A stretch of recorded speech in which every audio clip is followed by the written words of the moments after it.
Hey guys, welcome back to my channel. So in today's video, we are going to see a new data analyst portfolio project, and the name of the project is Bank Loan Report. And the domain which we have chosen in this project is a financial domain, or we can say a bank domain. And this is the most used domain in real-time industries also.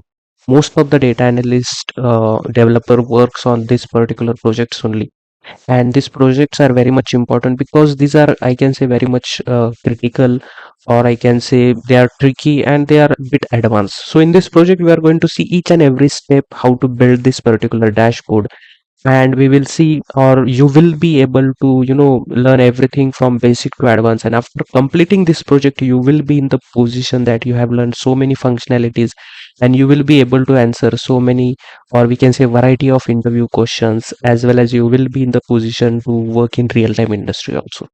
So in front of you, you can see this will be our final product. So this is the first dashboard. So we have seen total three dashboard, or we will be seeing total three dashboard in this complete project. And we will see everything step by step in every tool and in all the data analyst portfolio tools also. Okay.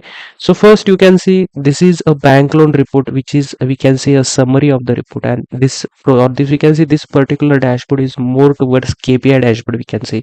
Most of, or we can say, we are showing different measures with respect to whatever we have in our data, and we are giving an overall idea of to our business or to our bank client, whichever we are building this project to. And you can see this, we have operated by using some filters over here, and there are different KPIs. We can say these are the header KPIs, or we can say the main KPIs. And then we have distributed our loan with good loan and the bank loan. We will see everything, and with respect to that we have shown some KPIs. Then there are some indicators also over here which are totally dynamic again. And then we have shown a small grade view with respect to what are the loan status currently, and how are the numbers working with respect to that. Okay, so if you see for different purpose, so if I see for bad loan and good loan also, you can see. And if you see for grade, so for different grade, if you want to see for grade A, if you want to see for grade B, if you want to see for grade C, with respect to that we can see the values are changing, and we can slice and dice the data with respect to these filters. If you want to see for different states also, if you want to see for Alaska, we can see for Alaska. If you want to see for California, how the figures are, how the customer behavior are there, and how the bank is performing, or how the loans are distributed in that particular state, we can see with respect to that. So not only these filters, you can add a number of filters over here. So for me, I have added only this particular filters. And with respect to that, we will be also, you can see there are some navigation buttons over here. So right now we are on a summary dashboard. So when I click on this overview button, so it will take me to our second dashboard, that is a bank loan report overview, in which we will deep dive in the data. We will see how the data is looking at granular level, or at, we can say, at the deeper level, and we will generate some insights from there.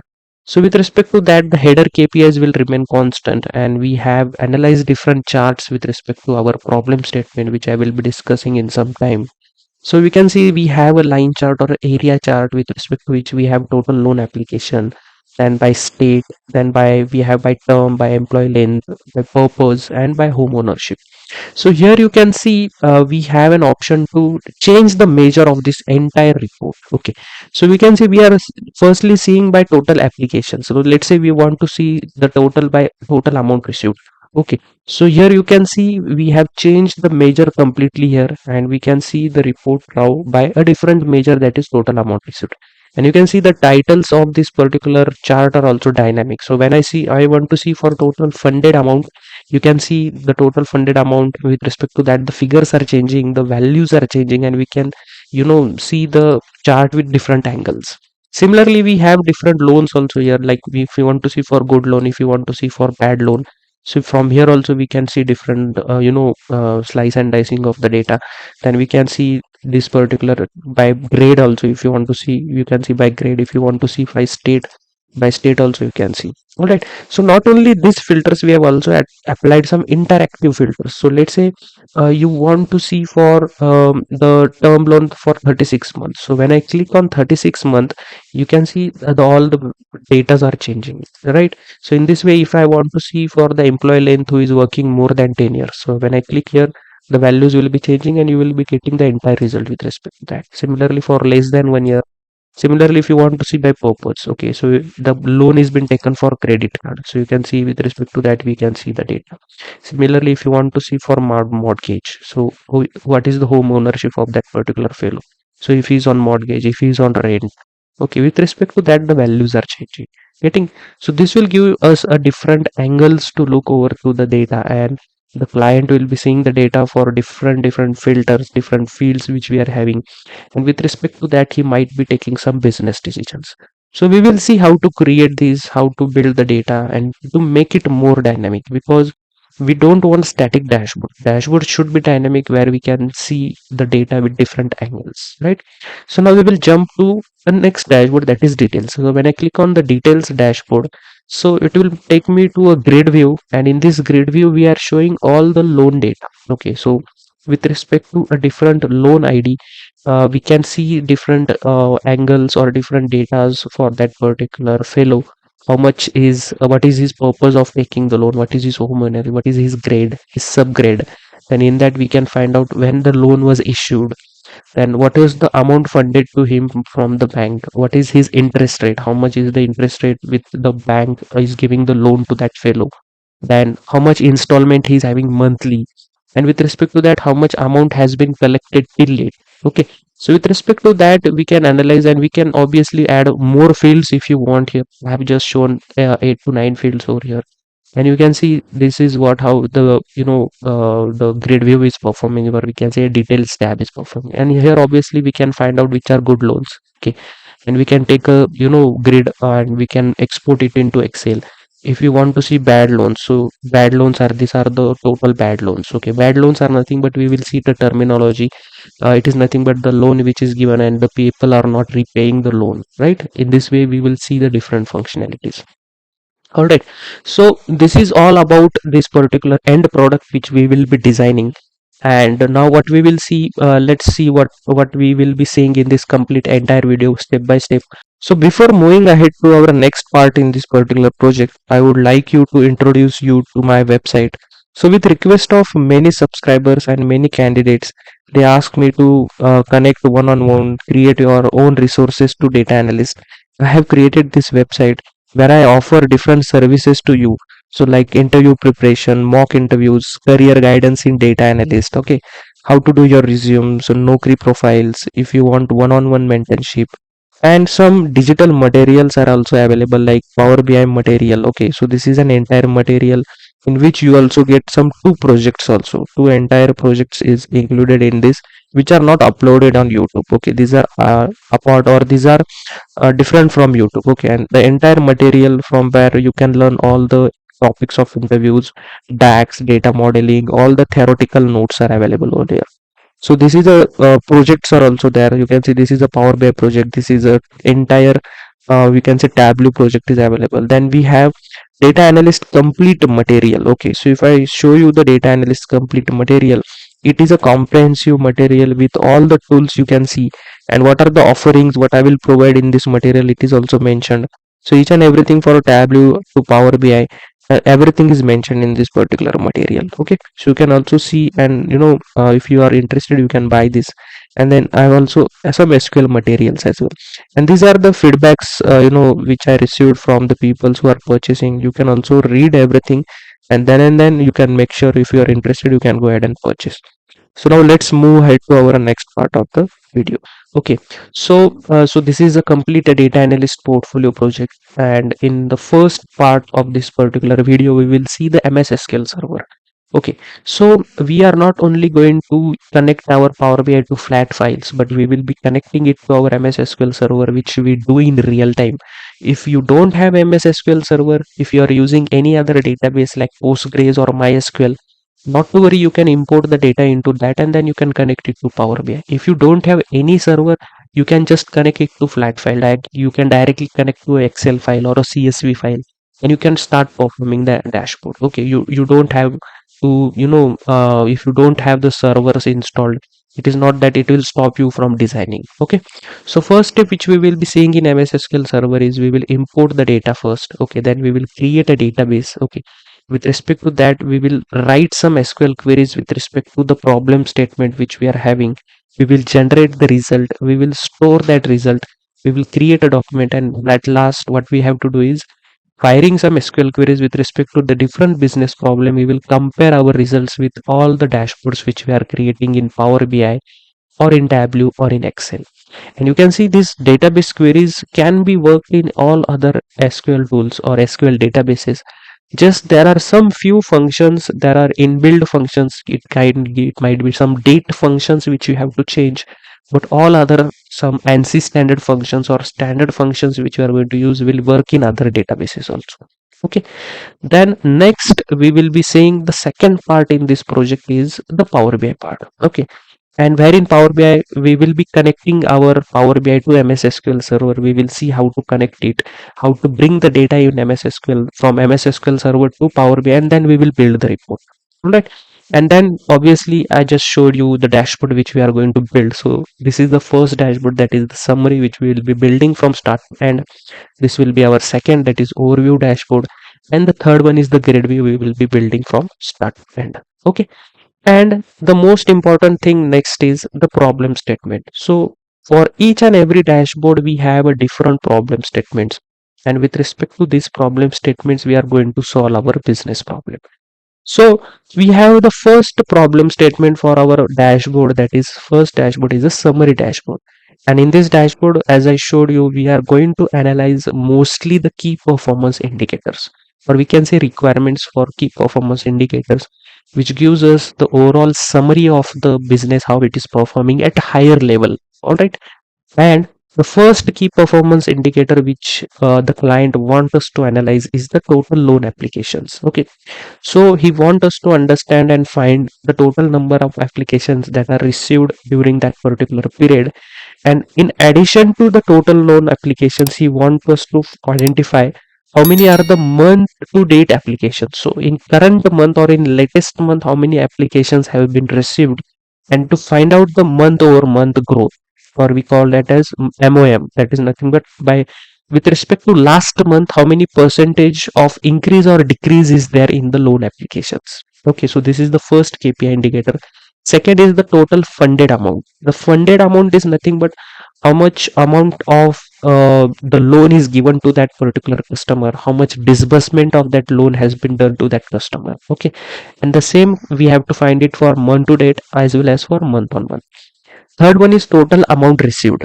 Total amount received is nothing but after funding the amount to that particular customer, he have to pay or repay the back or repay the amount which he has been received back to the bank. And we mostly do it by with respect to that interest rate, he will be repaying that particular amount each monthly, or we call it as EMI. With respect to installments, each month he will be repaying that amount to the bank.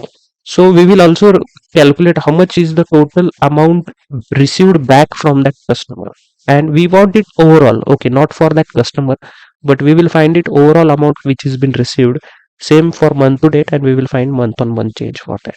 Then what is the average interest rate? Okay, so overall what is the average interest rate that we are charging to our customers, and what was the month on month and month we can say month to date interest rate, where that also we will be finding out.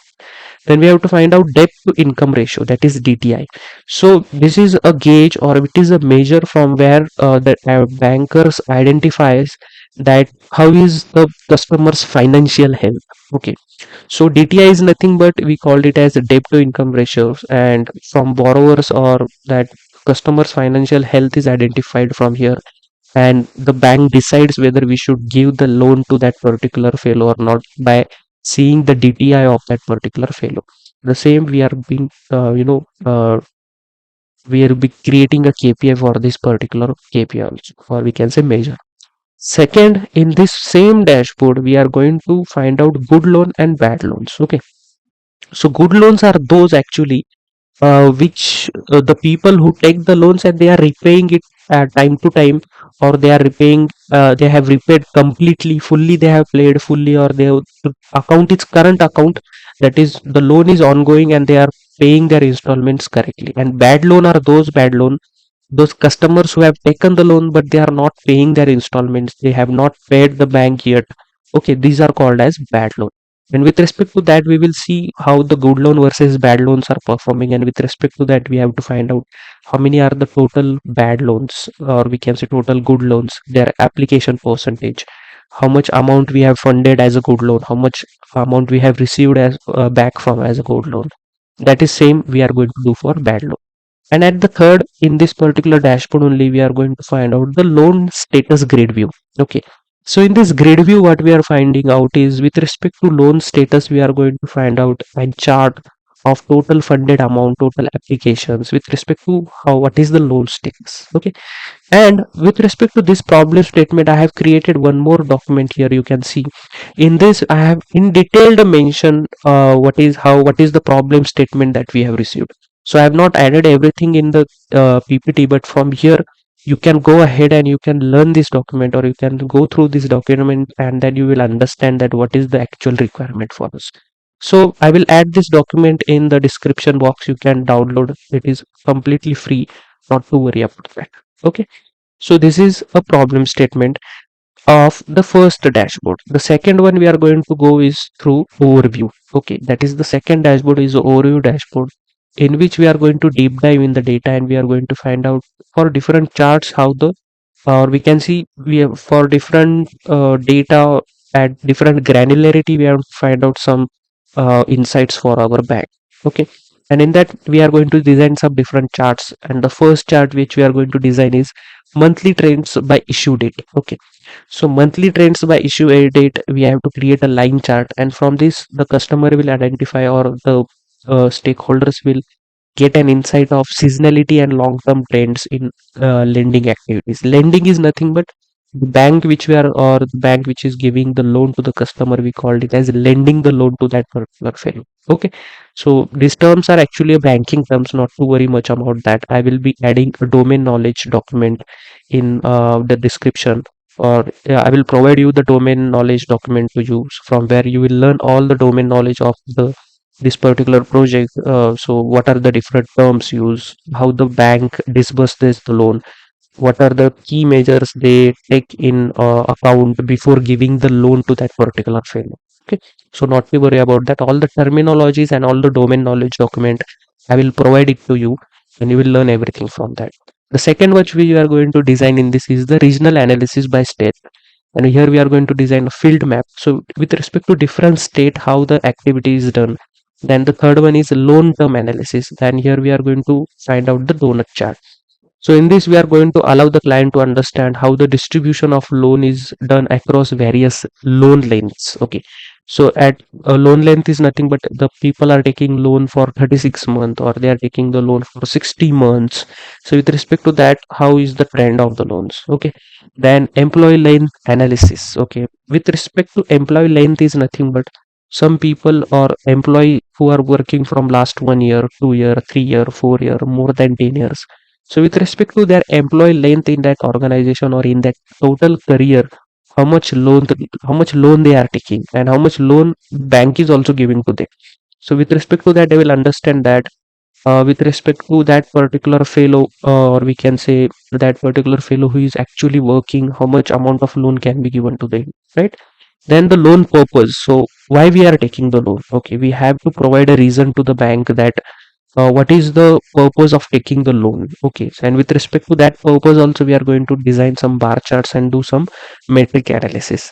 Then home ownership, so that particular fellow who is taking the loan, whether he is owning his own home, or it is on mortgage, or it is his or he is rented in that particular home, or he is a tenant in that home, right? So with respect to that, we are going to analyze everything. And for all these charts, the metrics which we have to show is the loan application, total loan applications, total funded amount, and the total amount received. Okay. I mean to say that on all these three, all in these six charts, whichever we are going to design, the metrics to be shown are these three, which are at the bottom of this particular PPT. And I have already shown you how we are going to show. We are going to design a parameter, and with respect to that, whenever we click, all the values will be changing with respect to that particular metric. Okay, so this was our second dashboard. The third dashboard which we are going to design is a grid view or a details tab, and in this we are going to show a comprehensive detailed dashboard which provide a consolidated view and From that, we can see, we will take a snapshot of key metrics and the data points of that particular customer, and we can generate a report from that, and we can provide it to a higher management. Okay, so these are all the problem statements, and I have just showed you the document. From that document you will be learning, what is the deep dive, or we can say a comprehensive loan problem statement which we have. I've just mentioned a few points here, but from there you will learn everything. Okay, so you can go through the document for problem statement. Then next, what are the functionalities you are going to learn in this complete project? So we are going to use SQL and we are going to use Power BI. So in front of your screen, you can see these are few. I am saying few functionalities which you will be learning at which are important. But apart from this, you will be also learning many more functionalities. Okay, so I didn't had space to add all of those, and I didn't remember which I will be adding. But more than this, you will be learning. So I request you to go through this complete video, and I'm sure that you will be at the end of the video. You will be very much, you will be taking so much of knowledge with you and so much of experience with you. Okay, so these are the functionalities. You can pause the screen and you can see what functionalities we are going next. And the most important thing, guys, I know you like my video, and you people enjoy. I see your comments. Those are very positive comments which give me motivation to create such videos, but most of you just watch the video and you do not subscribe. So I request you to please subscribe the channel. So it is free for you, but it will give me more motivation to create such videos, and it will help me a lot, and you people also, it will help to reach out to more data enthusiasts. Okay, so I request you to please like this video, subscribe the channel, and share it with your friends who are learning data analytics or who are in the process of learning the data analytics. All right. Before moving into this particular project, I would like to discuss about my website. So on this particular website, there are different data analysis material, and with the latest edition, that is 2025, and there are so many projects in different data analysis tools. So the link of this particular website I have added in the description of this particular video. And here you can see there is a link which will help you to jump to this particular project, that is Power BI advanced project. So this is also one website which I have created. So first I will discuss this. So and in this particular website you can see there is a data analyst complete material 2025 edition, and when I click on this particular, you can see it contains this particular topics, right? Everything: statistics, Excel, data warehouse, SQL, Power BI, Tableau, Python. Real-time projects are there in this. Soft skills, sample resume, 10 practice data sets on different domains are available. All interview questions. When I say all interview, it is related to everything, like level 1, level 2, level 3, scenario based interview questions of all the tools which are mentioned above, and client interview questions, HR interview questions. Then it also include different notes on different important topics, cheat sheets, and everything. And this entire package also include the notes as I discussed. It also have projects: Power BI 6 projects, Tableau 6 projects, Excel 4 projects, SQL. And in this also I have added Python. It is not mentioned, but Python 1 project is also there, and 10 practice raw data sets are also there. So here you can see the entire description is available for you to read, that what is included in this entire project. So you can read it. If you are interested, you can go ahead and buy this particular entire package. In similar way, I have also created this particular another, like Power BI projects are there. In this 19 are there, but I have added one more, that it will be 20 projects now. So there are 20 Power BI projects which you will get, and all those are mentioned over here. Here you can see the list of each and every project is available over here. You can actually see what dashboard you are going to get. So no just talking and just selling you anything else, but it is everything available over here. You can actually trust, my work on YouTube, how I create the projects and materials. So if you want individual also, like Tableau projects are there, Excel is there, and you can see some advanced Power BI projects are there. But let's say if you are not interested in complete package, you can go through the particular packages are also, like I've separated those, like Power BI material is there, Tableau is there, SQL material is there, some different more projects are also available. And if you want some career guidance related to data analysis, mock interviews, so you can also book a session from here as well, right? And coming back to my another website, so for this particular dashboard, that is India General Elections, I have created an entire 6 hours of video, and it is just for 299 rupees, guys, right? So this is all about my website. So now let's move ahead to our video. So before starting with our first part, that is with SQL, so I will give you a quick data walkthrough. So this is the data which we are going to use for our analysis, which is a financial loan data, or we called it as a bank loan data also. And here you can see the total rows which we are having is 38,000, almost, yeah, 38,577. And the fields which we have in the rows are 24. So first we have is the ID, then we have address state. So ID is nothing but the loan ID of that particular fellow. Then we have address state, so that particular individual is belonging from which particular state. The application type, whether he is an individual application or he is a joint a particular fellow. Then the employee length, like he's working in an organization or he's in his career from how many years. Okay, so for 9 years, 10 years, or 10 plus years, or 3 years. Then what is his title? Okay, in that particular company, what is his particular title, or what is he, working as an? Okay, that is a MKC accounting or a contractor or whatever it is. Then what is the grade? It is like A, B, C, D. What is the grade of that particular loan? Then the home ownership. So in that particular, what is he living in? Or he is living in a mortgage home, or he is living in a rented home, or there are some other home also, like we can say, uh, let's see. So I will just apply a filter over here.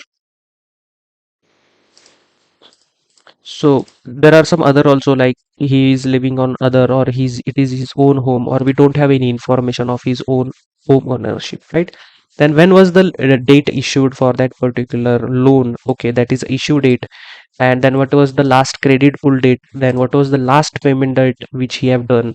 Then what is his loan status, whether the loan has been fully paid, or whether it is a current loan, or it is being charged off. Okay, so charge off loan is nothing but it is a bad loan, because if you are charged off is nothing but you are not paying your installments correctly, and you are not repaying your loan which you have taken from your bank. Fully paid is nothing but that the loan has been fully paid. And the third one is the current is nothing but the loan is in ongoing process, but you are paying that loan installments regularly, right? Then what is the next payment date? So next payment date, this is the next payment date, right? So you can see the next payment date. Then we have a member ID. Then we have a purpose of loan, why the loan has been taken, for purchasing car or for purchasing any other things, right? You can see car, the debt consolidation, or medical purpose, or some another major purpose, or business, vacation, wedding, whatever it is. Then we have a subgrade. Then the terms, so for how many months the loan has been taken, 60 months or 36 months. Then the verification status of that fellow, whether that particular is verified, not verified, or we can say source verified. Okay, then what is his annual income? Okay, how much does he make monthly with respect to that? His DTI has been, it's the debt to income ratio. It has been decided, and with respect to that only his loan is being given. Then we have installments, like how much installments he is paying monthly. Okay, like we can say EMI. And what is his interest rate? How much interest rate has been charged to that particular fellow for taking that loan? Okay, then how much loan amount he have taken? How much loan that is been given to that particular fellow? Okay, we can say, you can see here the loan which is given is, like 35,000, $4,500. Then we have total loan repayment, like how much loan has been, or how much amount has been repaid from that particular fellow. And you can see if it's given $4,500, he's repaying 4,911 with respect to the interest rate which has been charged to him. Some people also pay some lump sum amount and close the loan. So with respect to that, how much the loan has been taken and how much the repayment has been done from that customer. And from this, the business, actually the bank, make the profits from the interest only. So with respect to that, we are going to see entire thing, and the terminology, or we can say how, what is the actual, we can see meaning of each and every fields which we are using here. We have created one more document for that. That is the terminology that are field used in data. We can see what is the employee length, what is the purpose of this, and what is the use of this for bank. Okay, and the title, why we are taking the title and what bank understand from that title. Okay, so we can see home ownership. The home ownership indicates the borrowing houses housing status, what is there, and they use this field for collateral availability and borrower stability.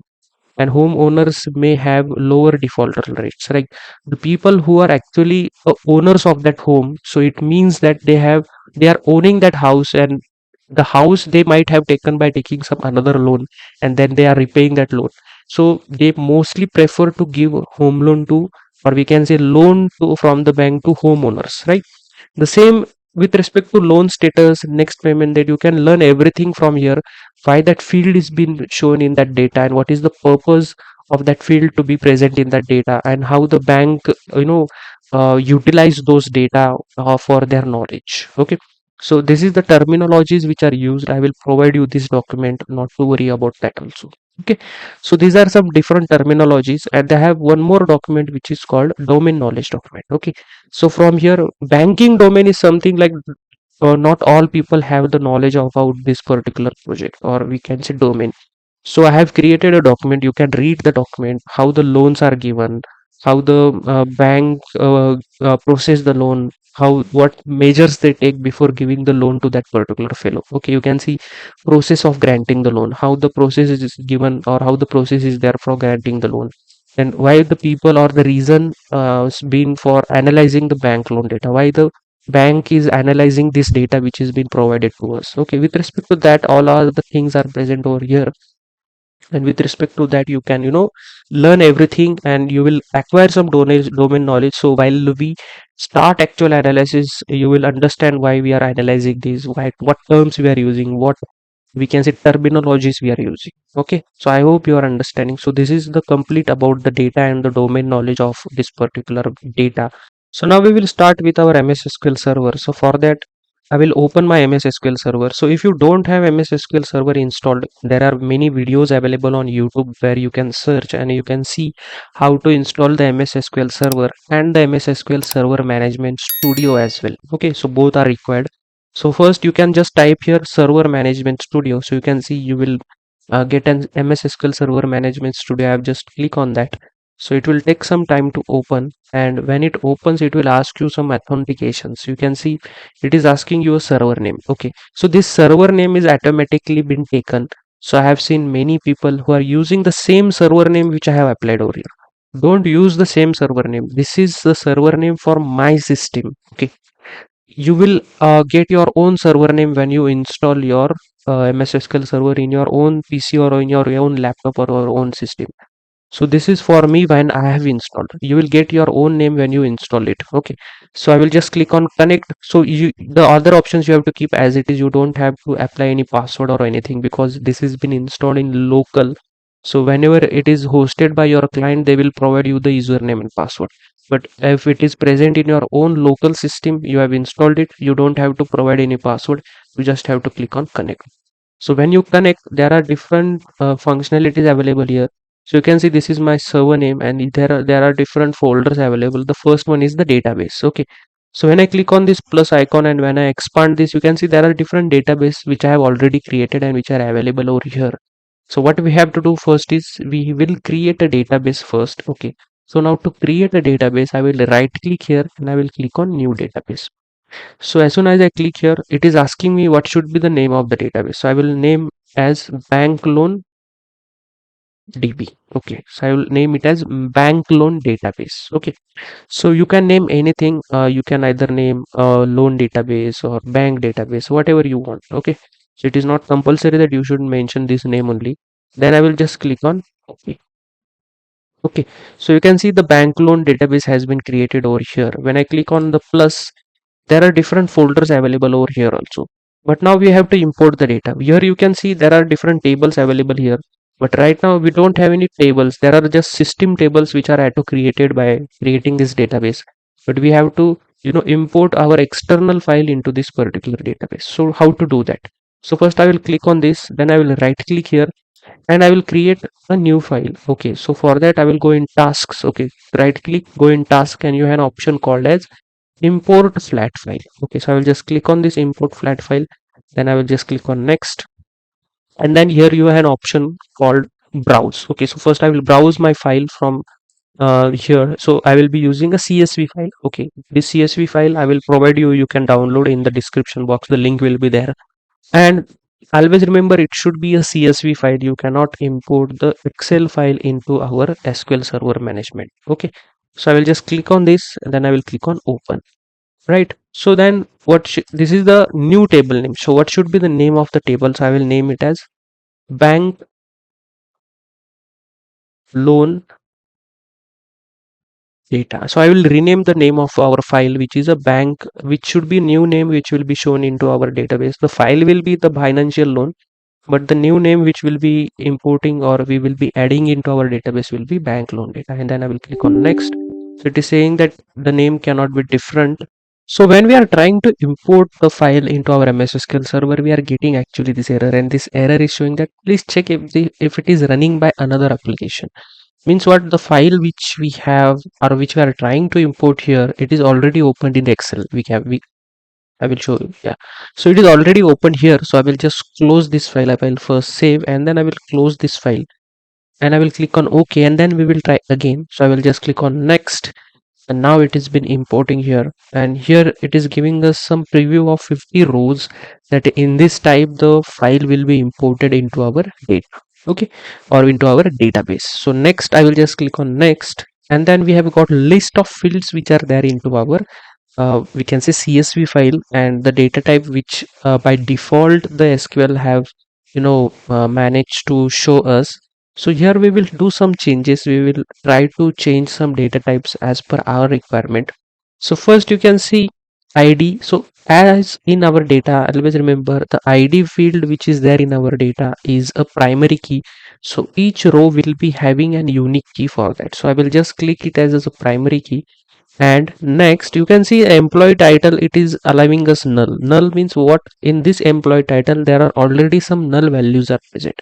So don't worry about that the data is not clean. So there is an information, or there are some information collected from bank, that for few of the customers, they don't know what is the employee title, so it doesn't matter. Okay, so what we will do, wherever you see n varchar 50, we are going to change to varchar. Okay, so wherever you see n varchar, I will just drop it down and I will choose this as varchar 50. So wherever you see it, you have to change it. So I will just do it quickly. So for employee title also we will change it. Next, here also we will change it, and here as well. So for few more we have to change it again.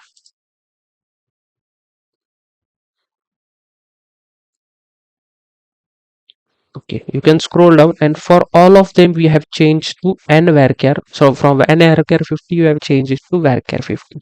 50 is nothing but the length of that particular field. So how many text can be taken by that field. So up to 50 text it can be taken. Okay, now what we will do, I will just click on next, and then I will click on finish. Okay, so now it is giving us error for inserting the data. So let's see what is the error. So when you click here, you are seeing that error is there in column 23, and it is for total payment, and it is giving us an error that the type string for the data source cannot be converted to small integer. Okay, means this is taking as a small int, we have to convert it into something else. Okay, because the value is too large to take it as a small integer. Okay, that is for column 23 total payments. I will just go okay. I will go back. I will go back again, and it is for total payment here. So we will change this small int and we will take it as int only. So for integer it will take maximum value for us. Okay, so we will do this for loan amount also, because loan amount also have big values. So I will do it for loan amount also as int, and then I will just click on next. Then again I will click on finish. So again it is giving us an error. So invalid employee length. Okay, so it is giving us invalid employee length, column invalid column length from BPC for solid 5. Okay, so so employee column length we have to increase for few. So I will just click on OK, go back, go back. And so if we open our file here, so let's open our file first. So okay, so this is our file, and I will just increase the column size. So here you can see there are a few employee titles that might be greater than 50. Okay, so what we will do for our employee title, we will increase the size first. So let's do that. So for employee title, let me increase it to 100. Okay, so I will just increase this to 100.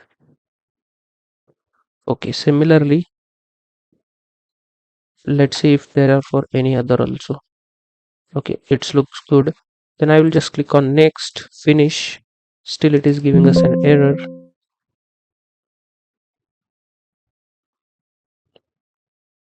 So it has been opened in the another value. So I will just save this. So it is opened in another application, it cannot be opened. So I will just click on OK. Again I will go back, again go back.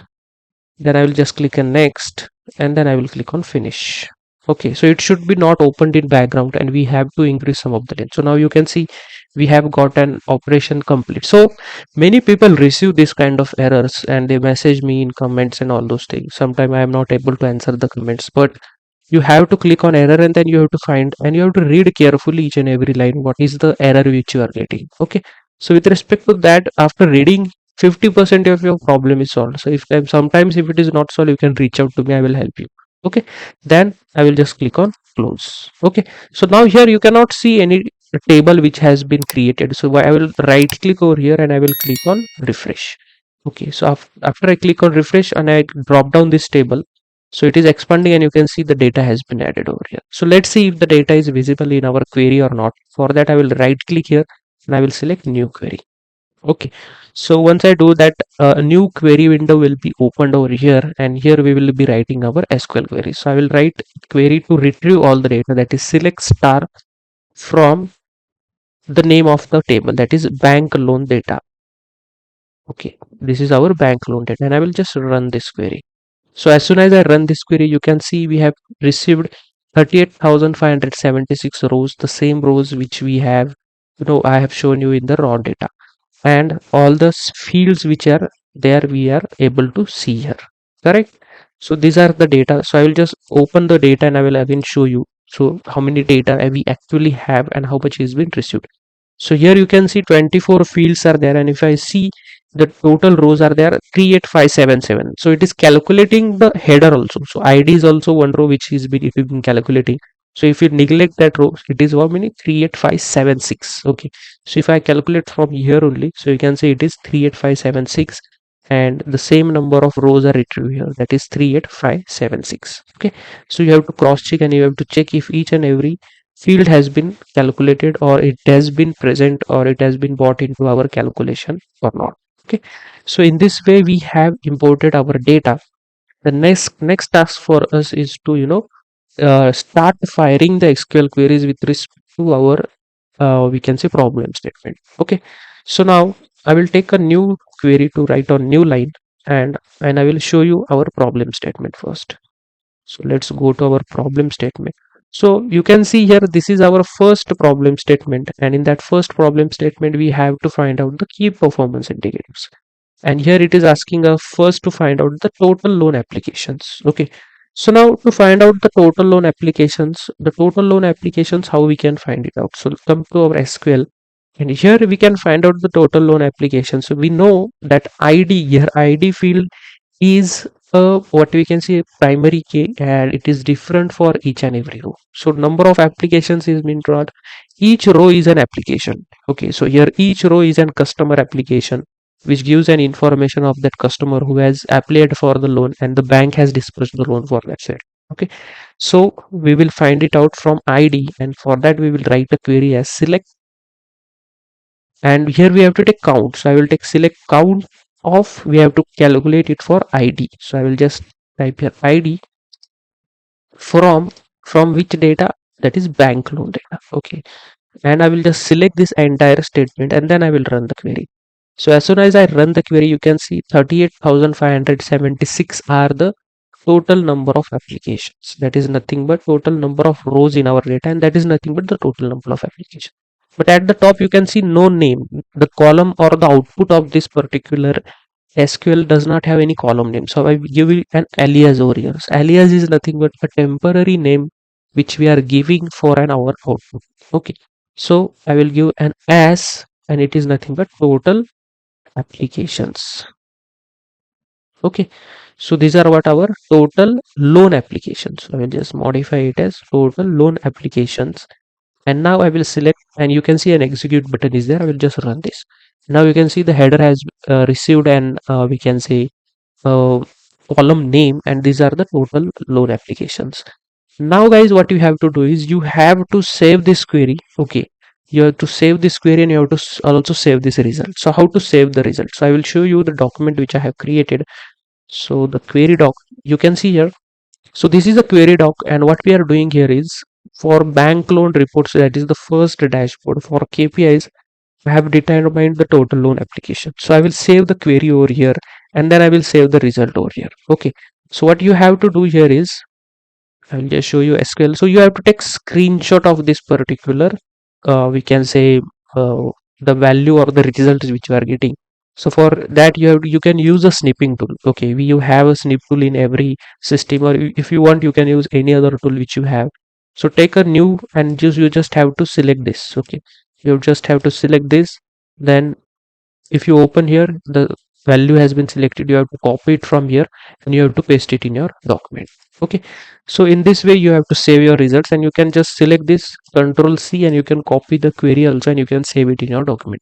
So why to save this? Okay, why we are saving this particular query, and why we are solving this first in SQL. So many people ask me that, sir, why we are doing this, why we are firing the SQL queries, and also we are showing it in our dashboards, in our Power BI reports, and again we are doing it in SQL also. So always remember, whatever values which we are showing in our Power BI or in our Tableau or in our Excel dashboards, it is not compulsorily true that it is showing a correct value.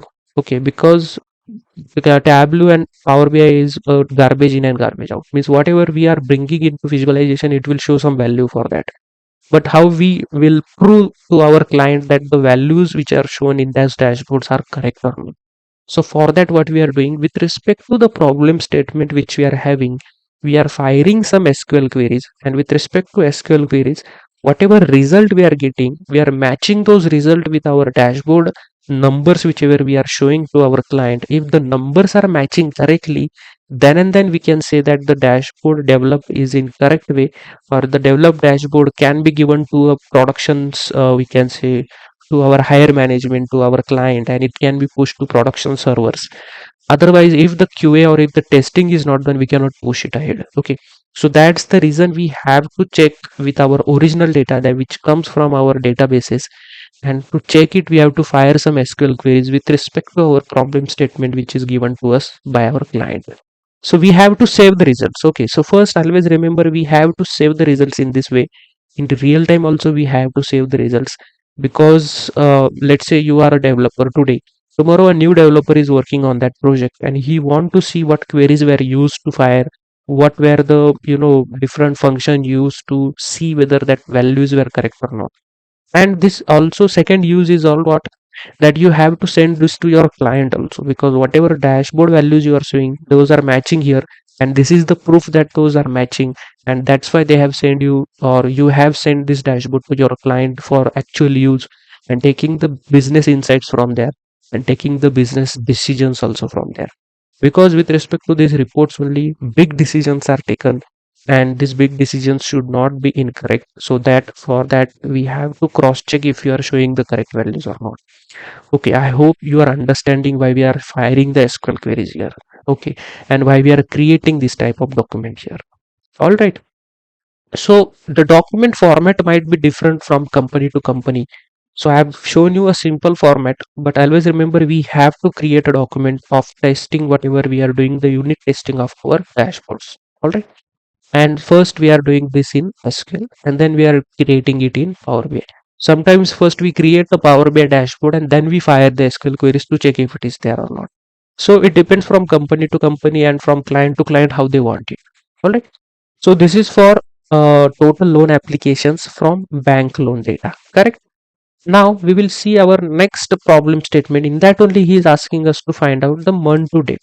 Okay, so now how to find out the month to date? So if we see into our data, the data which we have, I will show you in the Excel sheet. So I will show the Excel sheet here. I will just take it at top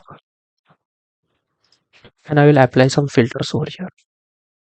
So whatever we are going to find out the month on month total application, month to date total applications, we are going to see it with respect to issue date. Issue date is means when was that particular disbursement done for that particular fellow. Means let's say that any fellow have or any customer have come to the bank and he is asking for some loan. So issue date is nothing but on that particular date the loan has been disbursed or it has been given to that particular fellow. So this is our issue date. So on issue date only we are doing all the calculations.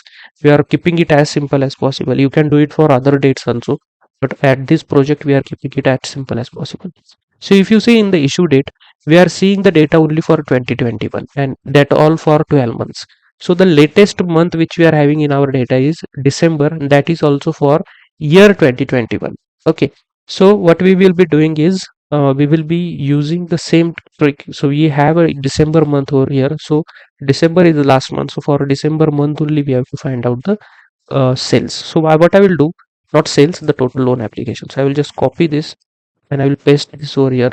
And now we have to find it for last month. So I will check or I will add a filter condition where month, okay, where month of issue date, because I told you we are going to find it for issue date is equal to 12. Okay, so what does this mean? So we are finding out the total applications, but we have applied a condition that the month of issue date should be 12. It should be for December, but December name of that, or we can say count of December month is 12. So we have taken it as 12. And if there are multiple years, okay, let's say we have 2020 year, 2021 year also, then we have to add one more filter condition over here. And okay, and where month of issue date is equal to 12 and year of issue date, okay, year of issue date should be equal to what? 2021.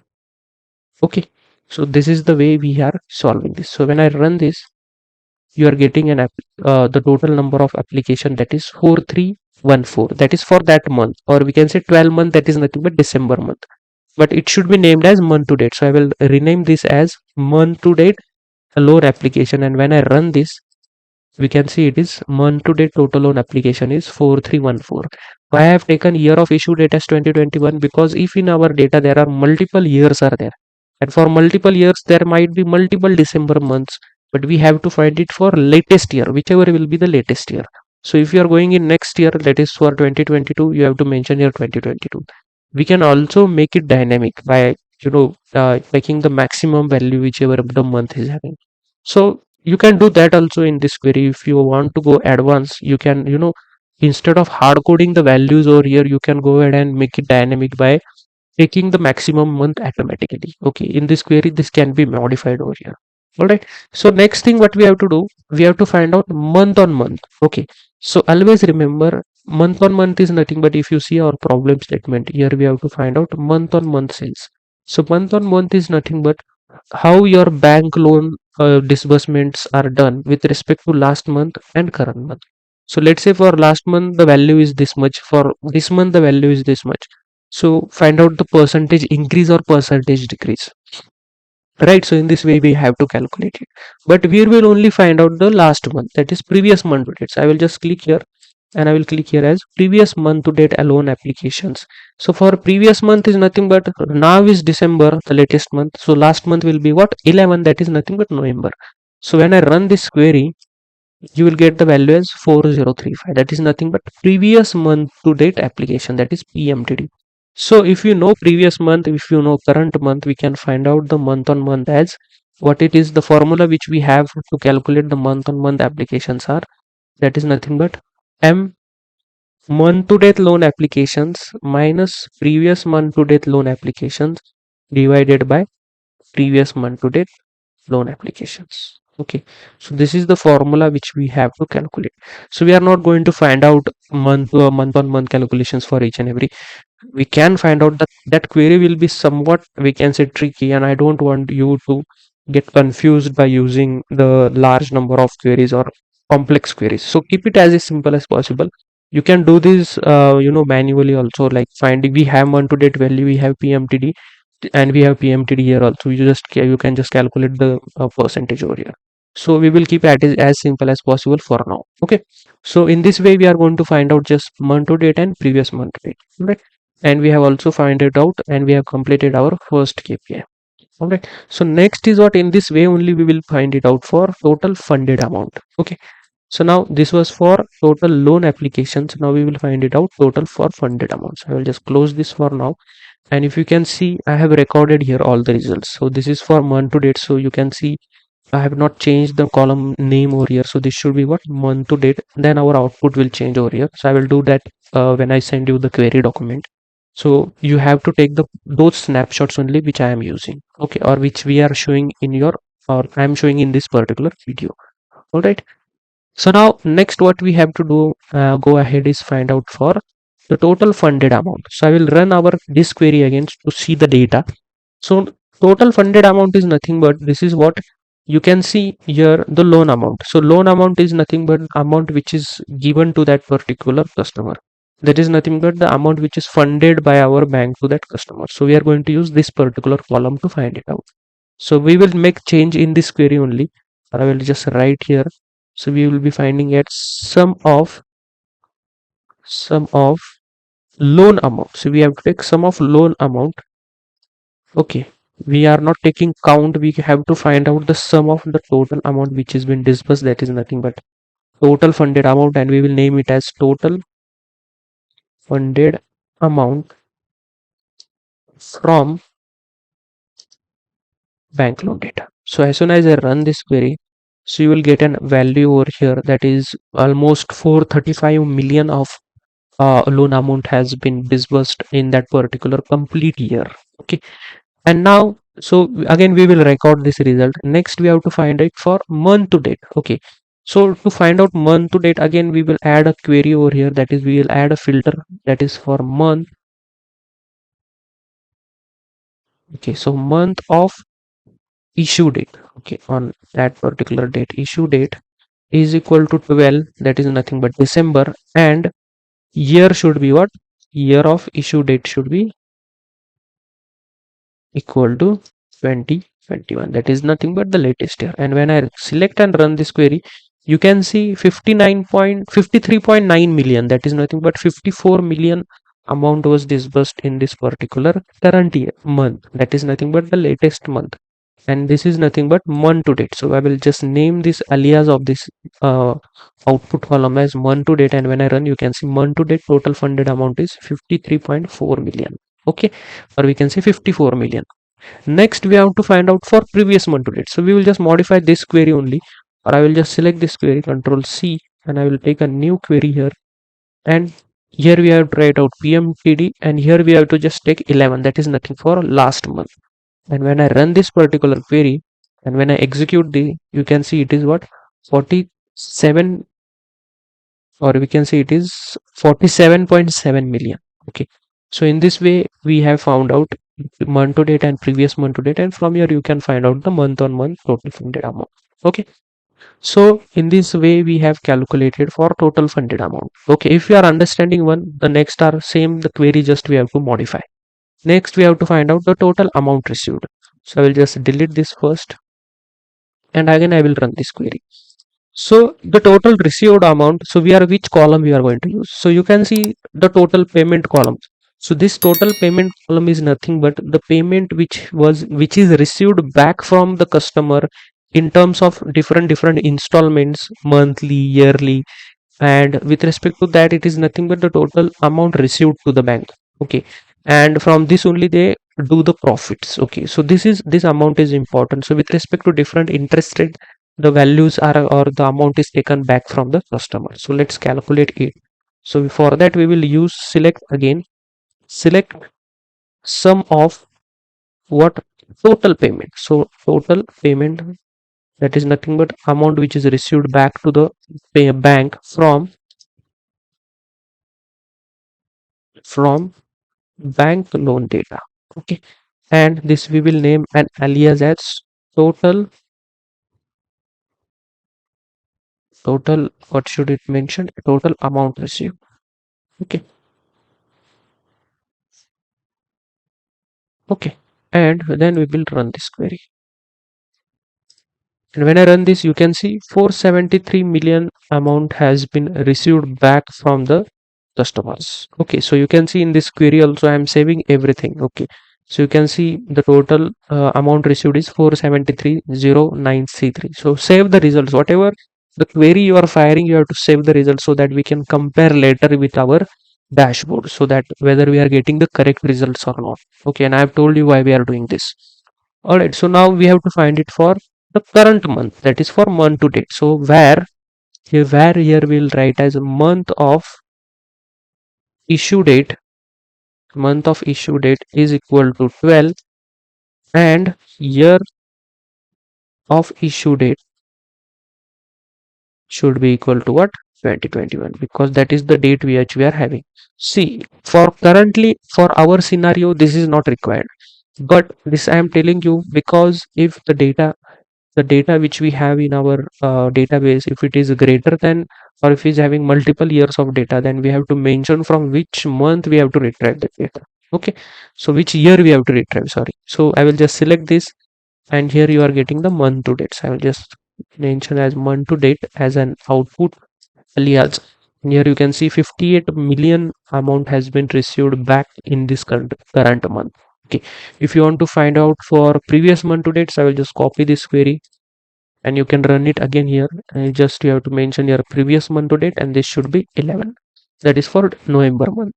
And when I run this query, it is 50 million. So with respect to current month, or we can say previous month, the current month, or we can say the latest month amount received was greater. Okay, that was almost 58 million, and in this only 50 million was there in November month. So in this way we are taking the insights from this particular data, and we are saving our results obviously. Okay, now next what we have to find out is average interest rate. Okay, so I will just close this everything and I will run this. So when I execute this, we have a column here called as interest rate.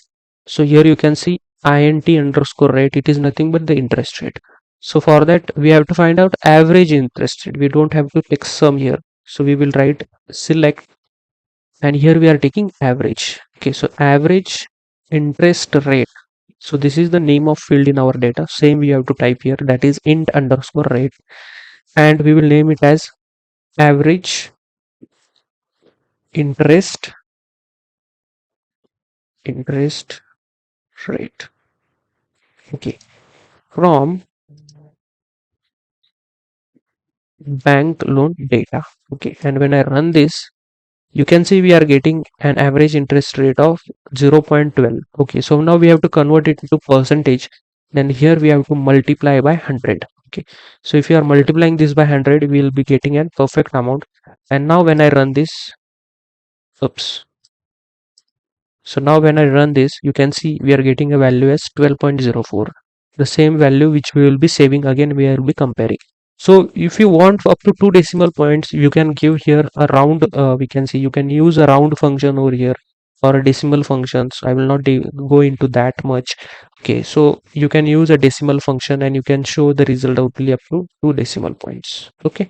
Okay, so if still you want, I will give you an example on how to convert it into up to 2 decimal points. So there are different functions available by which you can use. You can use a decimal function, you can use a format function, or you can use a round function also. So we will try it by using a round function. So round function takes two argument. First is the value which we have to convert it into a rounded format, and the second argument is up to how many digits you want it. Okay, so first I will write a round function over here. So first value is which value you have to convert. So this is the value which we have to convert, which we have already taken. Second comma, second value is up to how many we can say digits you want it. So let's say you want 2 digits, and I will close the bracket. Okay, so this is for round function which we have closed the bracket. And when I select this and when I run this, you can see we are only getting 12. That is only 2 digits. But we want more 2 digits after the decimal point. So I will mention here as 4. And now when I run this, you can see we are getting a value as 12.05. So in this way, you have to modify your query with respect to the requirement, and which is very much easy actually. Okay. So in this way, we have found it out for interest rate, and it is nothing but an average interest rate. So overall, okay, for all the data. So now we have to find it for month to date. Okay. So for current month, what is the average interest rate? So for that, here I will change it as first month to date underscore, that is average, which is an alias, a temporary output name. And here we will write our filter condition, that is where we are going to limit the data here, that is for month of issue date. For month of issue date, it should be equal to 12, and year should be what? Year of issue date should be equal to 2021. Okay, and then I will select this and I will run this query. So if you can see, for month to date it is 12.36. So the interest rate has been increased to 12.36 for this current month. So let's say if you want to find it for last month. So if you want to find it for last month, we have to mention your previous month to date, and here we have to take it 11. And now when I run this query, and efficiency it is 11.94. So out of overall average, and with respect to current month also, the last month's average interest has gone down. Okay, so with respect to this is an important insight for our bank also, that in last month the total disbursements which were done for them, the average interest rate was very much low. Okay, and in next or in current month it was again high. So always remember, the higher the average or higher the interest rate, it is very much beneficial for the bank, but it is not beneficial for the customer like us. Okay, so the bank always make profit based on the what are the interest rate which we are giving to that particular customer. All right. So this is what for average interest rate. The next we have to find it for the debt to income ratio, that is for DTI. And this is nothing but DTI is nothing but based on this particular value only, the bankers or the people in the bank decide whether we should give the loan to that customer or not. So actually they check the financial health of that particular customer. Okay, so now we will do, or we will write a complete query next. Okay, first I will just run this query and I will show you which column we are going to use. So you can see we have a value or called as DTI. So the same column which we are going to use to select our or calculate our average. So I will just select, we want average here. Okay, average of DTI. Okay, very simple. And we are going to multiply it again by 100, because here you can see it is the points are in decimals, and we want as average DTI. Okay, we'll name it as average DTI from bank loan data. Okay, and when I run this again, you can see 13.32. So if you want again for two decimal numbers only, then you can round this and to 4. Okay, this in this way you are rounded this, and you can, when I run this again, you can see 13.33 is the value. And if you want to find out it for only current month, then we are going to apply some filter condition where month of issue date is equal to 12, and year of issue date is equal to 2021. All right, and this is nothing but month to date average date, or sorry, month to date average DTI. And now I will run this, and you can see for this current month it is 13.67. Okay, and next if I run again, so it is considered that higher is the DTI, it is good for that particular customer. Okay, so then we will go ahead and see again for previous month. Okay, so I will just see from previous month, it is nothing but we have to take here 11, and when I run this, you can see it is 13.3. All right, so in this way we have to calculate our values, so for current month, previous month, and overall.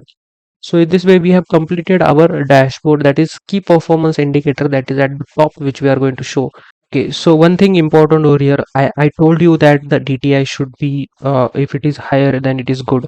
So actually that is incorrect. So I want to correct my statement over here that the DTI should be not very much high also, and it should not be very much low also. If it is very much high, then you are not able to manage your payments and all those things.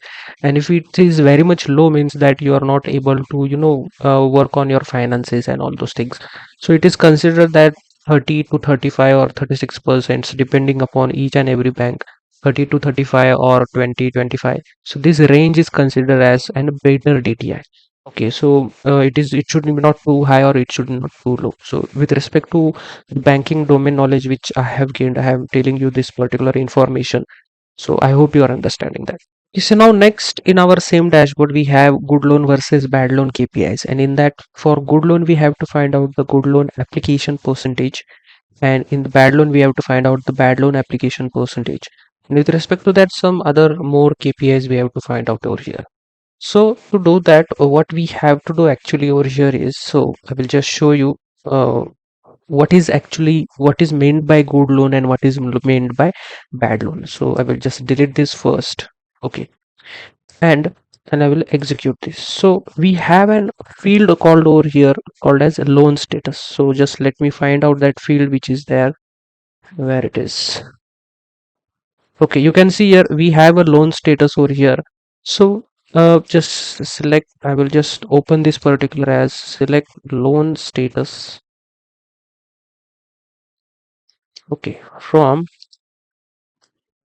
bank loan data. Okay, and I will run this. Okay, so you can see there are different loan status available, that is fully paid is there, charged off is there. Then we have there may be one more.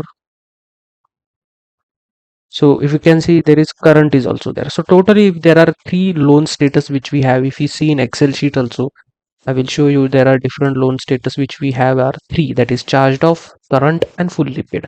So out of all these loan status, these are the good loan and bad loan are decided on the loan status only. So the good loan are those loans whose loan status is current and fully paid. Okay. So why we say this as good loan? Fully paid means what? Whatever the loan which is taken by that particular customer from that particular bank, he have fully paid that loan with respect to whatever installments or whatever the lump sum amount he's paying. So he have fully paid his loan amount. So it falls under fully paid and fully paid loan, and it is which is good for bank, right? So that's the reason it has been categorized in good loan. Second one is current. Current is nothing but that the people are who have taken the loan, and currently they are repaying their loan with respect to whatever tenure they have taken and with respect to whatever monthly installment they have. So regularly they are paying the loan and they are repaying their particular loan to their particular bank. So that is also good. So that also falls under good loan. And the third category is charged off. So now charged off is something that those customers who have taken the loan but who are not repaying their particular installments, who are not paying the loan.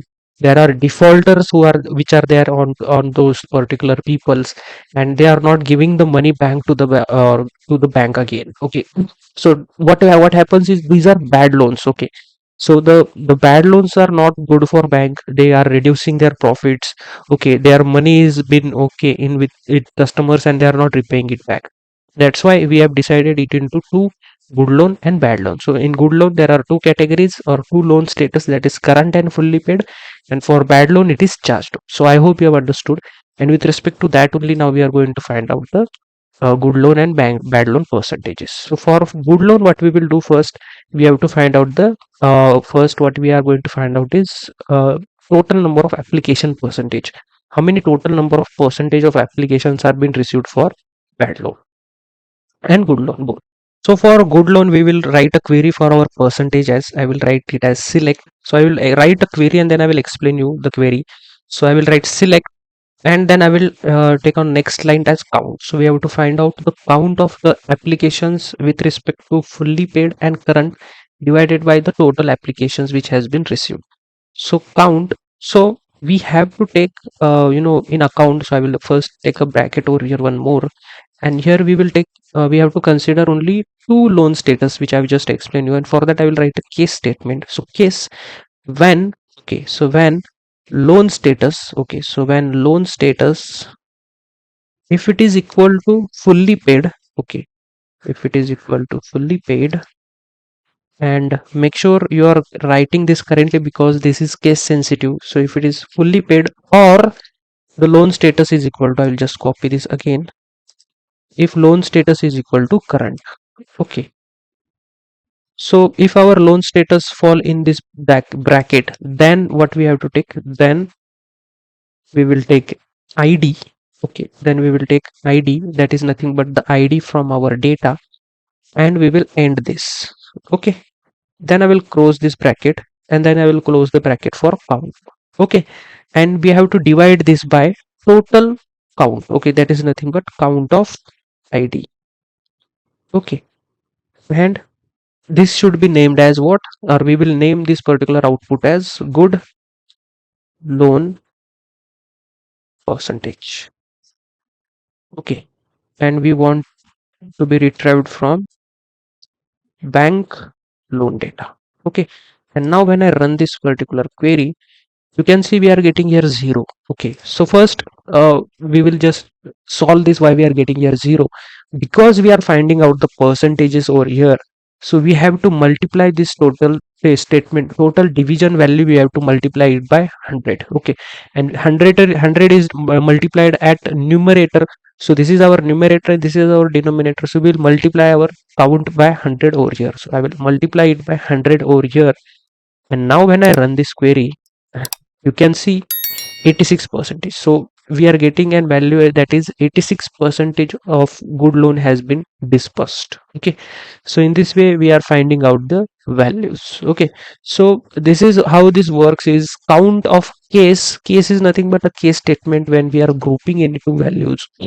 So here we are grouping what, loan status is equal to fully paid and loan status is equal to current, and then we have to end this, and we are dividing it by total number of count, and this is nothing but a good loan percentage, and we are taking it from bank data, and when we run this entire query, we are getting the percentage as 86%.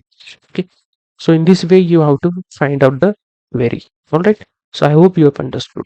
The next with respect to our problem statement is we have to find out the good loan applications.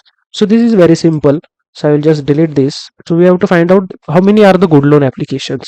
So good loan application is nothing but count of id we have to take. Okay, count of id from where we have to take, we have to take it from bank loan data. Okay, so now this will give us the total count of applications, but we want only for good loan, that is for fully paid loan status and the current loan status. So we will apply and filter over here for loan status. Okay, for where loan status is equal to what, fully paid, or the loan status is equal to what, or the loan status is equal to current. Okay, and now when I run this query, you can see 33,243, almost more than 86%, right? Which we calculated just the percentage value. So many applications are for good loan. Okay, so which is a good thing. So from here we will give an alias here as good loan, good loan applications.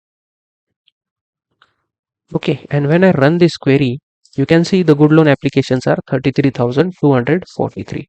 So we have to save this. Okay, so always remember to save this, that is 33,243. We have to save the values which we are okay firing with respect to our data. Okay, whatever the query result we are getting, because we have to compare it later with our Power BI dashboards also, right? So we have saved this as 33,243. Now next we have to find out the good loan funded amount with respect to our next next whatever statement we are having, or the problem statement is good loan funded amount. So we will modify the same query because we want this to be, instead of writing this big also, you can just write loan status in function, you can use in fully paid comma current. So there are multiple ways to write, whichever is convenient for you and simpler for you, you can write that. Okay, so now we have to find out the funded amount. So funded amount is nothing but we have to take sum of, we already know what is the funded amount, that is nothing but loan amount. Okay, so this is the loan amount, and this is nothing but good, instead of good loan application it is good, it should be good loan funded amount, good loan funded amount. Okay, and when I run this particular query, you can see this is the good loan funded amount. So and we have to save the query results over here. Okay, so this is a good loan funded amount value. Okay, next with respect to our problem statement, we have to find out good loan total received amount. Okay, so total amount received is nothing but it is nothing but total payment, sum of total payment. Okay, so sum of total payment as good loan total payment received or received amount. And now when I run this query, you can see we are getting for against good loan we are getting 435 million received amount. Okay, so if I'm saved have saved a result, so you can see funded amount was 370 million and we are getting back how much? 435 million. That means what? Bank is making profit from this good loan.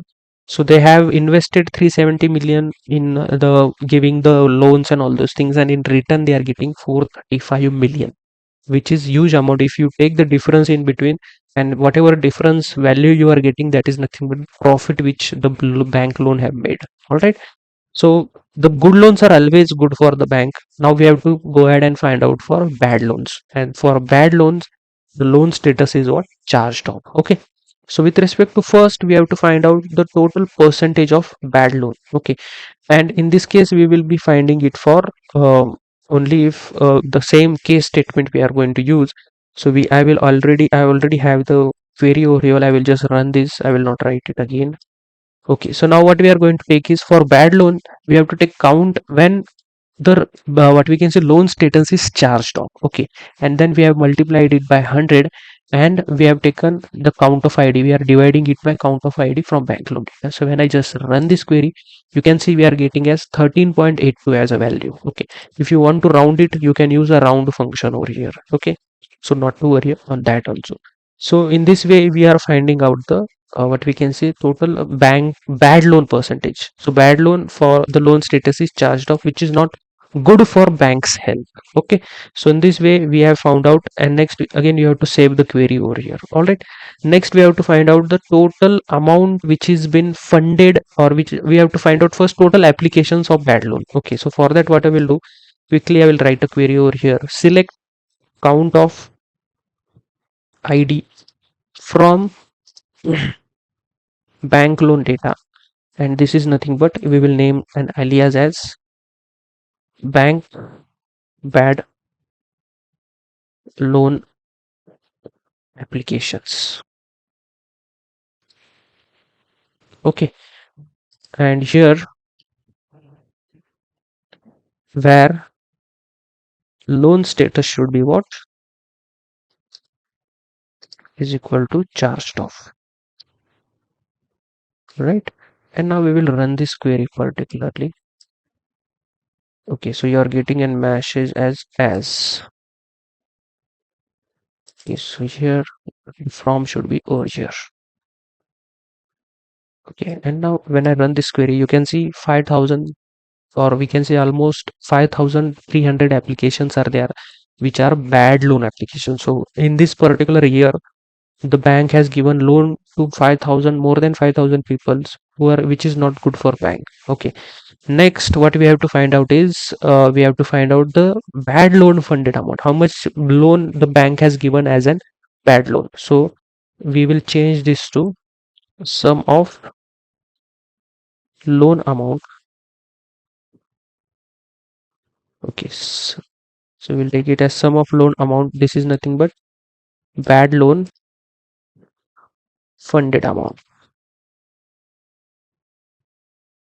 Okay, and when I run this particular query, you can see 65 million amount has been given as a bad loan. Okay, and now this is a funded amount. So how much bank have received again? So we will see out of 65 how much it has been received again. So for that we will name it as amount received. Okay, and from here instead of loan amount we will type here as total payment. Okay, and now when I run this query, you can see 37 million only. Okay, so out of 65 million, you can see only 37 million of amount has been received back. So this is very bad for bank sale. They are not making your profit. They are losing their money over here, right? So that's the reason these types of loans are called as bad loan, because the customers are not paying back their money or they are not paying their installments or whatever things to the bank again after taking the loan. So these are called as bad loan applications. Okay, so this is something which banks should avoid, and this is a huge amount which should be taken care by banks after, or they should increase their measures of giving the applications. Okay, they should do investigation of that particular customer, whether we should give him loan or not. So that's the reason many times a bank sees credit reports, right, CIBIL scores and all those things. Okay, and with respect to that only they will give you the loan. If the CIBIL score is correct, then they will understand that this fellow will be able to give our money back with respect to different installments. Okay, so this is the bad loan applications. Okay, so now next what we have to find out is we have to find out our loan status grid view. Okay, so this is very simple. For loan status grid view, we want different measures to be analyzed over here. So in respect to that, we will see what measures first we will analyze. First we have to analyze loan status, loan count, total amount received, funded loan. So for that, what I will do, I will just copy this query and I will paste it over here, and I will explain you what is written in this particular query. So with respect to the loan status, instead of looking at good loan and bad loan, for all the loan status, how the bank is performing. So first we have to find out the total loan amount, that is nothing but total application. So we will name it as total applications. Okay, and it is nothing but total loan applications. Okay, so with respect to that loan status, how many are the total loan applications, that is nothing but count of ID. How much are the total amount received, that is nothing but total payment. How much is the funded amount, that is total amount. What is the interest rate, that is interest rate multiply 100 to convert it into percentage, DTI. And where we are taking it from bank loan, and we are grouping it by loan status, because whatever we are taking over here, that is whatever aggregations we are taking with respect to any dimension field, we have to always group it by.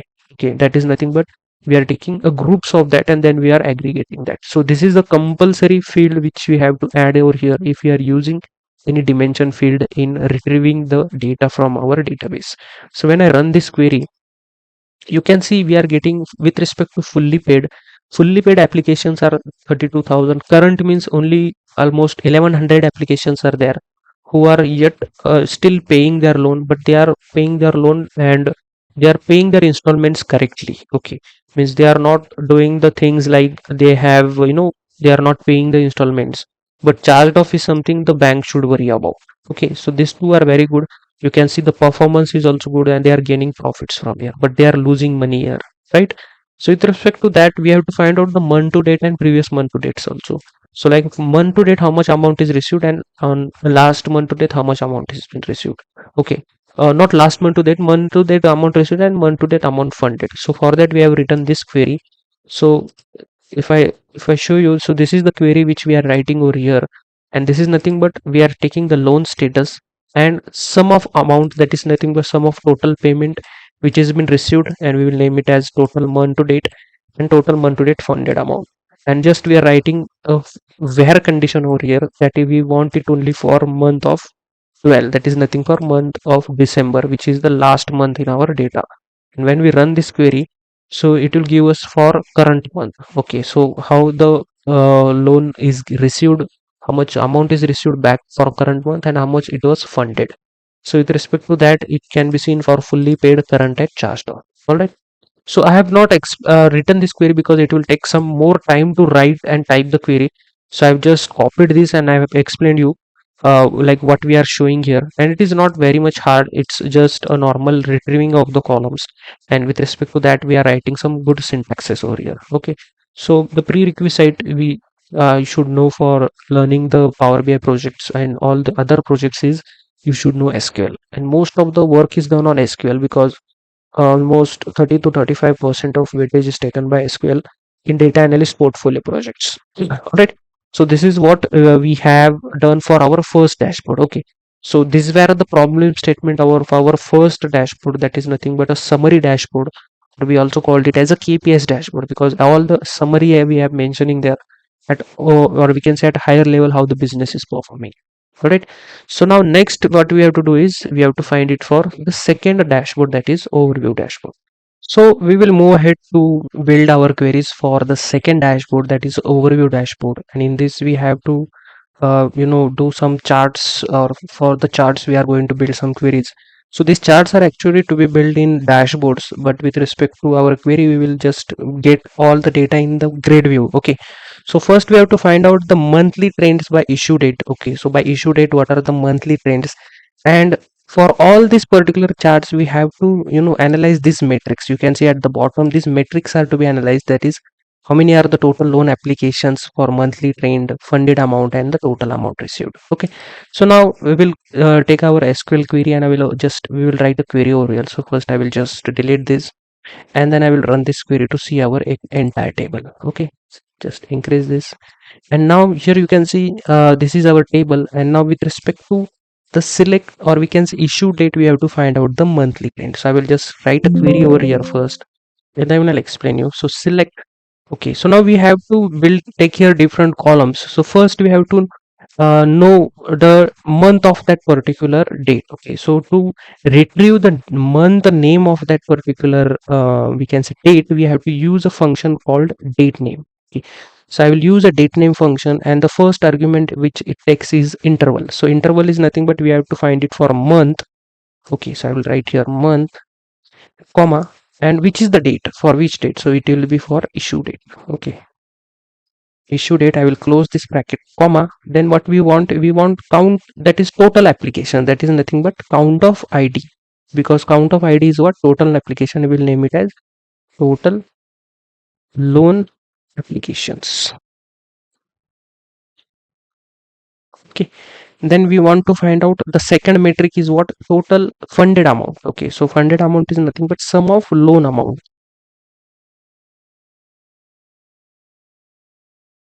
and we'll name it as total funded amount. Okay, then we want to find out the total amount received. Okay, so that is nothing but sum of payment, or we can say total payment.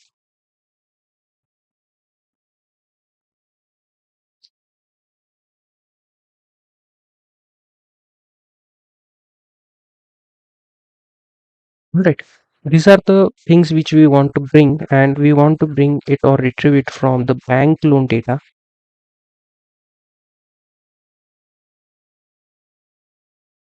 Okay, and we have to retrieve it from bank loan data. And always remember, whenever we are taking any dimension and when we are calculating it with respect to some aggregation, we have to take the group by. So I will just take this and I will group it by. Okay, and we will group it by with this particular text. And next, okay, I'll just reduce this and I will order it by same. So see, control E. Okay, and when I run this particular query, so you can see we have an error over here, so we have to apply the comma over here. Okay, and now I will run this. So you can see we have received with respect to each month what are the different loan application, total funded amount and total amount received. So here we will name an alias because we don't have the column name, so we will name it as month name. Okay, and when I run this now again, you will get a month name over here. But when you see at this month names, we cannot see it with respect to January. So the January is the first month, so with respect to serially January to December we are not able to see. So what we have to do is, if we are using a order by function here, but order by is only ascending by default. If you are not writing anything here, it is ascending, and if you write here descending, so when I execute this query, it is giving us with respect to alphabetical order. Okay, we don't want that. We want with respect to month, or we can say number of month. So for that, what we will do, we will add one more column over here, and I will name it as month of issue date. Okay, so what this particular will do us, this particular will give us an output as the number of that particular month. Okay, and what I will do, I will just remove this. Instead of date name, we will order it by month date. Okay, and we have to also group it by this particular thing, that is control C, and we will paste it over here, and we'll add one more comma over here, because whatever dimensions we are using, we have to group it by those dimensions. And I will just select this and I will run this, and now you can see I will just give the name of the alias as month number. Okay, and I will run this. So once I run this, you can see we are getting from January, February in serial, because it is sorting or it is giving us with respect to month number. And from here we can take an insight of each month, how the total loan applications are there, what is the funded amount and what is the total amount received. Okay. And this result we are going to compare with our dashboard. So whatever we are going to show on dashboard, we are going to compare our result, and we are going to see if we on the dashboard also we are going to see the same values or not.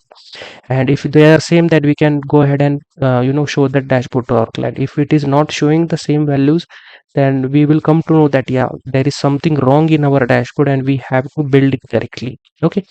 And in the same, we have to create a document. Okay, so save this query and create a document so that all the results are saved, so that you can again compare it with your dashboard.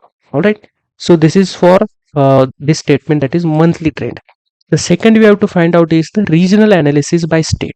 Okay, so for that I will again run this entire query to see what is the state. So you have a state, abbreviations are only there, that is address state. Okay, so again we have to work on these same measures only. So we'll just modify this query. So I will just remove this, because we don't want with respect to date, but we want it with respect to address state. So that is nothing but address state. Okay, and I will copy this. So I will just modify this query only, copy this, and instead of grouping by this, we will group it by address state, and we will also order it by address state.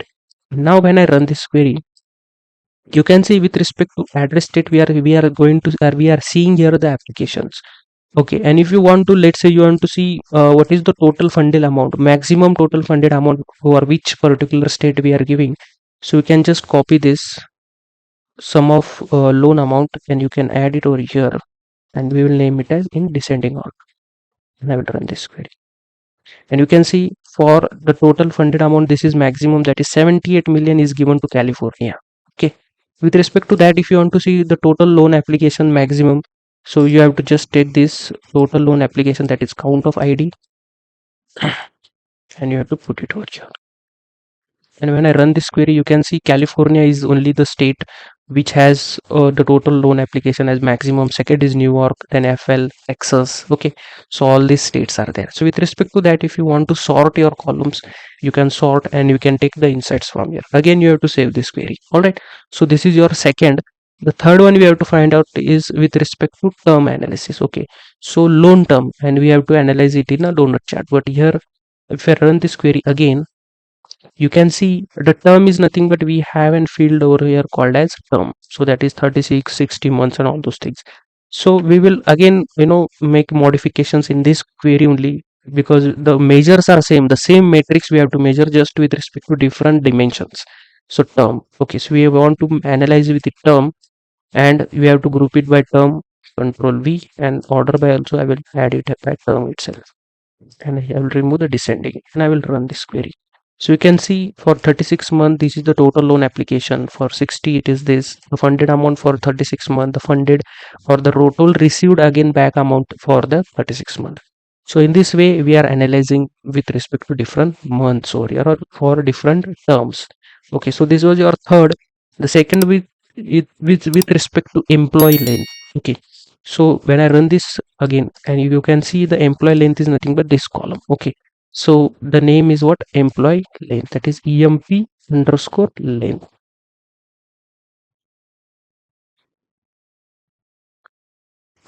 Sorry. Okay, and I will just copy this, Control C, and I will paste it over here. Okay, and now I will run this query. So as soon as you run this query, you can see the total number of the different employees. So less than 1 year, 1 year, 10 plus years, 2 years, 3 years, 4 years. So with respect to all these are nothing but these are the employees, or these are the customers of that bank who are working as an employee, and who are working as an employee in their professional experience, who are having experience more than 3 years, 4 years. And with respect to their working experience or working organizational experience, the bank is deciding to give them applications or not. So with respect to that, they have decided, and with respect to that, the total applications which are been received for each and every employee length, it has been seen over here. Okay, So if you want to see which for which particular employee length the total applications are given, so we can see we are taken, we'll just control C here and we'll paste it over here, and we will see it in the descending order. So when I run this query, you can see for 10 plus years, 8,000, more than 8,000 applications are given. Similarly, second one is less than 1 year, then 2 year, 3 year, 4 year, then again 1 year, right? So in this way, they are funding their amount, or they are giving the loans to the people with respect to their employee length. All right. Then we have to find out with respect to purpose, for what purpose they are buying that employee or that particular loan. Okay. So I will run again this query over here. Okay. And the purpose, you can see this is the purpose column which we have. So that is nothing but we are going to write here purpose.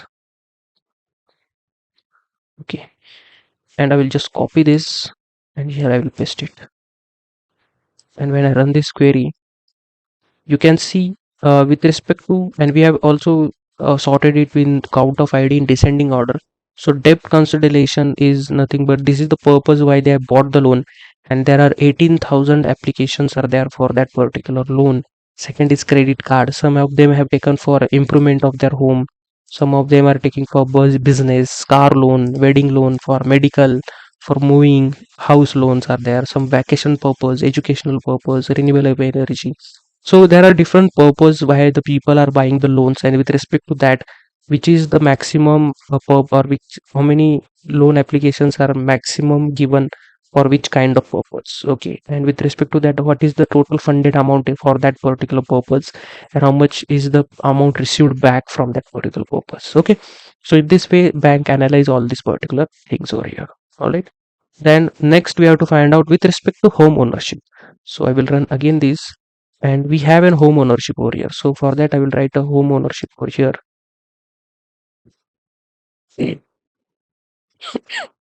Sorry. Okay, so home ownership, comma. Okay, and I will copy this and we have to group it by again by home ownership. And when I run this query, you can see with respect to home ownership, for rent home ownership means the people who are living on rent, they are buying the maximum loan applications. Then the people who are living as in mortgage, okay, they are using this type, they have taken this amount of applications. Okay, so with respect to this, we can analyze the things also. All right. So with respect to home ownership, how the customers are taking the loans, how the bank is giving them the loan, and you can slice and dice the data with respect to different measures over here. Right. So in this way, we have shown all the metrics for the second dashboard. We have analyzed everything, and for last one, this is the grid view. Okay, so grid view is nothing but if I run this query, this is nothing but the entire grid view. All right. So you don't have to go inside and you fire some SQL queries for grid view. It is nothing but a grid view where we are going to export it into SQL format. So it is not required to do this. So this was all about the SQL part. Okay, so you will be saying that we have applied different filters on our dashboard. With respect to the filtering, if I see for execute this, and if you can see, this is the offer all the days. Okay, but we have applied some filters on our data. So let's say I have applied a filter called grade. Okay, and I want to see for A grade. So what I will do, I will add a where condition over here, where grade. Okay, where grade is equal to what? A. So I want to see for A grade. Okay, so for A grade, how many are the home ownership applications? So where I run these queries, you can see there are different values available. Same in our dashboard also, we are going to apply some filters. If I show you my dashboard here, so you can see, and if I go into overview, second dashboard, so I have applied different filters over here, like for good loan, bad loan, with respect to grade, with respect to state. Okay, the same you can apply the different applications over here. So for grade also, if you want to see for Alaska, okay, so if you want to see for address state as is equal to, if I see it for if you want to see for California, that is nothing but CA. And when I run this application, so these are the total applications for CA, one for grade A and for state CA.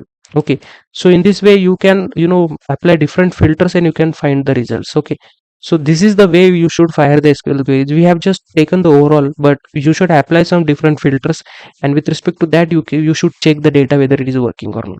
Okay, so filters are also very much important. So this was all about SQL. Now we will go ahead and see how to do the things in Power BI, how to build the dashboard in Power BI, and then we will validate our results with what we have got in our SQL queries, because we have already created this document. So this document you have to create, you have to store all the results over here so that you can cross check with your Power BI dashboards. Alright.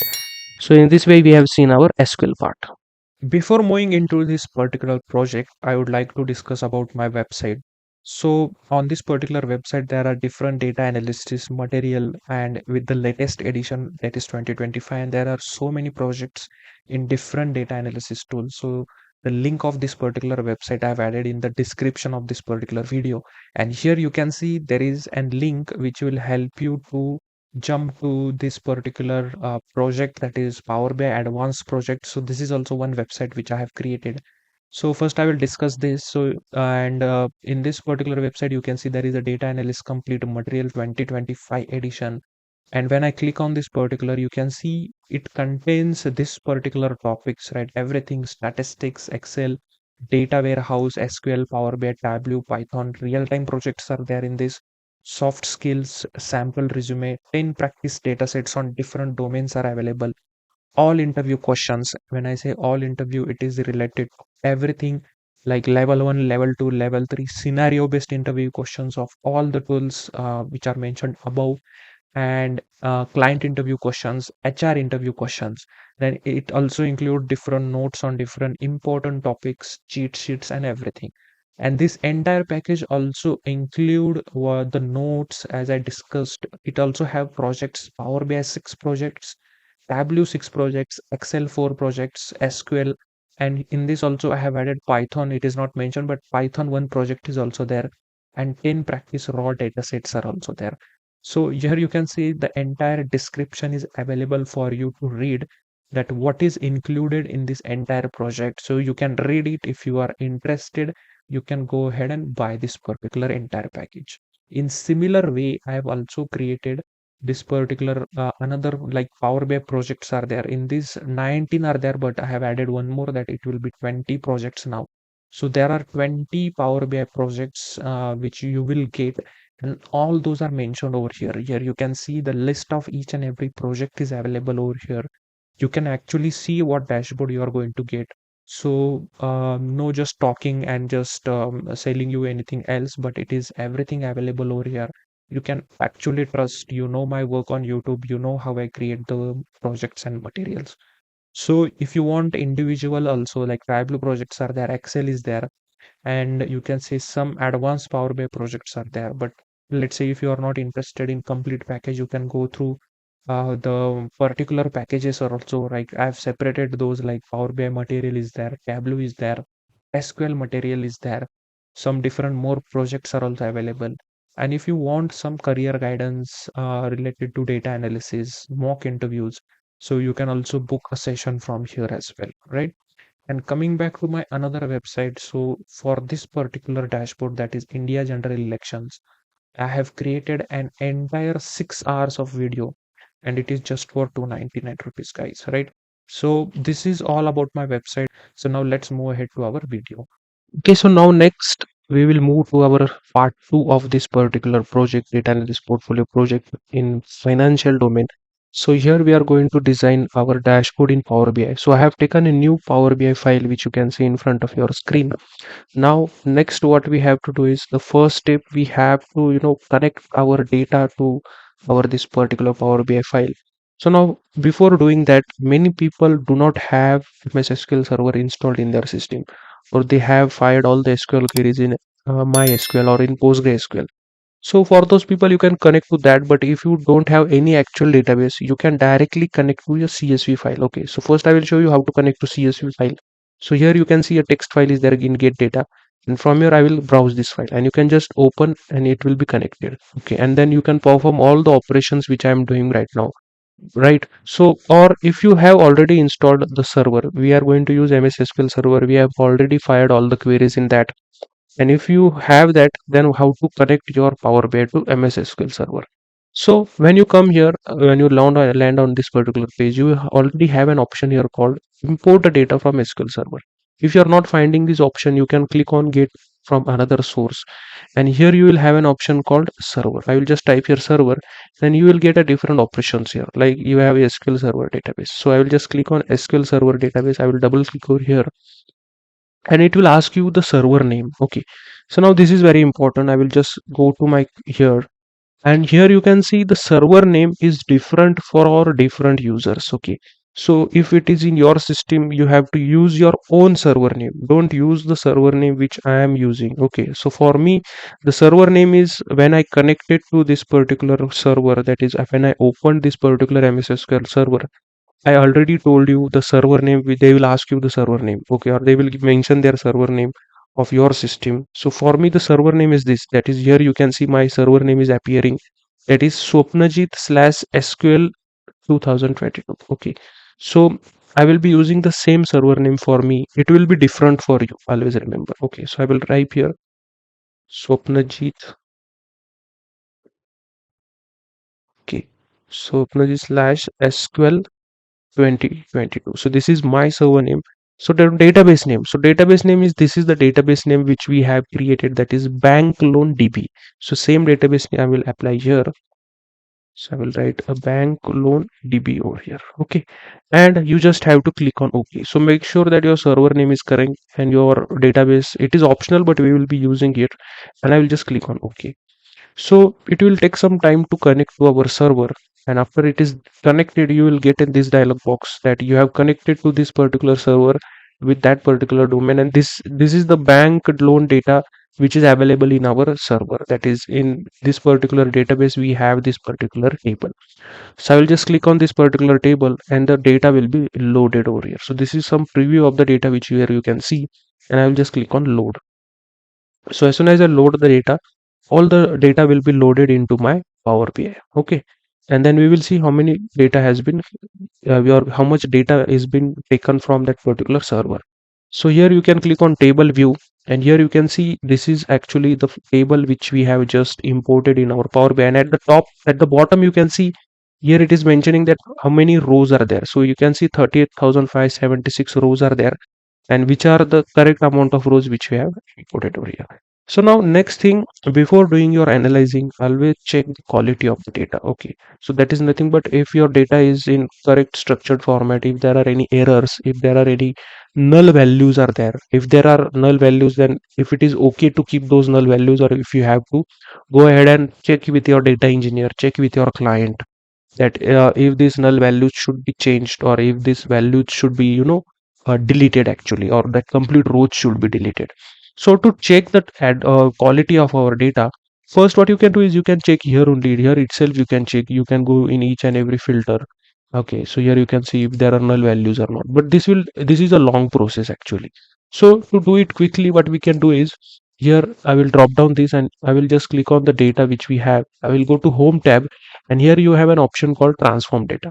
So as soon as I hit this transform button, it will take me to a new window which is a Power Query editor, which is inbuilt in Power BI. So as soon as I click this, it is opening with me a new window which is called as a Power Query editor. You can see over here.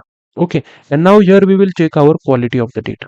So to check the quality of the data, what I will do, I will go in view button, and here you can say column quality, or you can if you see, I will just check on column quality, and here you can see whether this particular data is having any error, or there are empty rows or anything is there.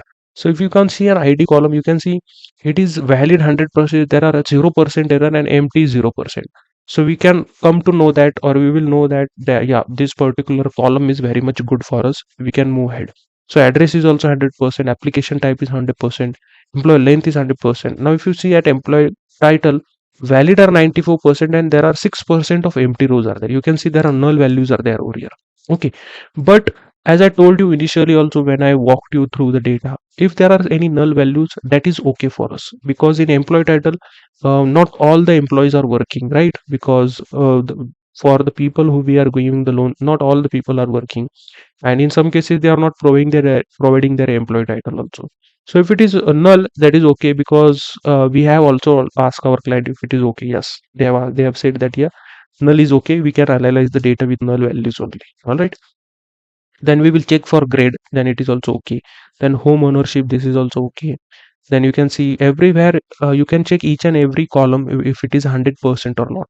If it is 100%, then we can conclude that yeah, the data is in good quality.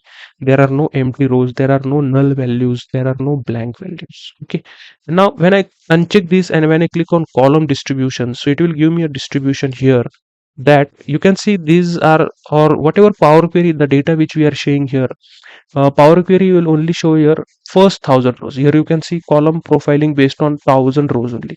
So first 1,000 rows only it will show us. So for 1,000 rows, you can see ID have 1,000 unique values.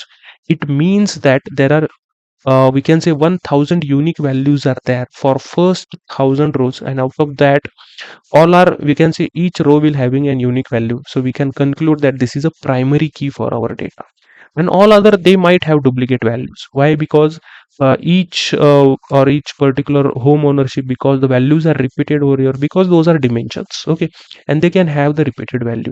All right, so not to worry on that. So here also, if we can see member ID, the member ID is nothing but that particular member ID, it is also having unique values, right? So it is also, we can consider it is a, we can say unique value. We cannot consider it as a primary key, but we can consider it as a unique key. Okay, because can take null values. Alright, so in this way also we can check the column distribution, how the column is distributed and all those things.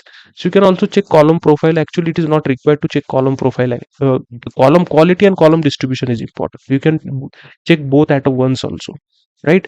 So in this way we are checking our data, and in Power Query itself, there are provisions where we can do some quality check, and if there are some errors, we can do some data cleaning also, right? Some basic level, high level of data cleaning is also done by using M codes and all those things. But as our data is in good quality, we do not require any checks over here. All right, so now we will go in home tab here, and we have an option here called close and apply. So as soon as I hit close and apply, it will bring me back to my Power Query, or sorry, the Power BI desktop. All right, so now here we have to start building our whatever visuals, our dashboards with respect to our problem statement. So if you go and see our problem statement here, so before moving ahead to our next part in this particular project, I would like you to introduce you to my website.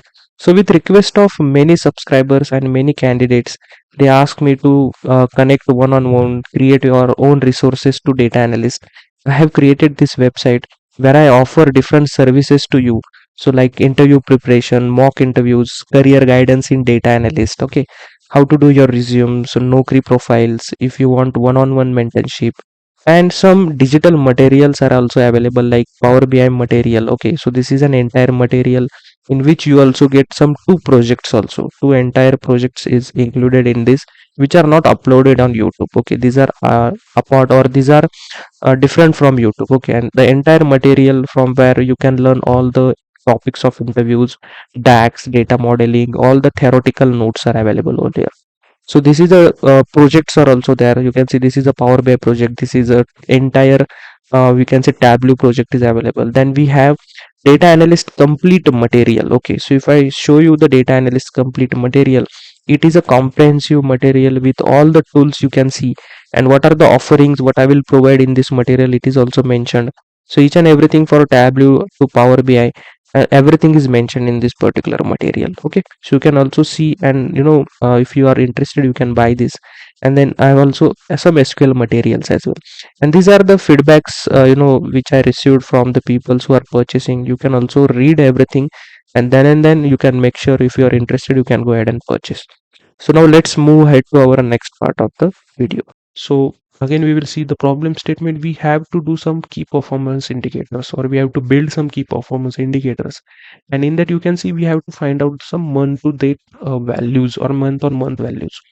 So now to find the month to date values, we know that, or if you don't know, it is important that we have to work on time intelligence functions. Okay, so month to date, dates MTD, dates YTD, total MTD, total YTD. So these DAX functions are called as time intelligence functions. And to perform any time intelligence functions, we have to create a date table. Okay, it is recommended by Power BI to create a date table.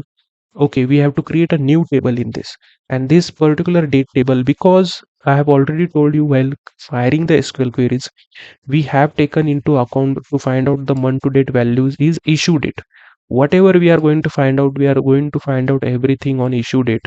So what we will be doing, or we will be creating a date table. We also called it as a calendar table, and we will be taking all the values from issue date itself. So now to create a date table, we have an option called as new tables. I will just create a new table over here, and I will name it as date table. Okay, so this will be my date table. So I will just increase the size so it will be visible for you. So this is my date table, and here I will be writing a DAX function for this. So you can create a date table by two functions. One is calendar and second is calendar auto. You can also create a date table in Power Query itself, but it is easier to create it in using DAX, and we will be using a calendar function. So this is the calendar function. So it is taking two arguments. So first it is asking what should be the start date, and second it is asking what should be the end date of that particular we can say a date call. So first we will be taking start date, we will be taking as a minimum. Okay, we will be taking minimum of issue date. Okay, so issue date is nothing but the date from the bank loan data. So this is our start date. So whatever is the minimum date in our issue date column in our bank loan data, that will be minimum, or it will be our start date, and max of end date will be what? Max function. It is nothing but max of issue date. Okay, so this is our we can say date column. So I will just close this end bracket also, and as I will hit enter. So as soon as I hit enter, you can see I have received and date over here. And with respect to that, when I scroll it down, so 12 we can say 12th December 2021 is the last date which we have in our issue date, and first is the this date. So it is taking all the dates between minimum and maximum. So whatever is the minimum and maximum, in between that all the dates are been taken. And so in our data, whether we have that particular date value or not, it is taking all the dates. Okay, so and this each row of this particular date column will be unique. Okay, each row will be having an unique value. All right, so it means that this is again a primary key of this table. Date is the primary key of this table, because each row is having unique date. Each row, no row will be repeated with the same date. All right, so now here what we will do, we will from this month we will extract here month also. We have to extract month. So like 1/1/2021 is nothing but January month. So we will create a column for this. So we have an option here called new column. So I will just hit a new column, and I will name it as month name, or we will name it as month only. And to derive that, we have to write a format function. The value is nothing but date table. Okay, so the date table, this is the date table date. Okay, the same value, this is the name of the table, that is the date table which we have created. You can see here, one second, I'll just, you can see that this is the date table which we have created. All right, and with respect to that, this is our date comma the format. What should be the format? I will write a format 4 times m. 4 times m means what? It will give us the name of the full month, and I will hit enter. Okay, as soon as I hit enter, you can see the month is retrieved from that. Second is February, third is March, likewise. All right. So this is the table which we have created. But if you can see, there is no relation yet between this table and the main database which we have. Okay, so when I click on here data modeling, so this is the data modeling we can say page, where we do some star schemas, snowflake schemas, where we connect our table to multiple tables, where we create some relationships, data modelings, and all those things. All right, so here you can see right now this table is independent, this table is independent, which we right now created, but we have to create a relationship in between these two. So we know that this date column is having, and each row is having a different, we can say date, we can say primary key. So here what we will do, we will connect this to issue date, because this is derived from issue date, and all our calculation are based on issue date only. So I will drag this and I will place it on issue date over here. So as soon as I do this, you can see a relationship has been created, a cardinality has been created, and you can see it is been one to many relationship. Why one to many? Because here the date, each row is having a single what we can see value on each row, and here on each row for that particular issue date there may be multiple values. I will show you in the data. Here you can see in bank data, and when I show you the issue date, you can see issue date is here. The values are repeating. You can see 9 October might be repeating. You can see 9 November is repeating. 10 February, 10 February, 10 February. It is repeating multiple times on each row. So that is the reason it is here are many values are there on each rows, but here is only one. So we called it as one-to-many relationship. That is, here is a primary key, here is a foreign key. Okay. So in this way, we have created a relationship between our bank loan data and with our date table data. Okay. And now what we have to do, we have to start building our visuals. So I will go into report view, and here we are going to design our visual. So before designing, what we have to do, I will give different colors we have used. If I show our dashboard, so you can see different color combinations are used here. So same color combination we will be using here. You can use your own color combination if you don't like this. So for here, what we will be using the background color. So I will just click on this outside, and here you have an option called format your report page. Then I will go to canvas background, and I will apply the color for me, and I will click on more colors. So here I will be using my own color code, and the color code which I will be using for this will be hashtag. I will be using the color code. Let me just find the color code which I will be using. One second. It will be hashtag 3 times 0. Okay, you have to press 3 times 0, 3 times 0, 8, 3, D. Okay, so this is the color code which I'm going to enter.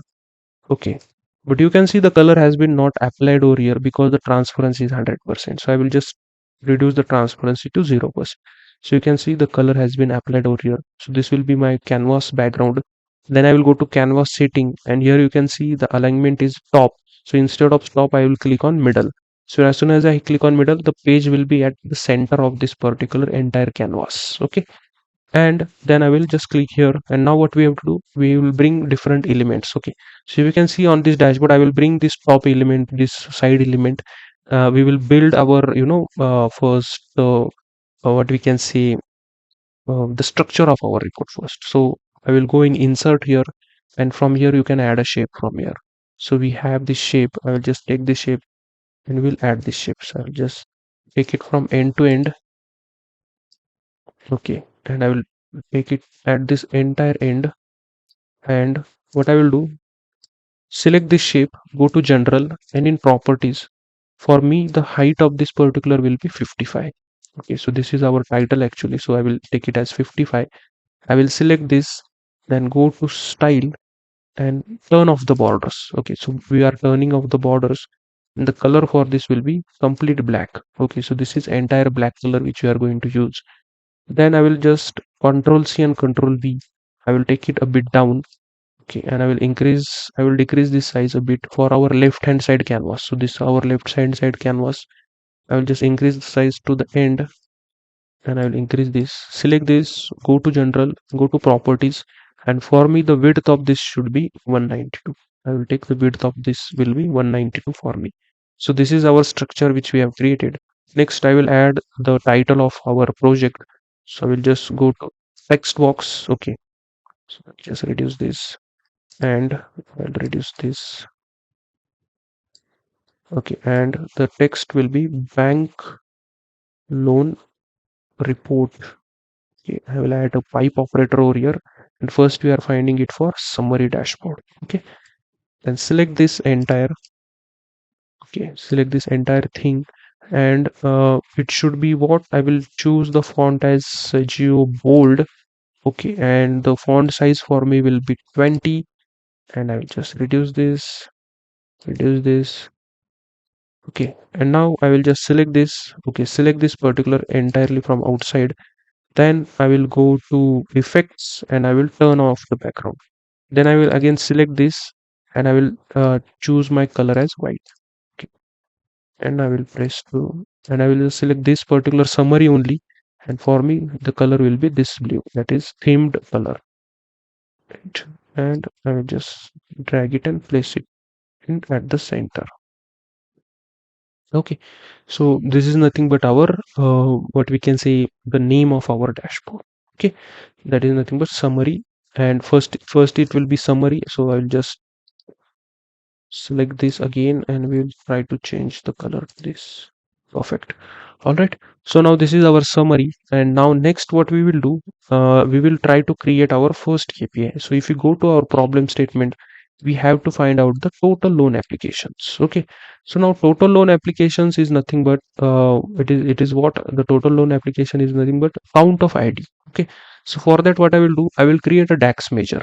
So I will just right click over here, and you have an option called measure, new measure. So I will just click on new measure, and I will increase the size a bit so you can see it. And here I will name it as total loan applications. Okay, and it is nothing but count of ID. So I will just take count of ID. Okay, that is count of bank loan data ID, and I will just hit enter. So as soon as I hit enter, you can see a new field has been created here called as total loan application. Okay, that is nothing but measure. So you can see at the front of this there is an symbol of calculator. So if you can see, if it is a calculator symbol is there, then it is been created in the Power BI, or we have created that measure manually in Power BI. It is not the field which comes from Power BI, or which comes from the database itself. It has been created in that particular data in Power BI. Okay, so now we will take a card from here. You can see, if you go to visualizations and go in build visual, there is an option called as card. So as soon as I click on card, the card window has been opened here. Okay, control Z. So I will just select this and I will reduce it, and I will bring it over here. Okay, then go to add your visuals, select this card, and we have to add here. So I will take our loan applications and I will place it over here. So these are our total loan applications. Okay. Now for this, I will select this and go to format visual. Then I will go to call out value. And for me, the call out value which I will take over here will be 29. Okay. I will take it as 29, and I will take it as bold. And we don't want category label. So this label we don't want. So I will just turn off the label over here. And now next, I will just reduce this size a bit. I'll bring it down over here, and now I will just remove the background from here. Okay, I'll just reduce this also. So I will go in general. Okay, go in general, or go in just go in general, go in effects. Okay, and you have no background on, just turn this off.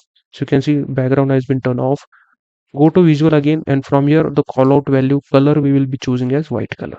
Okay, and you can see we have mentioned in our this dashboard up to 2 decimal points. So to do it up to 2 decimal points, you can see the decimal places is available. You just have to increase to at 1. So you can increase the decimal point by 1 over here, right?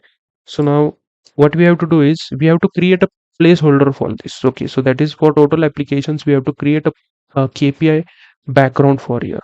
So I will go into insert. I will go to shapes, and I will insert this particular rectangle. Okay, and now select this. Okay, select this, go to style, and the color which I will be using for this particular, for loan applications I am using a different color. So for this I will be using a color code as hashtag AD5129. Okay, so this will be the color code which I will be using. Then select this, go to general and properties. So we will define our height and size of this particular thing. So for this I will be choosing the width, or the height I will be choosing as 117, and the width for this I will be taking as 195.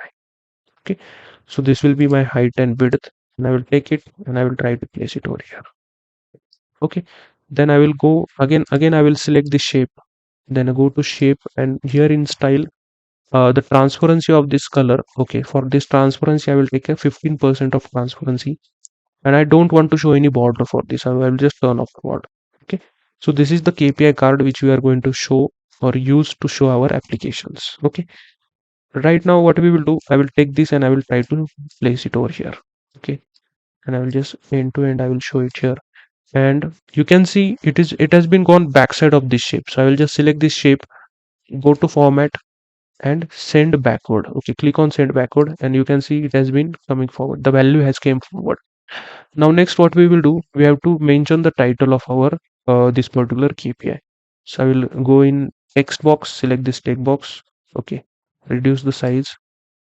Okay, bring it at the top. Okay, and I will name it as total loan applications. Okay, so for first KPI it will take time. For other we will just copy and paste it. Okay, so select this KPI card, go in effects, turn off the background. Okay, select this entire, reduce this somewhat. Okay, then we will choose what we can say the size for this as 10.5, and we will use a Sergio UI bold.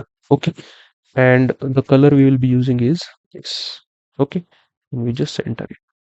All right, and we will take it and we will try to place it over here. All right, so this is our total loan applications. We will reduce this as well, and we will take it a bit up. All right. Okay, perfect. So let's check with this dashboard. Okay, it looks good. So 38.6K and the total loan applications. All right.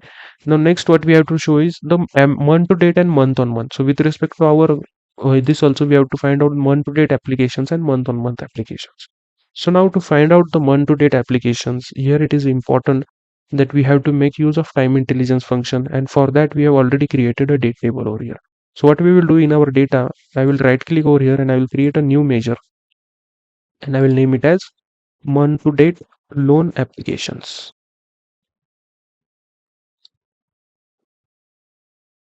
Okay, and I will make use of a calculate function. So I will make use of calculate function.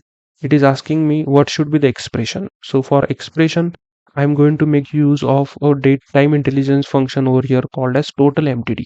Okay, so total MTD is nothing but it is an expression which is used to evaluate we can say month wise what are the total and applications. Okay, so it is asking us what should be the expression of this total MTD. What we have to find out, so we have to find out the total loan applications, and we have already created a field for it, that is total loan application. We will be taking same, so we have to find out the total loan applications for here. Okay, I will close the bracket. Okay, so instead of closing I will just use the second argument, that is date. So for by which date we have to find out, so we are going to use the date field date. So that is we have created a date table and we are going to make use of that date, and I will close the bracket, and I will close the bracket one more for the calculate field. Okay, and I will hit enter. You can see a field has been created over here. All right, so what I will do, I will just copy this, or instead of that I will take a new card over here. Just click on card. I will reduce this, and I will take this month to date loan application and I will try to show. You can see these are the total month to date applications, and we will just quickly format this. Okay, so for here I will go to format visual. In callout value, I will be showing it as a Sergio UI semi bold. So we'll changing the font here to semi bold, and the font will be 12. Okay, and the display units should be what, in thousands, and we are going to show it up to one decimal point. All right, then we are going to use we can say a off-white color for this. We will use this color. Okay, and we will go in general, we will go in effects, and we will turn off the effects. All right, again go to visual and we will turn off this category label. We don't want to show this, so turn it off. And again go in general and turn on the title. We have to show the title, and the title we will mention as month to date. Okay, and the color of this title which you are going to show is this. Okay, we will show this color as of title, and we will center this. Alignment should be center. Okay, then I will just try to reduce this. Okay, then take this and we will try to place it over here.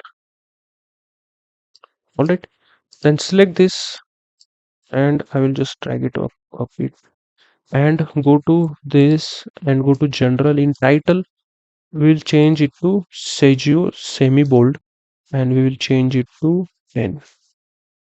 Okay, we'll reduce the title a bit. Okay, and we'll take it out. Right. All right, so these are the month to date applications that are 4.3K. Next, if so, we are finding the values over here, but we have to check with our SQL query document if the values are correct or not. So we have a query document over here. I will just take it up. So you can see the total applications were 38576. So we are getting the same value, that is 38,000. So it will be the same value. So the current loan applications are 4.3K. That was 4. We have just converted it to 1000. So we are getting, or we are able to match our values with this. So with respect to that, here also we are getting the same values, right?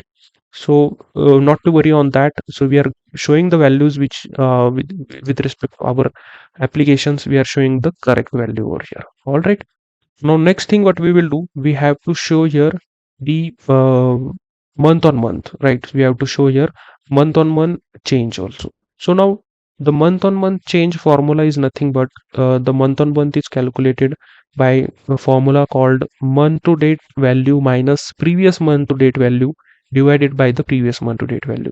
So we have calculated the month to date applications, but here again we have to calculate the previous month to date applications also. So how to do that? So for that we will just right click over here and I will create one more measure and I will name it as previous month to date loan applications. Okay, and here what we will be using, I will be using a calculate function again. So I will use a calculate function. The expression is nothing but what we have to find out, we have to find it for total loan applications. Okay, total loan applications, we have, it is already a calculated field.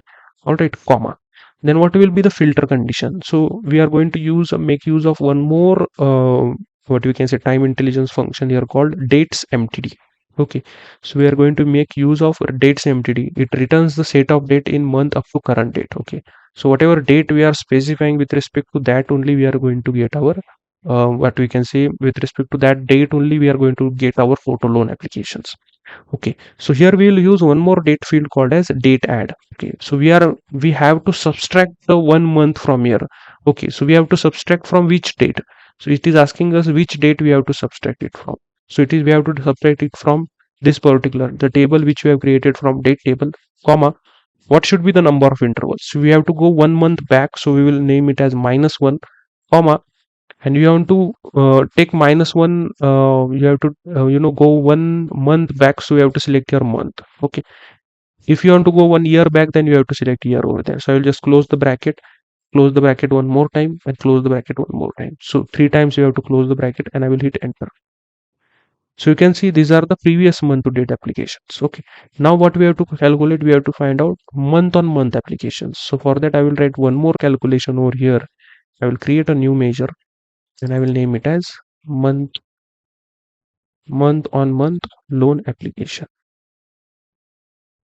Okay, and the formula which I already told you, I will add a bracket, that is month to date loan applications minus previous month to date loan applications, close the bracket, total divided by previous month to date loan applications.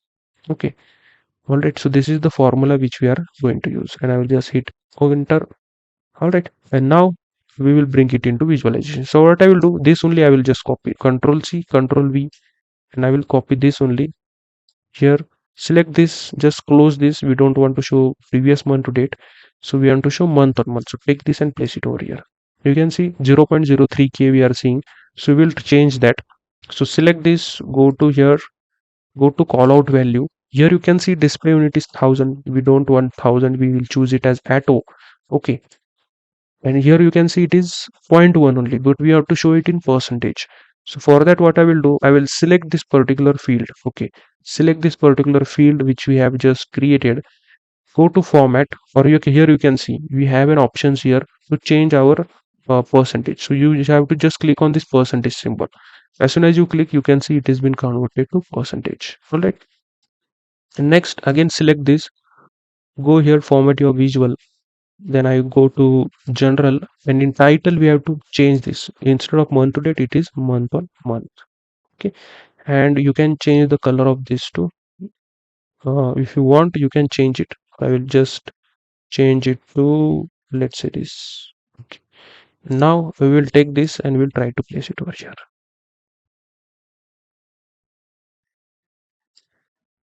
Perfect.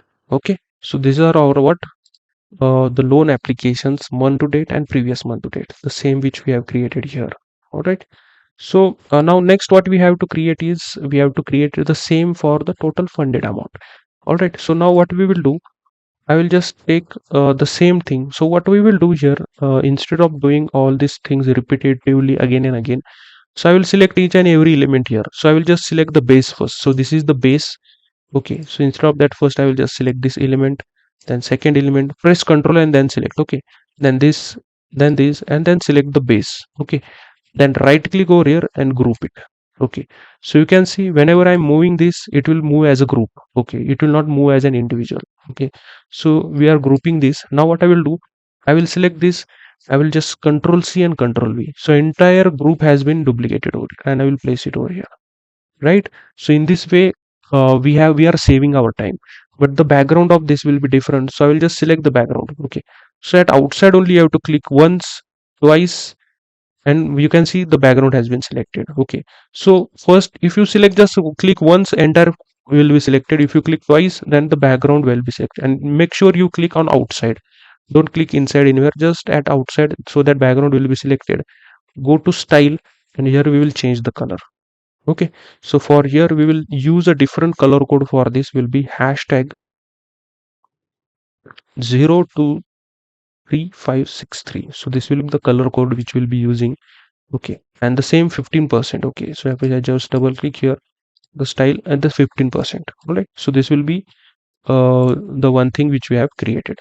Now next, what we have to create it as our problem statement, we have to find out the total funded amount. So for this I will create one more calculation, new measure, and I will name it as total funded amount. And the total funded amount is nothing but we have to take sum of the loan amount. So it is nothing but sum of the loan amount. This is nothing but the loan amount.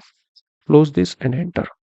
Okay, so now you can see you have to select, we have to change this KPI. So select this and select twice. Okay, 2 times you have to click. You can see this KPI has been selected. Then I will just show you again.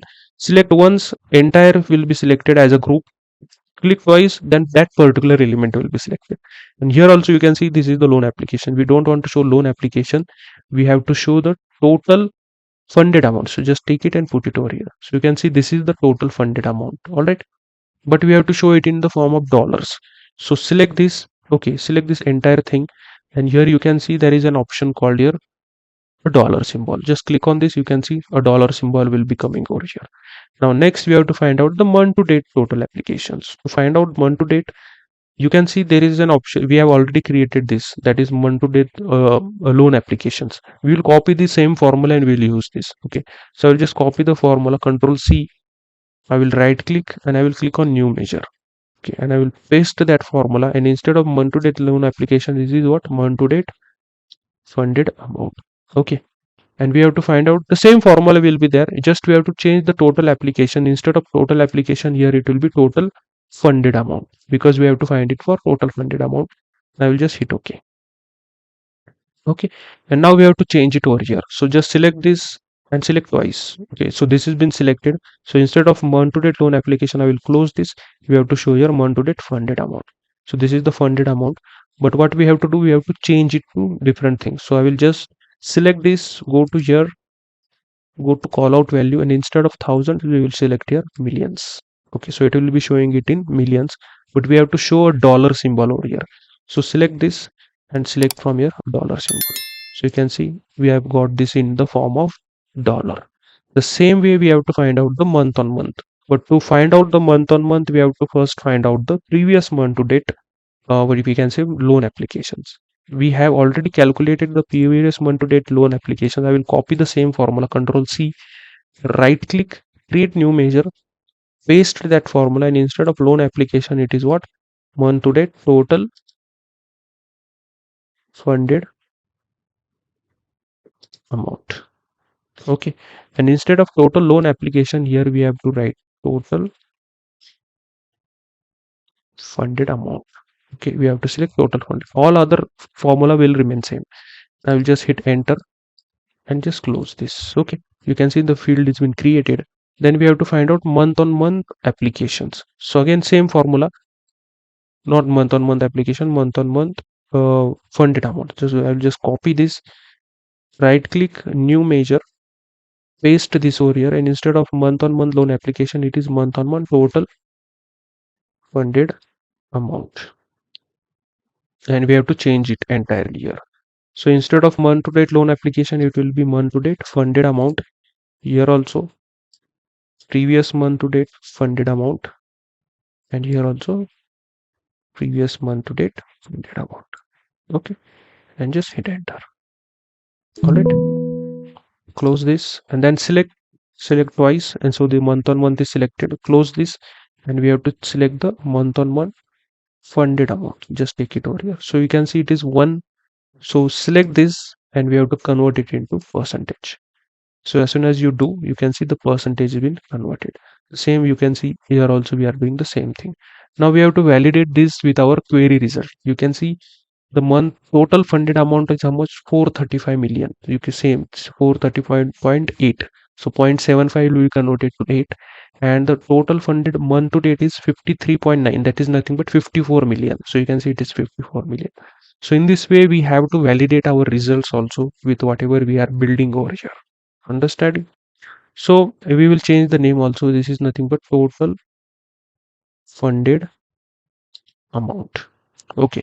So if you are building one, if you build one, the others building of other KPIs is very much easy and very much simple. All right. So now we have to do it for other KPIs also. Okay. So again, what we will do, Control C and Control V. I will again copy and paste this, and we'll bring or we'll drag it over here. Okay, so don't worry about the spaces in between that, we will adjust that later. Okay, so now next is what, we have found out the total funded amount. We have to find out total amount that is received, and we know total amount received is nothing but sum of the total amount. Okay, so for that I will just right click over here and I will create a new measure over here, that is total amount received. Okay. See, the funded amount is nothing but the amount which bank disburses to that particular customer.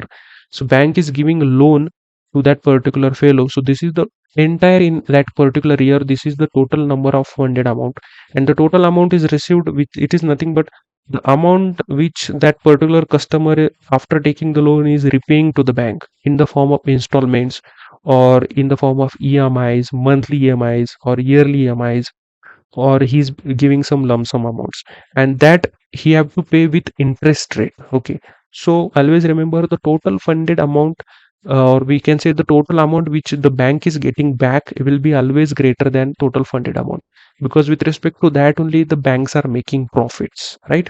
So this I've already explained you while we were firing the SQL queries. All right, so the total amount received we have to find out, and it is again it is nothing but the sum of total payment. Okay, so in our data the total payment is nothing but the total amount received. I will just hit enter. Okay, then select once, select twice, so this KPI will be selected, then close this, and we will be taking as total amount received. Okay, so it is 473 million. It is always greater than the funded amount, then and then the bank will make the profits from there. Okay, so now again select this entire, and we will just add a dollar symbol over here. All right, so in this way we are showing this. So I will just activate my pen, so that my cursor, you can see where is my cursor. Okay, so now this, in this way we have found our this KPI. Next we have to find out the month to date applications. So now to find out the month to date applications, we have already month to date funded amount. We will use the same formula, Control C again, right click, new measure. I will paste it over here, and instead of funded amount it is what, month to date, or we can say month to date total amount received.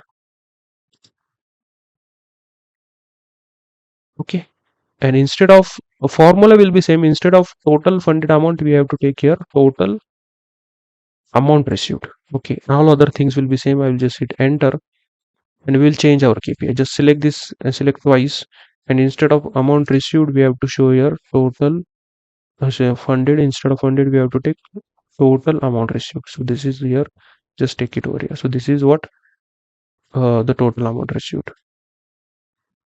Oops, I think we have to change the month to date, right? So I will just take month to date. I will just close this, and we have to take the month to date total amount received. Okay, so you can see this is the month to date total amount received. So instead of this, we have to add the dollar symbol. So just select this, and in the, you have to go in measure tools, and here you can just click on dollar symbol. So you can see the dollar or the currency has been added. Next we have to find out month on a month, but before finding month on month we have to find out previous month to date total amount received. So we have an option called, we have already used this formula for funded amount. We will copy this, right click, and click on new measure. Okay, so once you write the formula, the same formulas will be used again and again, and instead of total funded amount it will be total amount received. Okay, and we have to go 1 month back, so we have used the datesemptd and date add function over here. I have already explained you how this particular calculation works. I'll just click on hit OK, Okay, so we have to change the name. It is month to date total received amount.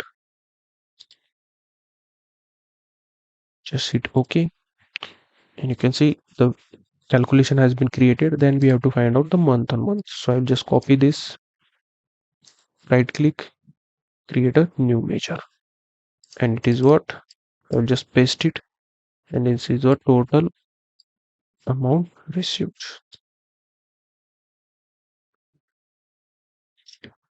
Okay, so we have to change this to month to date total amount received, this to previous month to date total amount received, same here,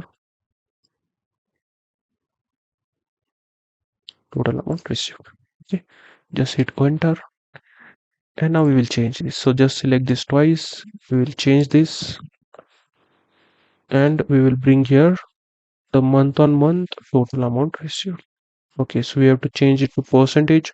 So for that, select this and change this to percentage, and you can see the value has been changed. So now again validate this with our SQL query.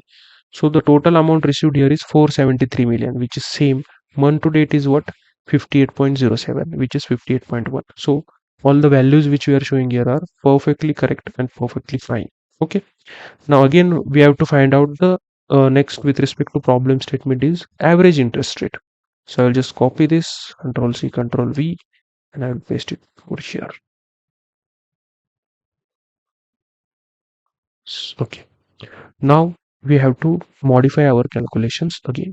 So average interest rate is nothing but we have to take average of our interest rate. So for that I will write a calculation, new measure, and I will name it as average interest rate. Okay, and we will name, or we have to take average of our interest rate. So that is average of interest rate, the field which we have in our data, and hit enter. So average interest rate is nothing but the loan is given by a bank, but they have always charge some extra amount with respect to the interest rate, okay, while repaying the loan amount. Okay, so the interest rate, what will the overall average interest rate which they are charging, we have to find out that, because this is a summary dashboard. All right, so once we build all the KPIs, I will show you how to read the insights from that. All right, so first we will build the KPIs, and I will just select this twice. Okay, then close this, and we have to bring here the average interest rate. Here it is, bring it over here. So you can see it is not in percentage format, so just select this, click on percentage. So you can see 12.0 is the percentage. All right, so if you see with respect to our SQL data also, 12.0 is the percentage amount, which is the exact match. All right, now next we have to find out the month to date average interest rate. How much is the month to date interest rate? All right, for that we have a formula over here. For funded amount, we will just copy this formula, right click, oops, not new column, we have to right click, and we have to create a new measure. Okay, paste this, and this is month to date average interest rate. Okay, and instead of total funded amount, we have to take here average interest rate. Okay, and just hit OK. Then just select this entire two times, close this, and we have to take month to date average interest rate over here. So instead of million, we have to change this. So go to format visual, go to callout value, and here instead of millions, just choose auto. Okay, and after choosing auto, select this average interest rate, go to measure values, and from here select percentage. You can see it has been converted to percentage. Now we have to find out month on month, but for that first we have to find out the previous month. Okay, so I will just click on the other calculations which we have already created, copy this calculation, right click, new measure, paste it over here, and instead of this we will write it as average interest rate. Okay, and here instead of total funded amount, we have to find it for average interest rate. Okay, and just hit OK, and then we will find out the month on month. So just copy this, right click, new measure, paste it over here, and this is what month on month average interest rate, and we have to change it over here. So this is month to date average interest rate. Similarly here, previous month to date average interest rate divided by previous month to date average interest rate. Hit OK. Then select this. Then we have to change this, close this, and we have to check month on month average interest rate. Select this. OK. Just select this calculation and convert it into percentage. You can see 3.5 percentage. Right, and we will change this is nothing but it should be named as average interest rate. It is average interest rate. So here as well, it is nothing but total amount received. Okay, and the last KPI which is remaining is average DTI. It is nothing but debt to income ratio. From that, it is decided whether the loan should be given to that fellow or not. And the debt to income ratio, actually it is a US term mostly used in US. So based on that, average DTI must be somewhere between 30 to 35%. It is should be not very high, it should be not very less. Okay, so average should be that much. So if it is in around 35 or 20 or 30 to 35, it is considered that that particular fellow will repay our amount whichever the loan he is taking. All right, so now I'll just copy this, Control C and Control V, and I will just paste it over here.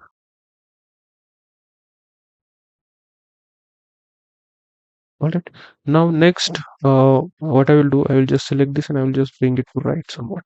All right, now we have to find out the average DTI.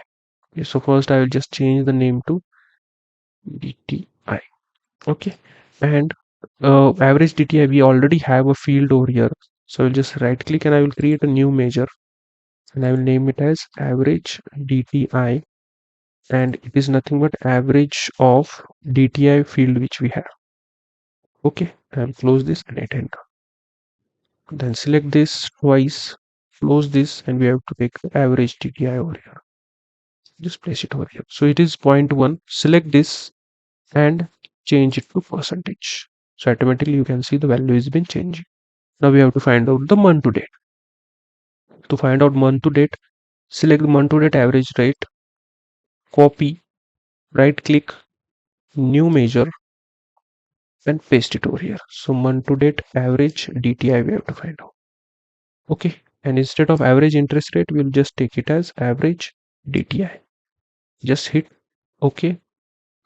Select this month to date, close this, and take the average DTI over here. So it is in 0.1. Select this average DTI and click here on percentage.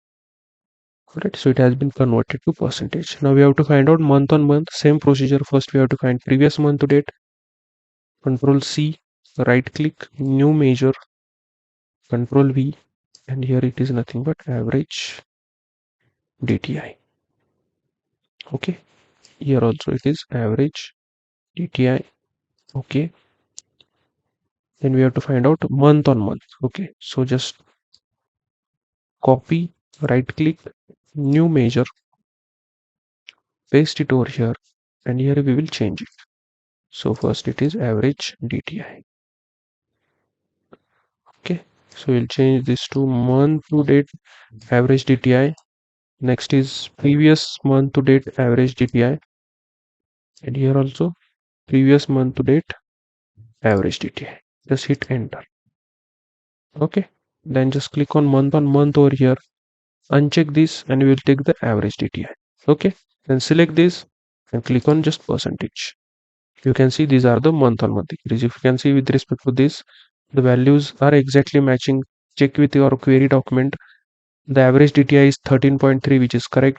The month to date is 13.66, that is nothing but 13.7, which is also perfectly correct.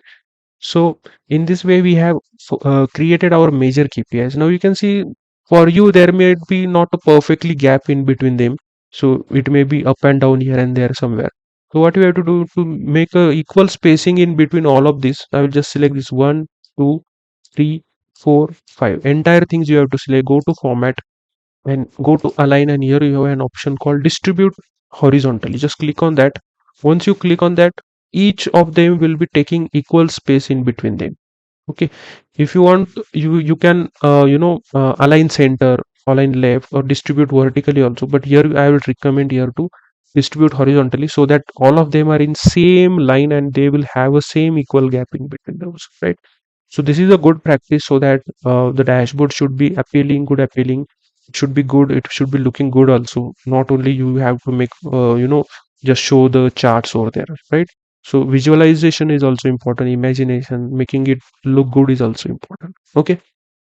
So now you will ask me why I have made it this in orange color, because the total loan application are important, right? What, how many total loan applications are there, and it is a requirement that you should mention, this should be highlighted separately, that how much are the total loan application in that entire year, how much are month to date, and with respect to last month, how many of them are increasing each month. Because if the total loan applications will come, then and then money will come, funding will be given, amount will be received, and the profits will be gained. All right.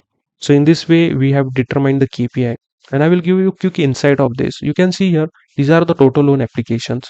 The total funded amount, which I told you again and again, I am telling you again that this is the funded amount, is nothing but the amount which is disbursed to the customer, which is given to the customer as a loan. Okay. So this is the total amount which is given as a loan, and this is the overall figure of that entire year. We can say a header KPI or summary KPI, we can say at higher level. And for current month, okay, so latest month 54 million has been given, and with respect to last month 13% more amount has been given. Okay. So it means that it is performing good, performance is good, everything is positive. Means what?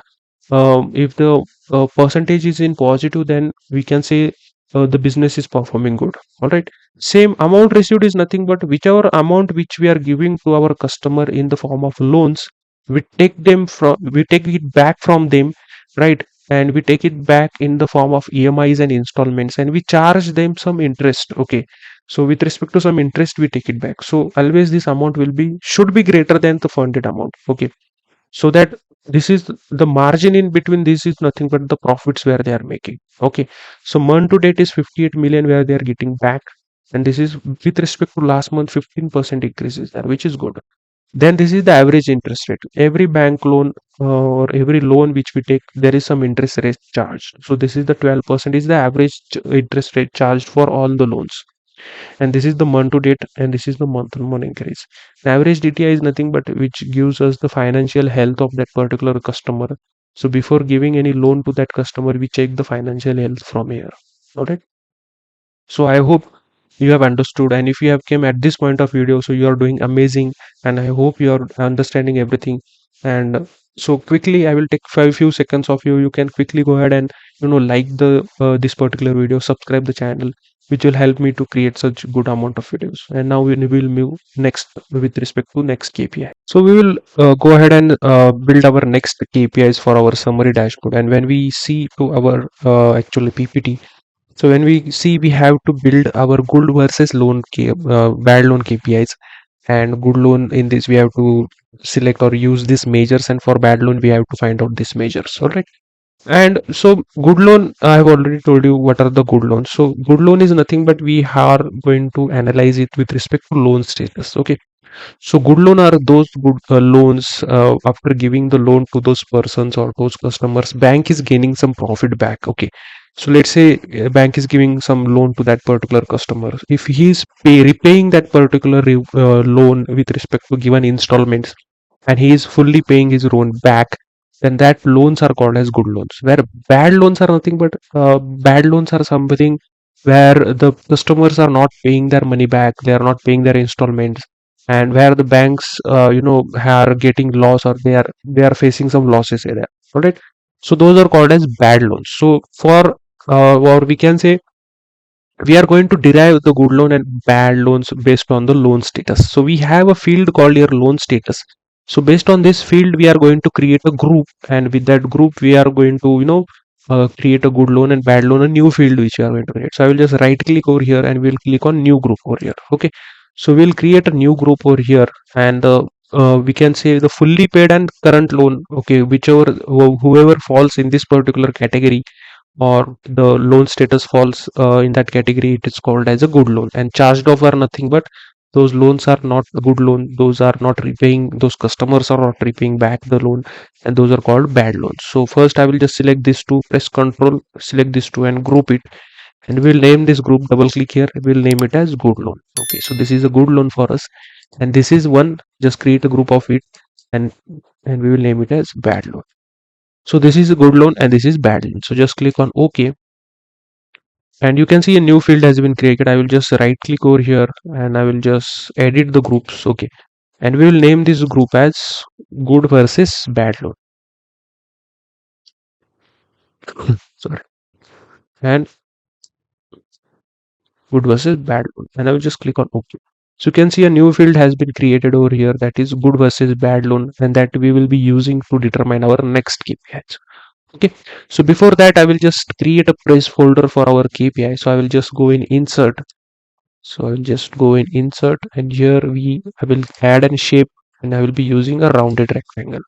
Okay, so I will reduce the size somewhat over here, and whatever the size or the color code which we have used here, same color code we are using, just I will just select this outer, and I will just click on home, format painter, and I will just click on here. So you can see same color we are getting over here.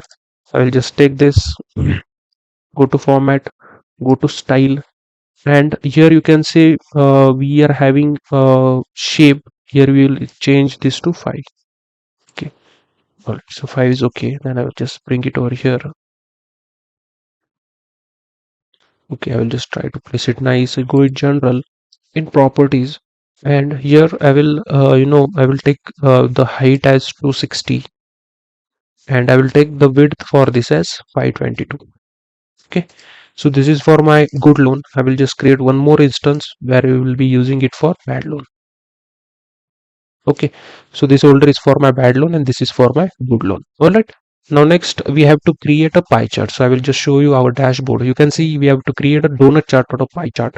Here we will mention the good loan percentage, same bad loan, and here the bad loan percentage. So just let's create us first the donut chart. So I will just select a donut chart from here, and I will take it here, and we want a good versus bad loan. So I will just take a legend, put it here in the legend, and now what we have to take here is we have to find out, or we have to take the total what we can see here, we have to find out the total loan applications we have to take. So I will just take a total loan applications from here.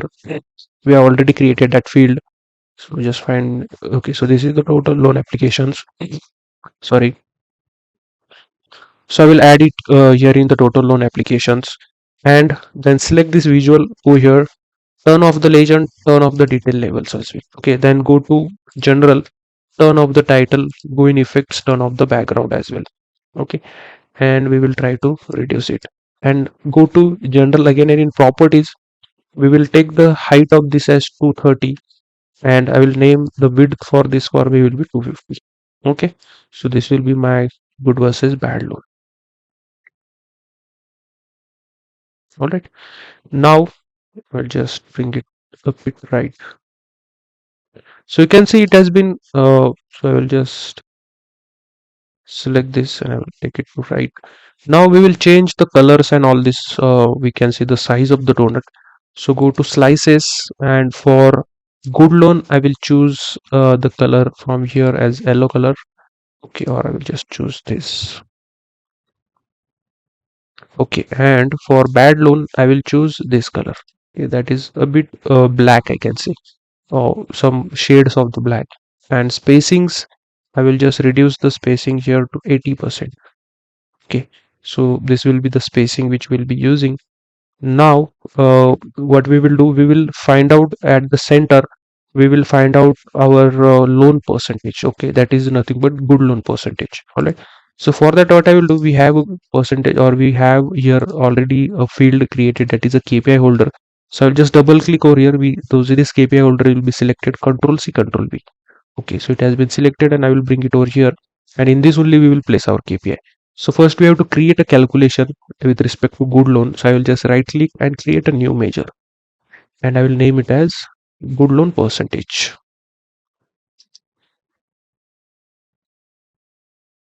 It's good loan percentage. Okay, and we will use a formula here. Okay, so good loan percentage, how to find out good loan percentage? So with respect to good loan percentage, we have to find out the applications which are for good loan divided by the total applications, right? So we have to find out the percentage. It is nothing but the total number of application as a good loan divided by the total applications of entire data set. So what we are going to see, so we will use a bracket over first, and then we will use a calculate function. So this is a calculate function. So then it is asking, we have to find out what. Okay, so that is nothing but total loan applications. So we have to find it with respect to the total loan applications. We have it here, total loan applications, comma.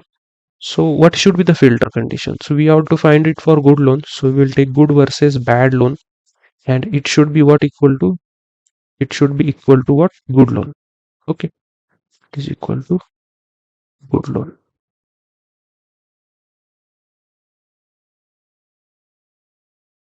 Right. Then I will just close the bracket outside, and I will entirely divide it by what? Total applications. That is total loan applications. So this is what the calculate functions, and we have to filter it only for good loan. So I have chosen here good versus bad loan as good loan and divided by total entire applications whatever we have. And I will just hit OK over here. Okay, so you can see we cannot find a good loan. So let's see first here, right click, edit groups. So we have an option here called good loan. So let's see. Okay, so we have to mention here double inverted, not single. We have to find double inverted here because it doesn't take single quotes. We have to use a double quotes. And now I will just click on OK. So you can see calculation is valid. Now select this. Okay, and instead of average rate, we want good loan percentage over here. Okay, so you can see these are the good loan percentage, but we have to convert it into percentage format. So select this good loan and here click on percentage. So you can see it will be converted to 86.4. Okay, so I will just bring it to the center of here. Right, just reduce this. All right, and we will go to format and it call out value. Uh, okay, so you can see it has been gone backside of this shape first. So we'll bring it forward. So select the shape first, go to format and send backward. Just click 2-3 times, send backward. Then 5 to 6 times you can click and you can see it has been coming forward. Okay, so just this also we have to send it to backward. So select pie chart and click on send backward. One sec. So we'll just take it aside. I will take it out again. Just bring it here. And I will just select this and we will do formattings first. Go to here, choose the callout value as we will choose it at, let's say we are going to take it as 28. We'll take it as 28 and we will choose the color as this. Okay, and then I will place it away. Alright. So in this way, we will be doing this pie chart. And now we have found out the total loan, good loan application percentage. So I will just select the title also. So I'll just double click here, Control C, Control V, and we will bring it and we will try to place it over here. Okay, and this is what good loan. Okay, just bring it a bit down and we will take the font as 12. Alright. Okay, perfect. So good loan issued. Nice and clean. All right, now next what we have to do is we have to find out the other KPIs, that is good loan applications, good loan funded amount, good loan total amount received. So first we will find out the good loan applications. So I will just again right click on new measure and we will name it as good loan applications. Okay, same we will use a calculate function again. Okay, in calculate function, we want to find out expression. Now here we have to find out how many are the total applications. So we'll take a total applications again first. So total loan applications, comma, again we have to apply the good versus loan filters because we just have to find it for good loan. So good loan is equal to what? This should be equal to good loan. Close this, enter, and press enter. Okay, you can see we have created. And next we have to find out good loan funded amount. Okay, then I will right click again. So I will just copy this calculation again, Control C, and I will right click here, measure. Okay, and I will paste it, and this is what it should be, good loan funded amount. So it should be good loan funded amount.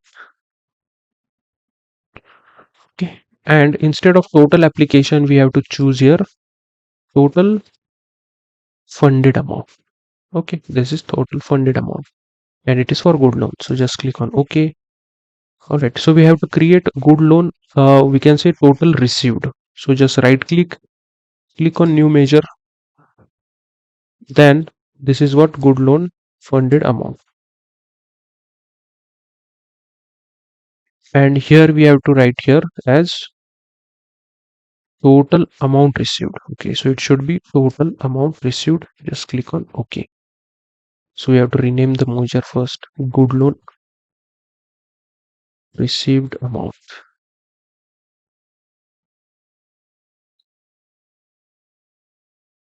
and then click on OK. So we have created all the three measures. Now we have to bring it into visualization.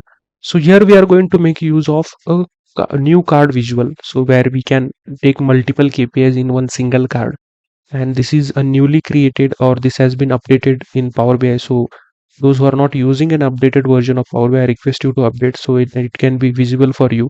If it is still not visible, you have to go in file, then you have to go in options and settings, go in options, and in preview, here in preview features you have an option called new card visual. So you just have to check this. Okay, click on OK. If it's still not visible, you have to just save this, then you have to close and reopen your Power BI, right? So now we will take a new card visual. So I've taken a new card visual over here, and we have to take good loan applications here. We have to take funded amount and good loan amount received. So now we have to do some formatting. So select this, go here, and in going layout, and in layout we have to choose this as vertical. Okay, make it as vertical. Try to adjust it over here, and we are going to choose the space between card as 6. All right, then go to general, go to effects, and turn off the background. Okay, we don't want any background to be displayed. Then go back again to the visual. Okay, and now here in callout value, where we are going to choose our different colors over here. So the font size which we'll be using is 2022 bold. Okay, we are going to use a bold file size. Then okay, then we will go to our labels. For labels, we'll be taking it as off-white. Okay, and it will be Sage UI semi-bold. Okay, so this is the thing we are going to use. Okay, I'll just select this, and I will reduce the size first.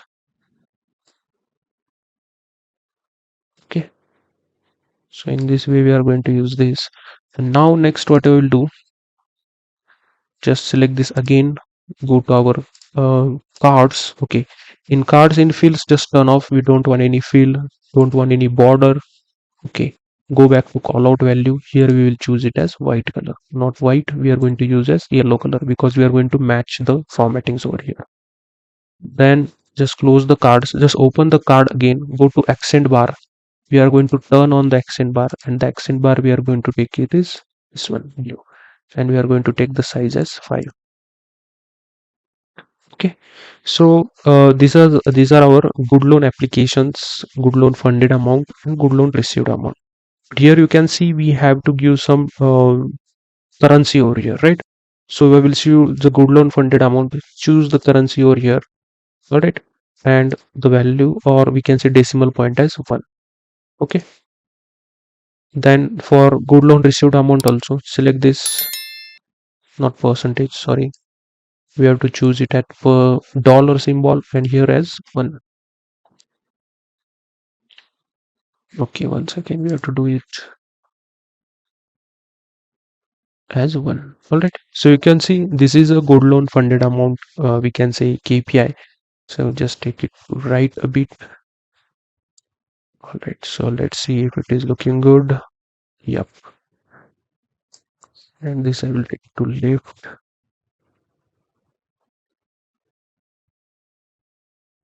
This is okay. All right. So this is our good loan, we can say issued. The same we have to do it for bad loans. Okay. So we will do the same things again. And once it is done for good loan, bad loan is easy. So just control C, control V will be using the same chart over here. All right. Then next, I will just copy this also. Control C, control V. All right, so now we'll just select this chart, go in here, and we will just change the color of the slices. So instead of good loan, we will choose this for good loan now, and for bad loan, what we will do, I will choose this, or you can go ahead and choose this also. Okay, this looks good. All right, so this is for bad loan actually. So this is for bad loan. Okay, this is the bad loan information, and we have to build the percentage also. So I'll just take this a bit down and I will just copy this, control C, control V. I will take it out and I will just place it again over here. Take it and place it over the between. Okay, and now we have to find out the percentage. So this is the good loan percentage calculation which we already have here. So just copy the same, control C, and right click and create a new measure. Okay, paste it over here, and instead of good loan percentage, I will name it as bad loan. So wherever you see good loan, we just have to change it to bad loan. So it is good loan, so we have to find it for bad loan. So I will just click on bad loan. Just hit enter. Okay, then we don't want to see good loan, we have to see it for bad loan. Just take it over here and select this, and we have to convert it into percentage. So it is 13.8%. Go over here, and in callout value, we will change the color to this. Okay, so we are going to try to match the colors with our whatever values we are having. All right, I'll just try to bring it to center. Perfect. Now we have to find out all other these three measures. I will just control C and control V. Same we'll use here. Okay, and next what we have to find out over here is first. I'll just take this to right.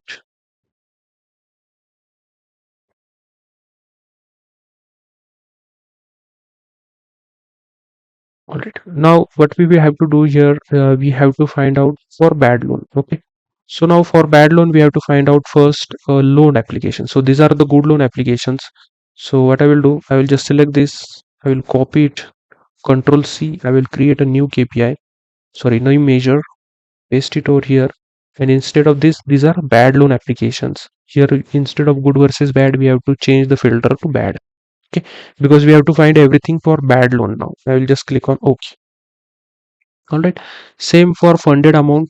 Okay, select the funded amount, select this entire thing, control C, right click, then we will click on new measure, paste it, and instead of good we have to change it to bad. Okay, same thing we will do it for amount received also.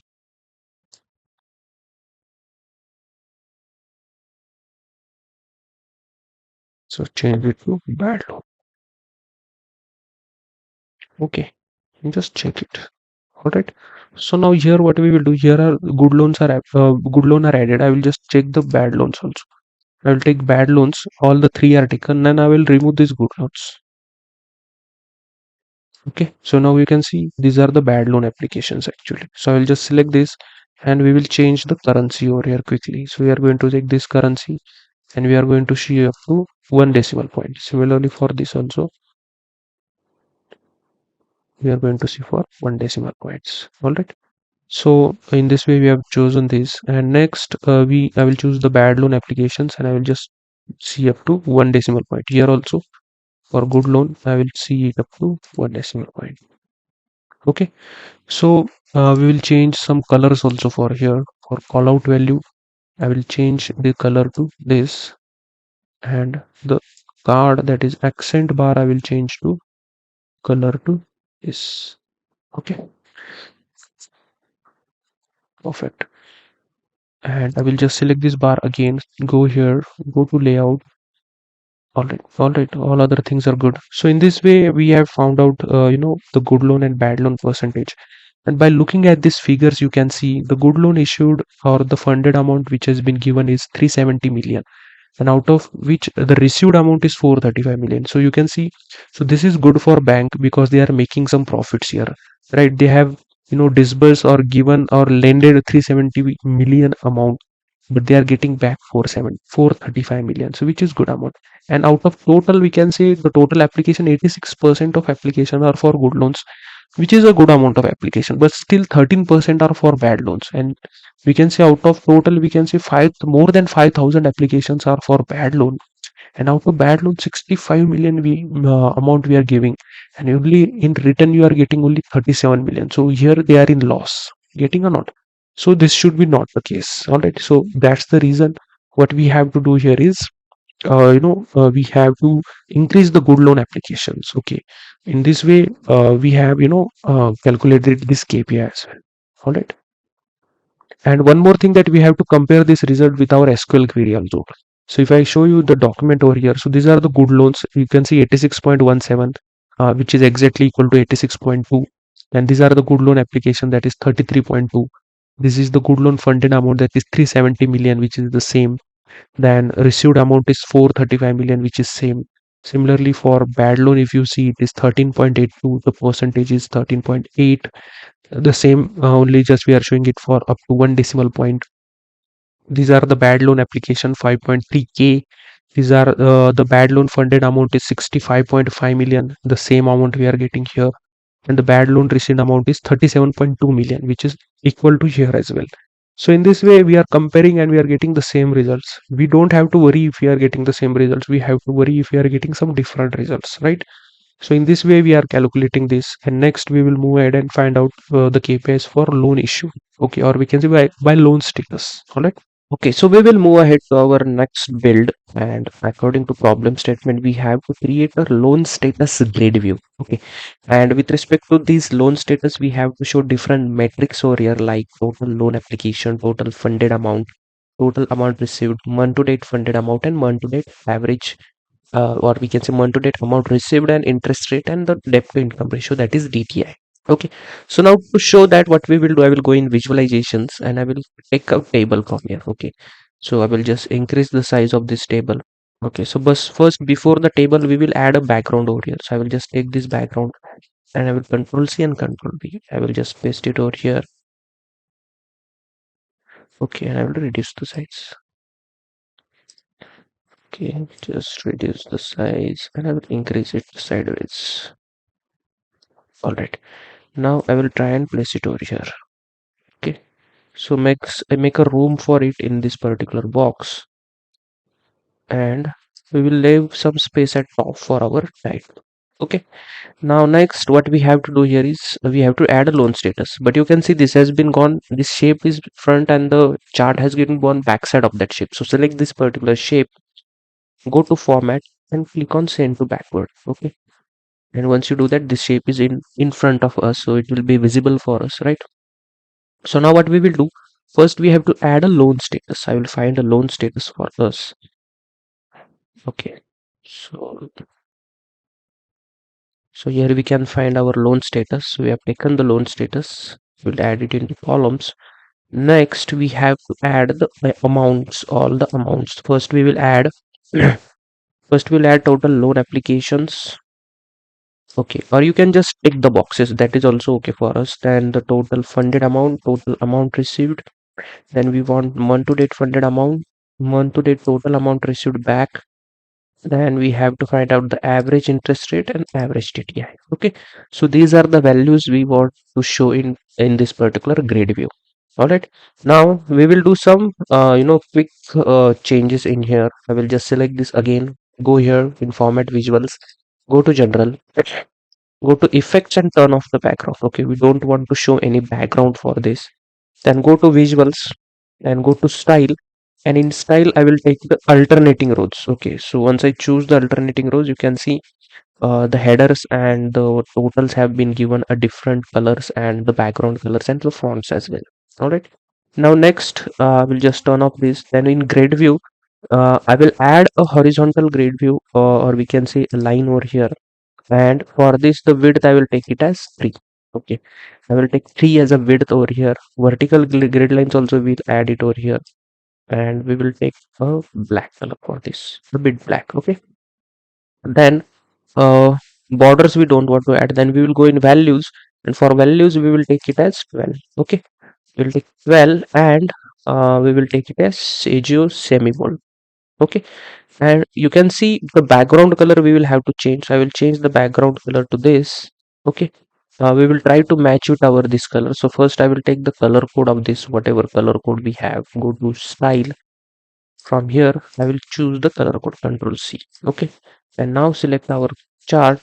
Then go here for the background color, click on more colors and paste it over here. Okay, similarly for alternative background color also we'll choose the same color and paste it. Okay, and now the text color, we have to change text color. I will take the text color as this, and the alternating text color also we will choose it as this. So you can see the text color has been given over here. So next, for column headers also I will increase the size to 11. Okay, we will take the size at 11. And next, the background color we will take a bit of this color, or we will take this color. Okay, this is good. All right, then we will go ahead and we will choose our totals also. For total we will name it as grand total. Okay, instead of total we will name it as grand total. Grand total. Okay, perfect. So here also the background we will take it as this. Okay, so it will be matching with our headers and this particular things. Right now quickly we will do some formattings more over here. So it's the horizontal grid lines in between, so we will change the color of that again. So we can see this is the color grid, and we'll try to change it to this or not this. Okay, okay, let's find some other color. Okay, this looks fine, and we will change it 3 only, not 4. Similarly for vertical guidelines also I will change our color to this. Okay, so it will be distinguished. Perfect. Now what we will do, we will quickly adjust our the things in this particular, so I will just increase this. So, and the total loan application, the total amount, the total amount received, month to date amount funded, the month to date amount received again. Okay, then this is our average interest rate and the average DTI. Perfect. We'll just increase the size a bit. So you can see we have checked this. So now we will also center this particular, that is we will take it to center, or we will take it to at right end. That is nothing but the header alignment we will change. So column headers, and we will take to right end. Okay, so this is the total amount received, or we can take it at middle also, doesn't matter. So values also you have to take it to middle. So we will just see how it looks. Okay, so it doesn't allow values to be at center, no problem. So this is fine. Okay, and so just let's take this and take it a bit down so that we can add a title for this. Okay, so I will just select this, Control C, Control V, and I will take it over here, and I will name it as loan status. Okay, and at the left alignment.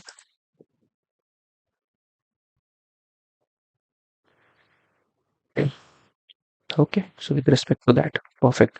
So now here you can see the loan status. You can change the name of this, so it will be looking uniform and with proper languages. So I will just select this chart, not this, the select, I have to select the chart. Select this chart again, then go here and click on, double click on loan status, and I will name it as loan status. Okay, perfect. So in this way we have converted. You can see the currency is also there for all of these. We have a interest rate and all of these things, right? So in this way we have created our summary dashboard, but yet we are still left to add a filters over here. So quickly what we will do, we will go ahead and add the filters over here. So for that I will take a slicer from here. So I will just click on slicer. So this is the slicer. The first slicer which we will be adding over here is, we will add it for state. Okay, let's find the state, or you can see this is the address state. I will just take it and put it over here. Next, select the slicer and we will just quickly format. Go in slicer settings, and we want it as drop down list. Okay, then it should be, and we have to show the all button also. Then we don't want the slicer header. The values which we are be using is will be use semi bold, and we will reduce it to 10. Okay, or 9 is fine. And I will just reduce the size, reduce in sideways, and we will try to place it nice and clean. Okay, take it over here at the bottom here, and we will change this size of it later wherever we want to place it. All right,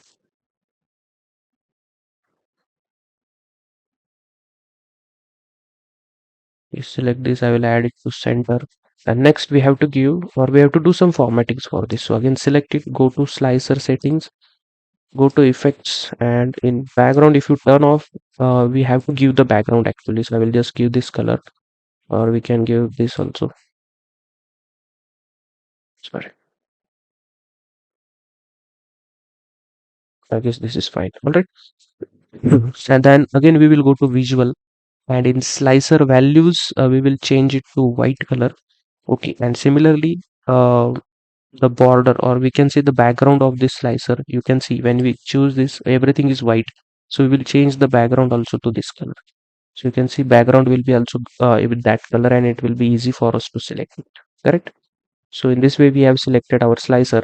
Then we will give the header name of the slicer. So I will just select the header name from here itself, or from here I will just select this, Control C, Control V, and I will try to place it over here, and this is nothing but state.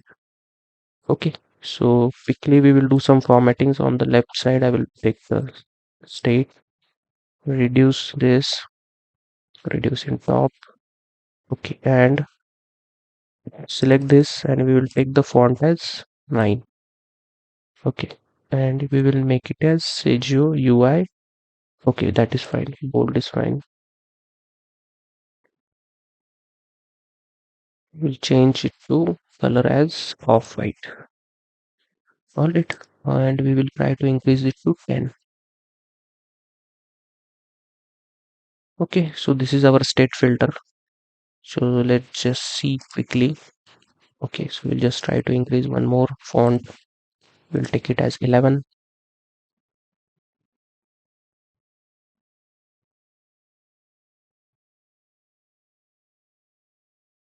Okay, so this looks good. So this is our state filter. We will add one more filter over here. So I will just Control C and Control V. I will add one more filter over here, and okay, here it is good. And instead of address state, I will add a grade over here. Okay, so we will take a grade. Okay, so I will just remove this, and I will add a grade. Okay, and for that we will just take this next thing, copy this, Control C, Control V, and we'll name it as grade. All right, and one more filter we will take, Control C, Control V. I will add it over here.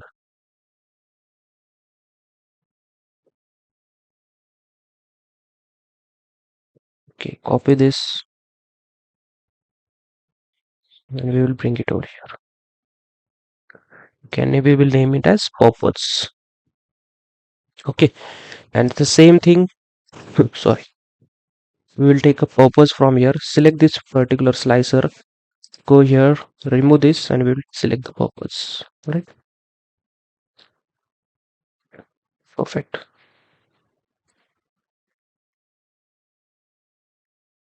All right, so in this way we have added the filters as well. The other components over here, or the whatever the menu card and all those things, we will add it later.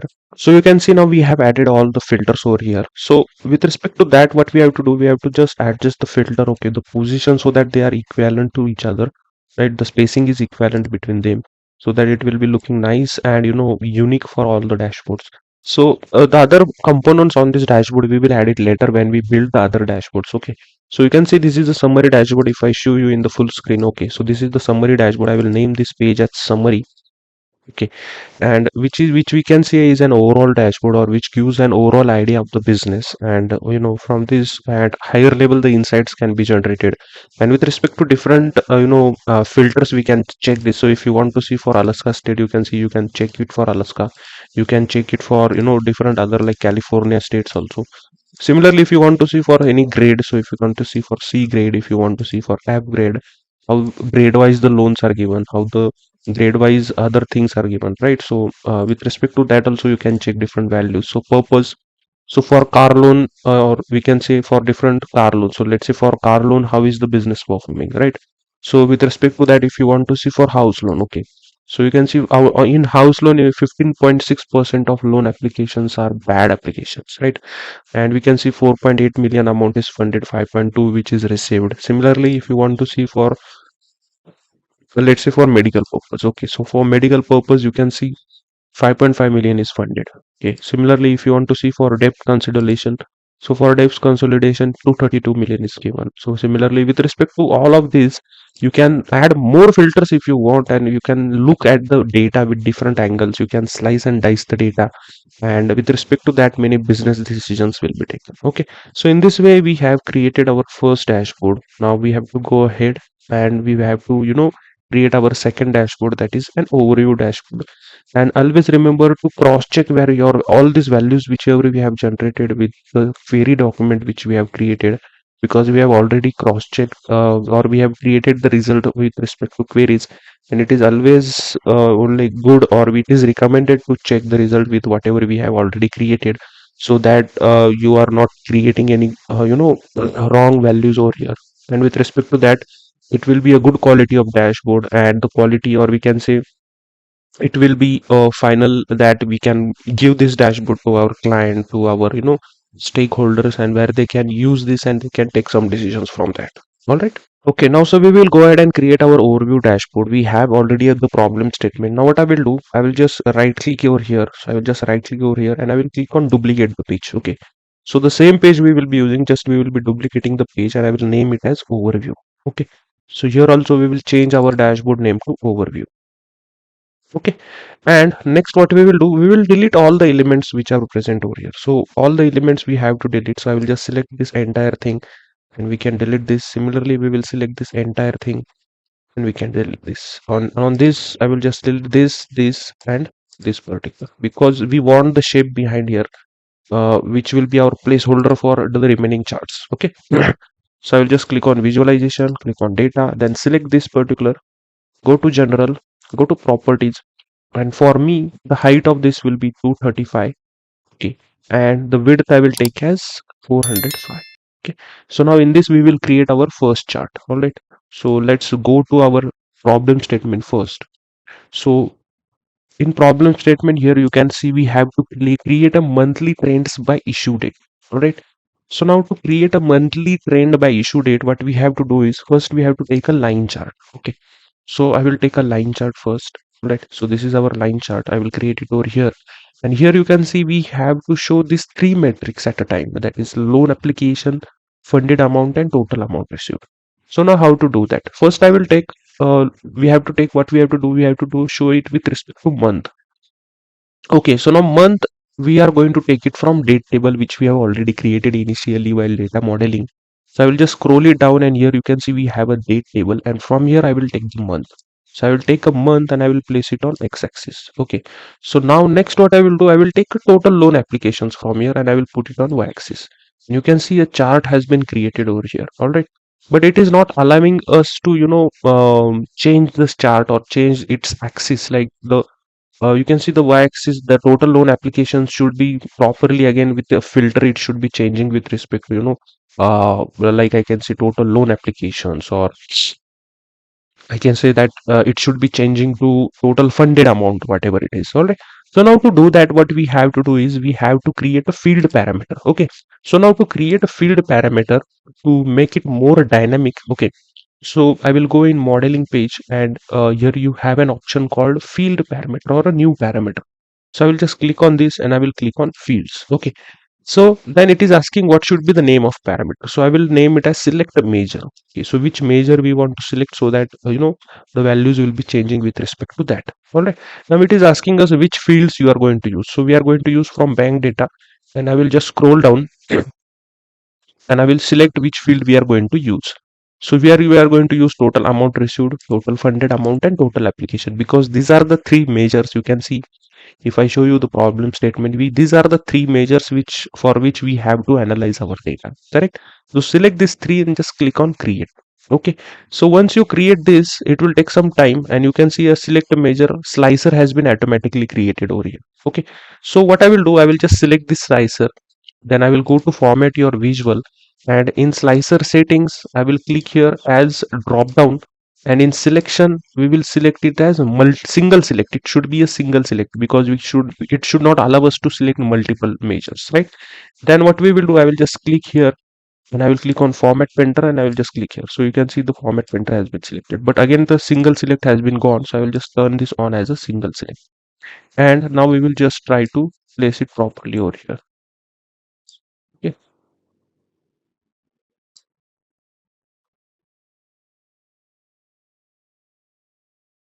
Just take it down over here. Now here we will change. So now place it over here. And for all of these, what I will do, I will just take all of this a bit down. Okay, so we'll just do the adjustment quickly, so that this will be set properly.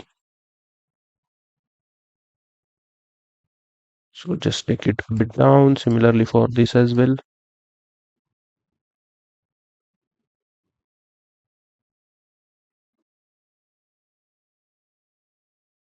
Okay, and we will take this also. And we will just copy this.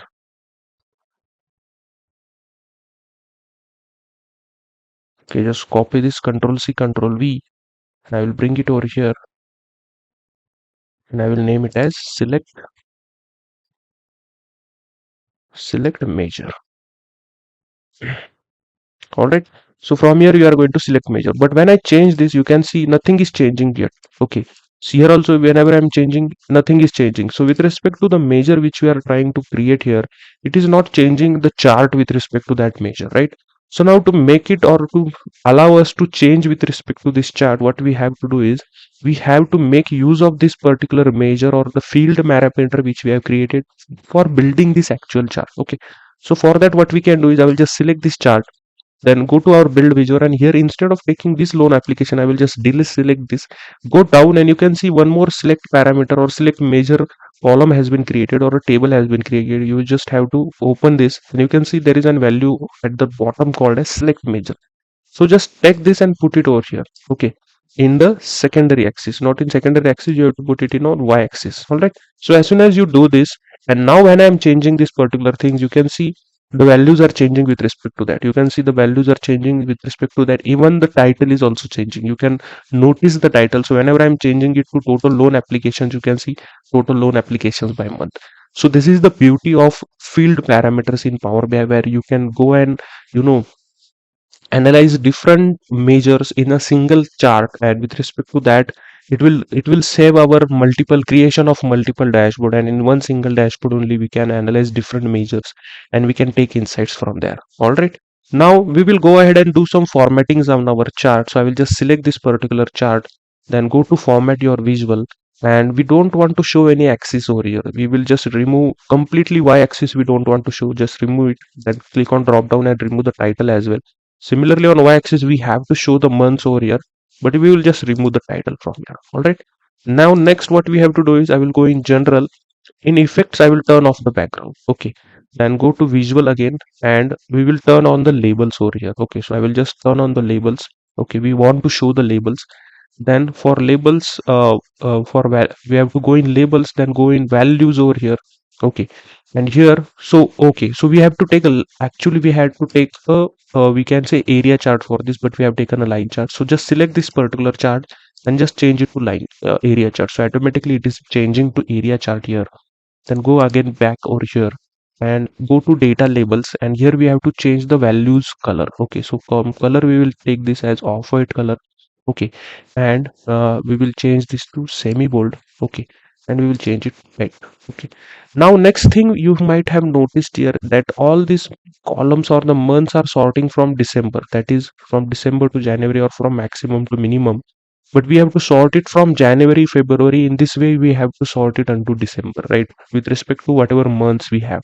So for that, if you go in sort axis and if you try to sort it by month, then it is sorting by with respect to the alphabetical order. Similarly, if I try to sort it by in ascending order, again it is sorting with respect to alphabetical order. All right, so now to change this, so let's say I have selected in descending order. Okay, select, make sure the month is selected, and when I do in descending order, again it is starting from this particular things. Okay, so now how to change this? All right, so before doing that, I will just change the title and change this particular, whatever we have the names of the month over here. So to do that, I will select the chart, go to general, go to title, and in title here you can see instead of this I will choose it as the blue color. Then I will choose the font as semi bold. Okay, and I will choose the font size as 12. All right. Next we go to visual, then just go to what I can say, the x-axis. Okay, here we have a x-axis. All right, on x-axis you can see the values are there. Here also we will choose as this color. Okay, so now next what we will do, we have to you can see the months are not we don't have that much amount of space to show your months. So first I will just adjust my chart over here quickly. Okay, and when I reduce this, you can see we don't have enough space to, it is not able to accommodize whatever space it have in this particular month. So we will reduce this. So we'll just take first three initials of each and every month. So for that, what we have to do, we have to change it in our table itself, and also we have to sort it with respect to from January to December. So for that, we have to make some changes in our table. So for that, I will go in table view. Okay, in table view I will just drop down this, and you can see we have created a date table over here. Okay, and in date table we have created a month field. So I will just select this month field, and instead of taking full name of the month, I will just take three times. Okay, so I will just take three times M, and when I click enter, you can see it is taking only first three initials of that particular month.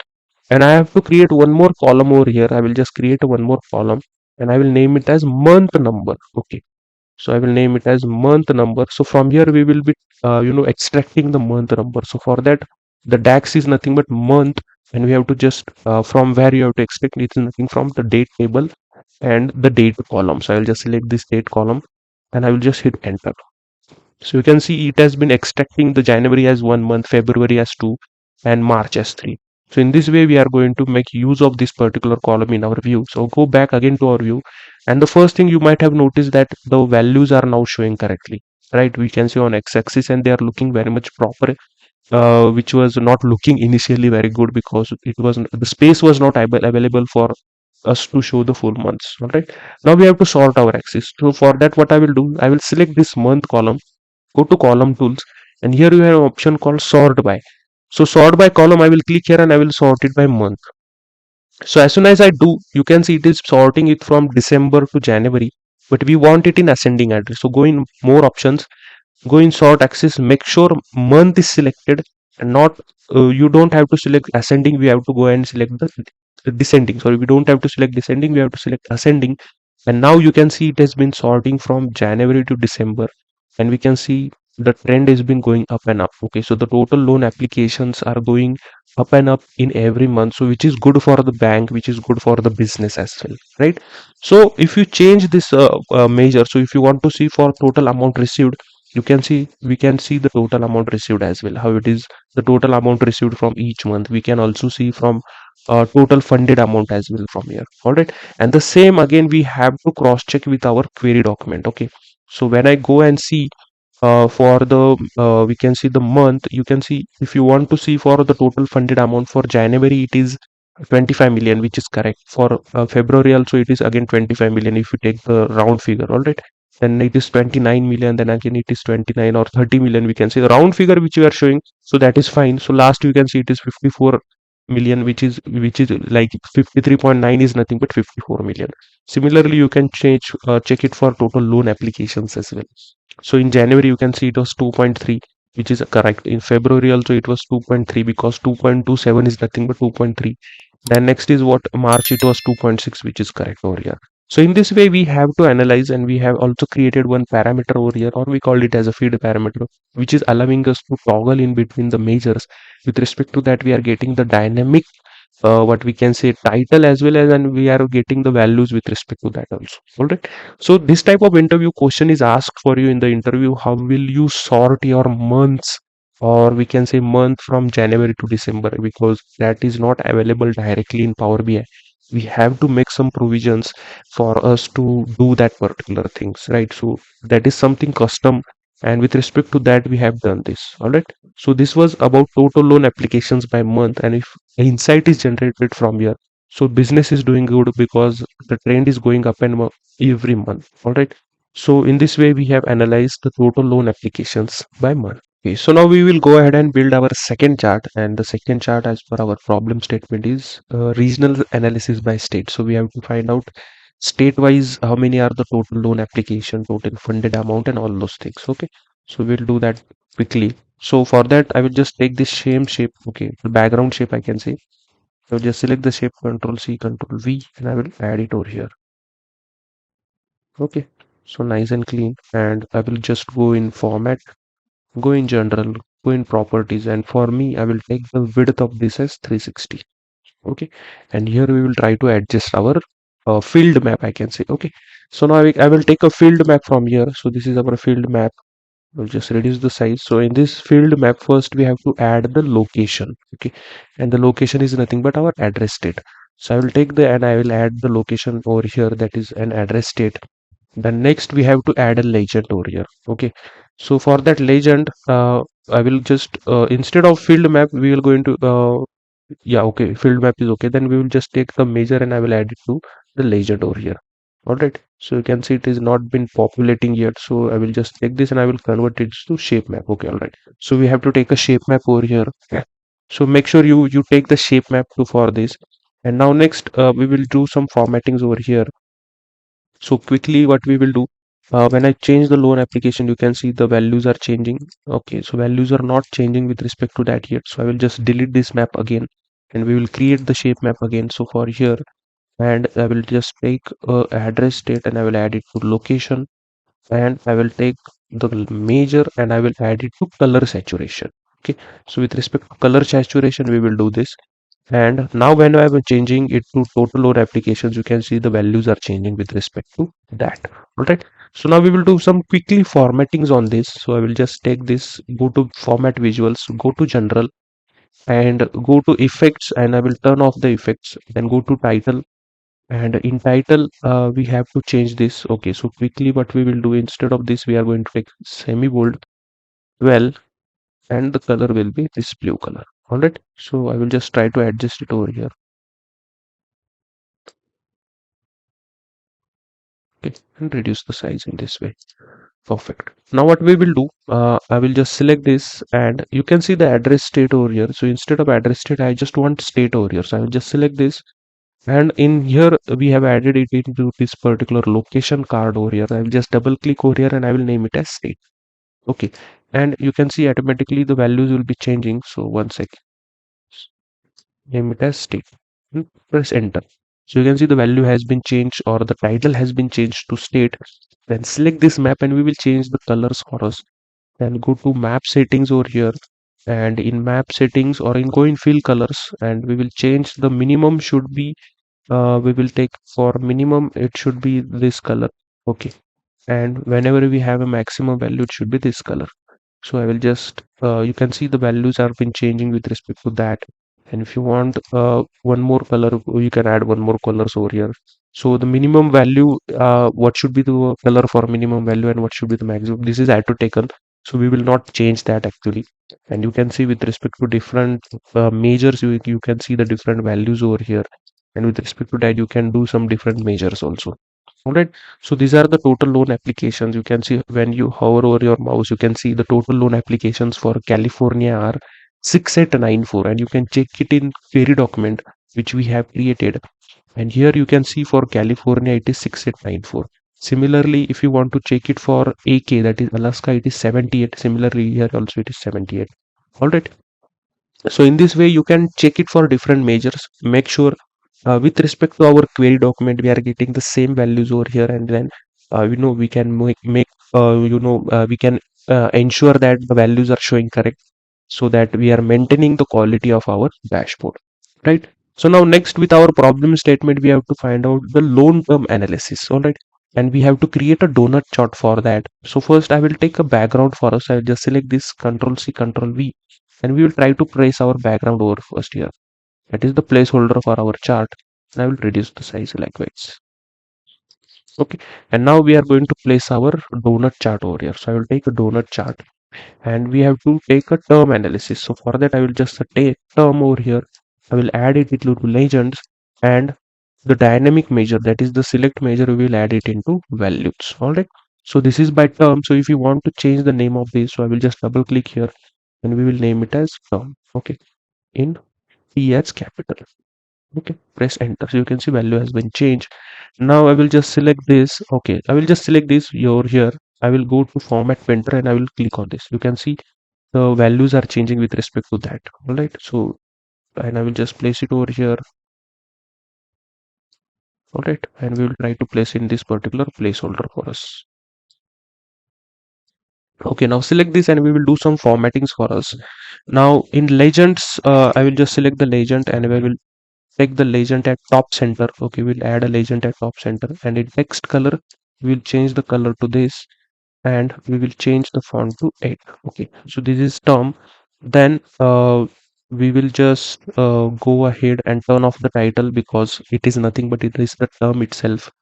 And we'll turn off this. Okay, then we will go in details. Okay, and in values, we will change it to this color. Okay, and we will change it to semi bold. All right, and we will change it to 8 as a font. All right, now next we will go ahead and change our we can say slices. Okay, in slices we will change this, and for slices for 36 month I will choose this as the color. Okay, and for 60 month I will choose this as the color. Okay, I will change it to this. Perfect. Okay, you can choose any color combinations whichever you want. So you can see out of this particular total loan applications, the maximum loan applications are given for for 36 months, and the minimum are for like 26% are only for this particular. And you can check with our query document also. So with respect to query document, you can see for 36 month it is 28,000 applications are there. So you can see for 36 month there are 28,237 applications, and for this it is 10,339. So we are getting the same value here. If you want to check it for total funded amount, I will just check this. And for total funded amount, you can check it over here. It is almost around 16 million, or okay, or we can say it is yeah, 162 million something. You can see you are getting the same value here also, and here it is 2733 million, which is the same value, right? So here you can see the ages or the labels are getting cutting out. So I will just select this. We'll increase the size on right wise. Okay, and we will go to the visual and go to slices, and here we will change the spacing as well. So we will increase the spacing for this a bit. We'll make it to 70. Okay, and next thing, we are going to change the rotation for this. So we'll just make it as 20 degree. Okay, so we are making it 20 degree, so that the values of this particular details are visible clearly. Those are not getting cutting out due to the space which we have in our dashboard. Okay, this was our third chart, and the next requirement is with respect to employee length. We have to create a bar chart. Okay, so I will just take a placeholder from here itself, Control C, Control V, and I will add it over here at the bottom. Okay, and we will increase the size in vertical like this.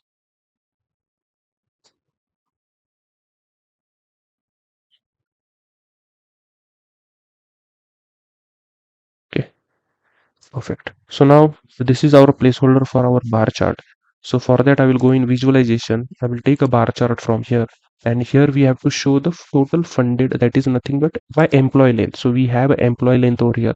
I will add it into let's say, yeah, y-axis. I will add it into y-axis, and the dynamic measure we will take, and we will add it into x-axis. So you can see it has been taken over here. So what I will do, I will just select this chart. I will click on format painter and I will click this. Okay, so the formattings will be taken automatically for here also. And here I will just double click and I will name it as employee length. Okay, so employee length is nothing but I have already told you actually this. So I will just select this again.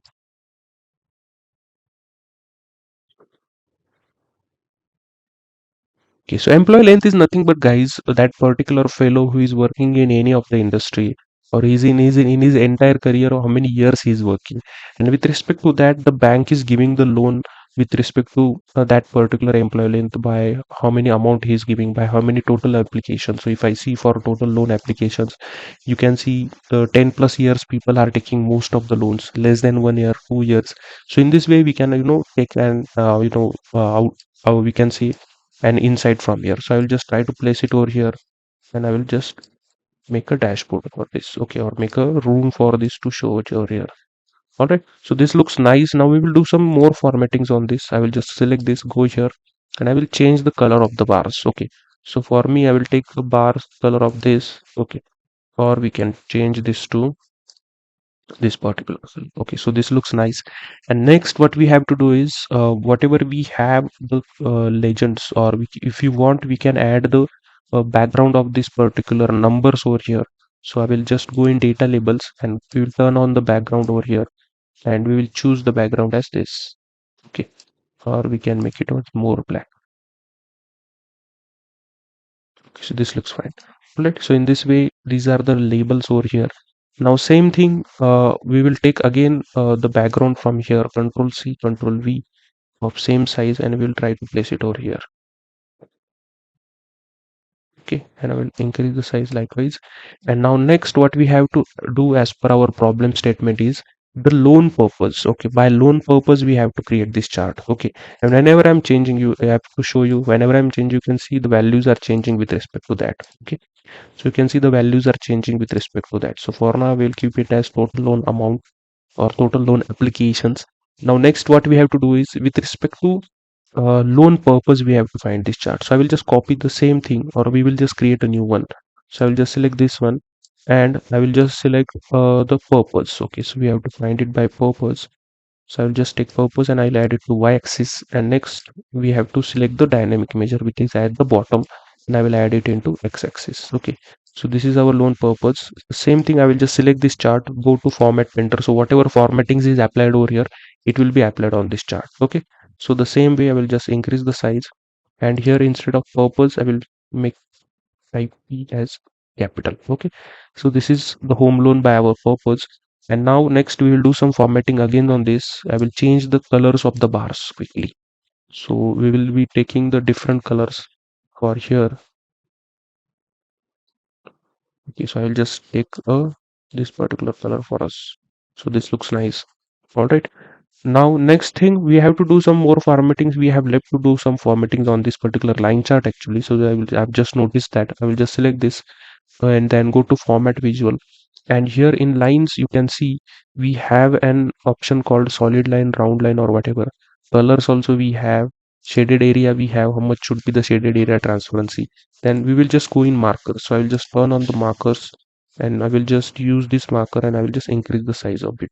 Okay, so this is what I have to add. Just I have to show the markers over here so it will be visible that which is for which month and all those things. So how is the line increasing and what is the slope of the line from each month, so that whether what might be the increase in the loan applications or the total funded amount. All right, the next we have to analyze is the home ownership analysis. Okay, so with respect to that I will just take the background for this first. Okay, so now this I have to take the background. So for the background selection I will just take it aside, control C, control V. I will bring it down and I will just take this at the end. All right.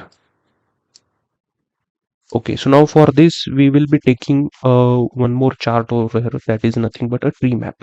So here we have a tree map. I will just select this. This is the tree map which we are going to use. Now next what we will be doing is we want a home ownership. So I will just take a home ownership. I will add it to category, close this, and I will take a dynamic measure from here and I will add it into values.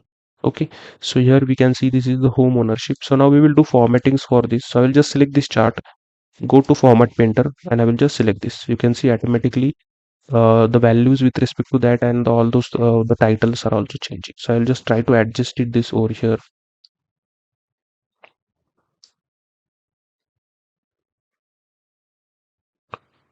All right.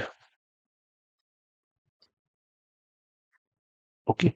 So in this way, we will also change the name of this from home ownership to HOMO, home ownership. All right. Perfect. Oops. I will have to do, we have to press an enter when we type it. Otherwise it won't change. Press enter. Okay. Now it has been changed. And with respect to home ownership, you can see rented are at maximum, then mortgage are at second maximum, then we have what we can say the own, and then we have others. So with respect to that, you can change your, or we can, you can check your values with respect to your query document, and you can check whether we are getting the same value. So let's say for rent we have 18,439. So when you check it in your query document, so you can see it are 18,439, and for mortgage it is 17,198. So which are getting the same values over here. So the same way you have to check it for other values also. So you have to just change this parameter over here. So let's say total funded amount if you want to check. So total funded amount is, you can see 219 million. So you can see the same is for mortgage 219 million. For rented it is 185 million. Same we have 185 million over here. All right. So in this way, we have to, analyze this particular dashboard. So for overview, we have created all the dashboards over here. Next thing what we have to do here is just, we have to, change our, or we have to change some filters over here. So for filters, instead of purpose, I will be changing this filter to good versus bad loan. So I will just take here good versus bad loan. Okay. And I will increase the size. And instead of this particular filter, which we have here, just click outside. Instead of this, I will just take good versus bad loan. Select this. Okay. So now you can see, if you want to see for bad loan what are the changes, you can see this, everything the data will be shown for bad loan. If you want to see for good loan, you can see for good loan, and if you want to see for both, you can see the data for both. Similarly, if you want to see for any grade, so for A grade how it is performing, for C grade how it is performing. If you want to see for A, B and C, if you can see multi-select here, and you can see for A, B and see how the values are performing. So likewise, okay. So in this way we have analyzed this. The next thing what we have to do is with respect to this filter also. So let's say whenever I'm clicking on this 60 months, so when I click on 60 months, the value should be changed with respect to that. But here you can see values are changing, but you can see the bar is not changing entirely. It is not filtering the data, just it is filtering inside is bar only, and which is not the good way to visualize the data. So for that, what I will do is I have to go in edit interaction. So I will select this particular chart first, then I will go in format, and I will click on edit interactions. Okay. So as soon as I click on edit interaction, so my chart has been selected as total funded. So instead of highlighting the value, we have to filter the value. So just click on this, you can see it has been filled over here. So it is now filtering. Similarly for this also it should filter, for this also it should filter. So when I click on state, for this also it should filter. So for each and every chart we have to change it, and for this also it should filter. So when I select this particular bar for employee length, here also it should filter. It should filter here, it should filter here. Similarly for this also we have to change filter, filter, filter here as well. When I check this, filter, filter, filter. Okay. So and then I will turn off the edit interaction, and now when I click on this, let's say for 36 month, you can see entire values are filtering out. Okay. Similarly, if I want to see for debt consideration, when I click on this, the filter values are filtering with respect to that. All right. Similarly, when I click on 2 years, okay, so with respect to that, the values will be changing. All right. So let's say I want to see for mortgage, you can see the mortgage values are changing. With respect to, let's say I want to see for California state from here itself. So you can see with respect to that, for California state, the values will be changing. If you want to see for credit card, okay, so for credit card also the values will be changing with respect to that, and you will be getting, or you will be able to slice and dice the data, see the data at different angles, not only from these filters also, but by clicking on each and every individual bar or that particular pie or that particular, we can say, heat chart in that particular heat map or a tree map. So this will give us a wide range of visualization, and with respect to this is a good way of visualization. It should filter out, okay, which I showed you with respect to the total. Similarly, if you want to see by loan applications also, when I click here, so how many are loan applications for debt considerations? How is it working for 60 months? So all the values will be changing with respect to that, and we can visualize and data with our different angles. All right. So in this way, we have created our second dashboard as well. And now we will go ahead and create our third dashboard, which is a details tab, which is a very easy dashboard because there is nothing. We just have to create a grid view over there. And the same, what we can say, filters we are going to use there. Just we cannot use the measure because we are going to use all the measures in that.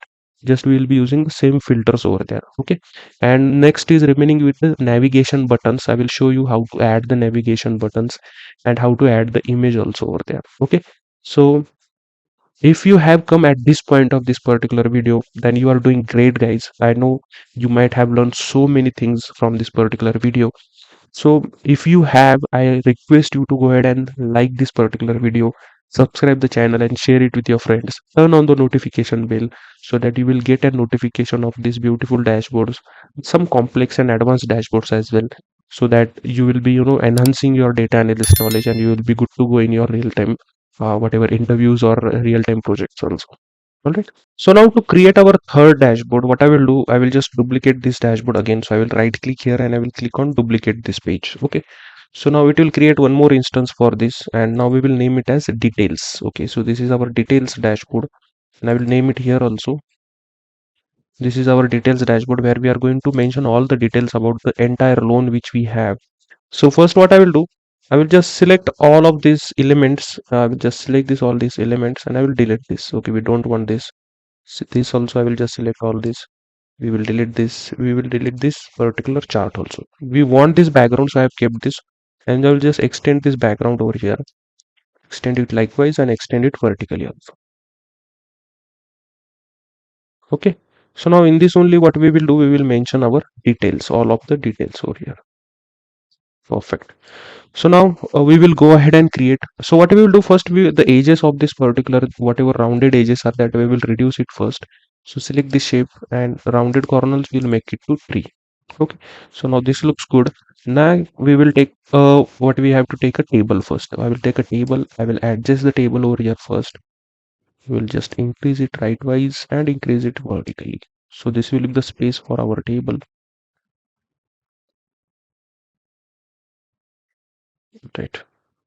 Perfect. Now what we will do, we will take our all the particular things which we want to show over here. So first we will show ID. So I will take ID and I will bring it into values.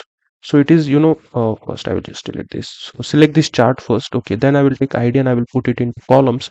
But it is summing up. So we don't want to sum, we want to get it row by row each ID. So for that I will just click on this drop down and I will say don't summarize. So as soon as I do that, you can see ID has been created over here. Now next what we have to take is I will take purpose. What was the purpose of loan? So then I will take it and add it over here. Okay, so this was the purpose. Then next is the home ownership. I will take the home ownership for us. So just check this box. It will take automatically over here. Then we want to check the grade. What was the grade of that loan? I have taken grade. I have to also take subgrade. Okay. Then I will take issue date. So I will just check this. Then we have to take the funded amount. So I will just take the total funded amount. So this is the total funded amount. So this is the total funded amount. Then we will take what was the interest rate for that particular fellow. So just take the interest rate from here. Then we will take the how much installment he is paying. Okay. So we will find out the installment. So this is the installment for that particular. Then we will see how much amount we have collected from him back. So this is the total amount received, we can say. All right. So in this way we are going to analyze these things. So now quickly what we will do some formattings on this particular chart. So I will select the chart, then go to format your visual and then go to style, and from here we will choose again alternating rows. So we are going to use alternating rows. Then we don't want to show here grand total, so go in totals and turn off this. So we don't want to show the grand totals. Then go to grid, and here we will change this later. Okay.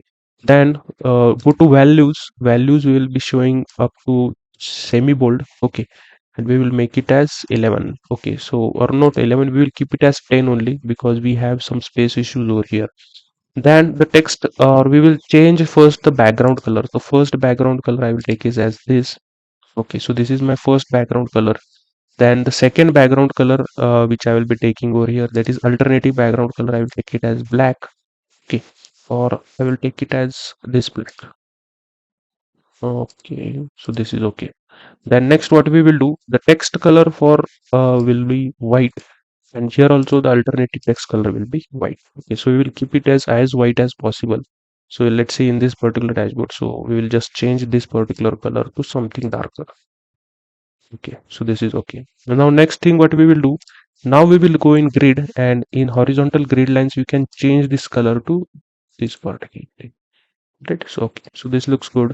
Now we will go in general, then go in effects, and we will turn off the background. Okay, we don't want to show the background over here, and we have some space over here, just we will increase the space.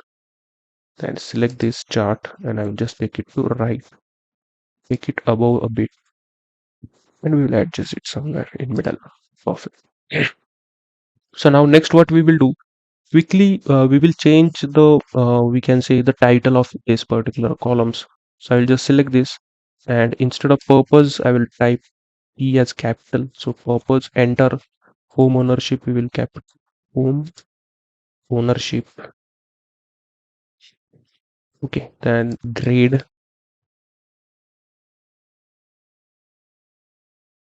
enter. Then subgrade also we will change subgrade.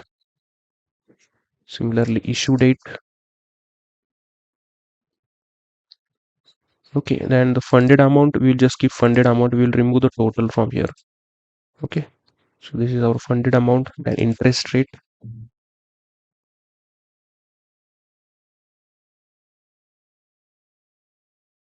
So this is interest rate. Then installment, we'll just change this installment to I as capital, and this is the amount received. So this is for us the amount received. Perfect. Okay, so now quickly what we will do, we will just increase the column size also over here so that it is perfectly looking.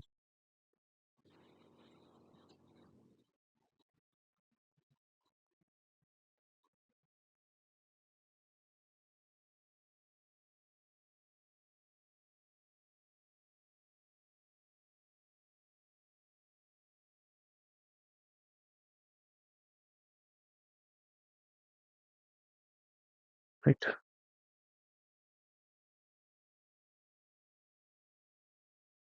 Nice. Okay.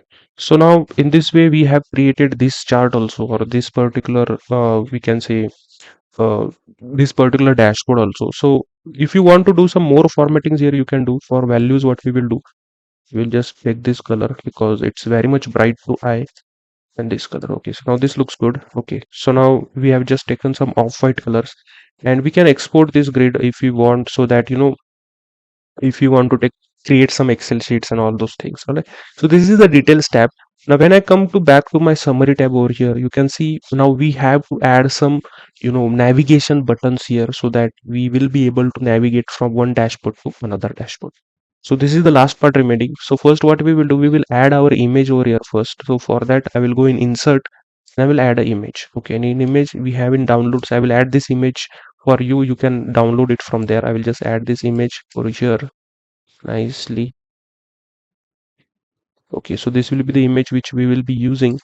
Next what we will do, we'll just add a navigation buttons. So for that you have to go in insert again, and you have a buttons option over here, and in buttons you have a navigator over here, and just click on page navigator. So you can see the page navigator button has been created over here. So we will do some formattings to it. So just go in style.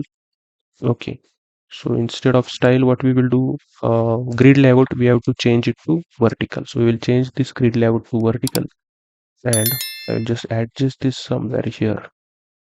Just reduce this size, and we'll increase it vertically like this. All right, so now we are at summary page right now. So instead of summary page, the summary page should be the background color as white, and this we will make it as blue. Okay, so I will just select this now, go to shape, or just go to style, and in style we will change the uh, first selected. Okay, just go on selected means for summary, and we will change the font color to, or we change first background color, the fill color we will change. Fill color we will change it to white, I can say, or this white also we can choose, and we will change the font color to black. Okay, and we will change this to semi-bold. Okay, and we'll increase the size to 12. Similarly for others, that is for default. Okay, for default we will change the font color to white, or we will change it to uh, white. Yeah, we will change it to white, and the fill color we will change, that is nothing but this fill color we will change it to bit black, or we will change this black. Perfect. All right. So now we are on summary dashboard, that it means that it is in white color, so it will indicate that yeah, we are on summary dashboard. Similarly, what we have to do, we have to just take this. Okay, just take this, control C, copy it, go on overview dashboard, and just paste it over here. You can see automatically it has been taken over here, and here you can see with respect to that, we have to just click here, because automatically now overview is been selected. All right, so now what we will do, I will just take this entire thing from here, control Z. Okay, so these filters whatever we have placed, now we will take it a bit down. I will just press control and select all of them. Press control and select all of them and just drag it down. Okay, so it will be there, so will be some space for us to move. Now next we'll just copy our image also, control C, come to overview dashboard, we press it over here, control V. So this is our image, same we will paste it on details dashboard also, press control V, and from here we will copy our this particular these things, that is, so control C, navigation buttons, and we will press it control V, and we don't want this select measure to be present over here, so we will delete this. Okay, so in this way, for this also dashboard, we can check for different reasons and all those things. We can see the data. All right. So I will not repeat that again, because we know that if we are adding some filters, so we will be able to change the what we can say, that filter, slice and dice the data and see the data at different angles. So now I will show you how to operate this dashboard actually. So you can see this is our the complete bank loan dashboard. I will just reduce this size likewise. And now if let's say if you want to jump on overview dashboard, so you have to press control and you have to just press over here. Okay, so you will be jumping to this particular dashboard. If you want to go to details, just press control and go here. So you will be on details dashboard. So if you want to come to summary again, you can press control and you will be on the summary dashboard. All right, you don't have to press control when you actually publish this on your Power BI service online. You just have to click it. But whenever you are operating this on Power BI desktop, by clicking it only, we are not allowed to move. We have to press control and then it is allowing us to. Okay, so I'll just increase this size. Right, so in this way we have built this all the dashboard. We have built the SQL queries. We have compared our dashboard with our SQL queries, and I hope you have learned many more things in this dashboard, many more advanced things in this dashboard. I know we have used some basic, some advanced, some ultra advanced functionalities and options for this to build our dashboard. But I'm sure you have learned, because I have added the domain documents, I have added the problem statement, the complete problem statement, the terminology document. You can read it, you can gain the knowledge first, and then you have to build this dashboard.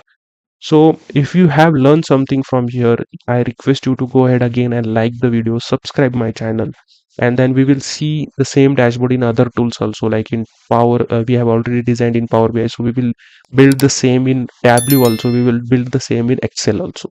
Right? Hey guys, welcome back to my channel. So in today's video, we are going to see data analysis Python project. And the topic which we are going to use today is a finance domain, that is nothing but a bank loan analysis. And this is a complete end-to-end project, and it is very important for those who are learning data analysis or who are doing data science as well, right? So those who are doing data engineering also, they can also learn this particular project, because finance domain is the one which is the very widely used domain, and which is the very important to get a job as well, right? And you can add this resume in your portfolio, as well as you can add it in your resume, so that it can increase the reach of your profile as well, It will make your portfolio stronger. It will make your resume stronger, and everything we are going to see from start to end with respect to the BRD, that is nothing but business requirement document, and everything we are going to see in this particular video. Okay, so if you want to see the, so we are going to do this particular analysis in Jupyter Notebook. You can use any platform where you have Python installed in your system. I will be using an Anaconda, where I will be using a Jupyter Notebook to learn this or to use this particular project. And each and every code you can see from start to end, everything we are going to see how to do these particular projects, right? We are going to see different charts over here, right? So you can see different charts are being built, different advanced chart, different labels, how to do all those things, right? So everything we are going to see in this particular entire project, I will explain you each and everything, each and every code, why we are writing that particular code, and everything I will be mentioning in this or explaining you in this particular project, right? So just go ahead and install Anaconda. If you don't have, if you are doing learning this from scratch, that is okay. If you have basic knowledge of Python, then also you will be able to learn this particular project, right? So what you have to do is you have to install Anaconda Navigator. It is available on any website available, or we can say it is easily available on Google. You have to just type Anaconda Navigator. It will be taking you to that particular website, and you will be able to download it, install it. And if you are facing difficulties, there are multiple videos available on YouTube also, that how to install Anaconda and how to use Jupyter Notebook in that, right? And once you have this particular installed, and there are different Anaconda, or we can say internal softwares, or different libraries available for them, and here you can see a Jupyter Notebook is there, and you just have to click on launch, right? So once you hit launch, it will take some time to process, and it will be opening in any default browser which you are using, right? Whether you are using an uh, Chrome or whichever browser you will be using, it will open in that, right? And then these are the different library or the files which are there, right? And here I have already having different number of files over here, and this is the project which I have already did, and we will be repeating the same project again over here, right? So in this way we are going to create this particular project from start to end, that is nothing but finance domain project, bank loan analysis. The data which we are going to use in this particular project is already available in the description box of this video. The link is available. You can go ahead and download it, and you can use it for your own analysis, right? So this same particular project I have created in multiple softwares. I have created this in Power BI, in Tableau, in SQL, in Excel, right? And now I'm doing it in Python. So if you are already watch those videos and doing this, then you are well and good. You know the data, and you know what to do. But if you are seeing this first time, and you also want to perform it into different softwares, you can go ahead, see on my channel, or I will add the link in the description box also, right? And now we will just move ahead and see what we are going to do today. So first, what I will do, I will just take you through the problem statement. So we will see now the problem statement of this particular financial loan analysis which we are going to perform in Python. So the first one we are going to see is, it is divided into two parts. So first we will see the summary, and it is mentioning that BRD1. So BRD1 is nothing but it is, or we can say just BRD is a business language, or it's a business terminology where we called it as business requirement document, the full form of BRD. Sometimes in some companies we called it as SOW, also nothing but statement of work. We also sometimes called it as we also called it as FRDs, that is functional requirement document, or we simply called it as problem statements also, right? So in different companies, there are different terminology used for this particular documents, but you should know the meaning of each and everything is same. It is nothing but the requirements which we get from the client, on which we have to work and deliver our report to them, right? Based on the requirements which they have, right? The first one we are going to find out is key performance indicator. It is nothing but KPIs, and as I told you multiple times, KPIs gives us the summary of the business, right? At higher level, how the business is performing, so that the business owners or stakeholders can take an insight from that, right? That their business is going in which direction, right? So at higher level, so it is a metric at higher level which just tells the at higher level that whether they are profitable, whether they are earning money or whether they are losing money. And if you want to deep dive, then you create different charts and we identify the areas where actually we are gaining or actually we are losing, right? And based on that, different decisions can be taken, right?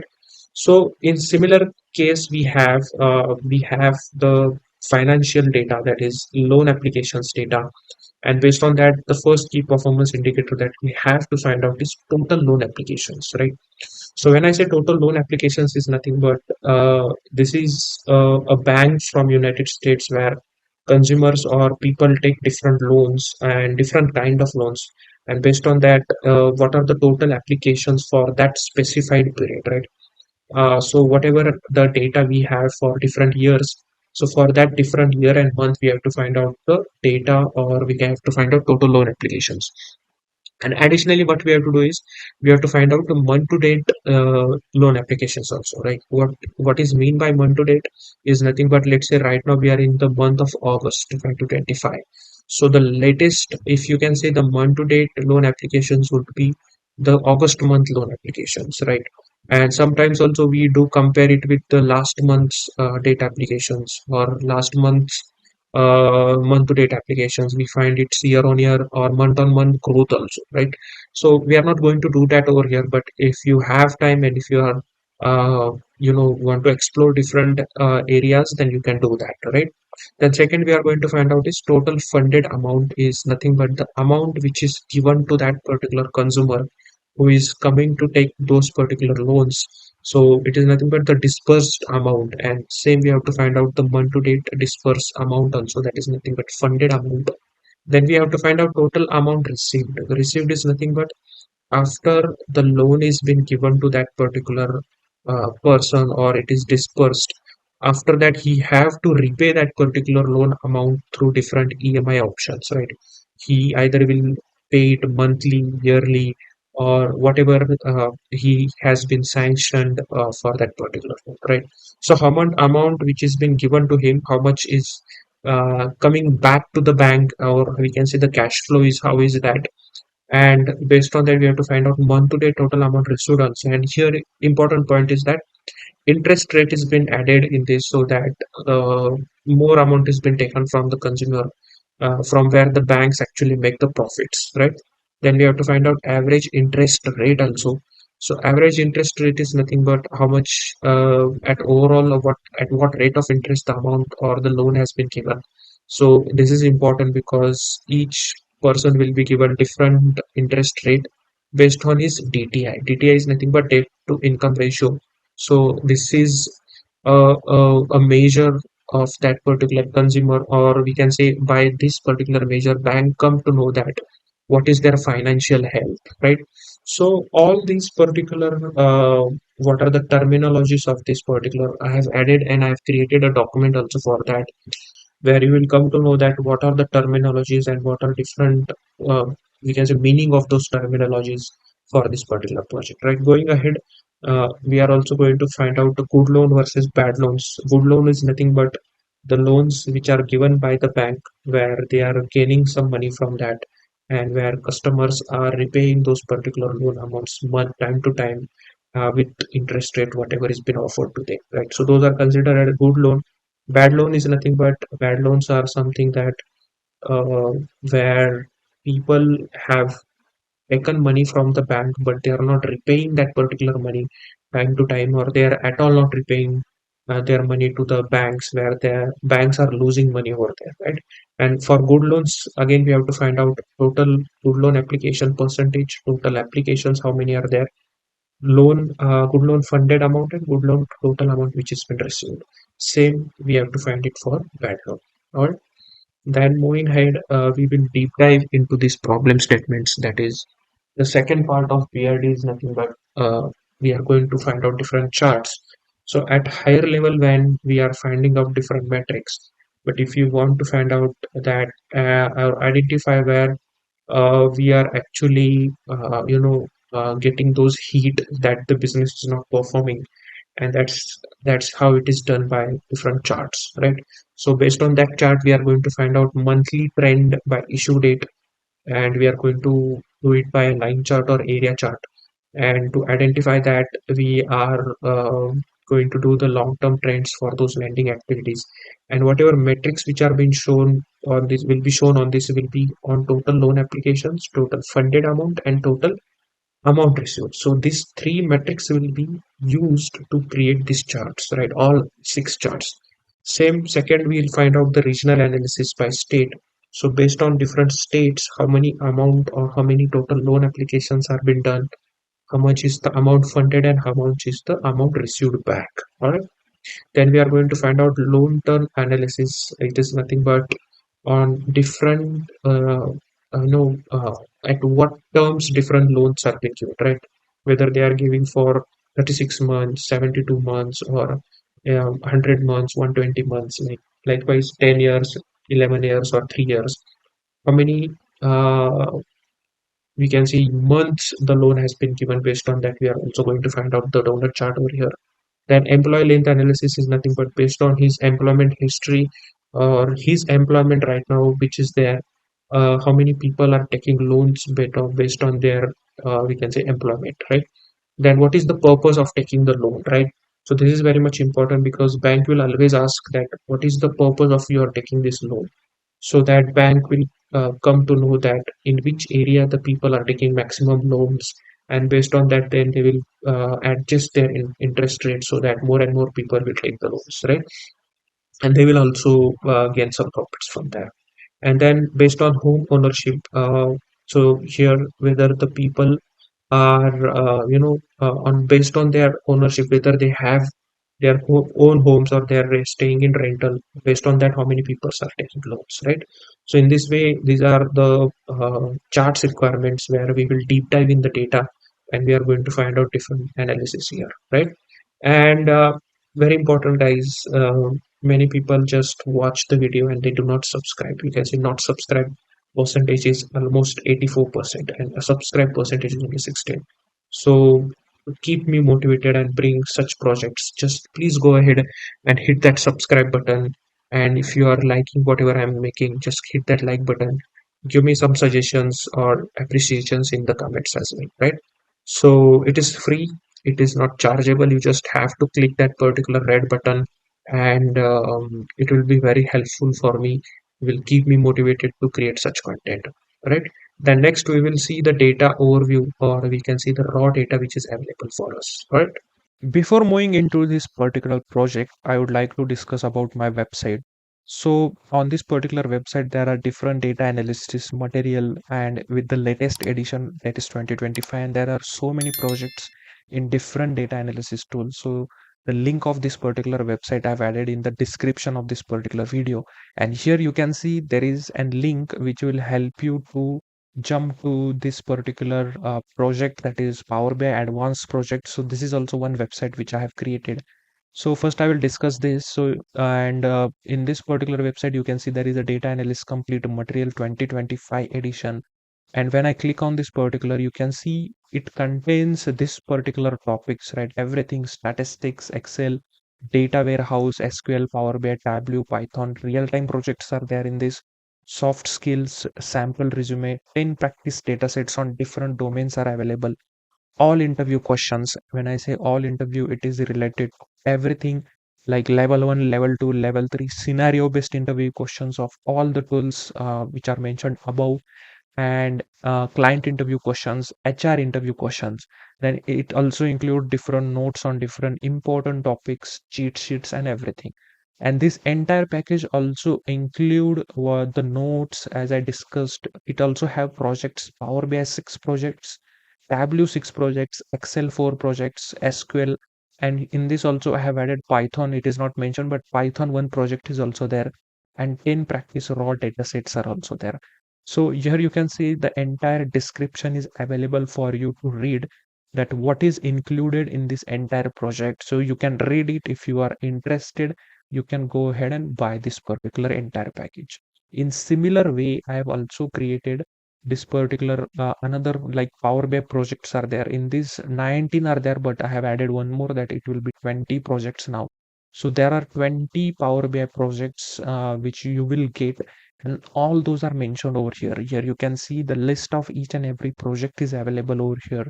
You can actually see what dashboard you are going to get. So no just talking and just selling you anything else, but it is everything available over here. You can actually trust, you know, my work on YouTube, you know how I create the projects and materials.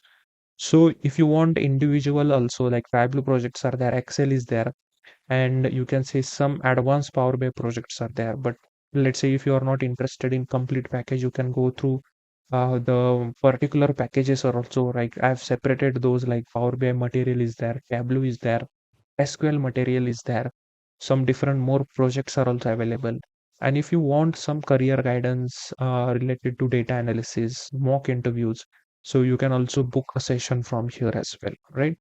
And coming back to my another website, so for this particular dashboard, that is India General Elections, I have created an entire 6 hours of video, and it is just for 299 rupees, guys, right? And when I come to this website, I have added a discount code for you. So it is only valid this 17th May. It is a summer sale where you will get 44% discount on different data analysis material and projects. And you can use this particular code. And as I told, it is only valid till 17th of May, right? So after 17th of May, you won't be able to have this particular discount code. All right. So this is all about my website. The link of both the websites are available in the description box. And let me tell you, this is a certification course. So you can see it is a complete video, and you can read everything what you will be getting in this entire, project. So just to go ahead, read it. All the information is there. If you just like, by reading, if you think that it is worth, I'm sure, and I'm let me tell you that it is absolutely worth. So it's up to you. If you're interested, you can go ahead and buy from both of the websites, right? So now let's move ahead to our video. Quick data walkthrough. So this is the data which we are going to use for our analysis, which is a financial loan data, or we called it as a bank loan data also. And here you can see the total rows which we are having is 38,000, almost, yeah, 38,577.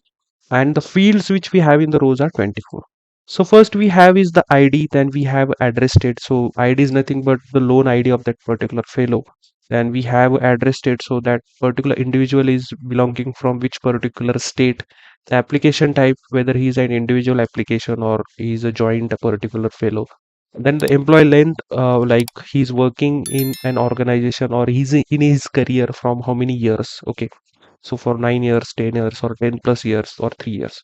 Then what is his title? Okay, in that particular company, what is his particular title, or what is he, working as an? Okay, that is a MKC accounting or a contractor or whatever it is. Then what is the grade? It is like A, B, C, D. What is the grade of that particular loan? Then the home ownership. So in that particular, what is he living? He's living in a mortgage home, or he is living in a rented home, or there are some other home also, like we can say, uh, let's see. So I will just apply a filter over here.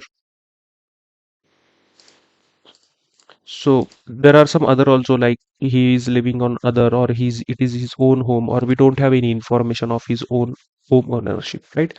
Then when was the date issued for that particular loan? Okay, that is issue date. And then what was the last credit pull date? Then what was the last payment date which he have done? Then what is his loan status, whether the loan has been fully paid, or whether it is a current loan, or it is being charged off. Okay, so charge off loan is nothing but it is a bad loan, because if you are charged off is nothing but you are not paying your installments correctly, and you are not repaying your loan which you have taken from your bank. Fully paid is nothing but that the loan has been fully paid. And the third one is the current is nothing but the loan is in ongoing process, but you are paying that loan installments regularly, right? Then what is the next payment date? So next payment date, this is the next payment date, right? So you can see the next payment date. Then we have a member ID. Then we have a purpose of loan, why the loan has been taken, for purchasing car or for purchasing any other things, right? You can see car, the debt consolidation, or medical purpose, or some another major purpose, or business, vacation, wedding, whatever it is. Then we have a subgrade. Then the terms, so for how many months the loan has been taken, 60 months or 36 months. Then the verification status of that fellow, whether that particular is verified, not verified, or we can say source verified. Okay. Then what is his annual income? Okay, how much does he make monthly with respect to that? his DTI has been, it's right, debt to income ratio, it has been decided, and with respect to that only his loan is being given. Then we have installments, like how much installments he is paying monthly. Okay, like we can say EMI. And what is his interest rate? How much interest rate has been charged to that particular fellow for taking that loan? Okay. Then how much loan amount he have taken? How much loan that is been given to that particular fellow? Okay. We can say you can see here the loan which is given is like 35,000, $4,500. Then we have total loan repayment, like how much loan has been or how much amount has been repaid from that particular fellow.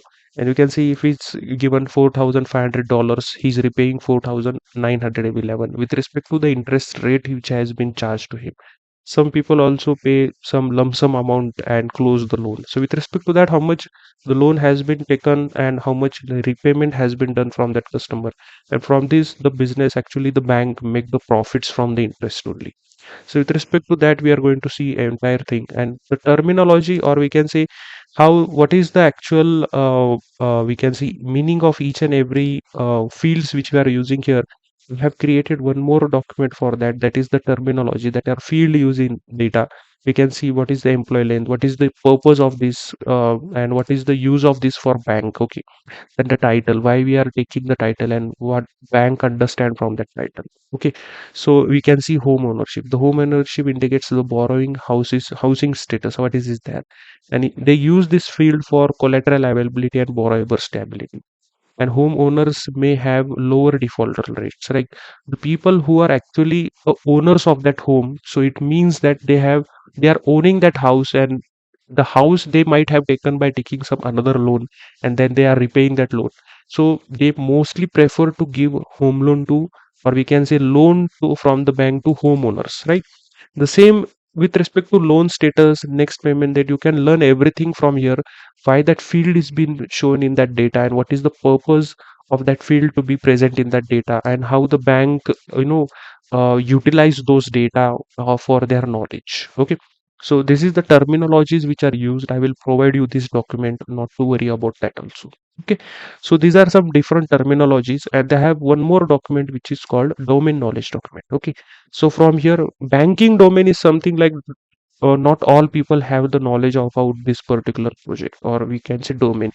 So I have created a document. You can read the document, how the loans are given, how the bank process the loan, how what measures they take before giving the loan to that particular fellow. Okay, you can see process of granting the loan, how the process is given, or how the process is there for granting the loan, and why the people, or the reason has been for analyzing the bank loan data, why the bank is analyzing this data which is being provided to us. Okay, with respect to that, all are the things are present over here.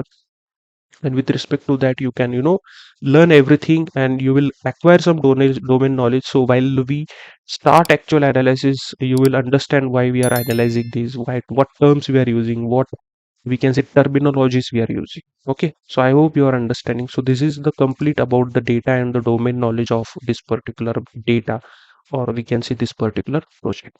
All right, so now after seeing our data walkthrough, I have taken, or I have just opened my Jupyter on, or we can say Jupyter Notebook on Chrome, which I initially showed you how to launch it. So firstly, you have to install an Anaconda Navigator. From there, you can launch, or whatever way you have, you can do that, right? So once you are over here, here you have different options. From here, you can take file new, and from here you can select a new Python file, or here you have an option called file new, and here also you can take new Python file. So I'll just click on that. So it will open me a new Python file, and here you can see untitled is there, right? So it is IPyVNB file, and you can just click on this untitled and you can name it, right? So I will just name it as bank loan analysis, right? Right, and I'll just rename this bank as bank loan analysis. And now here what I will do, I will just import our different libraries, right? So Python consists of multiple libraries, and all those libraries have different functions or different uses. But here we are going to use combination of libraries over here. So we have to import those libraries in this particular notebook. So once they are imported at the start itself, then we can use them for analysis in the next part of this particular notebook, right? And so first I will import all of those. So I will first import what pandas, right? So I will use first I will import pandas as PD. So pandas as PD is nothing but this is an alias where it is a short form called PD, and alias is nothing but a temporary name given for this for time being in this particular notebook. Then I will also, and why we are using pandas, right? So there are different meanings. So pandas is used for working with structural files, right? It can be also used for cleaning and importing the data.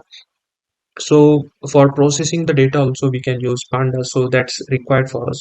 And for importing the data also in this particular file we will have to use pandas. So first we will use import all the required libraries in this notebook, and then we will use it. And then I will also use import numpy also I will use. So I will import numpy as NP. So this is the alias I'll be using. Why we are importing NumPy? Because NumPy is used for numerical computing, doing some algebraic operations like different aggregations and all those things, right? So any numerical operations which we have to do, then NumPy is required. Then I will import more. So I will import matplotlib also. So this is the matplotlib, and in that I will import pyplot. Okay, it should be pyplot, and I will name it as PLT, right? So now why matplotlib is used? It is used for creating different two-dimensional graphs in this particular notebook, and so it is also used for giving different labels and layouts, right? Basic level of charts we can create in this, like bar chart, or we can also create donut charts and all those things, right? And we will also use import seaborn, right? I will also import seaborn as SNS, right? So now why Seaborn is used? Seaborn is also, it is built on Matplotlib itself, but it is used for more statistical analysis, right? And also used for more advanced plotting, right? Where we can create different heat maps, we can create different tree maps, and different more advanced chart than Seaborn is required. Matplotlib can, or PyPlot can just create different two-dimensional axis charts, right? Then I will also import warnings, right? So why warnings is required? Because whatever error message we will be getting while writing different codes and while running it, it will give us the more structured form of you can say warning message, so that it will also avoid different data clutterings, or we can say warning cluttering, so that we will get an correct information of what has been wrong in our code, right? So that's the way, that's the reason I'll also import plotly also I will include import. So plotly dot express as px, right? So this is used for creating interactive advanced charts, mainly for scatter plots, or which can be used mainly for different line charts or area charts. And because as in our requirement we have to create different area charts over here, right? So that's the reason we'll be using plotly.express as a different library. And to run this, either you can click over here as a run, or you can just hit shift plus enter. Okay, I have just hit shift plus enter, and this code has been ran actually at the back end. Okay, so now once we have imported all the libraries, next what we have to do is we have to import our data over here, right? So now the data, I have already added the link in the description box from where you have to download that particular Excel file for you, and then use that Excel file, and by using the location and path of that, I will tell you how to import the data. So it is very easy. As I told you, pandas will be used to import the data and make some changes in that. But any data processing is not required, or data cleaning is not required. But data importing is required, which we will do by using help of pandas. I will use df is equal to pd. Okay, so pd dot read CSV. Instead of CSV, we are using Excel file. So Excel file, and we have to add the path of the Excel file over here, right? So what I have to do is I will just go to my file over here. So you can see this is the file, which will be an XLSX file.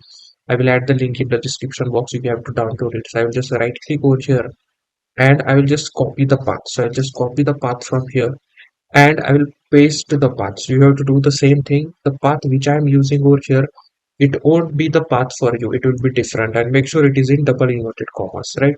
And here, instead of using the backward slash, I will use the forward slash over here. So instead of backward slash, just use forward slash. And once you have added this, so it will be different for all of you.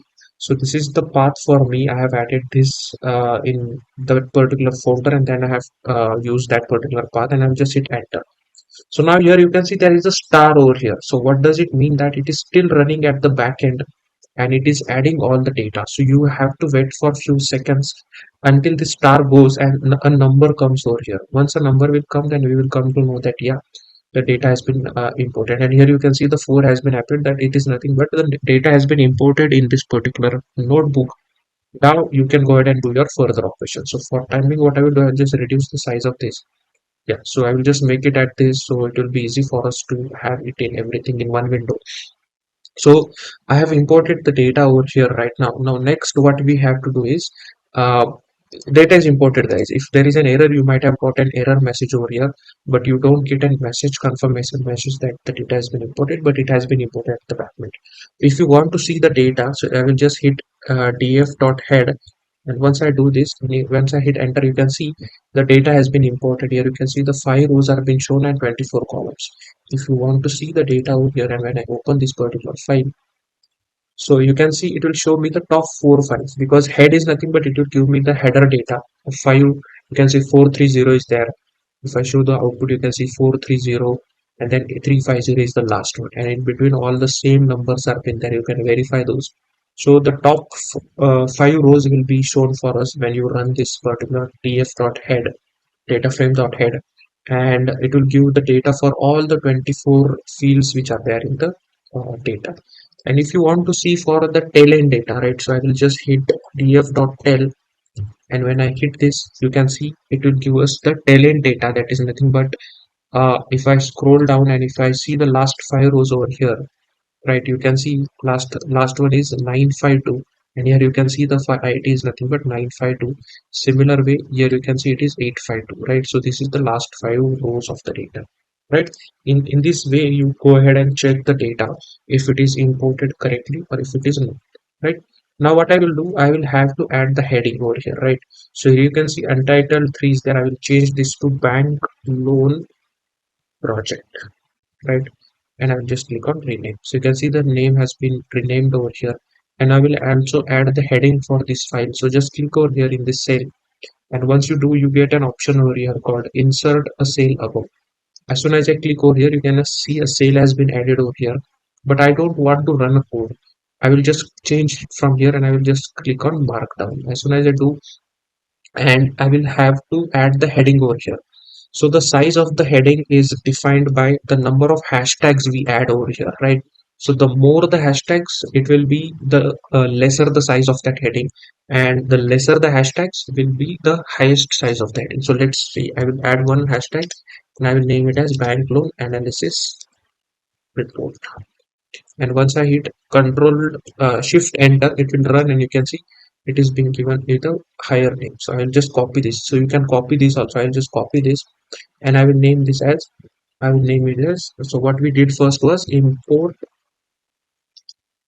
libraries. We imported libraries first, right? And I will add two hashtag, or I will add two hashtags over here, so it will reduce the size. And once I hit enter, you can see import libraries, it is in lower we can say size of the text, right? And next what I will do, I will just click over here, and now next what we will do, we have to see the data, right? So what are the metadata of the data? So for that, I will just name this, and I will just click on markdown, and I will 3 times hashtag, and I will name it as metadata of data, right? And hit enter. So here now we will see the metadata of the data. For that, I want to print the number of rows. So I want in double inverted commas I will write, because I want to print a string over here. So number of rows, first I will just add number of rows colon and comma. What I want to print is nothing but df dot shape. I will use a shape function, and in square bracket I will write it as 0. So once you add 0 over here, it will give us the number of rows. Once I run this, you can see the number of rows, that is nothing but this text has been printed as it is over here. Comma is nothing but it will give the further statement for us with a space in between where it says df shape 0. Shape is nothing but it gives us as an output of the shape of the data, nothing but how many number of rows and columns are there. But if you want to see specifically only rows, you have to, in square brackets, you have to write 0. It will give us the number of rows. Similar way, I will just control C and control V, and I want number of columns, so I will change this to columns. And instead of shape 0, you just take 1 over here, and I will hit enter. So it will give me number of columns, so you can verify also. So if I show you over here, and if I see from here to here, if I go down, and if you can see the total number of rows are how many? 38576. Right here you can see 38576, which is the exact number of rows, and columns are 24. So if I check over here, if I see the columns are 24 count. So the data which has been imported is very much accurate, and we are good to go and see, or we can see, do our analysis. If you want to see more information, you can use df.info, and I will just hit enter.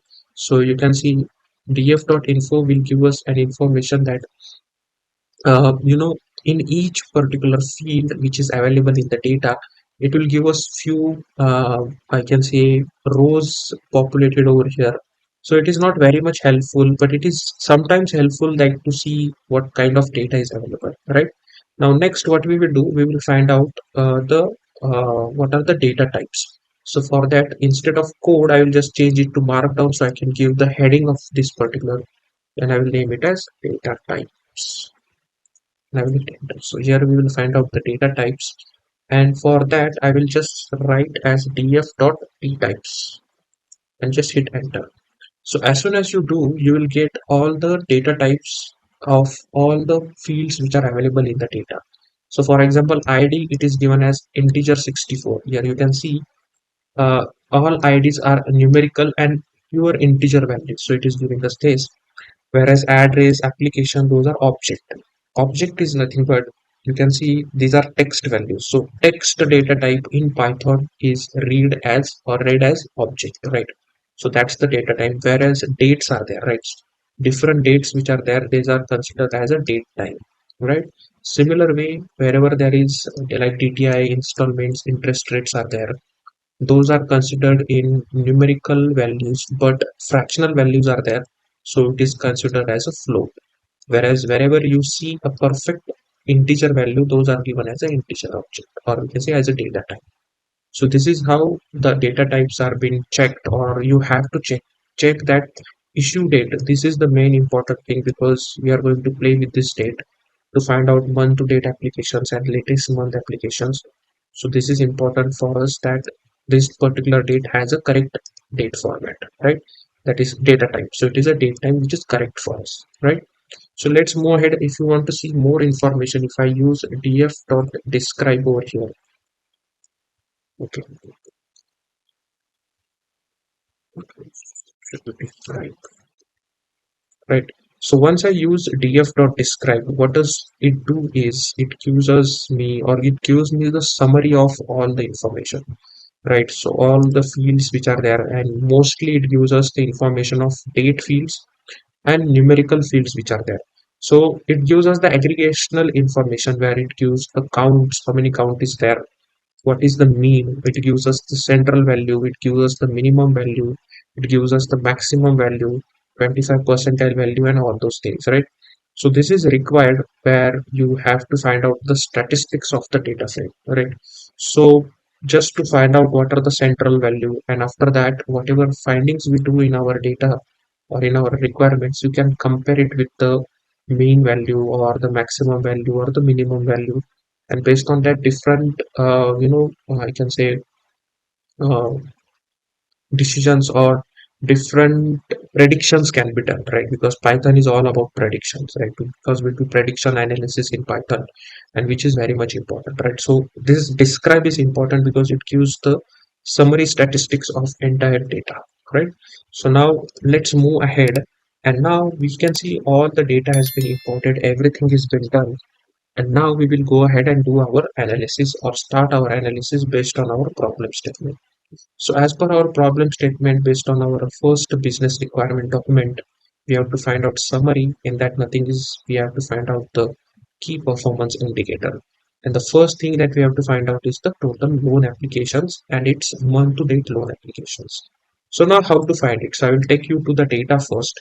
So as I told you, each row of this particular data gives us an information of that particular loan application, or we can say a consumer have taken a loan, then his particular entire data is being showed in this one particular row. So each row gives us an information of each loan application. So what we can do here is we already have id column which have unique values on each and every row. So we will use this particular value and this particular row, we can say field, to find out total loan applications, right? So for that, what I will do, first I will write a markdown, or I will just make this as a markdown, and I will give a heading over here, and I will name it as total loan applications. So we will find out total loan applications first, right? And I will be using a code. First I will write the code, so I will name it as total loan application. I will define a variable first, right? Is equal to, it is nothing but I will use df and id column, right? Dot, I will use the aggregation as count, right? So df dot id column, I will use a count aggregation, just hit double inverted comma, single inverted, and then I have to print, what I have to print as an output is nothing but double inverted comma, I will name it as total loan applications, right?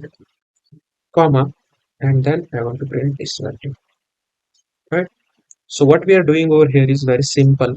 What we have done is, first I have defined the variable where I am taking the count of each and every ID, and next I want as an output is nothing but this as a text should be printed as an output, right? This will be a printed as an output. That's the reason I wrote it in double inverted comma, which is a string, comma. It will add this particular, in this particular statement it will give me total loan applications from here, right? So that is value. When I run this, you can see total loan application is printed as it is with this colon as well, and in front of that it is giving this value over here, that is 38576 are nothing but the total loan applications, right? Now similar way, what I will do, I will just copy this and I will take it from here as down, and I will name it as, double click and name it as month to date total loan applications, right? So now this will be tricky for us, or not tricky I mean to say, but just pay attention what I'm writing. So if you understood this, then it will be very easy for further metrics as well. So first we have to find out total loan applications. So let's understand in the data first. So if you check over here, we have 1 year of data, right? We have 2021 data, and in that December is the latest month we have, right? So if you consider that month to date loan applications, if you have to find out, month to date is nothing but the latest month. What is the latest month? December is the latest month for us. So for us, December would be and month for which we have to find out the total loan applications. But in real time, let's say you are having 5 years of data, right? And you are right now in 2025 and you have last 5 years of data, then which will be your latest month or month to date data or month to date applications? In that case, it will be your current month. Right? Say right now I am in August. So August 2025 will be my current month for which I will be finding the month to date. But let's say if you are seeing this video 2 months later, then September and October. So October will be your latest month. So whichever month you are doing that, it will be your latest month. But in our data, because we have historical data, we don't have live data. So what in historical data, whichever is the maximum month will be considered as the month to date data, right? So just keep in mind, this is how it works. So if there are multiple years, then year condition we have to add that from all the years, select the maximum year, and from that particular maximum year, select the maximum month. The condition will be, or whatever code we'll be writing, it will be same. It will be working for multiple years also, and it will be working for this case also, right? So first, what I will find out, I will find out the latest issue date, right? So whichever the latest issue date or whichever date is available The maximum date first we'll find out. I have defined first variable df dot, and I will use it for issue date first. Okay. So issue date is the field which is available in our data set. So make sure you write it correctly. Issue date first, I will find out the maximum value from issue date, right? Then next, I will find out the latest year. Very simple. So latest year, how will you find out? We have found out the latest issue date from here, which is the maximum one. Now we have to find out latest year also. So once date is found out, we will use this date only. That is nothing but this date, and we will find out the year from here. Simple, right? Similar way, we will find out once the year is there, then from that year we will find out the month also. Same we use from that date. Now we will find out the month. So with us now we have latest issue date from max function we have found out, and this issue date has been fed over here, from which we have identified the year and we have identified the month. Now we will find out month to date data. That is nothing but we will filter out all the data which is for current month, right? So for that I will be using a function as a df, right? And in that I will again use a df, and here I will use issue date, right? So this is the date field, right? Dot dt dot dot year, right? So dt dot year, it should be equal to, right? So this should be equal to what? Latest year. Control C, Control P, and close this particular bracket. So what we are doing here is this latest year, it should be equal to this particular. So what we are doing is we are taking issue date, we are converting its or we are extracting year from that, and that year should be equal to this year. That is nothing but latest year, right? So only filter those data where latest year is equal to this, right? And we have to add one more condition where I will just copy this entire thing, Control C, Control V. So instead of year, we also have to find one more thing, that is a month, right? So here instead of last year, it should be month over here, guys, right? So Control C, Control V. Now what we have done here is both conditions should be satisfied. That is, it should be used latest year, and we have to also find out latest month, right? So we have filtered out the data for latest year and latest month. Now we have all the data or all the rows which are there for latest year and latest month will be stored here. For example, in our case, December, right? And now we will close this bracket also, right? And now we will find out month to date loan applications. So now month to date loan applications is equal to nothing but from this particular data which we have filtered. From here now I will use ID column, right? From the filter the data, and from here I will take the count now, right? So I hope you are understanding, and now I will print this.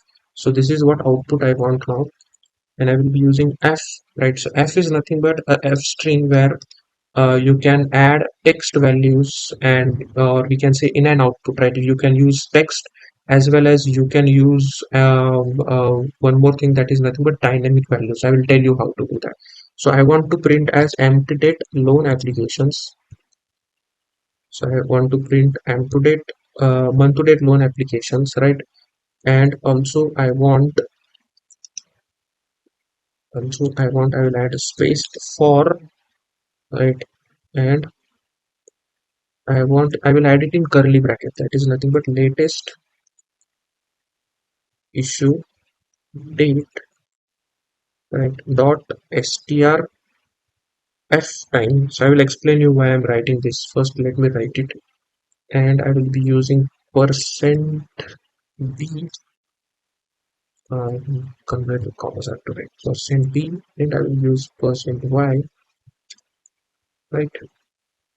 Close this, and I have to close this curly brace, and then I have to close this curly for this, right? So what I have done over here is I am writing this text, I want it as an output. This will be one more text which will be output, and for is nothing but this will give me for which particular year and month I am getting that particular value. So latest issue date is nothing but from this latest issue date, this will convert this particular date into string value where percent b will give me year, and percent b will give me month, and percent y will be give me year of that particular latest date, so that I will understand that for which particular month I have found out this month to date loan applications, right? And now what I will do, I will add a colon over here, and I want an output as nothing but month to date loan applications. Control C, Control V, close this bracket and close the bracket for this, right? So this is for this and this is for this, and now I will run this. And here you can see an error is that df dot. Okay, so yeah, syntax error is there. That dot should be not there, and I will run this. So f the multiple sections undetermined f string literal code detected at line 9. So let's check the f to-date loan applications. Let's do this. Let's remove this comma and now hit run. Still no. Okay.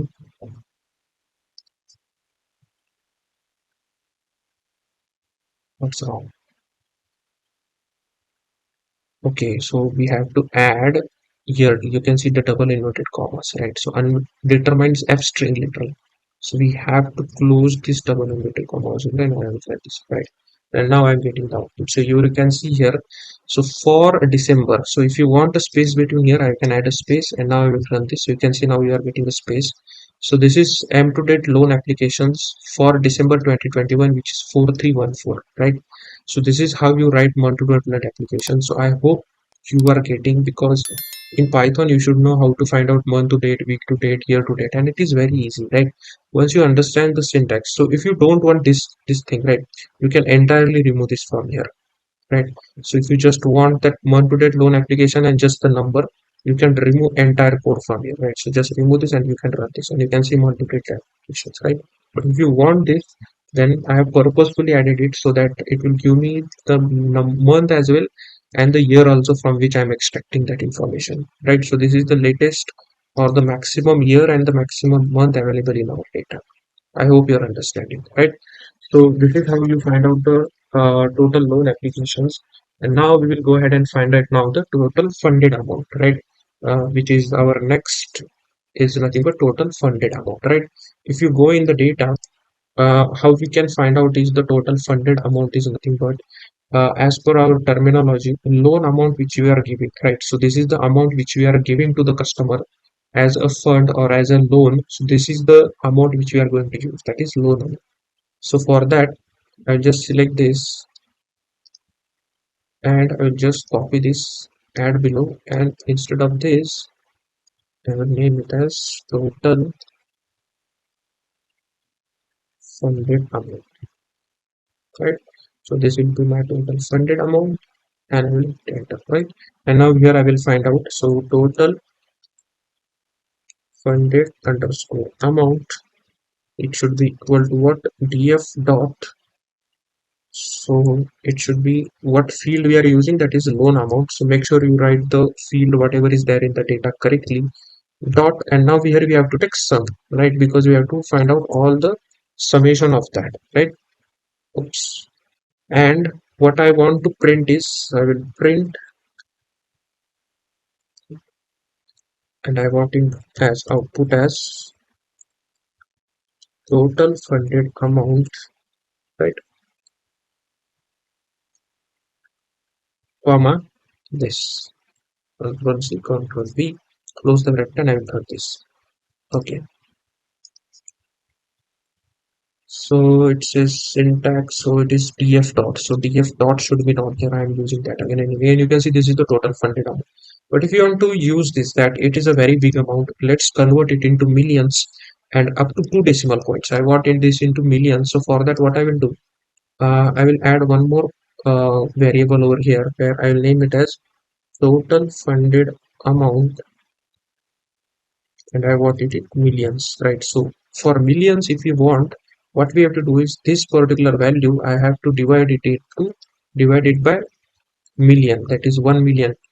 So 6 zeros, 1, 2, 3, 4, 5, 6. So divide it by 6 zeros, and then I want this, and I want that at output, right? So output should be this now.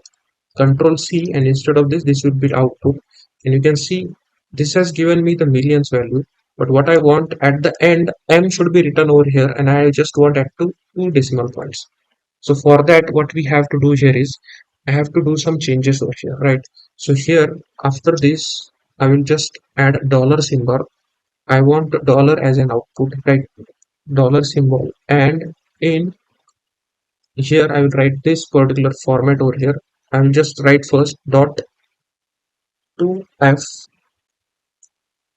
close this, and add that am I right? And and let me check what's and here instead of this I have to use a format function, right? So these are the few changes which we have to do over here. I have to close this one more parenthesis, and now it runs. And now you can see what I have done here is total funded amount, and I want the currency as dollar. I have added it over here. What is this, right? So here what we are doing is 2f is nothing but I want two decimal points, and this colon adding is nothing but that we want this to be formatted, that after decimal points we want two numbers to be visible, and at the end m should be there. Dot format is nothing but we have to format this value. So what does this do, that this particular value will be fed in this particular curly brackets, and it will give us the output of that particular value, right? So this is actually the syntax of the python, how it works, right? And now it gives us the total funded amount as 453 point or 435.76 million as a total funded amount, right? And now I will copy this, and I will name this as, we have to find out month to date funded amount also, right? And hit enter. So now this will be my month to date funded amount. So simple, everything will be same, right? So everything will be same over here up to here. Okay, so control C, and I will paste it over here. So why? Because we have to find it for maximum date. So all will be same, right? The data which will be filtering will be same. Only the values which we require at an output will be different, right? So month to data, all these initial four lines will be same because we want it for latest month, latest year, and the definition of all will be same. Just few changes will be there, that output will be different, right? So let's say now what we will find out here. I want month to date total funded amount, right? So this will be my month to date total funded amount, where I will be using it from month to date, control C, control V, and I will be finding it for what? Funded, or we can say loan amount. So I will be finding it for loan amount, right? And dot sum. I have to take sum, not count total loan applications where sum, right? But one more thing what I want over here is, guys, that I want this in millions, right? So what I will do, I'll just control C, control V over here, and underscore. I will add one more variable that is in millions, and nothing but this value, control C, I will feed it over here, and I will divide it by million, right? So this is how I want. So right, and now what I will do, I have to run this, or I have to get a print of this now. So print, right? And now just keep in mind what I'm writing. I will be using mtd total funded amount, right? And in bracket I will be using as two curly braces, okay,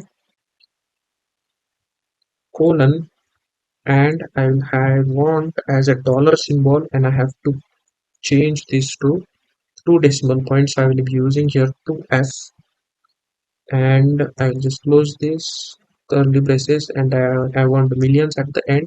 I will close this as an output, right? Dot, I want format, right? And it is nothing but of month to date loan application, that is in millions, right? Close this bracket and close this bracket, and I'm getting a big error.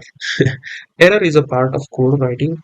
So okay, let's see. Replacement index 1 out of range for position are tuple. Okay, so what is the replacement index? All right. Okay. And to the total funded amount. No.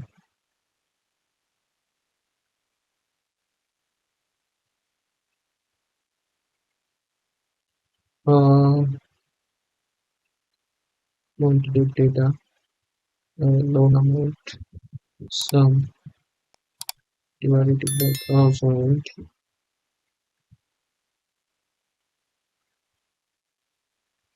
We just remove this. Let's see if it works. Comma, comma, and I want this as an input. Control C, Control V. Yeah, so we get total funded amount 53.98. Just for an output, what I want is now what I will do. I'll just copy this one here.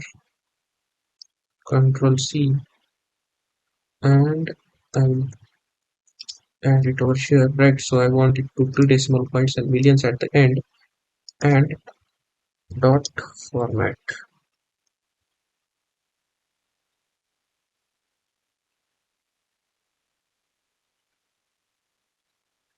Cool.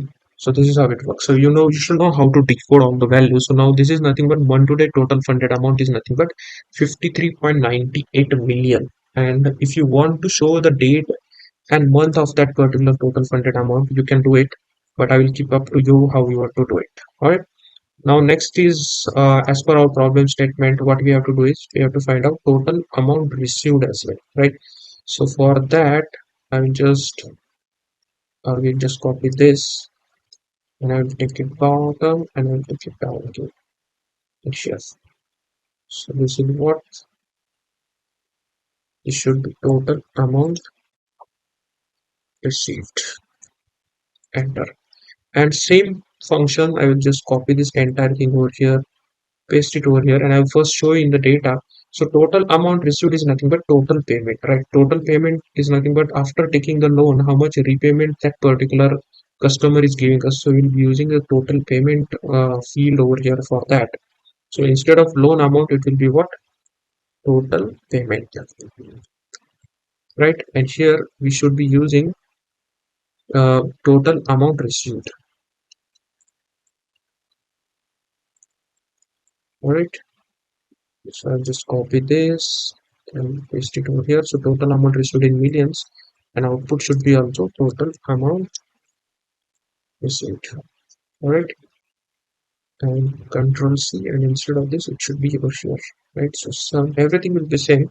So this is nothing but total amount received. Similar way, what we have to do is I will just copy this, take it down, and here it should be month to date total amount received. We'll just copy the same code from here. Control C. Same, everything will be same. Just few naming convention will be changed. So here it will be uh, month to date total amount received. Similar way, Control C, and it should be in millions, right? And here it should be Control C, and it should be here Control V. Similarly, Control C, here it should be changed to this, and this should be total amount received. Okay, and instead of loan payment, here it should be total payment, and run this. Okay, so this is what month to date total amount received. Here you can see month to date funded amount was 53 million, but received amount is 58 million. Means what? 53 million was given to the customer, but from other customers whatever we were receiving, it was 58 million, which is good. But we have to check that for that particular customer, whatever funded amount was there and whatever received amount is there, whether received amount is greater, and he is regularly doing that, right? So that bank is in profit, right? So this is how you do and find out that.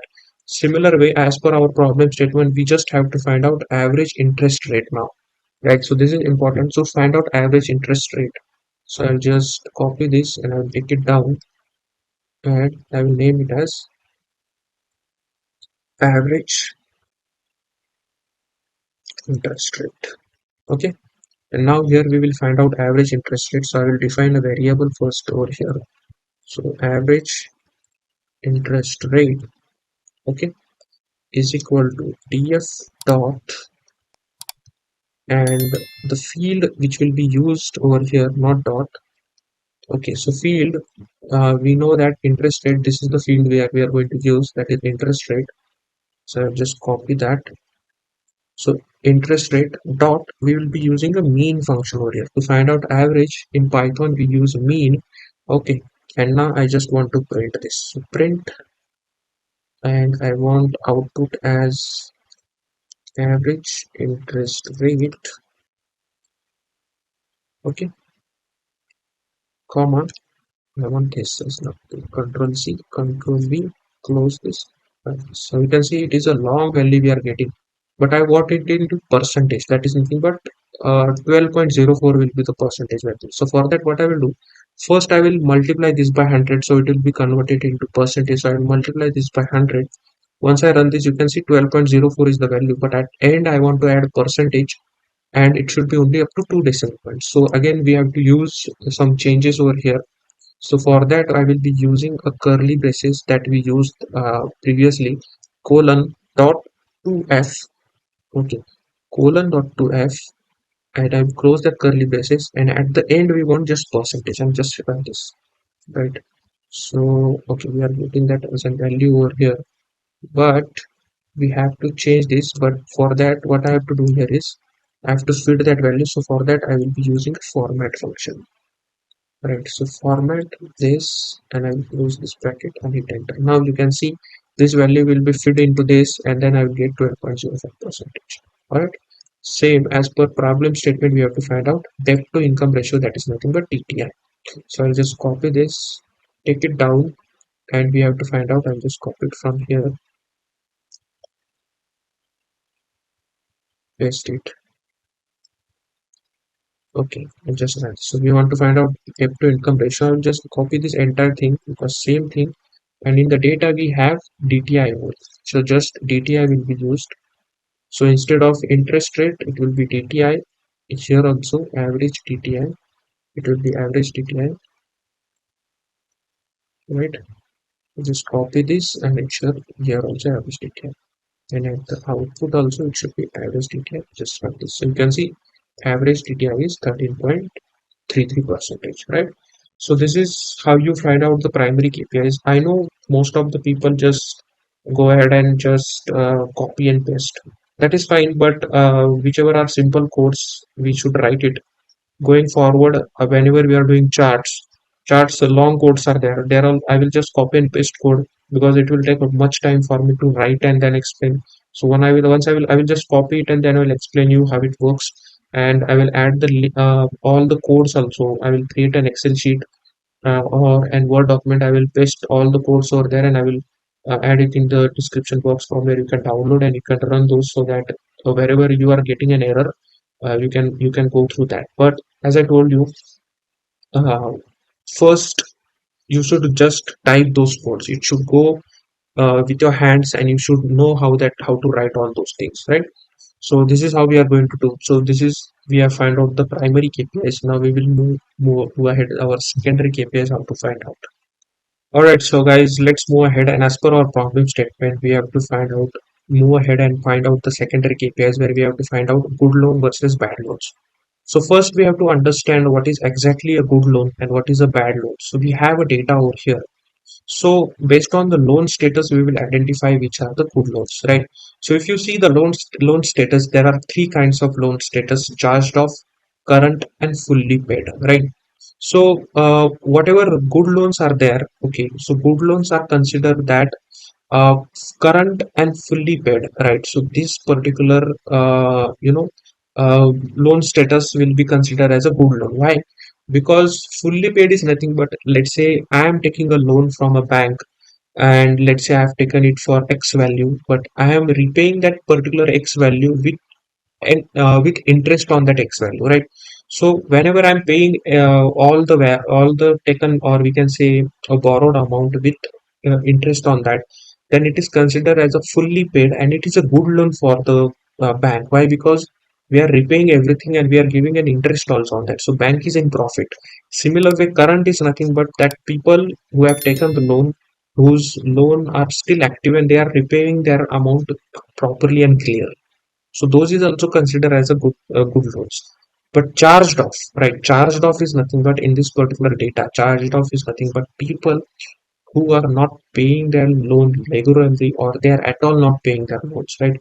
So bank have to suffer and go back or chase those people and ask them to pay, and still they are not paying. So bank have to waste their resources, waste their money, that finding those people, asking them to repay all those particular loans. So those loans are considered as charged off loan, and those are bad loans for us, right? So if loan status falls in current and fully paid, then those are good loans for us.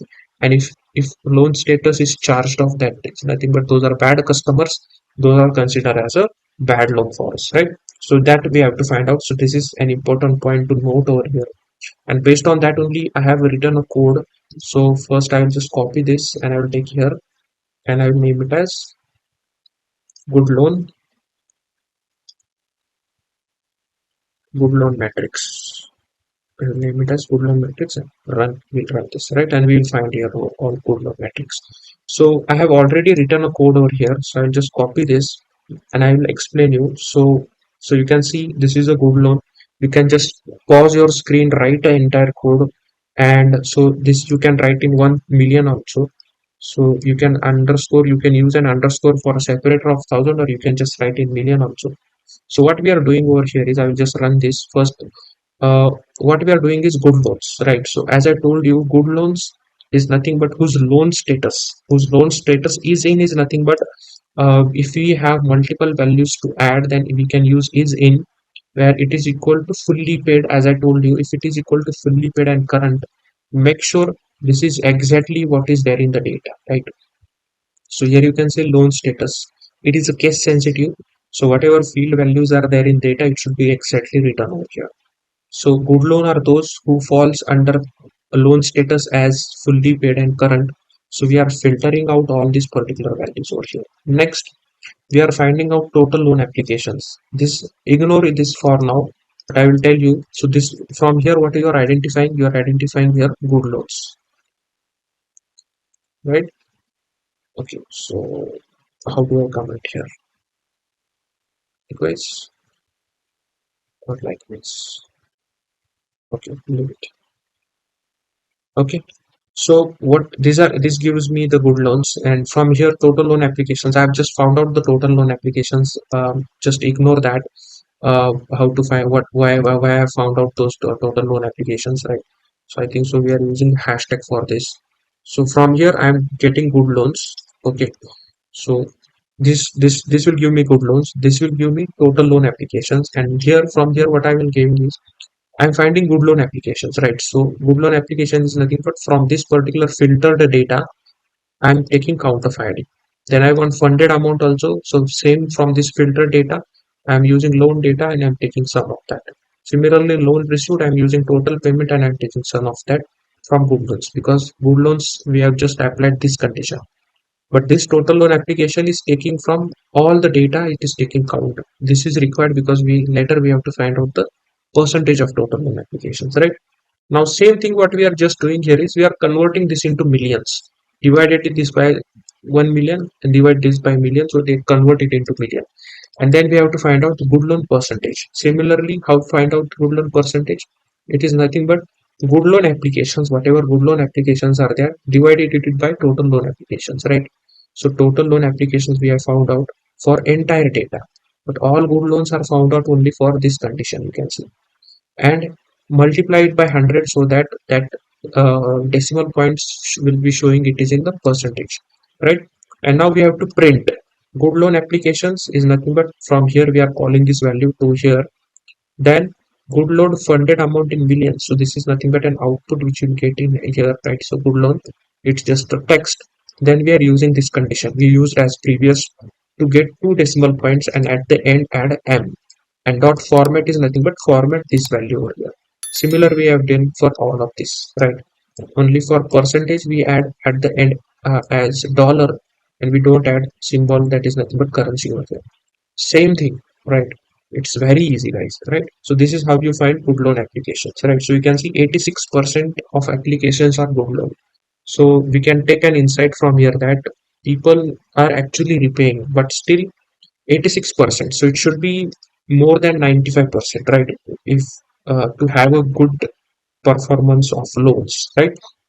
So this is for good loans. I will just copy this and I will take it down and I will name it now bad loan, right? So this will be for now bad loan. Similar way, we'll just copy the entire thing, Control C, Control V. So now how to define bad loan? It is nothing but charged off. Whatever are charged off will be bad loans. So you just name this as charged off, right? Just make sure whatever is case sensitive will be written out here. Now this will be what? Bad loans.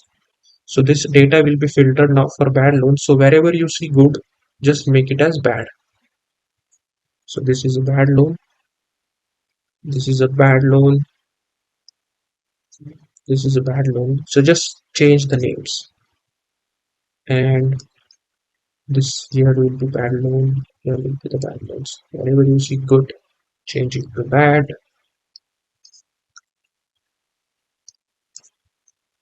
Okay. Control C. This will be this. Control C. Here will be this. And this will be here. Right. Similar way. Here it will be bad. We want to find out for all bad applications. GitHub. Okay. Alright, so now we are getting an output, but if you see here, we are getting the same values. So what wrong? Okay, so here you can see we have to change this. Okay, so total funded amount. Control C, Control V, bad loans. Control C, Control V. So it is still taking a good loan. So total loan application also. Bad loan applications. Control C and Control V. And now I will run this. And now you're getting the correct values over here. You can see this is a bank loan bad loan applications which is 13.82%, right? So there are 13% of people which are as bad loan applications, right? So which is very bad. Okay, that here also you can see you are getting gold loans because this is a wrong value. So I'll just control C and I'll paste it over here. And now you can see these are the number of applications, that is almost 5,333 people are there who are bad. Okay, or they are not repaying their loans properly or they are at all not repaying, which is a concern for bank, and they should focus on these people and get those particular loan repaid as soon as possible so that they are not in loss. All right. So this is a good loan and bad loan matrix, and then we will move ahead with our charts requirement. Hey guys, now let's move ahead with our charts requirement, and the first requirement we have here is, so we have to find monthly trend by issue date. It might be a line chart or an area chart, but here we will try to create an area chart, and we have to show the metrics on this particular monthly trend by issue date are three particular measures: is total loan applications, total funded amount, and the total amount received. So first what we will do it for total amount received, then total funded amount, total amount received, and then we will find it for total loan applications. So I will just show you how to do it for this particular chart, and then you can do the same all the things for these three. So all or we can say remaining five. For remaining five I will just show you for total funded amount, and you can do it for the total loan applications and total amount received for the rest of the charts, right?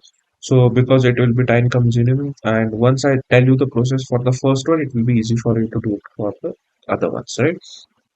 So what I will do, I will just select this first, make a copy, and I will take it down, and I will just copy this, Control C, and I will paste it over here. Okay, and the remaining part is a total monthly trend by issue date, or we can say for total funded amount, right? I will make it for total funded. Alright, so now I already wrote the code for this. So this is the code, control all control C, because it will take time for me to write it. But I will explain it over here itself first, right? So what I have written and why I have written that. So what I have done here is I have created one variable first. So I have created this first variable. The first variable will help me to achieve the data first, to create the data for this particular chart, and then all other things are just to plot that particular data, right? First we have to create the data in the form of months, right?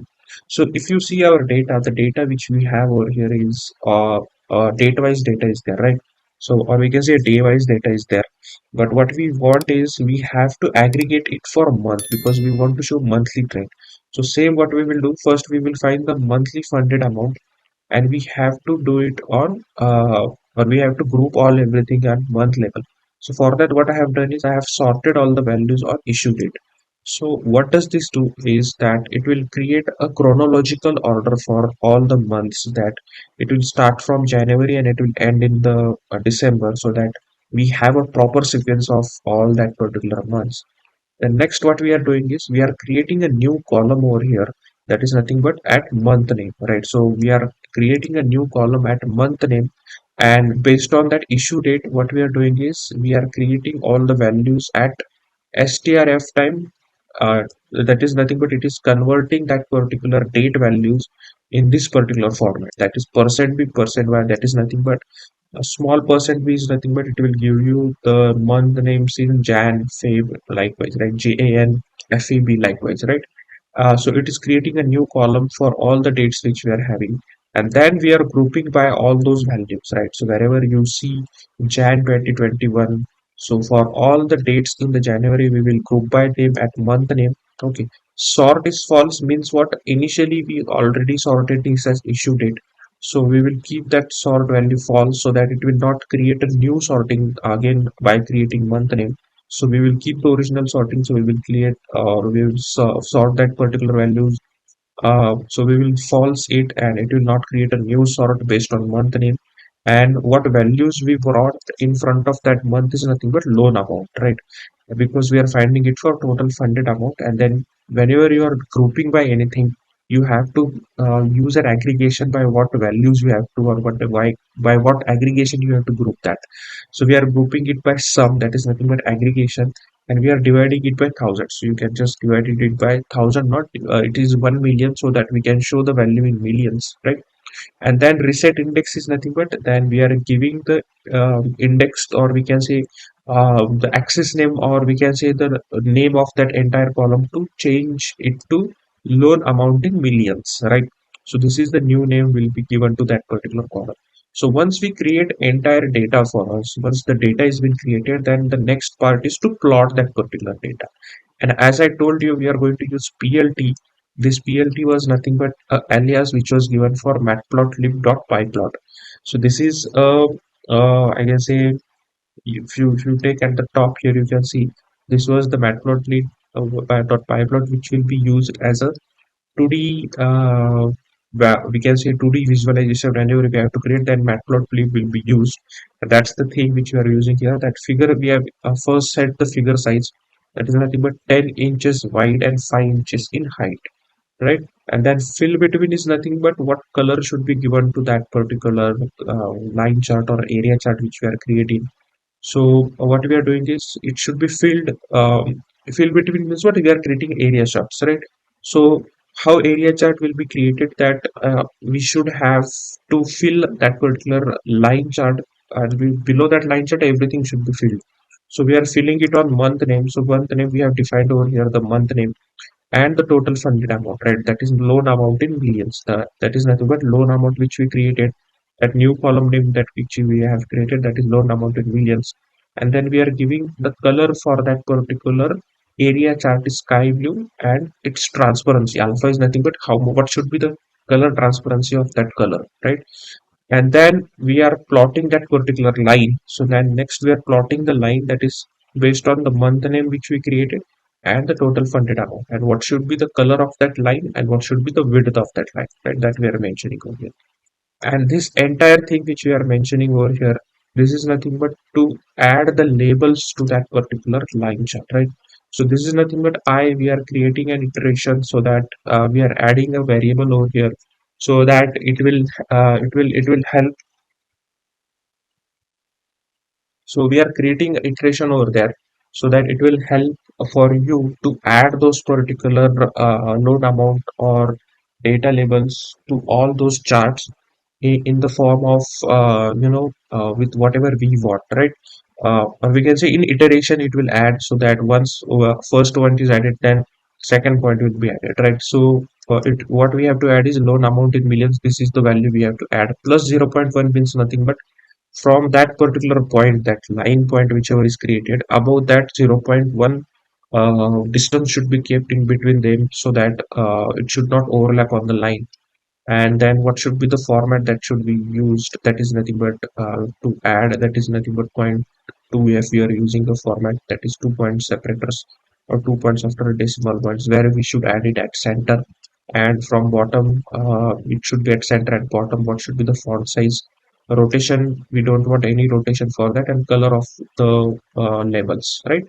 And then this is very simple. Then what we have to add is nothing but title of y-axis. This will be total funded amount by one, not y-axis, maybe this is the title of entire chart, right? And what should be the font size of that? Then x label is nothing but what should be the label of x axis month. It should be, x axis we want month, on y-axis we want funded amount in millions, so this should be in dollar. We convert this to dollar, right? Then x is nothing but x-axis ticks we have to mention, and we should be total funded, and labels should be month name, and rotation should be 45 degrees, so we are showing it at inclined. Then do we want to show grid lines in that? Then what should be the line style also we have mentioned, and what should be its transparency, right? And tight layout, so that it should be fit in that particular figure, and then at last we'll do it show, right? So these are all syntaxes, and I will just hit enter, right? So once you do that, you can see a new graph will be created for you in front of you. So you can see this is the title, this is the y-axis, this is the x-axis. You can see 45 degree we have shown this, and this is the yellow, we can say blue color of the line which we mentioned, and this is the shaded part where we mentioned as 0.5% transparency and sky blue, right? So this is how you created a total funded amount, and you can see everything is from January to December, which is sorted. Initially we did that. So you can see the trend is in increasing amount, so that total funded amount is in increasing year by, or you can say month by month, which is good that more and more people are borrowing money from that particular bank. Alright guys, now once we did it for total funded amount, we will do the same thing for total amount received as well. So what I will do first, I will just copy this and I will take it down, and I will name it as monthly trend issued by total amount received. Okay, hit enter, and here I will just write the same code. I have already written this particular code, and I will just explain you what we are doing here. Everything is same, only what we are doing now, passing the value for monthly ratio, and we have changed the aggregation or the field which we are using to total payment, right? Nothing but this is the field that we are using now, total payment, which is nothing but the total amount which has been received from the customers once they are taking the loan, and then we are dividing it by 1 million. All right, and we are then using the name changed to received amount in millions. Everything else, all this entire syntax is same. Only what we are changing is we are changing the color for this of the area chart, and we are changing the color for the line chart. So as I told you, based on your requirement and based on you, you can use any color whichever you want. You just have to type the colors over here, and you can use that particular colors. All other things are same. Just wherever we are using total amount received, we will change it by total received, or we can say total funded amount. We are changing it to total received amount, and all those things, right? So label change, or we can say the names change. What those are the only thing that we are using over here. All right, and then what I will do, I will just run this now. Okay, and I will just run this, and once I run this, you can see I will get entire thing for the total amount by month, and you can see the trend for that, right? So you can see the received amount, and these were the funded amount, and you can see these are the received amount, which is slightly higher than the funded amount, which is a good thing, but it should be more and more, and it should be so the bad loans which we saw, the bad loan should be reducing, and this should be increasing, right? So whatever we are doing, we have to do it three times. That is nothing but for three different measures, right? All the charts the same way you have to do it in your own as well. So I will be showing for this particular requirement only to how to do it three times for three different measures. But whenever you will be doing for other charts, I will just show it for one measure, that is total funded amount, and the rest of the two measures you have to do it on your own, right? I will add the Python file, but still I will recommend you to do it on your own. All right. Now what I will do, I will just copy this. I will take it down, and now I will just change this to, now we have to find it for total loan applications, right? Hit enter, and I've already wrote the code over here for that. I'll just copy that and I will paste it over here. Only one thing what we have done is, we know that total loan application is nothing but we are going to use ID column, and we are going to take count of that ID column. Initially we were taking sum, that is nothing but for total funded amount and total amount received we have to take the sum aggregation, but we are taking the count of IDs to find out the total loan applications, and nothing but we are changing the name of that column, and that column should be filled everywhere else, right? And then we are changing the name of the chart, changing the name of that particular y-axis and all those things, right? That's the only thing, and we are changing the color as well. I'm using orange colors, right? And now I will hit enter. As soon as you do, you can see I'm getting that particular line over here, right? If you want, you can change the color of the this particular, instead of dark orange I might take it black, right? So that it will be visible for us, right? You can see the black color is good, and you can see this, the loan applications month by month in that particular year are increasing. Slightly they are increasing. From January it was 2332, and at the end of December or end of year it was 4312, almost double of the loan applications, right? So this is how you do the trend analysis for, or we can say the monthly trend analysis for all the three measures, right? Then we will move ahead with our requirement. All right, now we will move ahead with our next requirement, that is regional analysis by state. Okay, so I'll just copy this, and I'll just copy this markdown, and I will take it at the bottom and paste it over here and remove this entire last part. Okay, so regional analysis by state. For first I will find it for total funded amount. Right. So this will be the code that I will be using. I will just copy it and I will explain you that. Okay. So this is the state funding. So for state wise, we have already the column over here, that is nothing but state. So here it is. Where is it?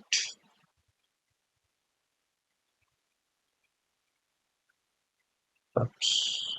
Yeah, this is this address state column. So it is in the form of short form abbreviation names for United States. So we are going to use the make use of this address state. So first what we are doing, we have to create the data first, right? So in these first two lines, we are creating the data for us. So what we are doing is the state wise funding we are doing. So we are grouping by all the address states, right? So that is the field we are going to use, and we are creating a loan amount, right? So we are grouping it at by loan amount and taking sum of all of those, right? And sorting L values all the in ascending values, right? So that when we are creating a bar chart, it will invert those values, and then we will show at the top the maximum and at the bottom at the lowest value. So that's the reason we are using it as an ascending over here, right? And then we are using the state funding amounts in thousands. Why? Because at state level the values will be smaller, so that we cannot show it at the millions level, so we are showing it at thousands, so we are dividing it everything by 1000, right? So this is how first we create the data, because we have to show it at the state level. So at state level we are grouping the loan amount, and then we are taking the sum of that, right? So that's the only tricky part which is there. Then all the other things are same, because it is the proper syntax to plot a bar chart. So we are using a PLT, nothing but matplotlib, and we are setting the figure size over here, that is 10 inches wide and 8 inches in height, right? Then we are creating a bar chart over here, so that is nothing but plot bar h is nothing but we are using a horizontal bar chart, and state funding amount, which will be used as our as a measure to show on those bars, right? And then we are creating that, or we can see that the state funding amount should be the values which should be used, and this is the index which should be created. And what should be the color? Light color is nothing but coral is nothing but red color, which will be given a red color shade for that. And then for bar in bars, this is nothing but here this will be used to give the labels for that, right? Where we will be using this particular state funding amount in thousands, where we will convert that into in thousands and append k at the end, right? And nothing but we are taking the width of that value, right? So whatever width is there, that width size we are going to use that, and then we will be adding that over there. And width plus 10 is nothing but we will be creating an offset in between those particular texts, so that from bar that it should be a 10 size. And then this is y and this is height, that is nothing but, so this is nothing but whatever we are writing over here, it is strategic way of writing on where to show the label, right? And font size and where should be it centrally aligned, all those things, right? Then what we are doing, we are plotting the title of that particular chart. What should be the title? What should be on x-axis? What should be on y-axis? The layout should be tight layout, should be it should be shown in a one single frame, and then at end we are just showing that particular. So as soon as I run this, you can see this is how I am saying this. You can see the labels are at tight labels, and these are the labels how we are showing everything. Total funded amount in states, and you can see California, New York, Texas, Finland. So these are few initial states where there is the maximum loan amount that is funded in that particular states. And then you can see everything in descending order, right? You can see these are the x-axis levels, these are the y-axis levels, and we have created a bar chart. In the similar way, what you have to do is we are showing this for total funded amount. As I told you, you have to do it on your own. You have to show it for total amount received, and you have to show it also for the total loan application. So total funded amount, we just use loan amount over here. But for total amount received, what you have to do is you have to use here the total payment. Then you have to change this, if you want you can change this to total funding amount. Instead of funding, you can use total received amount in thousands. And then you can change whatever you want to change. You can change the title and all those things, and you can use different colors as well. Instead of light coral, you can use blue, green, red, or you can use brick colors, whatever colors you have to use, right? You can just add the colors over here and you can give this output, right? So I will not create it for you because it will unnecessarily increase the length of the video, but some things you have to do it on your own, so it will be a good practice for you also. So do it for all other measures. And I'm all right, guys, so now let's move ahead with our next requirement. And as per that, what we have to do is we have to find out loan term analysis. So I'll just copy this, and I'll just create a copy, and I'll take it down, and I'll just name this as loan term analysis by total funded amount, right? So similar way, I have created a code. I'll just paste it over here, and I will explain you first. All right, what we are doing here is first at the total funding in millions. So first what we are doing is we are creating a data for us, right? So we are using a group by, and we have a field over here called as term, right? So I'll just show you that.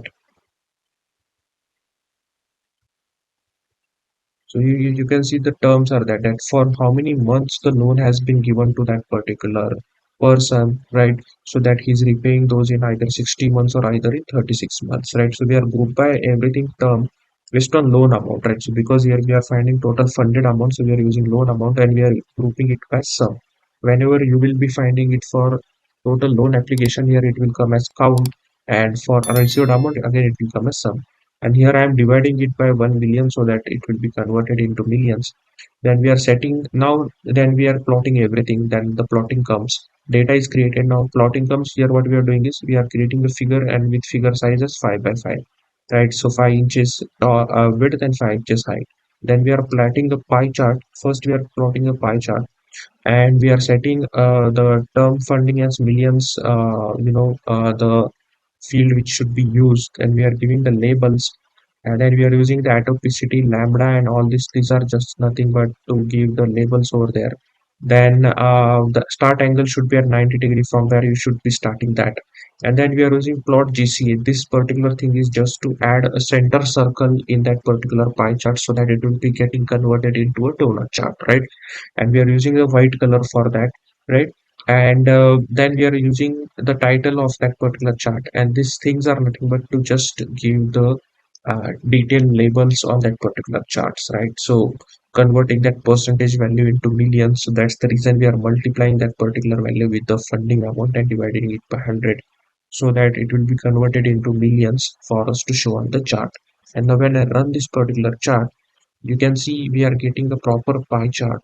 And if you see at this and take an insight that more, or we can say 62% of loans are given for person who are taking the loans for 36 months, and you can see 37% of people are taking the loans for 60 months. And you can see the division of the amounts as well: 273 million funded amount for 36, and 162.7 million of a funded amount is for 60 months tenure, right? So this is how you do it for total funded amount.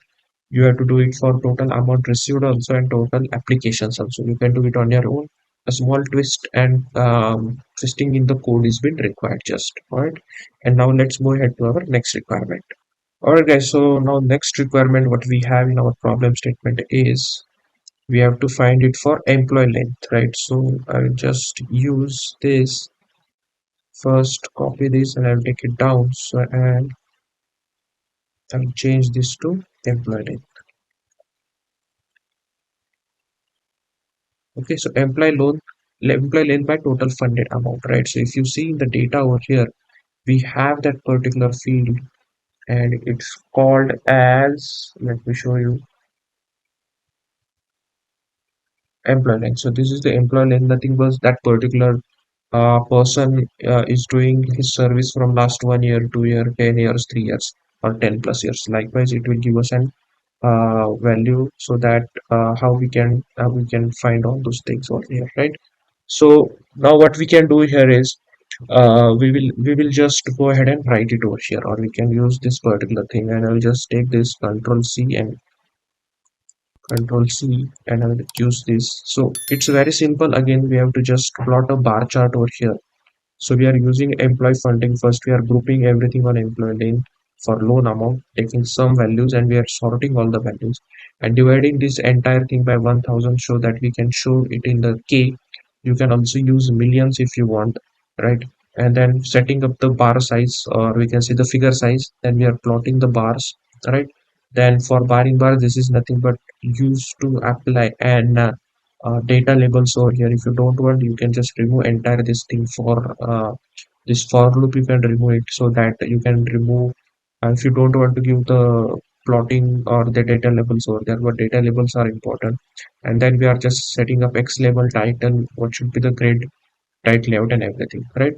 So then it just hit enter, and then you can see you are getting based on employment length, the 10 plus year people are taking more and more funded amount, or more and more loans, followed by others like 2 years, less than 1 year, and the least amount or loans are taken by 9 years of employment service people, right?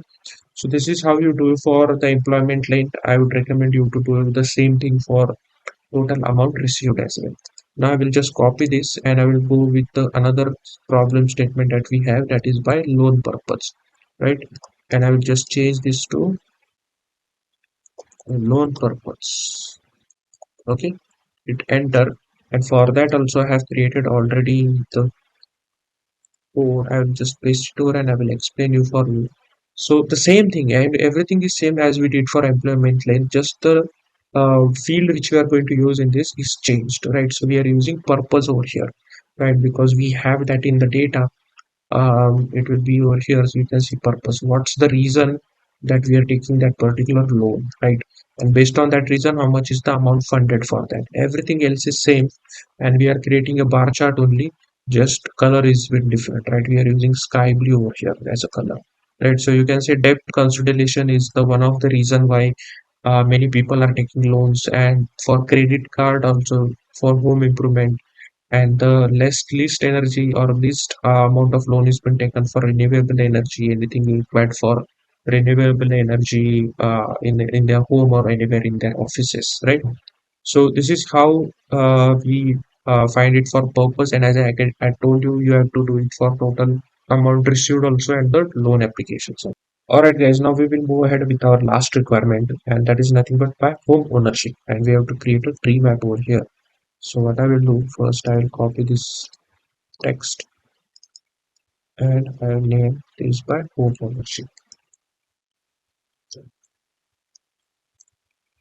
right? So the code which I will be using is this, right? So what we are doing here is we are trying to create a tree map. So first, obviously, we have to set up the data first, create a data. And here we are going to make use of this field called home ownership. We have to find it for loan amount, sum, and this is not required. You can do this way also. I have just tried it on my way. You can just type this also, and then also you can create this, not to write unnecessary two lines. Okay, so this is how you can create this. First is the data we are setting it, divided it by 1 million so that we can show the data in millions. And now we are using a px, nothing but at the start, as I have told you, I have used a plotly express. This is nothing but an advanced library to create those tree maps and heat maps, and that's the same thing we are going to use here. We are going to use the plotly x, that is nothing but used to create a tree map, right? And then we want it by on what basis, that is nothing but home funding, that is by this particular data. What should be the path, that is nothing but what should be the fields used, that is home ownership. What should be the value used, that is loan amount in millions. Color we are going to use, that is based on loan amount in millions only. We are going to use color based on the measure which we are going to use. What should be the color? Color is nothing but we are going to use a continuous quill for that particular measure. And what should be the title of that particular chart, and nothing but show the figure. And once you run this, and I will just run this, and you can see you are getting a proper tree map over here. And when if you hover over your mouse also, you are getting a different labels, or we can say tooltips where you can see all those values, right? So this is how the chart or advanced charts can also be created in Python. All right, and as I told you, in the same way you have to create it for total received amount and the total loan applications, right? So this was all the requirement, guys, which we had. I hope you have enjoyed this tutorial and you have learned so many things in Python. I request you to please go ahead and like this video, comment down if you have whatever suggestions are there, if you want to appreciate, and subscribe the channel because as I told you, it is free. Hey guys, welcome back to the next part of this particular video. So we are into designing the data analyst portfolio project, and in this we are designing the bank loan report. That is, we are working on a financial domain data. The data which we have is with respect to the bank loan which is for one of our client, and with respect to problem statement we have already designed and fired our SQL query with we can say whatever we have as an problem statement. And with respect to that we have created different query document also, and we have stored our result which the result which we are going to use to tally with our each and every dashboard which we have already designed in Power BI, in Tableau, and now we are going to design the same in Excel as well. All right, so in front of your screen you can see this will be our final product. Okay, and with respect to this particular final product, you will be able to learn different things in Excel, some advanced things in Excel. Okay, how to design the dashboard, and the dashboard which you are seeing in front of your screen is completely dynamic and interactive. Okay, we can slice and dice the data with respect to the filters which we are having in the screen, or we can say on the dashboard.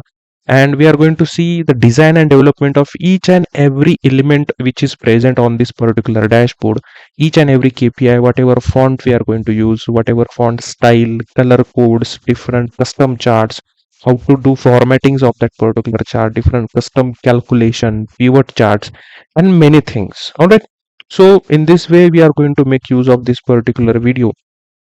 And the next thing, the version which I am using in this particular video, the Excel version, which many people ask, so I am using Excel 2021 version. Okay, I'm using Excel MS Office 2021 version. So I would recommend you to use the MS Office version above 2019. So whichever version you have, 2019 or above, so it will be best, so that you can work on this, because there are some functionalities and some options which are not available in the old version of Excel which you are going to use in this particular report. So if you don't have, you can go ahead and use the crack version. You can download it, or you can use that particular for your calculations and for your design. All right, So now I will just explain what are the different components that are available on the screen right now. So you can see at the top, this is our title.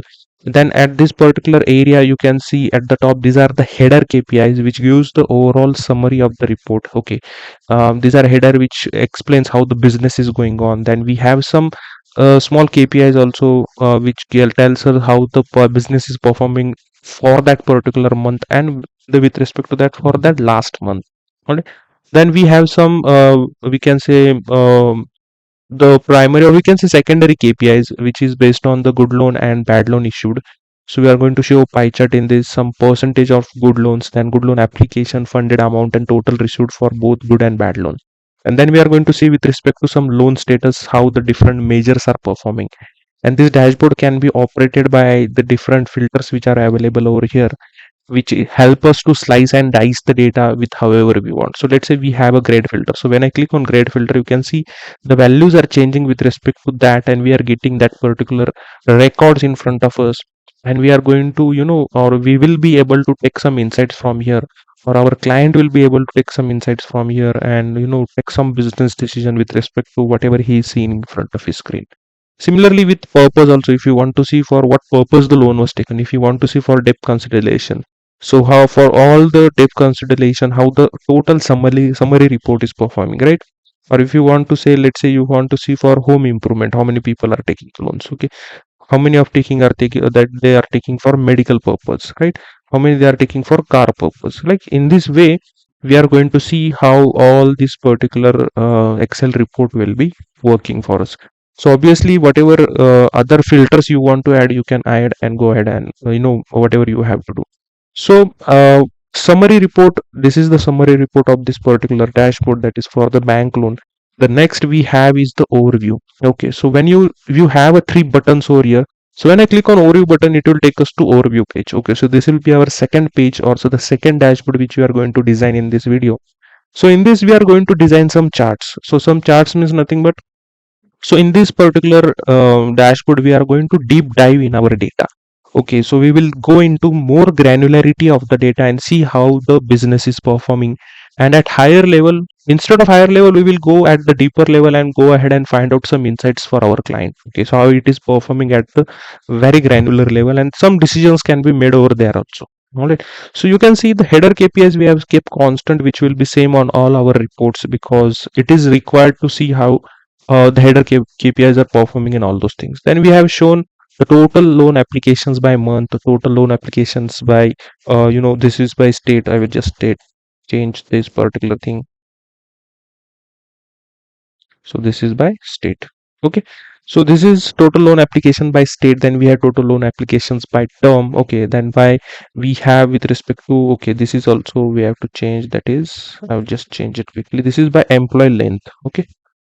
So just a spell mistake. Okay. So this is by employee length. Then we have, this is the total loan applications by purpose, then total applications by home ownership. And this dashboard is also completely dynamic, guys. So you can say you can change with respect to this particular slicers we have here, and you can slice and dice the data with respect to data and take multiple insights from here. Okay, so here also by, if you want to see for any particular purpose, you want to see for credit card and all those things. So you can see this is particular dashboard is completely dynamic. You can take some insights from filters which you have, and then you can go ahead and report it, or the client can directly take an insights from here. Okay. So this was all about which we are going to do. And the last dashboard we are going to see, or we are going to take it for the details tab. Okay. So the detail tab is nothing but the data which we have in our, we can say, for this particular, we are going to use this entire data to design. And if that particular fellow want to see detailed view means what, row by row, if you want to see all the views of that particular dashboard, then he can obviously come here and see how the data looks like. Okay, so if you want to see any respective data from here, he can go ahead and use a filter, and you can he will find out that particular data, and he will see how the business is performing for that particular customer. All right.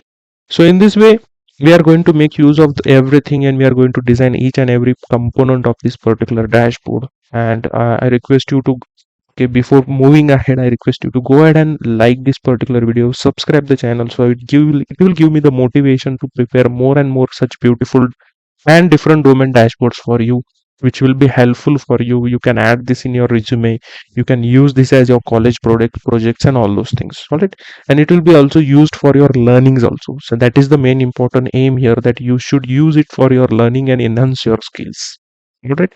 Then quickly we will go through our problem statement which we have for this dashboard. So you might have gone through this particular problem statement already in Power BI, but we will just quickly go again. So in the first dashboard, we are going to see a summary dashboard. Okay. And those are nothing but where we are going to design some key performance indicators. So the first indicator which we are going to design is the total loan applications. Okay. So here the bank want to analyze how many number of total loan applications they have received in that particular specific period of time. Okay. And they also want to analyze it with respect to month to date and month on month. All right. The same thing they are going to find out, or we have to find it out for the total funded amount. Funded amount is nothing but how many loans or that particular customer who are applying for the loan in that particular bank. The total funded amount is nothing but the amount which that bank agrees to that particular customer to provide as a loan. Okay. So that is nothing but it has been reimbursing that particular loan to that amount, and it is crediting it into that particular customer account. So that is the loan amount given to that particular. So how much total loan amount has been given to the customer, then the total loan amount received. So after giving the amount, it is customer's duty, or it has been customers work that they have to pay the amount which they have received, or they got from the bank as a loan. They have to pay it to the bank in the form of installments with some interest rate which the bank is charging to them in the form of EMIs, in the form of monthly installments, or if they are paying lump sum also. So with respect to that, how much the amount is received back to the bank whenever they are giving in the form of loans. Okay. Then what is the average interest rate? Okay. Obviously, the bank, if someone is giving money to you for any purpose, so they will always charge some interest rate with respect to that. Okay. And what is the average interest rate for all the customers which the bank is giving?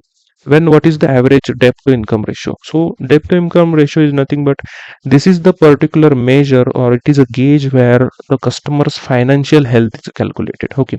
So the bank analyzes the DTI, that is debt to income ratio, before giving the loan to that particular customer, and from that particular measure they will come to know that whether we should give the loan to that particular customer. And if they are saying yeah, we can give the loan, or if his debt to income ratio is good with respect to whatever the norms they have. Okay. And with respect to that, they will provide the loan to that customer, so that they will understand yeah, he will be able to repay our loan back. Okay. So in this way, we have to do this key performance indicators, that is the summary dashboard which we have to design. Okay. So these are the header KPIs, and for all the KPIs we have to calculate the month to date and month on month as well. Okay. For each header KPI. So moving ahead, we have a problem statement on the, let's say, for secondary KPIs, we can say, which is with respect to good versus bad loans. Okay. So immediately I will just give you an explanation like what is a good loan. Okay. So first what they're asking us for good loan, find out the good loan percentage, good loan applications, good loan funded amount, and the good loan total amount received. Same they have to find it for bad loan.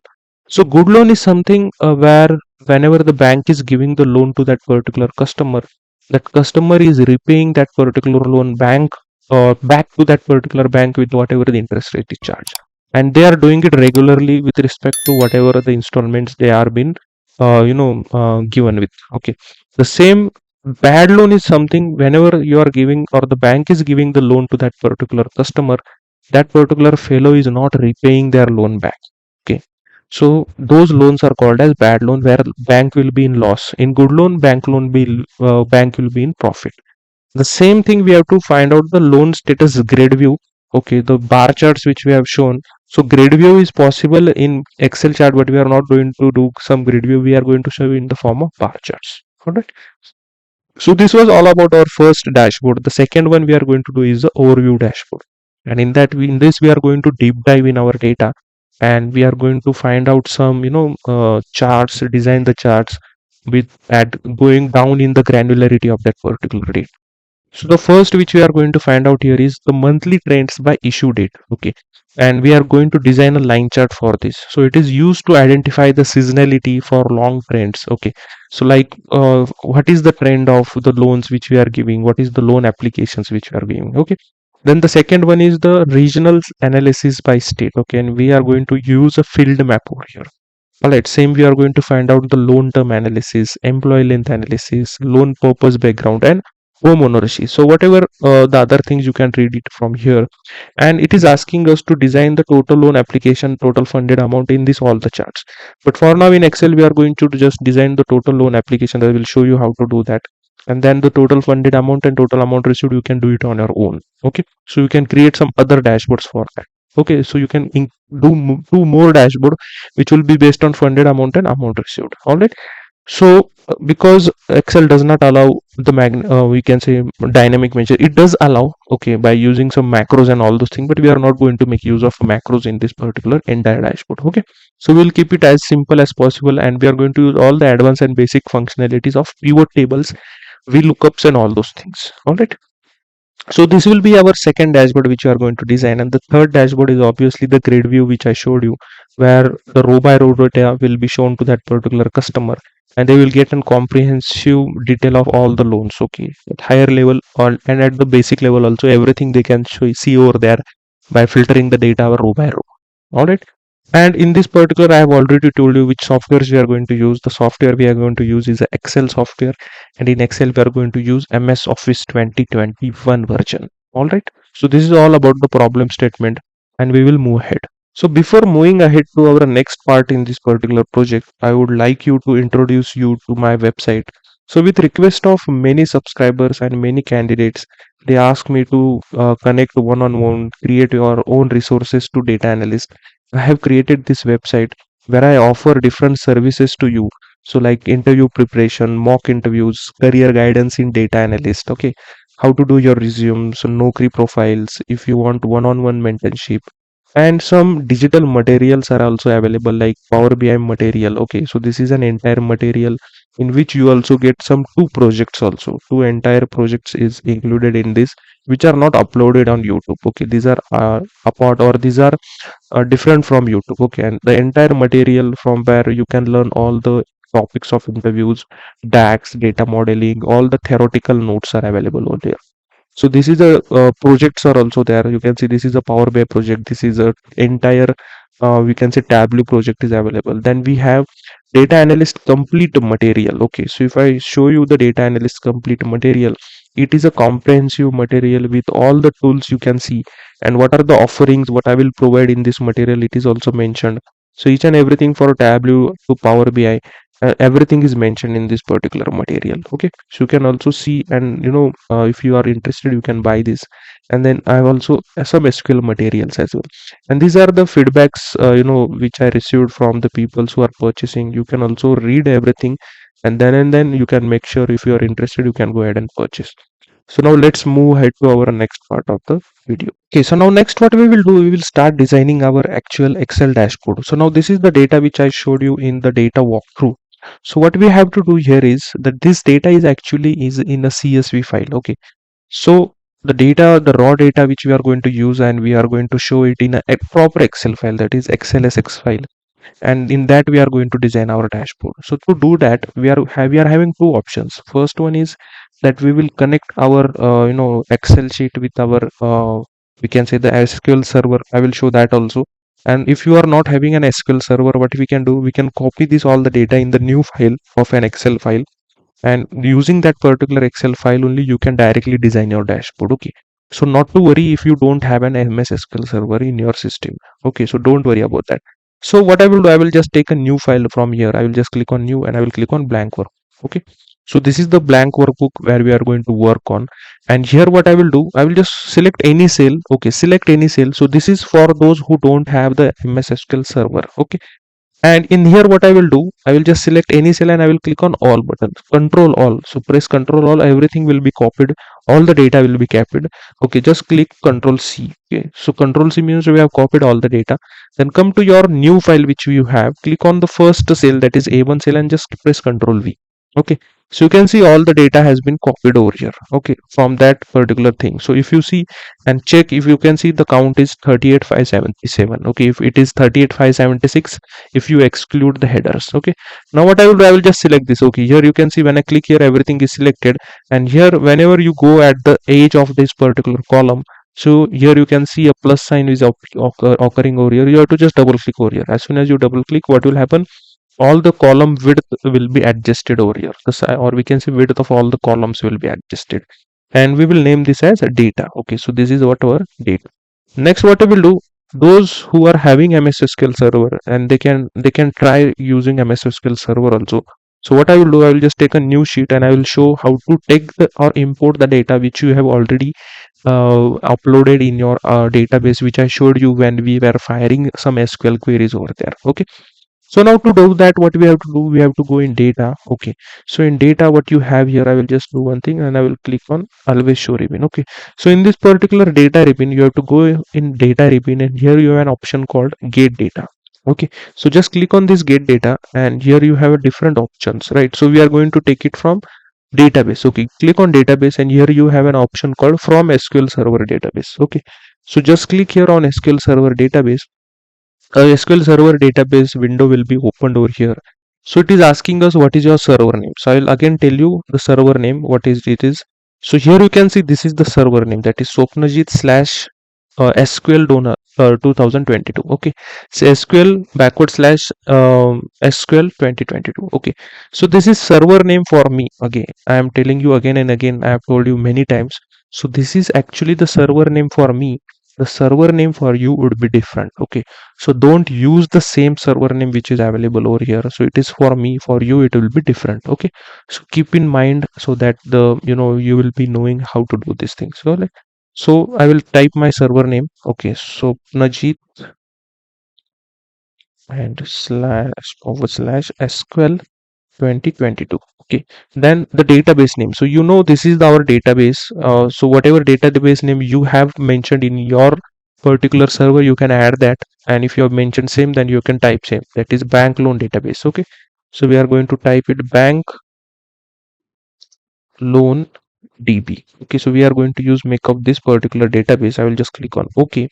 So then it will take some time to connect to our server, and it will open with our new dialog box over here. So here you can see it has been connected to the server, and it is showing that this is the file available. Okay, so when you click on this file, you can see there are some preview of the data available, and only one file is available, so we are getting only one file. So whenever you have multiple files, all the list of the files will be shown over here. So this is the one file which you are going to use, and I will just click on load button. You have to just click on load button, and it will take some time to load the data. Okay, so once it is done, you can see here you have a message called 38,576 rows loaded over here. Okay, and okay, it is nothing but it is firing the query. Okay, and you can see the connections, or we can say we don't have any connection, but in queries you can see this is the thing. And I will just close this, and if you can see, I will check the number of rows here. So when I'm selected, you can see the number of rows we are getting at the bottom is 38577, the same amount of rows which we have copied from the CSV file. Okay, so now we can see this is one which we have copied from CSV file, and this is one which we got from the MS SQL server. Okay, so it is up to you, whichever you have to use. You will get the same result whichever I am doing in this particular we can say particular design or particular development of this particular dashboard. Same thing you are going to get. Okay, not to worry on that, whether you do it by your flat file directly, or whether you like by copying and all those things, or whether you connect the SQL to your particular MS SQL server database and then do the things. Only you will get the same things. Okay, don't worry about that. So for now, what I will do, I will just do it with our server. Okay, so for me, I will do it with server for this particular video. If you don't have, you can do it this also. So for this, what you have to do is, this is now a proper only blank data. What you have to do, you have to press Control T. Okay, data which we have copied, press Control T. Okay, it is asking us to create a table. Okay, then just click OK. You can see this is converted to table. You are having different filters over here, the same thing which you have when you imported the data from your MS SQL server. Both are now same. Okay, just the colors are different, but both the data are same. Okay, and you can start your design by using this particular thing, so don't worry about that. And I will just delete this sheet. Okay, for now. We will be doing the design by using this all the data which we have from MS SQL server. You can do it by this particular thing also. It depends upon you from where you have to. All right, but you will get the same results. I have told you this particular thing 5 to 6 times. Okay, I'm sorry for that. Now next, what we will do, we will just go ahead and start our design. Okay, so let's see our problem statement first. So this is the problem statement. So first thing what we are going to design here is the total loan applications and all this. So in one go only we'll design all the KPIs, and then we will start our dashboard design as well. Okay. So first we will design all the KPIs which we have, and then we will go ahead and design our dashboard.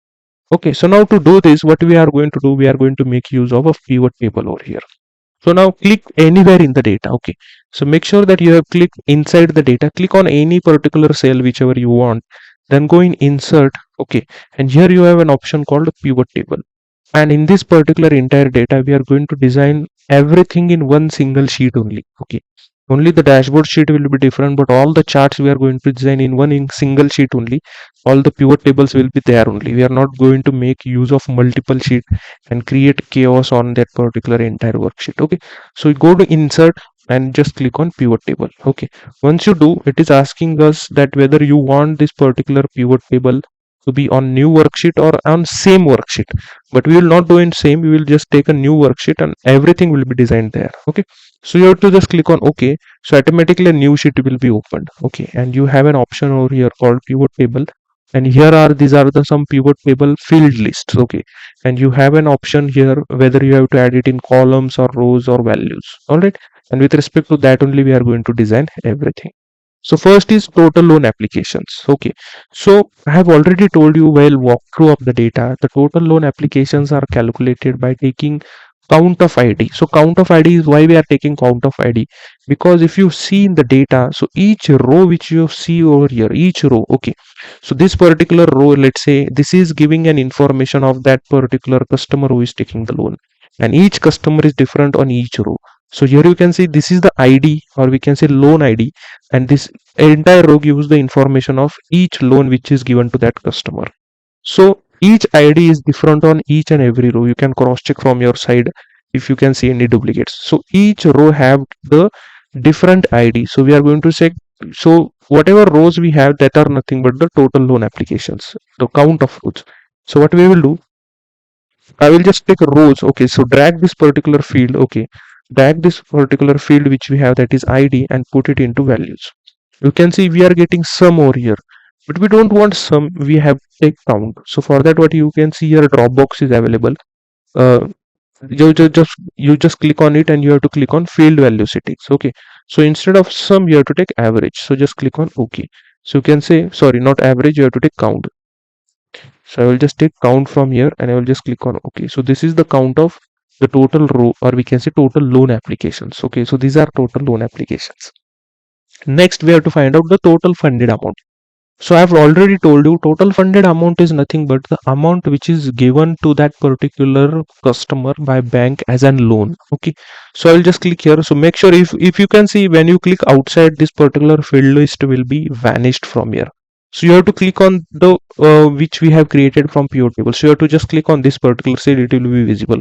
So by mistakenly if you close this, okay. So if you click here also it is not visible. Then what you have to do, just click here on the cells which have the data, then go to pivot table analyze option. You have a pivot table analyze option, and you have a option here called field list. So just click here, so you can see it will be appeared again. Now next what you have to do is you have to find out the total we can say loan or total funded amount. So total funded amount is nothing but the loan amount. Okay, so this is the field which you are going to make use, and we have to just place over here. So this is what the total funded amount actually. All right, then next we have to find out total amount received. So total amount received is the amount which is getting back to that particular bank after they are giving the loan to that customer, and customer is giving it by with respect to paying some installments, monthly installments, a monthly EMIs, we can say, with respect to whatever interest rate they have been given the by the bank. All right, so for that I will just click total payment, and this is nothing but the total amount which is received by the bank. So you have to add it in the values only. Then next we have to find out average interest rate. So we have an interest field over here. I will just add it below the total payment. Okay, so I will add it below the total payment. Okay, but it is taking sum. So what I have to do, I will just scroll it down, and here I will change the value field settings to average and just click OK. So we are going to show average of this, and next we are going to find out the DTI. So the DTI also I will just take it an LED below interest rate, and for this also we have to take average. So change it to average and just click on OK. So in this way we have designed this. Now next what we will do quickly, we will do some formattings over here. Okay, so what I will do first here, so I will add a title at the above, so we will know which value is for what. Okay, so this is nothing but these are total loan applications. Okay, so these are loan applications, we have to type it. Okay, so these are loan application. Then next is what, this is what the total funded amount. So this is total funded amount, then this is total amount received.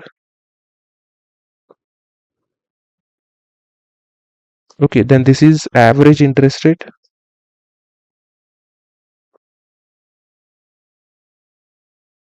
and this is average DTI. All right, so in this way I'll just select all of this and I'll just double click over here, or entirely I will just double click over here. So what will happen, it will match the rows, and I will just select this, and what we will do, just select this row, make it bold, and we'll just highlight this. Okay, so we'll come to know what is this actually. All right, and now this is what the header KPI: total loan applications, total funded amount, total amount received, average interest rate, and average DTI. Now what we will do, we will just quickly format this, all of this. So what for formatting means, what we have to show it in the thousands. Okay, we are not going to show this entire value in this way. So to do that, what I will do, I will just click here and press Control 1. Either you press Control 1 or just right click over here and click on Format Cells. Okay. So here we will do some number formatting, and in this I will add a custom formatting over here. So for me, you have to go ahead and add a custom format, and here you have to type it. Okay, so I will type it 0.0, type 0.0. Okay, and here you can see what that value will be looking with respect to the custom value which we are adding here. So here you can see if you type 0.0, you are getting one decimal point here. But we have to add 1000, so I will add one comma over here. You can see it is getting 30.6. All right, so we want this value, and at the end we have to add k. K means what, 1000. So I will just add in double inverted comma, add k over here. Here you can see the sample, it will be looking like this for this particular value. So just click on OK. You can see it has been converted to 38.6k. Same here also, press Ctrl 1. We have to convert it into millions. So go to custom, and for millions what we have to do here, I will add hashtag. Okay, use hashtag. Okay, or you can use 0.0. So 0.0. Okay, then to 2 million, so this is 1000 and this is million, so you have to add 2 times comma. Okay, so 2 times comma you have to add, because 1000 means what, it is 10 raised to minus 3, and millions means what, 10 raised to 6, not minus 3, 10 raised to 3 and 10 raised to 6. To do that we have to add 2 commas over here, and millions means what, you are in the more inverted comma, press millions. All right, you can see this has been added, but you know that this amount is should be mentioned in the form of some currency, and we are going to make use of dollars. So at the initial you have to add in double inverted comma, add dollar over here. Okay, so you can see it will be saying in the dollar, so just press OK. So you can see it has been converted. Same thing you have to do it here, but we will not repeat the procedure. So I will just click over here and click on Format Painter. Okay, so Format Painter, what it does is, whatever formattings are applied for that particular selection or for that particular cell, the same format will be applied to wherever we have to apply. So click on Format Painter, and I will just click on this particular cell. So you can see automatically the work is been done for this cell also. Same formattings for this cell. Here we have to convert it into percent. So just press Ctrl 1. Click on percentage over here. You can see the percentage and just click on OK. Similarly here also, take this, click on Format Painter and just paste it over here. You can see the header KPIs, we have designed everything for the header KPIs. All right, now next what we have to find out is month to dates. Okay, so here I will just add a field called month to date values, or we can say month to date measures. All month to date measures we are going to find it over here, and I will just add it to this particular. All right, so these are month to date measures. So now what I will do, I will just copy this. Okay, so what we are going to do, we are not going to make use of pivot table again and again. I will just copy this particular thing and I will paste it over here. Okay, the same pivot table, and in this, okay, so this pivot table are what, so I will just, we will just give the name to the pivot table. So just click on this pivot table anywhere. Oh, okay, and you have an option called pivot table analyze, and here you will have a name here called as pivot table name. So just change this and we will name it as header KPI.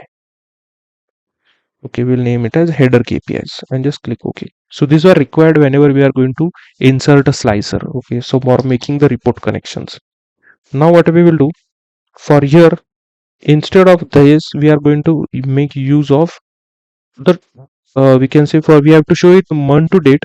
So for that, what I will do, I will take a date field. Okay, the date field which we have. So let me check where it is.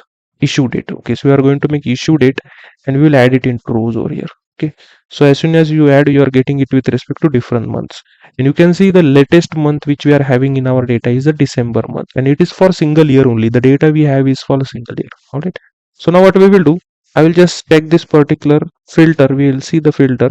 I will just uncheck everything, and the latest month is December, so I will just select December and I will just click OK. So these are nothing but the total month to date applications which we have. Okay, so these are the month to date measures, and I will just take it. I just double click over here. Okay, and we don't want grand total. I will just right click here on this particular grand total, and you have an option called remove grand total. So this we will be removing it from here. So we don't want the grand total to be shown over here. All right, then what we will do, I will just take this all this particular thing and I'll just copy and I'll paste it over here. Okay, so this is nothing but total loan applications, not here. Control X and from here. Okay, all right, so these are the total loan applications. I will just take it and I will drag it over here, so it will be in one line only. So these are total loan applications for month to date. Okay, so these are month to date, month to date, month to date. Everything is month to date. All right, so here whatever you see, this is month to date. Now same we have to find out for previous month to date.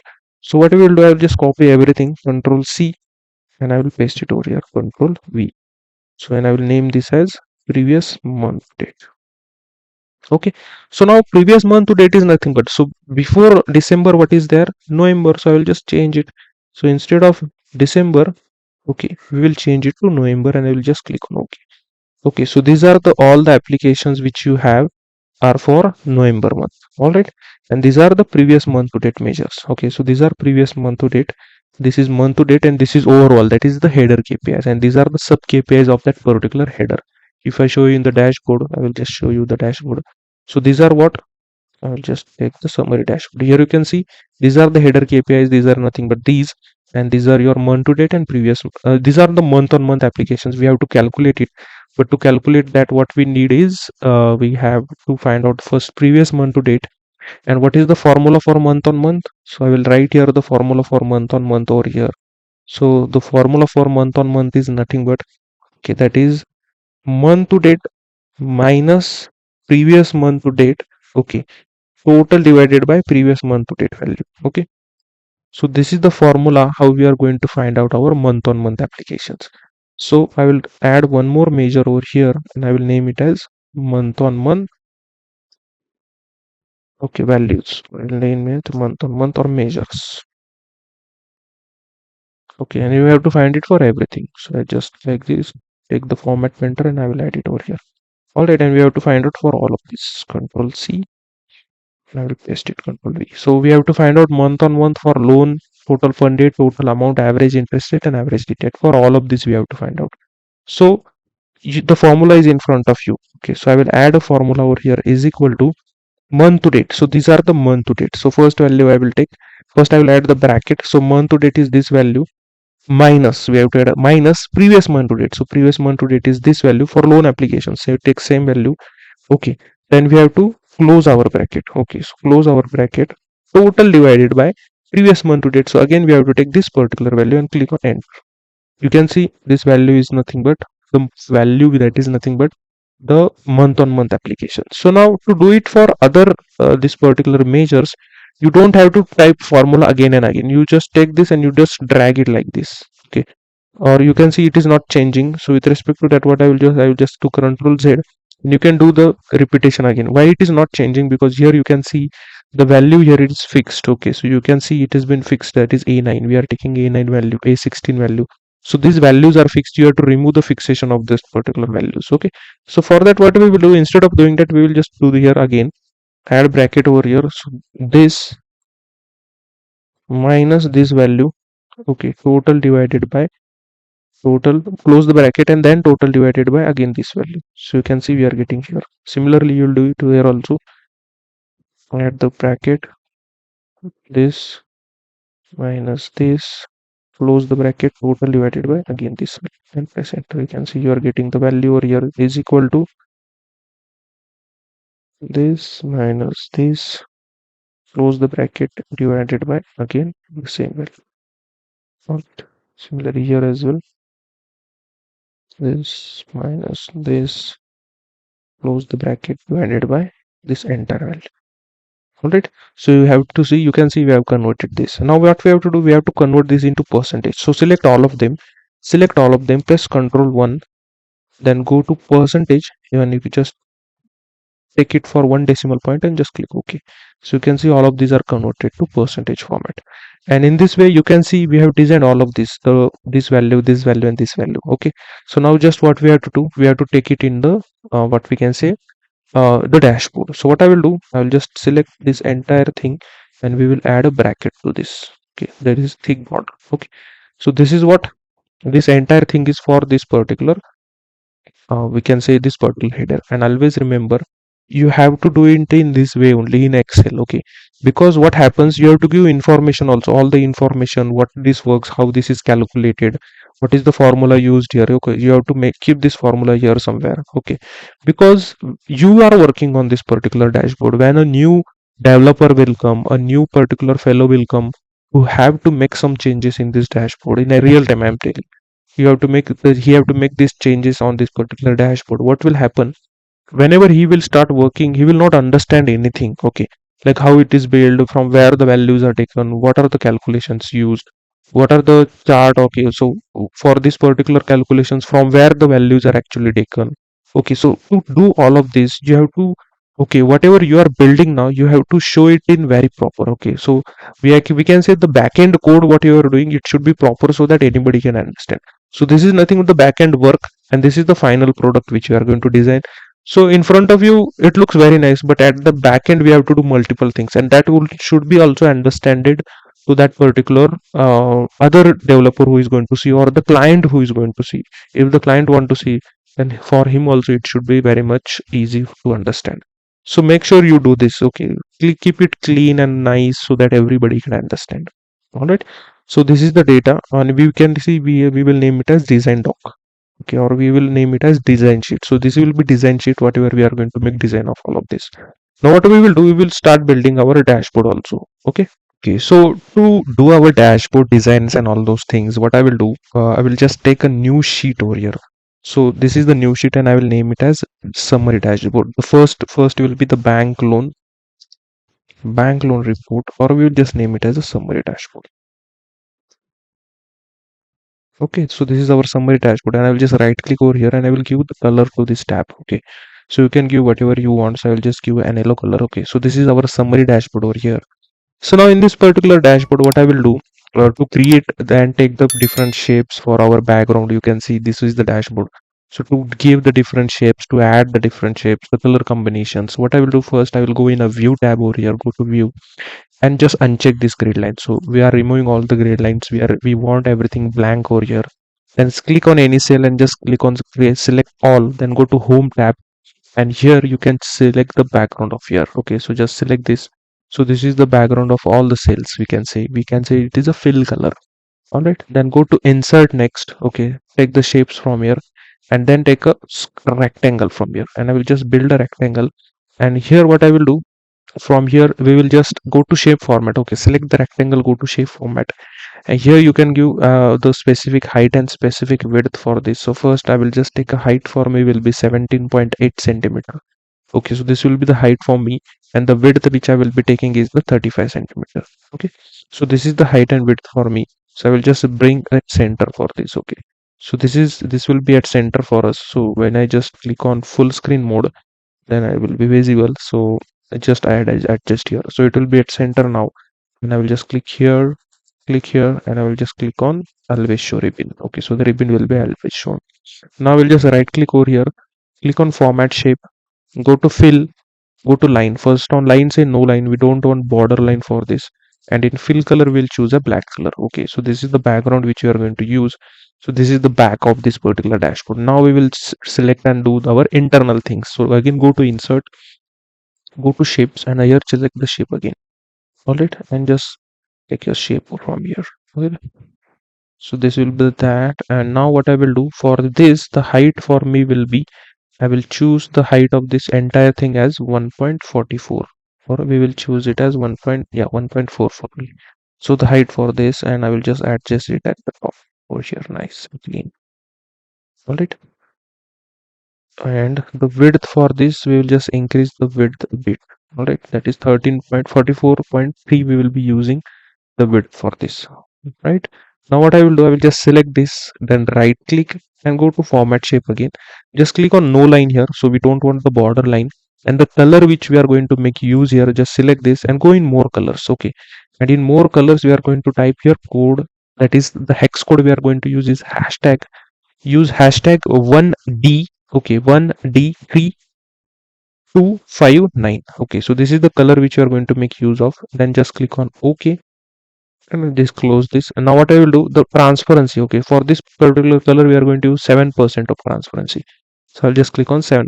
So this is the transparency which we are going to make use of. Just press enter and then close this. Okay, so this will be our holders. Okay, you can see this will be our holders of this particular chart, right? Then select this, control C and control V. Okay, so we'll just paste and copy and paste this over here. Then go in shape format, and the width for this which we will be taking here is 5.69. Okay, so that is nothing but 5.7 will take the width. So this is nothing but the left hand navigation pen holder we are creating here. So I will just try to place it over here nice and clean. So make sure you are adjusting and making it very much close to it. Okay, just take it more up. But you can make use of navigation. You can see it the edges have been perfectly matched over here. And now you have to just drag it down. Okay, just drag it down up to here. Right, just a bit. Perfect. Okay, so now these are what your these are the two holders in our dashboard. Now what I will do, I will just add the title of our dashboard. So just go in insert and here go in text and just add the text box and just draw here a text box. Okay, and I will name our report as bank loan report. All right, and I will add a pipe of it over here, and this is nothing but summary. All right. Now what I will do, just select this shape. Okay, go to shape format. Then here you have an option called shape fill. So in shape fill, select no fill. Okay, and in shape outline, select no outline. Now you can see the text are black, so everything is not visible. So select everything again, go to home tab, and from here select it as white color. The font size you have to select it as white color, and we'll make it as bold. And the font size which we are going to use it is 28. Okay, so this will be our font size. I will just stretch this, reduce it likewise, and try and place it over here. Okay, the blank loan summary, and just select this summary, and here we will change this color to this, or we'll change it to, have to change it to, one sec, just this much, and we'll change it to this part. It is bank loan report, and this is a summary dashboard. All right, now next we will go ahead and add our header KPIs. Okay, so the KPIs here which we can see in the design sheet. Okay, so I will just right click and I will give the tab color to this also, the red one. Okay, so these are the design sheet and this is the summary. So in design sheet, whatever we have designed, we are going to bring it in our summary dashboard. So what I will do, I will just come to dashboard over here and go to insert over here. Then you can go to shapes, and from here I will add a shape. You can see a rounded corner shape we are going to add. So just select this and I will try to add it over here. Okay, so just select it likewise, and now I will just go in shape format, and here you can adjust your width and size. Okay, so the height we are going to use is 3.35 will be the height. Press enter, and the width we are going to use is 5.3. Okay, so this will be the height and width, and here you can see a blue color icon is there, or a blue dot circle is there, where it is used to increase the roundness of this rectangle. So I will just increase up to here. Okay, so this will be the roundness which we are going to use for this particular thing. Now what I will do, we have to give color to this also. Okay, so for now what I will do, I will just select this particular entire shape, go to home, click on format painter and just click on this. You can see the colors are applied on this also. Now what we will do, we will go ahead and bring our calculations over here. All right, or we can say from here we will bring our header KPIs. So for first header KPI, what I will do, I will just go in insert over here, go in text, and I will add the header of this particular KPI. So I will just write it over here, and I will name it as total loan applications. So these are total loan applications. All right. So I'll just bring it over here. So select this, go to shape format, then go to shape fill as no fill, and go to shape outline as no outline. Okay. And then select this entire thing, then go to home tab over here. And from here, we will choose the color of this particular thing as this color. Okay, the background. And we will choose as font as 12. Okay, we'll make the font as 12 and bold. Okay. And now we will just try to place it over here. So just reduce this likewise. Okay, and here you have to go to select, go to home, and here you can adjust it to middle align. Okay, and we will align it to middle, and we'll bring it here at the top. Okay, so these are our total loan applications. Now what we have to do, we have to add our KPI.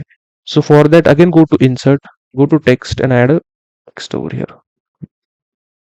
Draw text box. Now what we have to do, we have to select the text box. Okay, so select the text box. Okay, make sure not the cursor is not inside. You have to select the outer part of the text box. Then you have to go in formula bar, and you have to press is equal to. Okay, go in formula bar, we have to press is equal to, go to design sheet, and we have to take this value, we have to show this value over there. When I click here and when I press enter, you are seeing that the formula is missing a range reference or a defined name. Okay, this means what? So I will just show you, and I will just this xy, I'll just enter escape and then come to design sheet. Okay, here you can see this value is inside the pivot tables. Okay, so when you click on this value, it is inside this pivot table, and the values which are there in pivot table, you cannot call it in the form of text box, or you cannot call it inside the text box. For that, what you have to do is you have to bring this value outside this particular we can say pivot table. So what you have to do, you have to, in this particular row, we will bring all these values outside this pivot table. So I will just click here, press is equal to, and just select this value and press enter.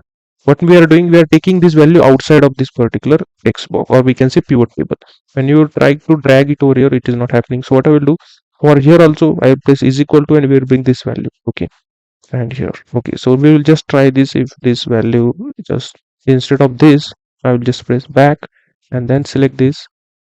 Okay, or control Z, it will do, we'll do it one by one only, and select this, enter, press is equal to, select this, and then enter.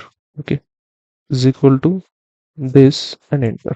All right, so all of these values are being brought outside. So now what I will do, I will just select entirely thing, format painter, and we will add this to this. Okay, means what, whatever formatting these are having, we are adding this formatting to this entire thing. Okay, so now what we will do, now I will just select this text box.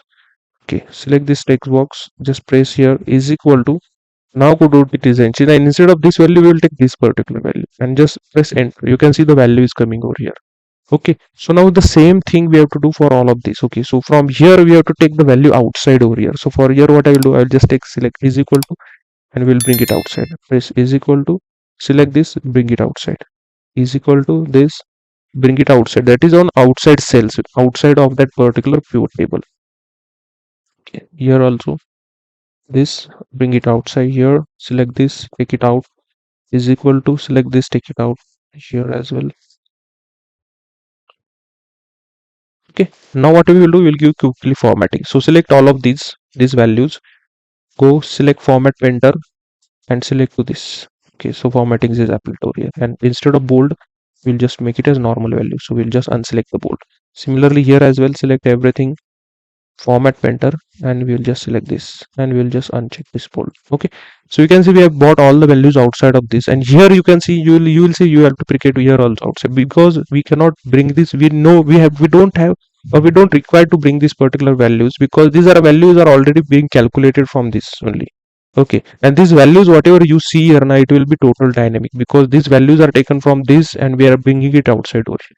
So not to worry, whenever pivot table changes, these values which we have bought outside of this pivot table will be automatically changing. So don't worry about that. Okay, so now we will go to summary dashboard and we will do some formattings on this. So just select this. Okay, select this particular entire text box and go to here, click on shape fill as no outline, and here we will choose it as no fill. Okay, same, and we'll just bring it over here. And now what I will do, I will do some formattings over here. So go to home, select the center, middle, and we will choose the color as white color, and from here we will choose the font as Lato. Okay, so Lato black. Okay, so this font isn't available in Excel. Okay, so this font you have to download it from Google and then you have to install it, and after you install it you have to close your Excel sheet, save it and close it and then reopen it, then you will be visible for this particular font. If you don't want to use this font, you can use any other Calibri font or whatever. For now I will be using this Lato black. If you don't have, you can download it from Google. You can just type Lato black font and it will be downloaded, and you have to install, close and reopen. And the font size which I'm going to use here, for me it will be 26. Okay, so this is our KPI. We'll just try to place it over here in the middle. All right, now next what we have to do, we have to add our month to date and month on month. So for that I will just select the same thing, Control C, Control V, and I will just bring it over here, and this I will name it as month to date. Okay, reduce it likewise and try to place it over here. Okay, and we will choose the font for this as 10. It will be 10, and the color which we are going to use for this is this particular color. Okay, that is orange. Right, here place it nice and clean. Control C, Control V. We'll make one more instance of this. Okay, and we'll name it as month on month. Okay, so this is our month on month value. All right, so now you can see I will just select this both two. Okay, because they are not properly aligned over here, select this both two, go to shape format, go to align and click on align middle. So once you do this, you can see these both are in similar, we can see in one we can see, if you see, they are in proper alignment over here. All right, now next what we will do, we'll bring month to date value and month on month value. So just select again this. Okay, so select this value, Control C, Control V. Okay, and just place it over here, and here only just delete everything inside this. Okay, just delete this, select this text box. Okay, make sure the cursor is not that, from outer you have to select place here is equal to. Okay, go to design sheet over here, and you have to bring out month to date. So we have to bring out month to date total on application. So these are the month to date measure. Just select this and press enter. You can see the value is over here. Now we will do quickly some formattings for this also. So we are going to use this particular white color for this. So this is the white color, that is some off-white 5% darker. Okay, so just select again. So this is the 5% darker value which we are going to make use, and the font which we are going to make is Sejo. The Sejo semi bold font, I'm going to make use of this. Okay, and we'll just increase the size, and I will add it to middle. Okay, okay, place it over here nice and clean. So these are the one. I will just again Control C and Control V, and we'll prepare it for the month on month value. Okay, then select this, just delete this. Okay, so just delete this. Okay, and add is equal to, go to design sheet, and this is the month on month value which we have to add, that is 6.9%. Just press it, and now just select this. Okay, select this entire value, click on format painter and just click over here. So automatically the formattings are applied to this particular value as well. Okay, and then you can adjust it to the middle over here. So you can see this is the first KPI which we have created. For the next also, what we will do, we have to just bring the values in this particular. First what I will do, I will just bring all the values, then we will give the quickly formatting to all of them. So I'll just select this, Control C and Control V. I will create one more thing over here. All right, so don't worry about the space in between. Then what I will do, I will just press control, and I will just drag it one more. You can press Control C or Control V, however you want to do. Press control, drag it, press control and drag it. Okay, so now here you can see the space in between these three are not even. Okay, or all of these are not even. So what you have to do, just select this outer container, press controls, then select these 3, 4 and 5, all of these. Go to shape format, go to align, and in align choose first align middle, so they will be aligned properly vertically. Then go in align and distribute horizontally, just click on distribute horizontally. You can see now the space in between all of three will be very much same, right? So in this way you have to all do all of these things, right? So now same we will choose all of the titles. Okay, so just take all of the titles, Control C, Control V. I will add it over here. Similarly here also we'll add it. Okay, here as well. Don't worry about where you're, so I'm placing it over here. So once by mistake, let's see how we can do it later. And once here. Okay, so now what we will do, I will just name this. Okay, so first is what total on application. Second, as per our problem statement, we have to make it as total funded amount. So I will just name this as total funded amount. Okay, and just center. Okay, so this is total funded amount, and this is what total amount received. Okay, and center. Then this is what interest rate. So we can say average interest rate.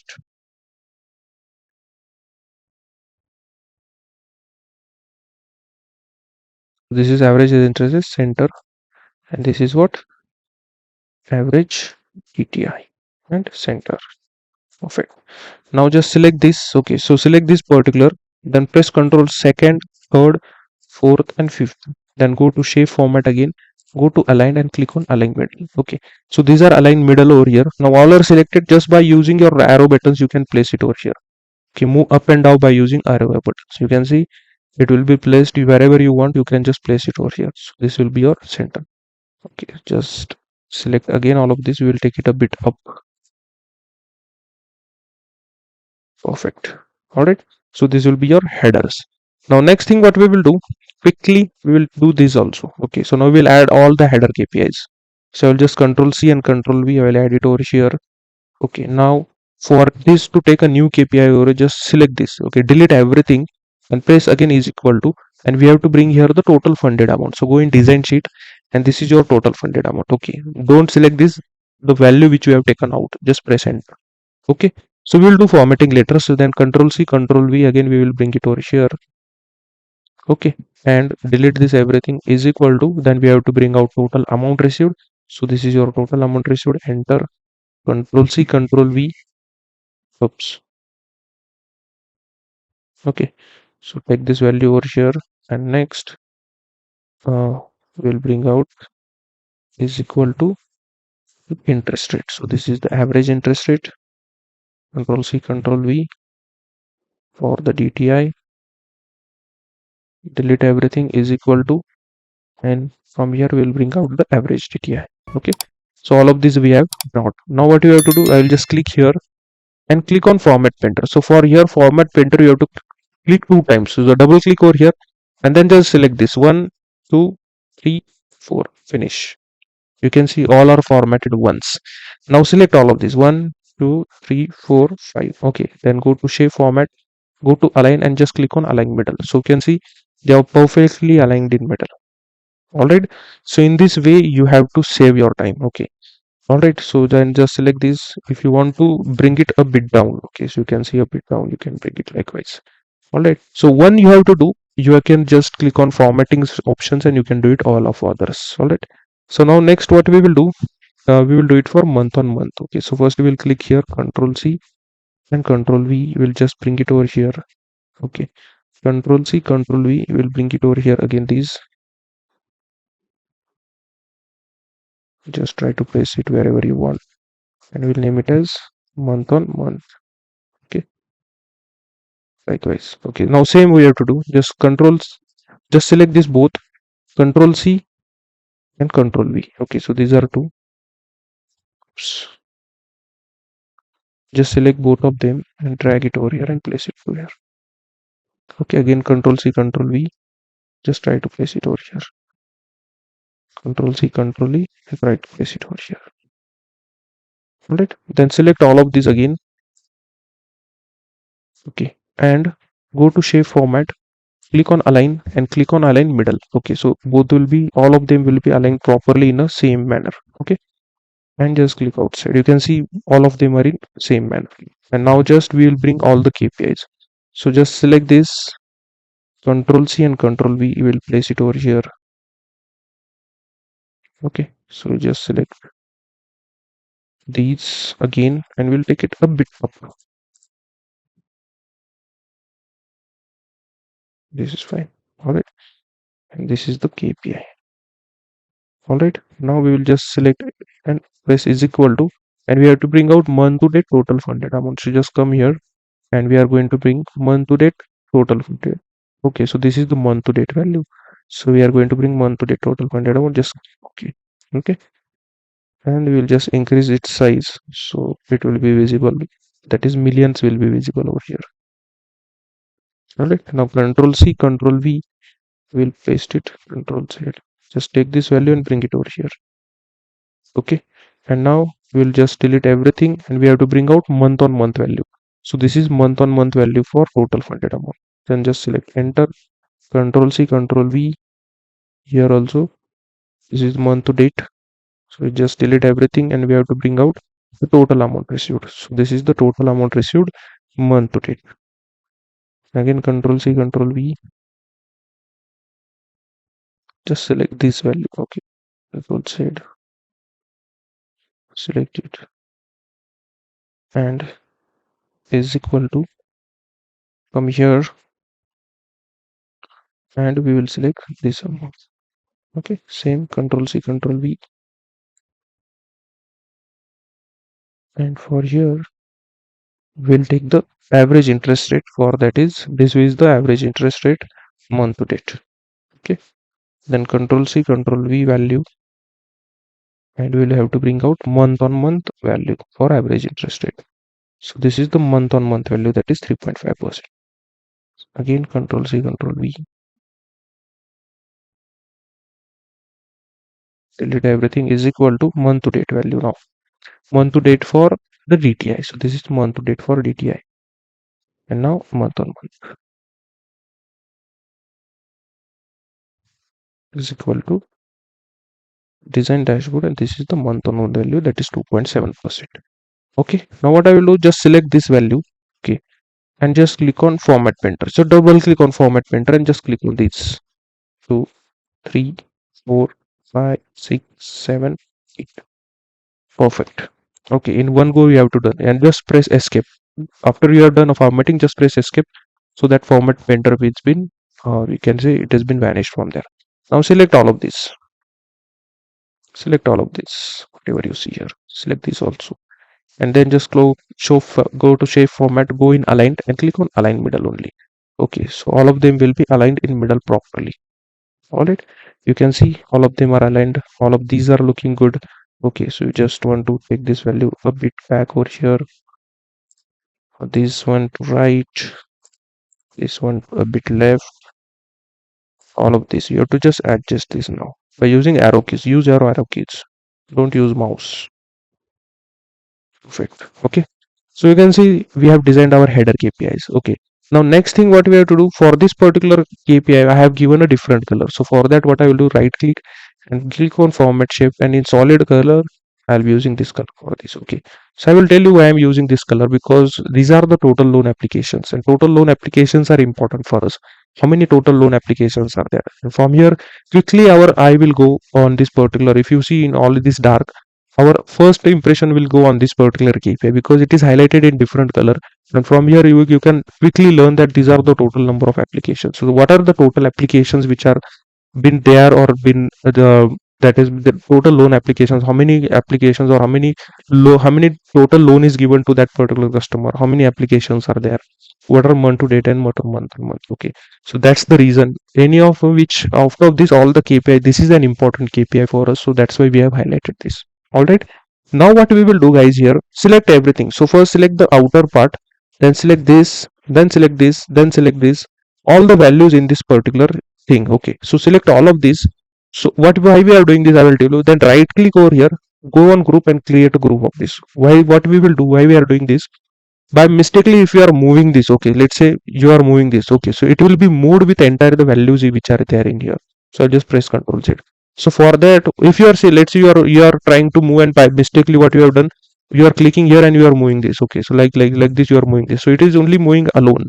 So to avoid this, what we have to do, we have to select these all of these, select all the elements here and the outer element, right click and create the group of all of these. Similarly here also, select all of these, right click and create a group. Here as well, select outer part, this and this, right click and group. Here as well, select all of this and the outer element, and then create a, okay, so you can see we have created group of all of this. All right, And if you want to select any element in this, so just click on group and you have to select value. Again, click twice, then this will be selected. So first enter will be selected, and then when you click second time, the enter value, inner value will be selected. Now what I will do, select this value, this value, this value, this value, and this value.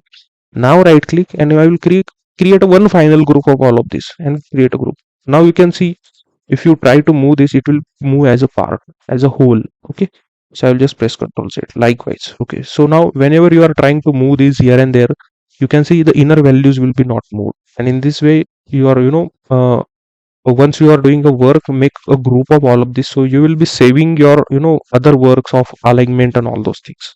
All right, so I hope you are doing this. I will just then next thing what we have to do is, we have to create a next, that is as per our problem statement. If I show you the second, we have to find out the good loan and the bad loan percentage. All right, so now next, as per our problem statement, if you see, so let's see our problem statement. We have to find out good versus bad loan. Okay, so for that, what I will do, I will go again to our design sheet. So in this only, we are also going to find out good loan and bad loan, all of this. Okay, so here you can see, in our data, if you go, so this is the data which we are going to use.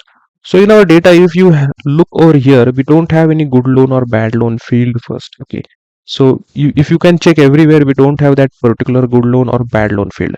So good loan and bad loan, we are going to define it from the loan status. Okay, so here you can see we have a field called loan status, and if I drop down this, we have three particular members in this field. First is charged off, current, and fully paid. Okay, so out of this particular three, those who have paid fully, okay, means what? The bank loan is being given to that particular customer, and he have fully paid that particular bank loan, then he comes under this fully paid category. If that particular fellow is current means what? That particular fellow have taken the bank loan and he is still paying his installment. So his loan is in current status, but he is paying his installment regularly, whichever is been decided with respect to him and his bank. And there are one more, are called as charged off. So now charged off are those particular fellows who are taking the loans and they are not repaying their installments properly. They are not paying their money back to the bank again. So based on this, we are going to decide which are good loans and which are bad loans. So you can see, as per my explanation, you can see current and fully paid are the good loans, right? Because they are doing their work regularly, and these are the fellows which are bad. So these are this comes under bad loan. So from this field only, we are going to make one new calculation. So I will just click on OK for now. Just right click over here and I will click on insert. Okay, so I will just insert a new column over here and I will name that column as good versus bad loan. Okay, and to do that, I will be using a calculation over here. So just click here and go to my formula bar, and I will be using a calculation is equal to, and I will be using if and or statement. So I will be using if statement. Okay, if statement, I will add a bracket over here and I will have to add a logical state. For that, I will be using an or statement. Okay, or statement, and in first, what is the first logical statement? Okay, so if this value, okay, if loan status value, if it is equal to, okay, if it is equal to what? Fully paid. Okay, if it is equal to fully paid, and make sure whatever you are writing, the same values are written over here, that is, it is case sensitive. If it is fully paid, close, comma, okay, or if the same value, okay, if it is equal to what? Charged off. Okay, so in double inverted comma, I will name it as current, not charged off, current. If it is equal to current, close this. Okay, then what I will do, I will just close this or statement bracket. Okay, then comma, if this value is true, or if this statement is true, then we want as good loan. This should be displaced, this should be displaced as good loan, L capital. Okay, this is the good loan. Okay, comma, okay, if the value is, if this value is not satisfied, then I will add one more statement. If, okay, if this value, if this value, it is equal to what? Charged off. Okay, so I will add a double inverted comma and I will name it as charged off. If it is charged off, remember this is case sensitive. If it is charged off, comma, okay, so if it is charged off, then what it should be? It should be what? Bad loan. Okay, so it should be bad loan. All right, comma, okay, if this value is also false, okay, if anything is not satisfying, then what we want to be blank. So I will just add two double inverted commas over here.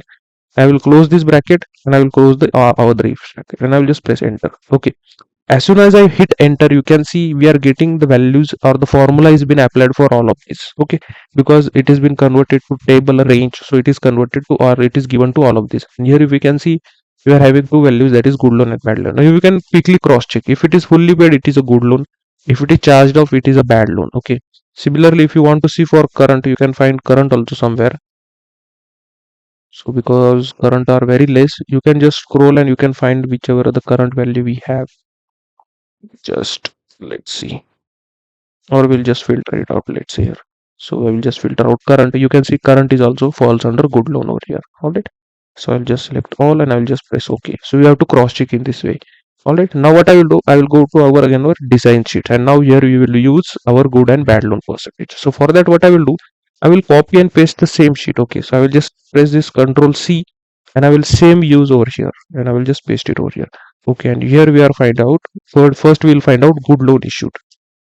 Okay, so first we'll find out this for good loan issued, and I will just highlight this. Okay, so this is for good loan issued. All right.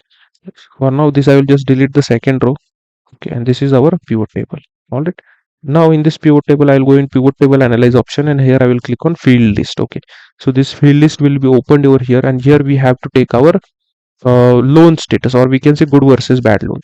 Okay, so when I click over here, good versus bad loan, you cannot see it here. Okay, so what I will do, I'll just click on refresh over here. So once I click on refresh, the data changes in the data which I have made, it will be visible over here. So now I will look as good versus bad loan. Here you can see it.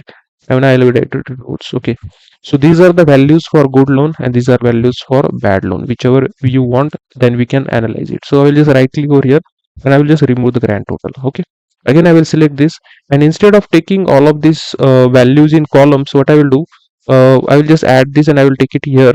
Okay, I will add it here, and values I will add it in rows. Okay, means in columns I have added this, and in this I will add this. Okay, again I will just remove here the grand total, remove grand total. Okay, now we want only this for what we can say for good loan. So what I will do, I will just click here and I will unselect the bad loan. I will just click on OK, or we will just keep it, no problem, nothing happens. Okay, so we will keep the bad loan and good loan, we will do in one thing only. So I will just name it as good loan and bad loan issued. Okay, so now we have to take out the values of good loan, because if we show you, you can see we have to again mention it in the form of KPIs. And to show in the form of KPIs, we have to bring it outside this particular values, right? So I will just quickly name it. So first we have to find out the total loan applications. Okay, then I have to find out the total funded amount. Okay, and then I have to find out the total amount received. Only these three measures we have to find out, and we have to also find out the total, or we can say good loan percentage.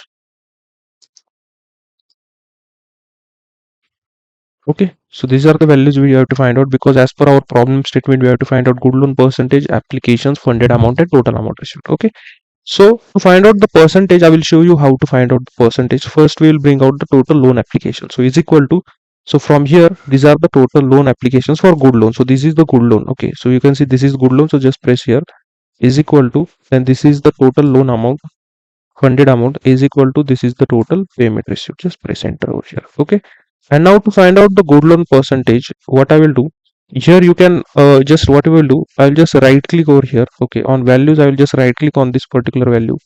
Okay, I will just right click values, and I will click on show values of percentage of grand total. Okay, so as soon as you do, you can see it has been converted to percentage of grand total, and this value we don't want to here. Okay, so first I have converted to percentage of grand total, and I will just rename this, or what we can do is, we don't want average interest rate, so just I will remove it first from here.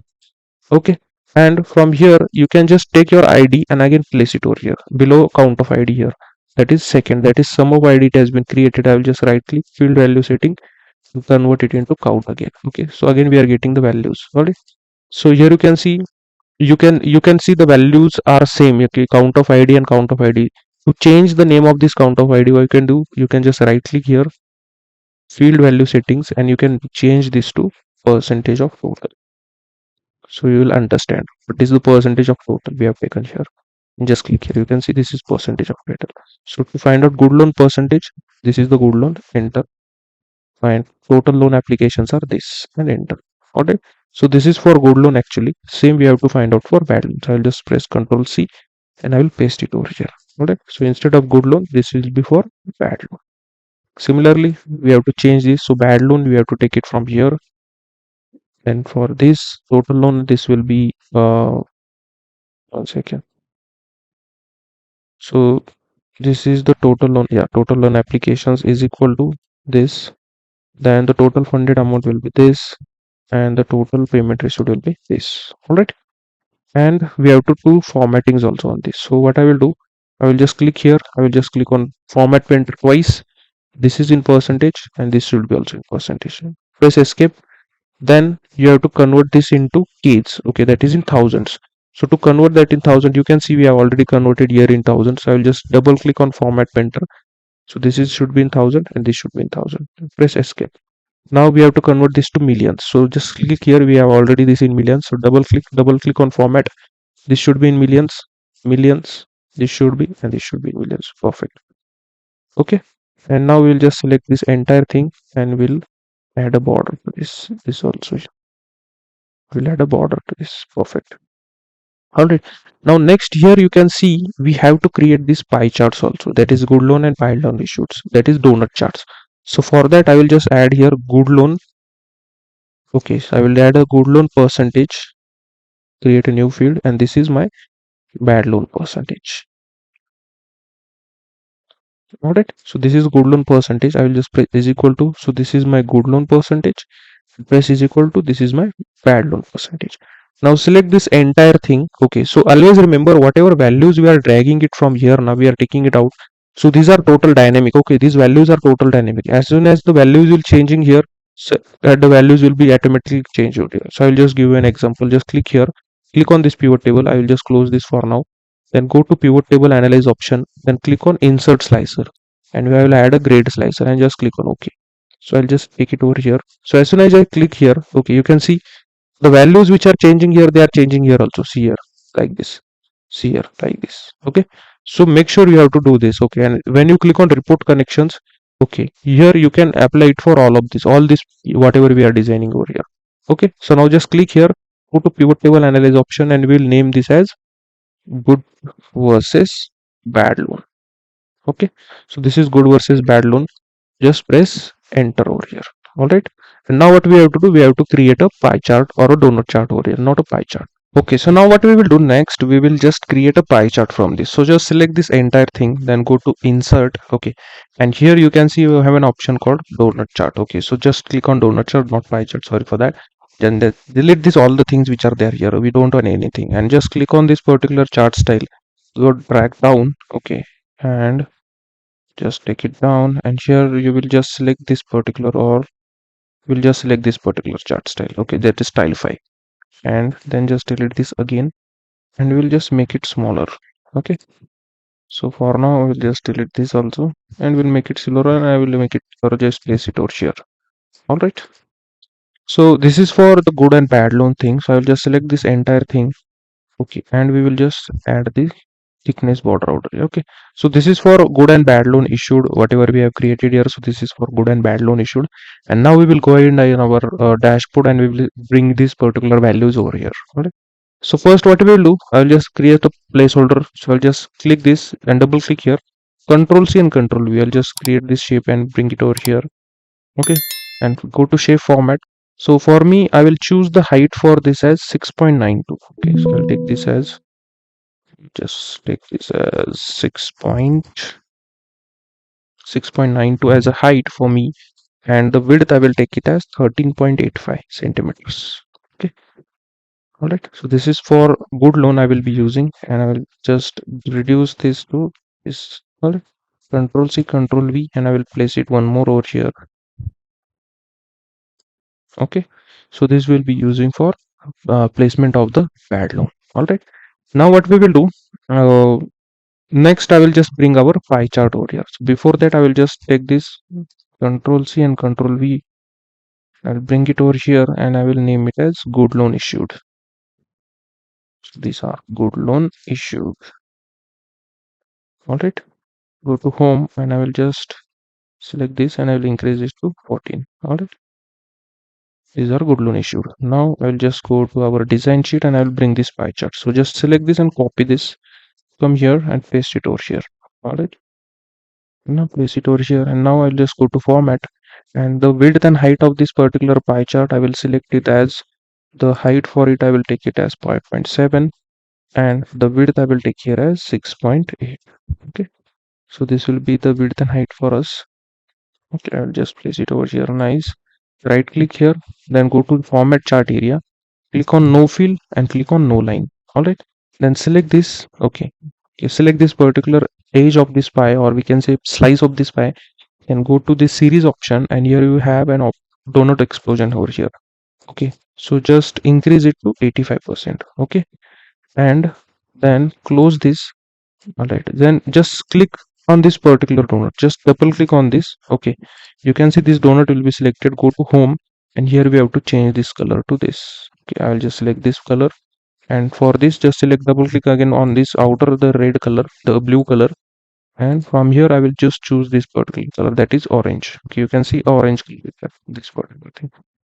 Alright, so this will be our donut chart. I'll just take it a bit down, and at this particular left.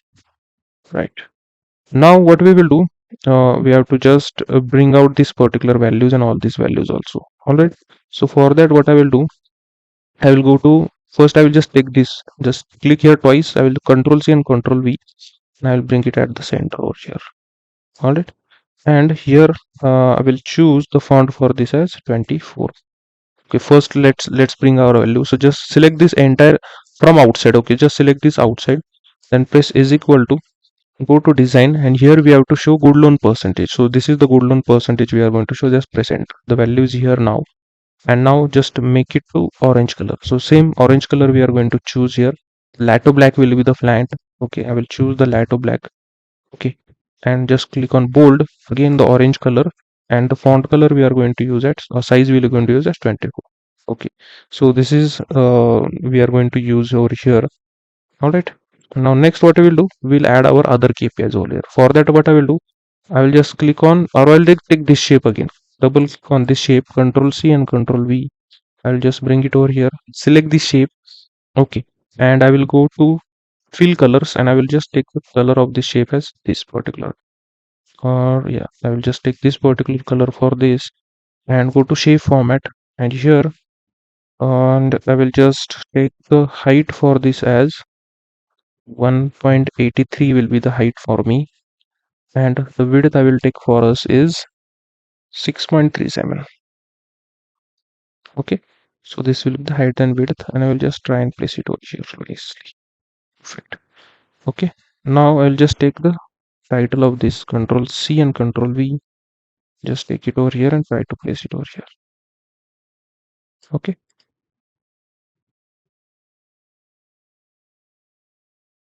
now this is what total, or we can say good loan total applications. All right, so these are good loan total applications. Perfect. And now I'll just take it a bit down here like this. Okay, now we will bring our KPI again here. Just select this, control C control V, and just delete this everything. Is equal to, press is equal to, then go to design sheet, and these are the total loan applications we have to show for good loan. Okay, we are doing for this good loan. Just bring it over here, and we will do quickly formatting. I will just choose this as the, or just first choose the font color, Lato black, this as this color, and the size which we will be using here for this, just we will take it as 20. Okay, and we'll just place it over here. Okay, so for all of this what we will do, I will choose the alignment as left. For this also I will choose the alignment as left, so it will be easy for us. Nice. Okay, so you can see here also we have done the same thing here. Okay, and we'll be doing it here also. All right, so this is the first one. For other ones it is very easy. So I'll just take the shape first, control C control V, and I will try to place the shapes all first over here. Okay, control C control V. All right, so if you are not able to mention them in proper in straight manner, so just select this all three shapes, go to shape format, go to align, First click on align middle, not align middle. You have to click on align center. Okay, align center. Then you have to click here distribute vertically. Okay, so you can see those are in correct vertical manner. All right. Now what I will do, I'll just copy this. Just press Control C and Control V. Just Control Z, and I will just take it down over here. Just place it over here. Okay. Again Control C, Control V, and I will place it over here. Okay. Now what I will do, select this Control C and Control V. I will add it over here. Okay. So this is what good loan total funded amount. Okay. Or we can say we'll name it as good loan funded amount. So this is good loan funded amount, and this is good loan total or good loan amount received. All right. Now what I will do, copy this also and paste it over here.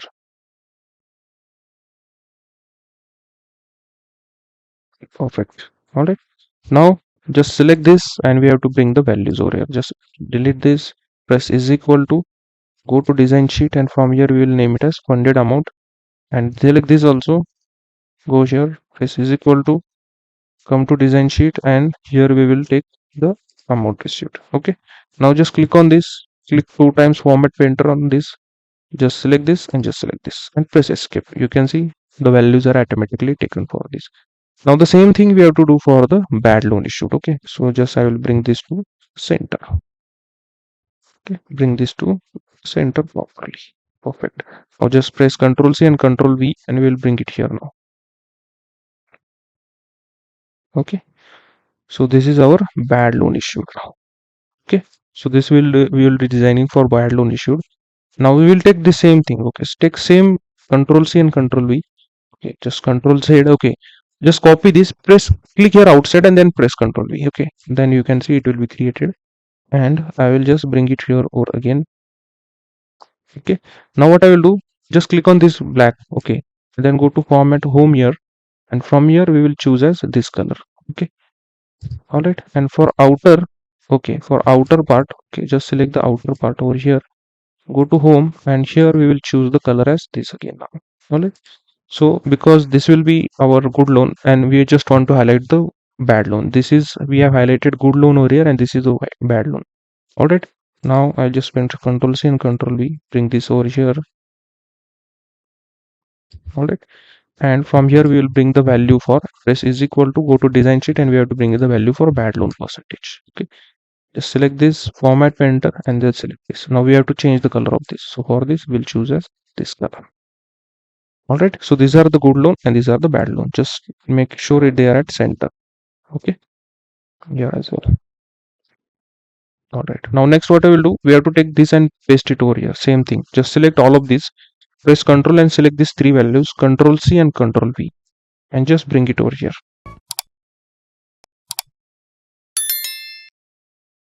Perfect. Okay, now just select this outer shape and we'll just change the color of this shape. Okay, and I'll be using more colors, and from here you can use a hex code for this as hashtag.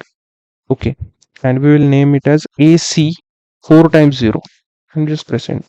Okay, so this we are going to use, and what I will do, I will just select again, click on more colors, so we'll just make it a bit darker. Okay, you can use this code hashtag 964 times 0, click on OK. Okay, so this looks good. So I have added here a red color because here also I have added the red color because the good loan are the positive loans. We have just, instead of, we could have shown this in green colors, but these are the loans which are harmful for us. So we have highlighted in red color. So these are the warning loans because here, from here we are not gaining any profit, right? So that's the reason I've highlighted this. Now just select this value and we'll bring our new value over here, that is, go to design sheet, and here we are going to show bad loan applications. Okay, just select the bad loan total applications and this will be the value over here. Now we'll just quickly do formatting on this, select this, and we'll just select this as a font color. First I will just choose the Lato black. Okay, then this is the font color which you are going to use, and the size will be 20. Okay, so these are the bad loans, so just change this to good loan instead to bad loan. Perfect. Now just select all of this, Control C, Control C and Control V. We'll just same paste same over here now. Okay. Control C, Control V. The same thing we'll paste over here. Alright. So now what we will do, we will just change this. Okay, so these are the bad loan total application. This will be about bad loan funded amount. This will be the bad loan amount received. Alright. And we will change this. So just select this is equal to, and we have to bring the, from here we have to bring this total funded amount. Similarly for this also is equal to, here we'll bring the amount received. Okay. And now just select this and click on format painter 2 times here and here. Just press escape. Okay. Save this. Okay. You can save it. I will save it this later. So from here, what insights you will take? Okay. So here you can see the good loan applications are more than 86% and bad loan are 13%. So obviously good loans are more, but 13% is also big value because more than 5,000 in that particular entire year are the bad loan applications. And for good loan, you can see the funded amount which is given by the bank in the form of loans, you can see it is 370 million, and they are receiving back from that particular customers overall it is 435 million. So you can see the difference in the amount, and you can, if you see carefully, the bank is totally in profit over here with the good loans. But the in opposite, if you see for bad loan, the value here is 65 million amount is been given to that particular fellows combinedly, that customers, but received is only 37.3. So here the bank is in loss, we can say. Okay, so these are the applications which they should avoid. They should bring up good measures to evaluate whether we should give the loan to that particular fellow or not. Okay, so this is important, and these are the highlighters which they should look at.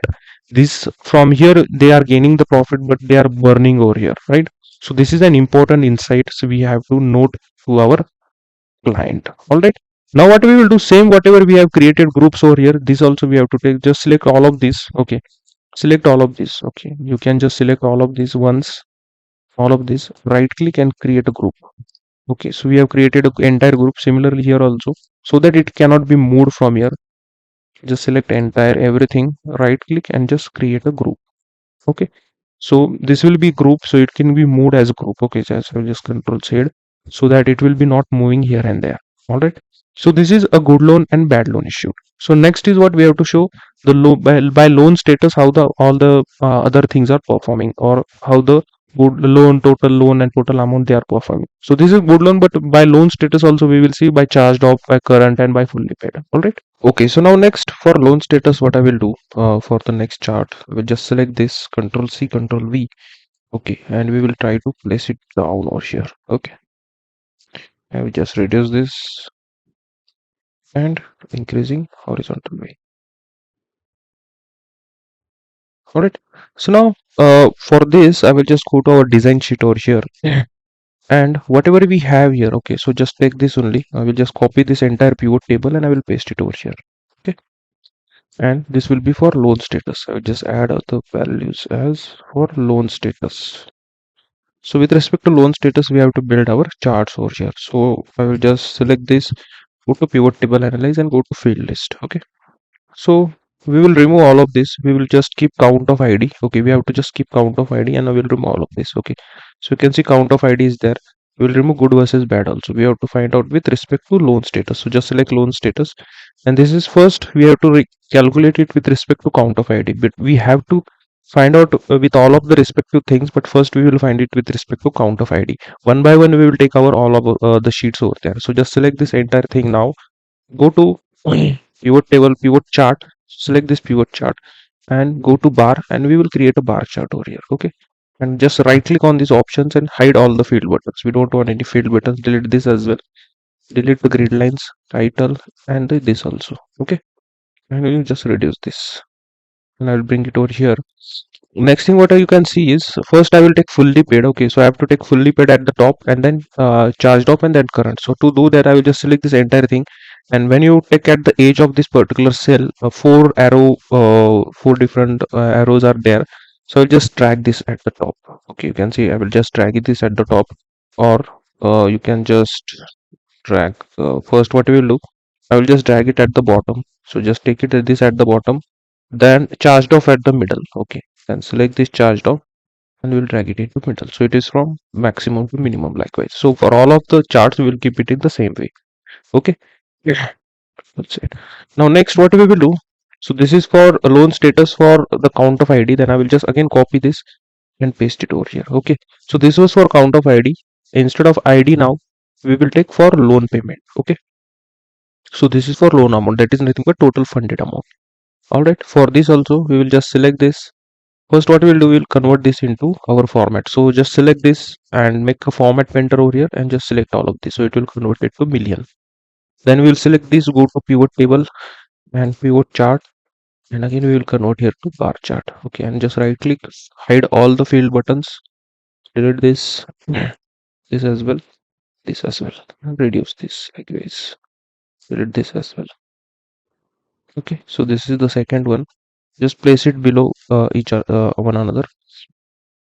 Next, again I will select this, control C, I will paste it over here, control V, and this time instead of loan payment, okay, instead of loan payment I will take total payment, that is nothing but amount which has been refunded or which has been received back to the bank. Okay, then again I will select this, control C, paste it over here, control V, and I will just drag it like this. Right, now instead of total payment we have to show interest rate, but again instead of value field value setting we'll show it into average. Okay, but still it is in dollars. Okay, so we have to convert it into percentage. So to do that, what we have to do is, here you can see a percentage format is there. Just click on format painter and select this entire thing, so it is converted to percentage. All right, then again we will copy this, control C. Okay, and I will paste it over here, control V. Okay, and instead of loan status, oh sorry, instead of interest rate I will take DTI, and again we will convert this into average. Click on average. Perfect. Okay, so just bring it to left, and for this we will create a pivot chart. Go to pivot table, pivot chart, bar. Okay, and hide all this button, delete this, delete grid lines, this as well, and this as well. Oops, outside this as well, and we'll reduce this likewise, place it over here. Okay, similarly for this as well, go to pivot table, analyze, then you have pivot chart over here, bar chart, click on OK. Okay, then delete all these things, hide all field buttons. Okay,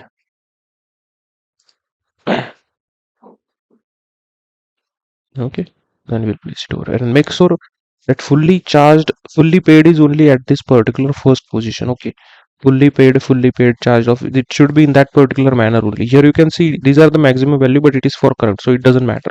Make sure the fully paid is at the top. All right, then again select this pivot chart, then go to pivot chart here, bar. Okay, just reduce this, hide all these buttons, title, this, and this as well, and just place it over here. Okay, now what we will do, we will take one by one chart and then we will add it in our dashboard. So just select this first chart, control C, go to our dashboard and paste it over here. Okay, just close this, so you can see the chart is over here. And first what I will do, I'll just copy this, control C, control V. So first will be for what? So this will be first for total loan applications, or it will be only, I will add loan applications.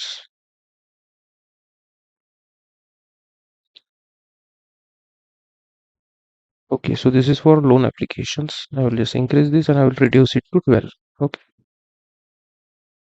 this is for loan applications. Now we will just add this our chart over here. Right click, pivot chart options, not pivot chart, just right click, and I will click on format chart area. No line, no fill. Okay, then just select this and click here, no line. Okay, we don't want the axis line also. Alright, then select these bars over here and we will reduce the gap here. Okay, so just reduce the gap. Okay, we'll make it is 75%. Okay, or just make it to 70%. Alright, then close this, And now just select this and we will convert this to white color. Okay, or the off white color, and just increase the font size. Okay, now this is the fully paid, and we just increase this vertically.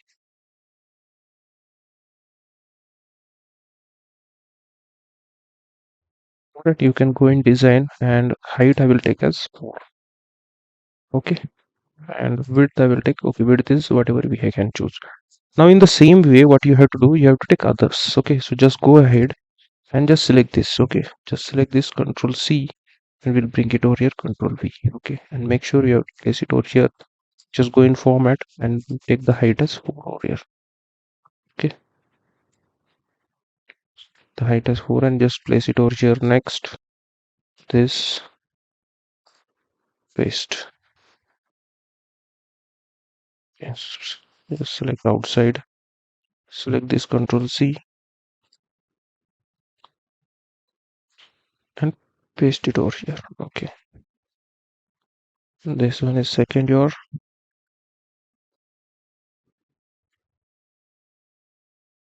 All right, and you have to take this one, Control C, Control V, oops, Control V, this, then select the last one, that is this, here, and paste it over here. Oops. Okay, yeah. Okay, now what we have to do, just, alright, just select all the charts. Okay, select all the charts, go to format, and we will choose the height for them as 4. Okay, for all of them we will choose at 4 only, because we have taken 4 for the first one. Then right click and click on format object. Okay, so we have to do it one by one, I guess. So just select this, or just we can just select here, and I will click on format painter. This, is it taking? We will try. Okay, it isn't. Okay, just right click and then quickly we'll do formattings all of this. So click on format chart area, no fill, no line, and we'll delete this. We don't want this. Okay, just delete it. So we'll just adjust this in front of this only. Then for this again, no fill, no line, and just delete this. And then select this. We will take it as 70% again. Okay, 70% this. For this also we will take it as 70%. Okay, select this, no fill, no line. Then select this, delete this, select this, go here and make it as 70. Again for this also, no fill, no line. Select this text and delete it. We don't want this. Then select this charts and just select 70. Right? Close this. Now just go ahead and turn on the data labels. Here also turn on the data labels. Here as well. Turn on the data labels. Here also data labels. Turn on the data labels. Okay, so for here you have to convert it into 1000. So go in design sheet, go back here, and here we have to convert this to 1000. So just select this, click on format painter, and we'll just select this to 1000. So it will be reflected in our dashboard also. Now select this, we'll convert it into this. For this also white, this also white, as well as this.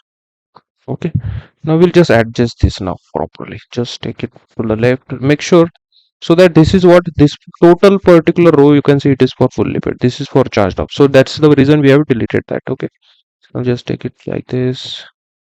Similarly this also we will try to place it over here. Okay, then you can reduce this for this as well, and for this as well.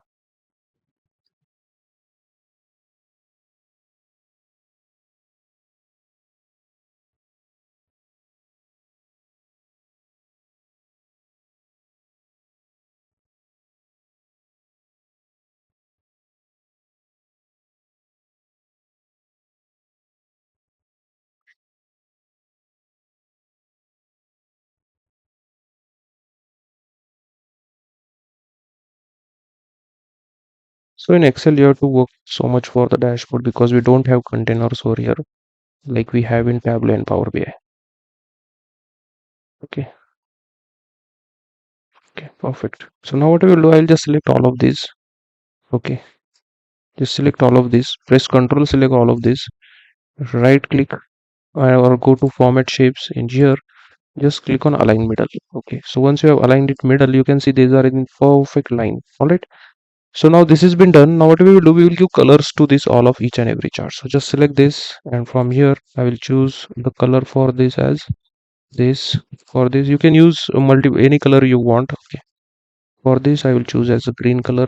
For this, from here I will choose it as this blue color. For this I will choose it as this. For this you can take for it as this color. Perfect. Okay. So in this way you can see fully paid. This is the status of this. So this is for loan applications. Okay, now we will do for all of this. Okay, so this is for loan applications. Control C, Control V. Then you have to place it one over here. C, Control V. Control C, Control V. Similarly, again we will copy and paste it over here. Okay, so this is what the funded amount. Okay, so this is our funded amount. Then this is your amount received. Okay, then this is your interest rate. All right, and this is your DTI. All right, so this is giving the information from here for different load status. What is the funded amount, amount received, interest rate, and DTI. Okay, and make sure that you compare all your results with the query document which you have designed. I'm sure that you will be getting the same. So you can do that also. Okay, so make sure you do it by with respect to your query document. You compare all the results over here. I will just click on save over here. Okay, so now in this way we have created our first dashboard. Okay, that is nothing but the summary dashboard. All right, so now what we have to do next is we have to create our next dashboard, that is our overview dashboard. All right, so for that what I will do, I will just select one element over here and I will click on select all. Okay, just click on select all. You can see everything is selected. I will press Control C. Okay, and I will just create one more sheet over here. So just go to view first and just turn off the grid lines. Okay, and select all over here, go to home button, and we will just choose this particular thing over here. That is, we will just gray out the background. Just let me see the same thing. No, just select all and we'll choose this. Okay, then we'll paste this all about char objects over here, and we will just try to adjust it in the middle. Okay, I'll just take full screen mode for that, and we'll adjust it in the perfect middle of our screen. All right, leave it, and then I will name it as overview dashboard. Okay, so this is our overview dashboard. So for this, what I will do, I will just right click and I will give the tab color for this as blue. Okay, so now this is our overview dashboard. So for here, quickly I will change the name of it as overview.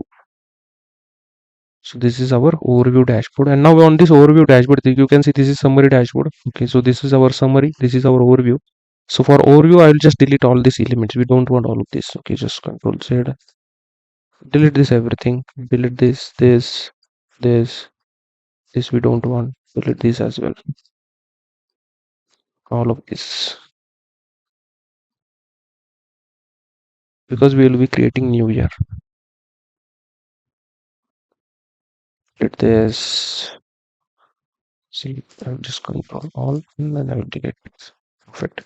Delete the shapes also. I will just keep one because this is the one which from where we will be doing our design. Okay.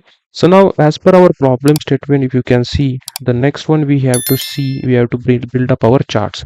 So first we have to do is for monthly trend by issue date. Okay. So for that again I will go into design sheet, and now here what I will do, I'll just select this. I'll just take this first and I'll be sure it will. Okay, so here I will just select this and I will just take our this particular and automatic. Okay, so this is for loan status, and I will just make a background for it. Okay, just I will add a border. Okay, so this was for our loan status. Now next, what I will do, I will just copy this again, Control C, and I will paste it over here. Okay, and what we have to find out first is monthly trends. So I'll just add a name over for our this thing is monthly trends. Okay, so these are our monthly trends. I will just select this format painter and I will paste it over here. Okay, now just select this pivot chart anywhere you can select, click over here, go to pivot table analyze option, turn on the field list, and instead of loan status we have to show issue date. Okay, I will just select issue date and you have to show it monthly. Okay, and if monthly we are going to show the total loan application. So we can see January to February, December you have this monthly loan applications. Then select this entire thing, then go to pivot table analyze, or just you can click anywhere, just go to pivot chart, and from here we will take a line chart and then just click on OK and right click here and hide all the field buttons. Just delete this as well, delete this thing, delete this, and delete this also. Okay, delete this as well. Okay, and take it over here, and from here go to your chart styles, go here and select the chart style as this. Okay, we are going to use this as a chart style. Just delete this again. All right, so this is the chart style which we are going to make use of. Now what we will do, I will just take this chart to our dashboard. So I will just press Ctrl C, and before that I will just adjust the space for our chart here. I will just reduce this. Okay, likewise, and I will just take it likewise. Right, and now I will just paste it over here. Okay, now just take it down and we'll try to adjust it over here like this and like this. Perfect. Okay, now I will just do some formattings quickly on this. I'll just right click on format chart area, and here I will just click on no fill and I will click on no line. Means we don't want no line and no fill over here. Then select this, and instead of this we will just select Calibri light. Okay, and next we'll just select these lines. Okay, then go to line, and from here the line color which we will be choosing here is this. We'll choose this as the line color. We will just take this line as color. Then go to this markers option. Okay, and in marker option you have to go down and we have to choose the marker over here. So just see, so for here first we'll just take white color to this marker and we'll increase the width of it. Okay, what's happening?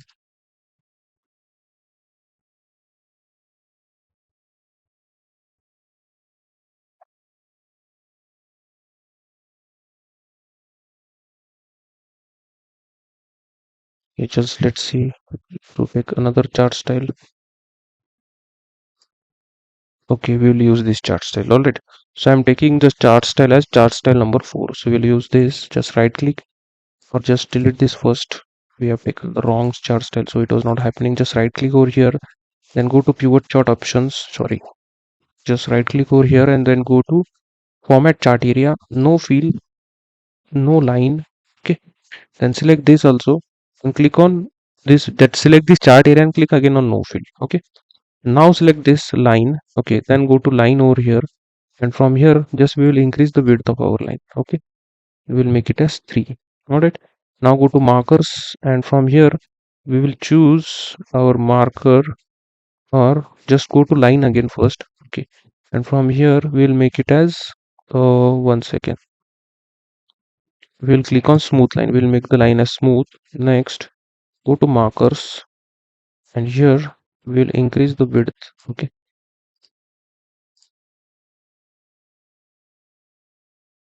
1 second.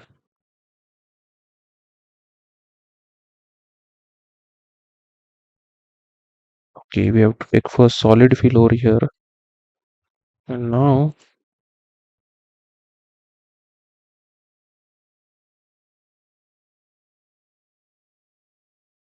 right right click format drop lines first, just select this format chart area, then select this line, select the line, go to markers. From here we'll reduce the marker, and for color we will take this color.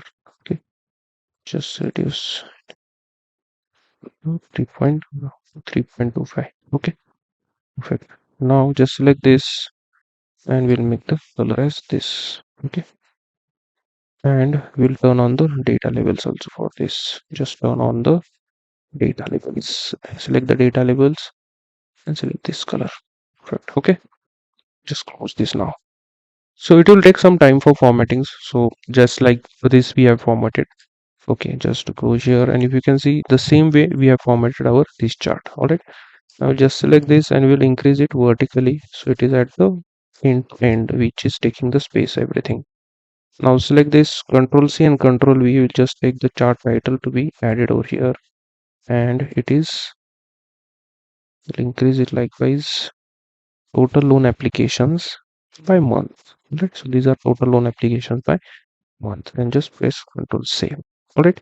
So this was for your line chart. Next, we will go ahead and design our we can say state chart, or we can say we have to create a field map over here by state. All right. Okay, so now to create our map chart, I will go in our again design sheet over here. Okay, so now this is our second, so I will just select this entire thing and I will add a border over here. So this was for monthly trends, and then we will create a state chart or a state map. Okay, same thing I will just create and format vendor and paste it over here. Next, okay, so I will just copy this entire thing again. I will just Control C and I will paste it over here. Okay, and now just click here, go to pivot table analyze option and click on field list over here. So instead of issue date, okay, so we don't want here issue date. I will just remove this months also from rows and months. Okay, and next what we want over here is we want a state over here. So that is nothing but address state. Okay, so these are different address states which we have here. Now what I will do, I will just select this, then go to pivot table analyze and here click on pivot chart. And here you have an map option. So when you click on map option, you get a message over here that you cannot create this map chart with data inside the pivot table because the data is inside the pivot table. So you cannot create this chart. So what we have to do, we have to take this data outside of this pivot table. So for that, what I will do, I will just add the header over here. So this is what our state. So this is state and these are what loan applications. Okay. So these are our loan applications and these are states. What I will do, I will just take the data out of the pivot chart. So I will just press is equal to, and I will just take this and I will press enter. Okay. So in this way, what I will do, I will just drag this down. Okay, up to our data. Okay, so this is the data. So we have dragged everything down. So you can see all the states are here. Same, we have to drag our values also. So I will take values from here this and I will press enter. Okay, so now here when you try to drag the values, you are getting the same values over here. So for that we have to make this formula dynamic, because here you can see it is static and it is static and it you can see it is only for AK state, that is nothing for Alaska. So to do that, what I will do, I will just delete this from here and select this where. Okay, so select this A2 column over here, that is A2 cell over here, and just press enter. And now click here and just double click over here. You can see the values are taken as it is from here to here. All right. So now what we have to do, I'll just select this entire selection over here. Okay, just select entire selection over here of the states and the loan application. Then go to insert and here you have an option called maps. Okay, now before doing this, always remember the maps chart or the map chart in Excel, it is created whenever you are connected to internet. Okay, then and then you can create it. Okay, so make sure that your system is connected to internet, and then from online the maps are being called and then created. So otherwise you will be not able to create. So as soon as I click here, you can see this map has been created over here, and the same thing that you have to make sure that you are connected to internet. Okay, then I will just click over here and I will choose the map style from here for us. Okay, so we will keep the same map style. Okay, just delete this chart title, we don't want this. Okay, I'll just select the chart title and I will delete this, and I'll just copy this, go to overview dashboard over here and paste it over here. Okay, so this is the map chart here. All right, so now before that, what we will do, we will take a column over here. So first what we will do, I'll just select this first and we'll make it to this particular, right? And what I will do, I'll just take this chart and I will just increase the size of this first a bit. Okay, and this also will increase likewise. All right, now select this, Control C, Control V, and we'll try to place it over here. Okay, reduce the size a bit. All right, now we will take this and we'll place it over here. So it is going back of the shape, so just right click over here. Okay, right click over here and click on bring to front. Okay, and then take it over here, um, like this. Okay, now just right click over here, click on format chart area, no field and no line. Okay, just click on no field and no line, then select this. Okay, and go here, then you can see there are series colors over here. You can change the colors over here, and it is up to you which color you want. So we will take sequential three colors. Okay, whichever you want here, and for this I will just choose this color. This will take a bit darker color. Alright, so you can see these are the three color combination which we are going to use here. Then select this and we'll make this color white. Okay, of this color. Perfect. And now we will add title to this. So just press Ctrl C, Ctrl V and add it, bring it over here. So these are total loan application by state. Alright. And from this you can take a conclusion that you can see California has the maximum value. The second one, Texas have the maximum values, right? So whichever is the darker color have the maximum loan applications from that particular state, right? Now, next what we have to do here, we have to, as per our problem statement, we have to create a term analysis. This is a donut chart. So again, go to design sheet. Okay, and we will copy this. Okay, just copy this, Control C, go down and paste it over here. Okay, and this is nothing but term analysis by term. Got it? Right, now go this, and from here remove the issue days or remove everything which is there in the rows and select a term from here. Okay, that is term. So this is the term which we are going to use. Then select this, go to pivot table analyze option, then go to chart. From here select the donut chart. Okay, and just click on OK. Right click here, hide all the field buttons, delete this and delete this as well. Okay, and reduce this like this, bring it over here, and from here change the start chart style. Okay, right, or we'll choose this only. Okay, then this, copy this chart, go to our overview dashboard, and now we have to paste it over here. So paste it over here. So this is the chart, and first again we'll Control C and Control V. We'll add a title or the background image here first again. Okay, and we'll try to place it over here. So first right click and bring it to front.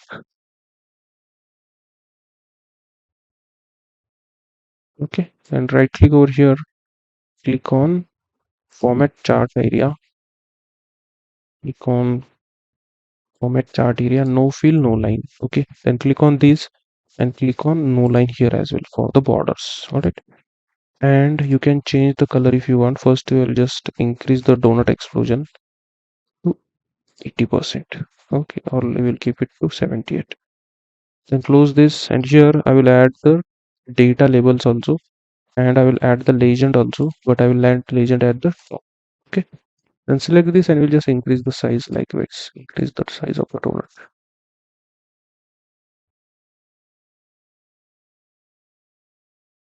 Okay, right click, format chart area, we have to say no fill over here. Okay. Close this, again format chart area and no line. Right, close this, bring it here. The labels you have to bring out of this here, and from here you have to bring it over here. Okay, and select the labels. Okay, select the labels and make it to white color. Similarly this will make it to orange color. Okay, and now take this, Control C, Control V, and this is what total loan application by term.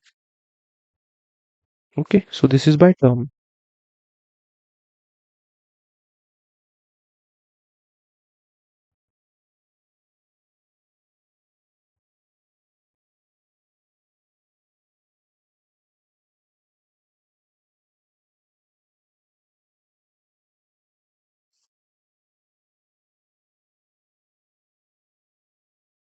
Okay, so select this and we'll reduce the size to 8.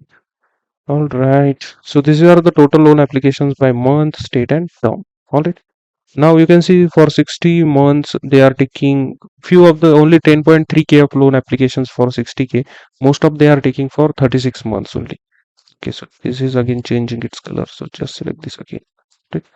So now next, just save this first. And next, with respect to our problem statement, we have to create the employee length analysis. Okay. So for that, first I will take the background from here. Control C, Control V, and we'll add our background like it's okay. Then go to design sheet, select this, Control C, paste it over here. Go to pivot table analyze option. Field list I will turn on. I will remove this and we have to take it by employee length. Okay, so this is employee length. Select this entire thing, close this, go to pivot table analyze, pivot chart, and here we will be taking the bar chart and just click on OK.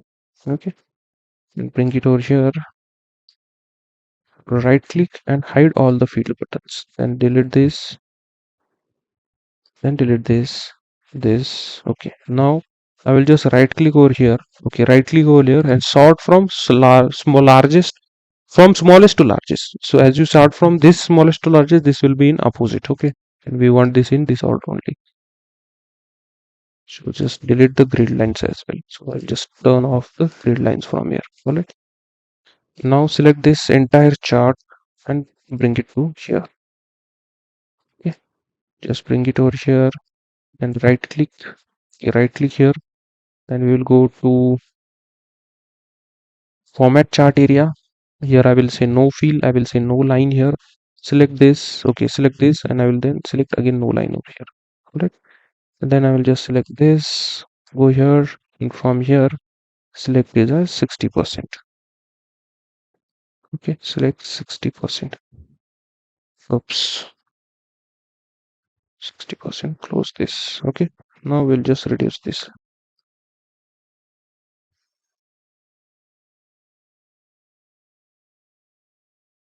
Right. Then I will just add a data labels over here. And now select this, this, this, and this. Perfect. Right. Then take this. Control C, Control V. And here we will mention these total applications by employee length. So these are the total loan applications by employee length. If you want, you can just change these colors as well. So I will take the color as this. Perfect. Okay. Now next we will just again take this external shape, Control C, Control V over here, and I will try to place it over here. It's okay. Reduce this back here. Right. Now I will go to our design sheet again, and next what we have to do is by purpose. Okay. First I will just add a background to this one, and here as this. Okay. So similarly here also for map chart also we have to add a background like this. Okay. So this is one combined thing, this is one combined thing, and this is one. Now just take this Control C and paste it over here. Then just select this, go to pivot table, field list on, delete this and just turn on the purpose. Okay, so just turn on this particular purpose. Now select this, go to pivot chart, bar, and click on OK. Okay, then right click here and hide all the field buttons. Then delete this, and delete this, and the grid lines also. Okay. Just bring it over here, right click and sort it from smallest to largest.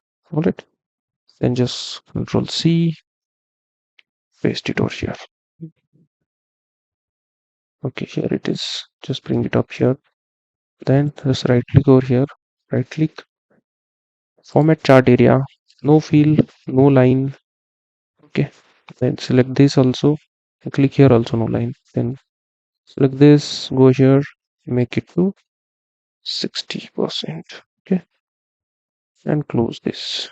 And we'll just adjust our chart over here.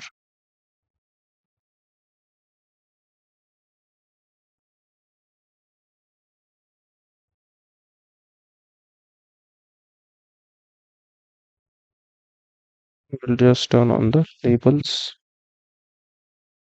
Select this, turn on this and turn on this as well.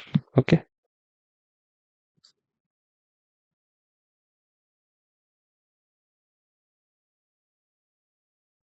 Now select this title.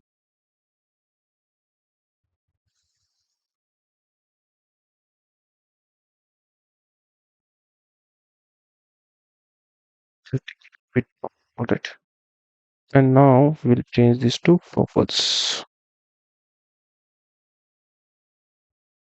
By purpose. Alright. So this is by purpose. Just select this and we will just change the color of this too. Okay. So I'll just click on more colors, and from here whichever you want you can select. I'll just go to custom and I will select the purple color. Okay. Perfect. Okay. Then just select this and I will just right click format data series and I will just reduce more of the gap between that. 45%. Okay, that's fine. Let's save this again. Okay, now last one is remaining as per our home ownership. So just select the background from here, control C, control V, and try to add it over here. Okay, just increase it vertically.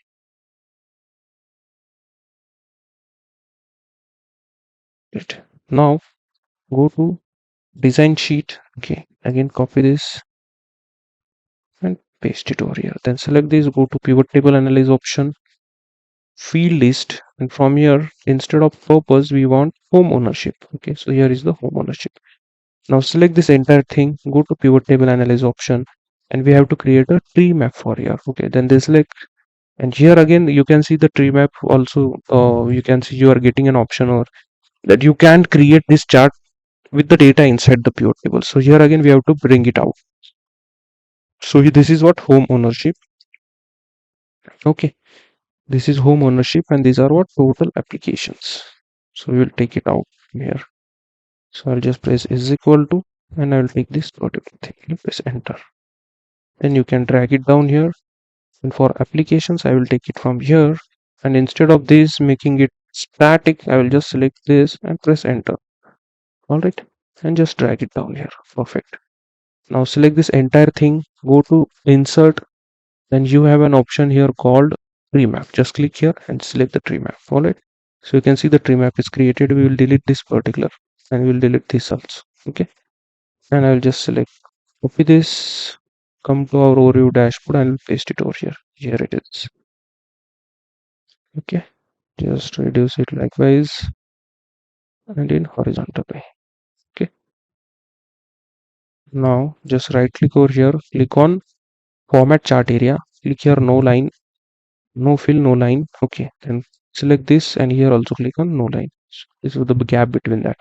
Then go to series option and here click on label option, or you can say overlapping, you can click on overlapping and select this. Okay, one by one if you want you can select that also.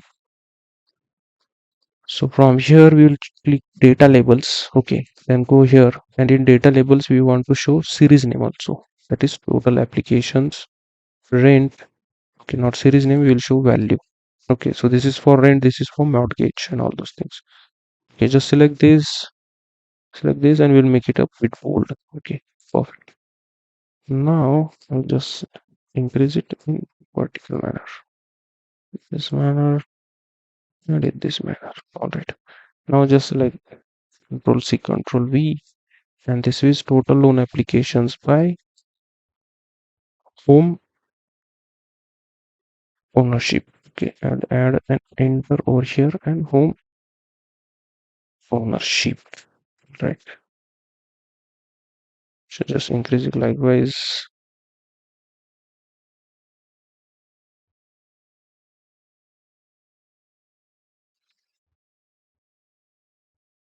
Okay, so just reduce the chart like this.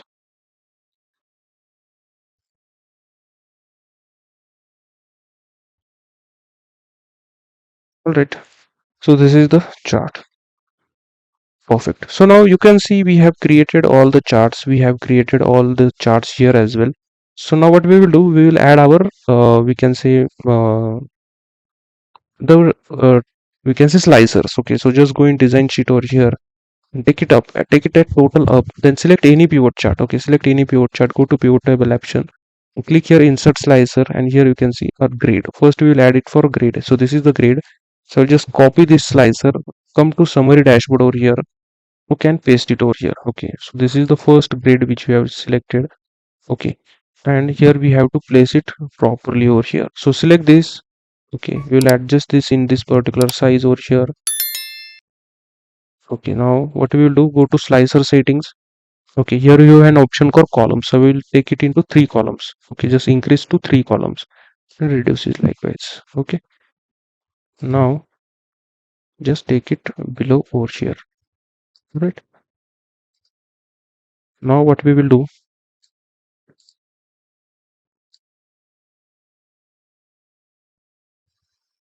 right,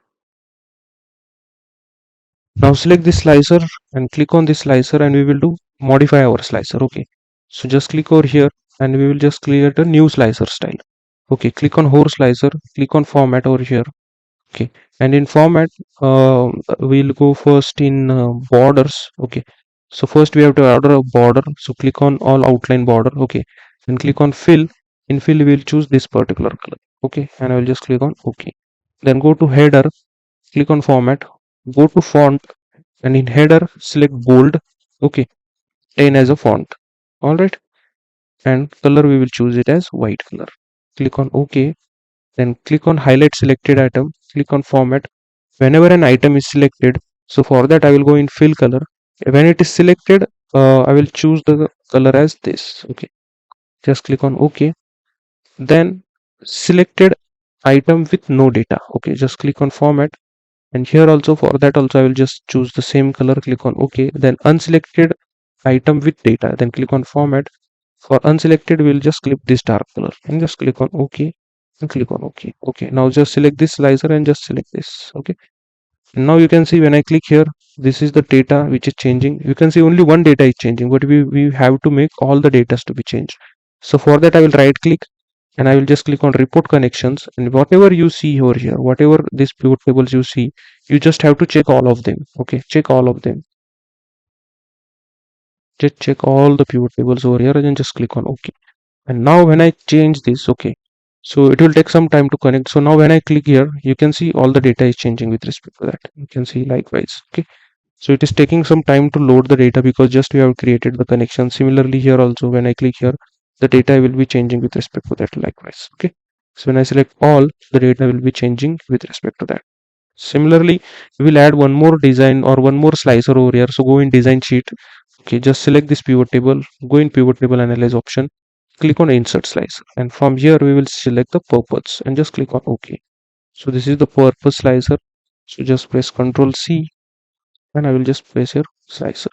Okay, and now I'll just add it over here and we'll do some formattings. All right, and so select all and I will reduce it like this. Okay, now what we will do, I will just select the slicer, go here slicer and just click the format which you already created. Okay, likewise. Okay, so we have created both the slicers for us. Now you can see when I click on car, you can see the values are changing only for this particular KPI. So to do all of them, again right click over here, click on report connections, and I will just take this and I will expand this. You have to check all of this. Okay, so we are going to check, give the connections to all of this. So whenever we change the slicer, all the charts will be changed. I will just click on OK. So it will take some time to connect to all the charts. You can see it is processing. And now when I click on depth consolidation, when I want to see depth consolidation, you can see the data is changing for all the get depth consolidation. If I want to see for car, you can see all the data will be changing for car likewise. Okay, so in this way we can slice and dice the data and take an angle or take an inside side different angle. All right, now I just click on insert. I will add an image over here, click on picture from this device, and I will take the picture from us. From here I will just take this picture. Okay, you can see this is the picture which you are going to add as a logo of over there. Just click here and I will keep it over here. All right,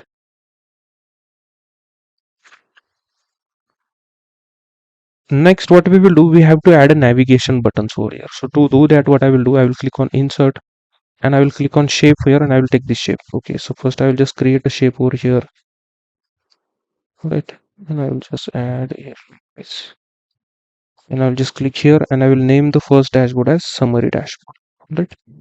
Just select this shape, go to home, center, click on bold, okay, and make it as 12. Alright, and I will just take it, just take it a bit, okay,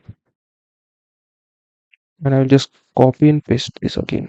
3 times we have to do. Again, Control C, Control V. Okay, because we have to do 3 tabs. Okay, so this is my summary, then this is my overview tab. Okay, so this will be my overview and this will be my details. Alright, for this particular, I will just choose the color as this background color, and for this I will choose it as this particular thing. Similarly for this also same. Okay, and now I will add the links. So just right click here and click on links. Okay, so this means what, when I click on that, it will take me to that particular document, and click on the page in this document, not this, click on the page in this document. So when I'm on summary, it should be on summary. So just I will just click on okay, right click here and I will link this. So in this document it should go to overview dashboard. For this, just click on okay, and from here just click on link, and from here it should go to the data tab. Okay, right, so the main data, this is the main data, that is bank loan data. Click on okay. All right, now what I will do, I will just copy all these elements, 1 2 3 4 5 and 6. Just copy this and I will add this same on the overview dashboard. Just paste it over here. All right, so just take it up over here,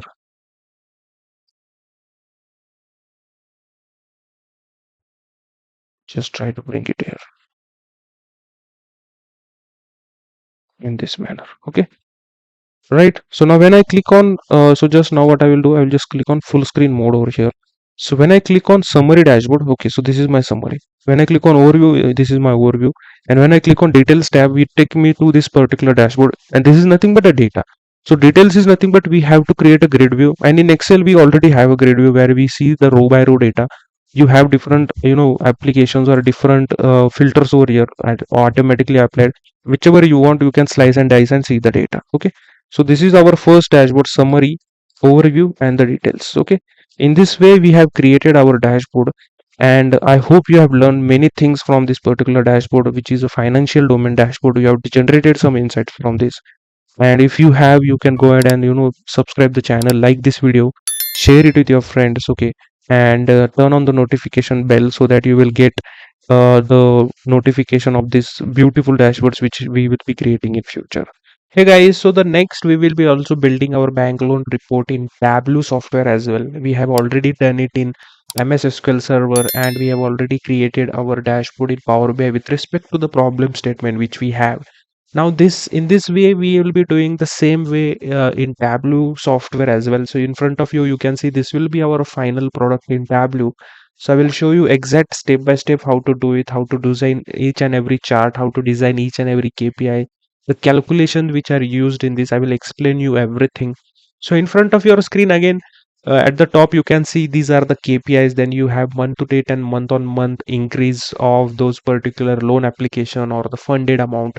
So I have already mentioned the the terminology document, and also mentioned the data.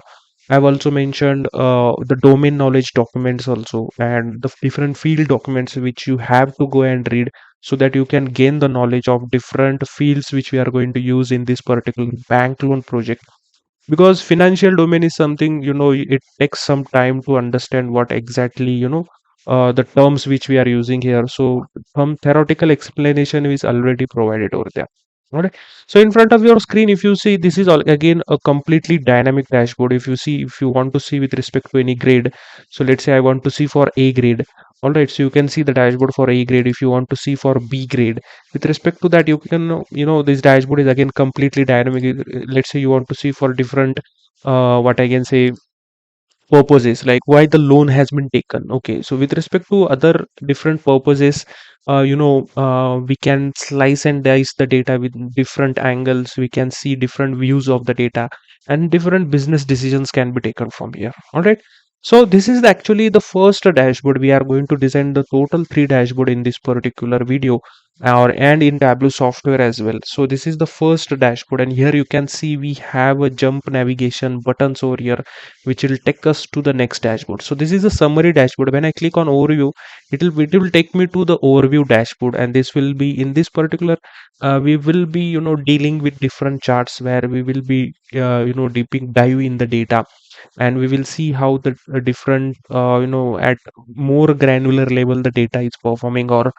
we can say how the it is giving us the different insights. Okay, so again we have analyzed it with the different month, state, term, then employee length, purpose, and different home ownership. And here also you can see whatever we are showing in this particular charts, the measure which we are showing, it is completely dynamic. Here you can have, and you have a button over here. So if I want to see everything for total funded amount, you can see the values will be changing with respect to that.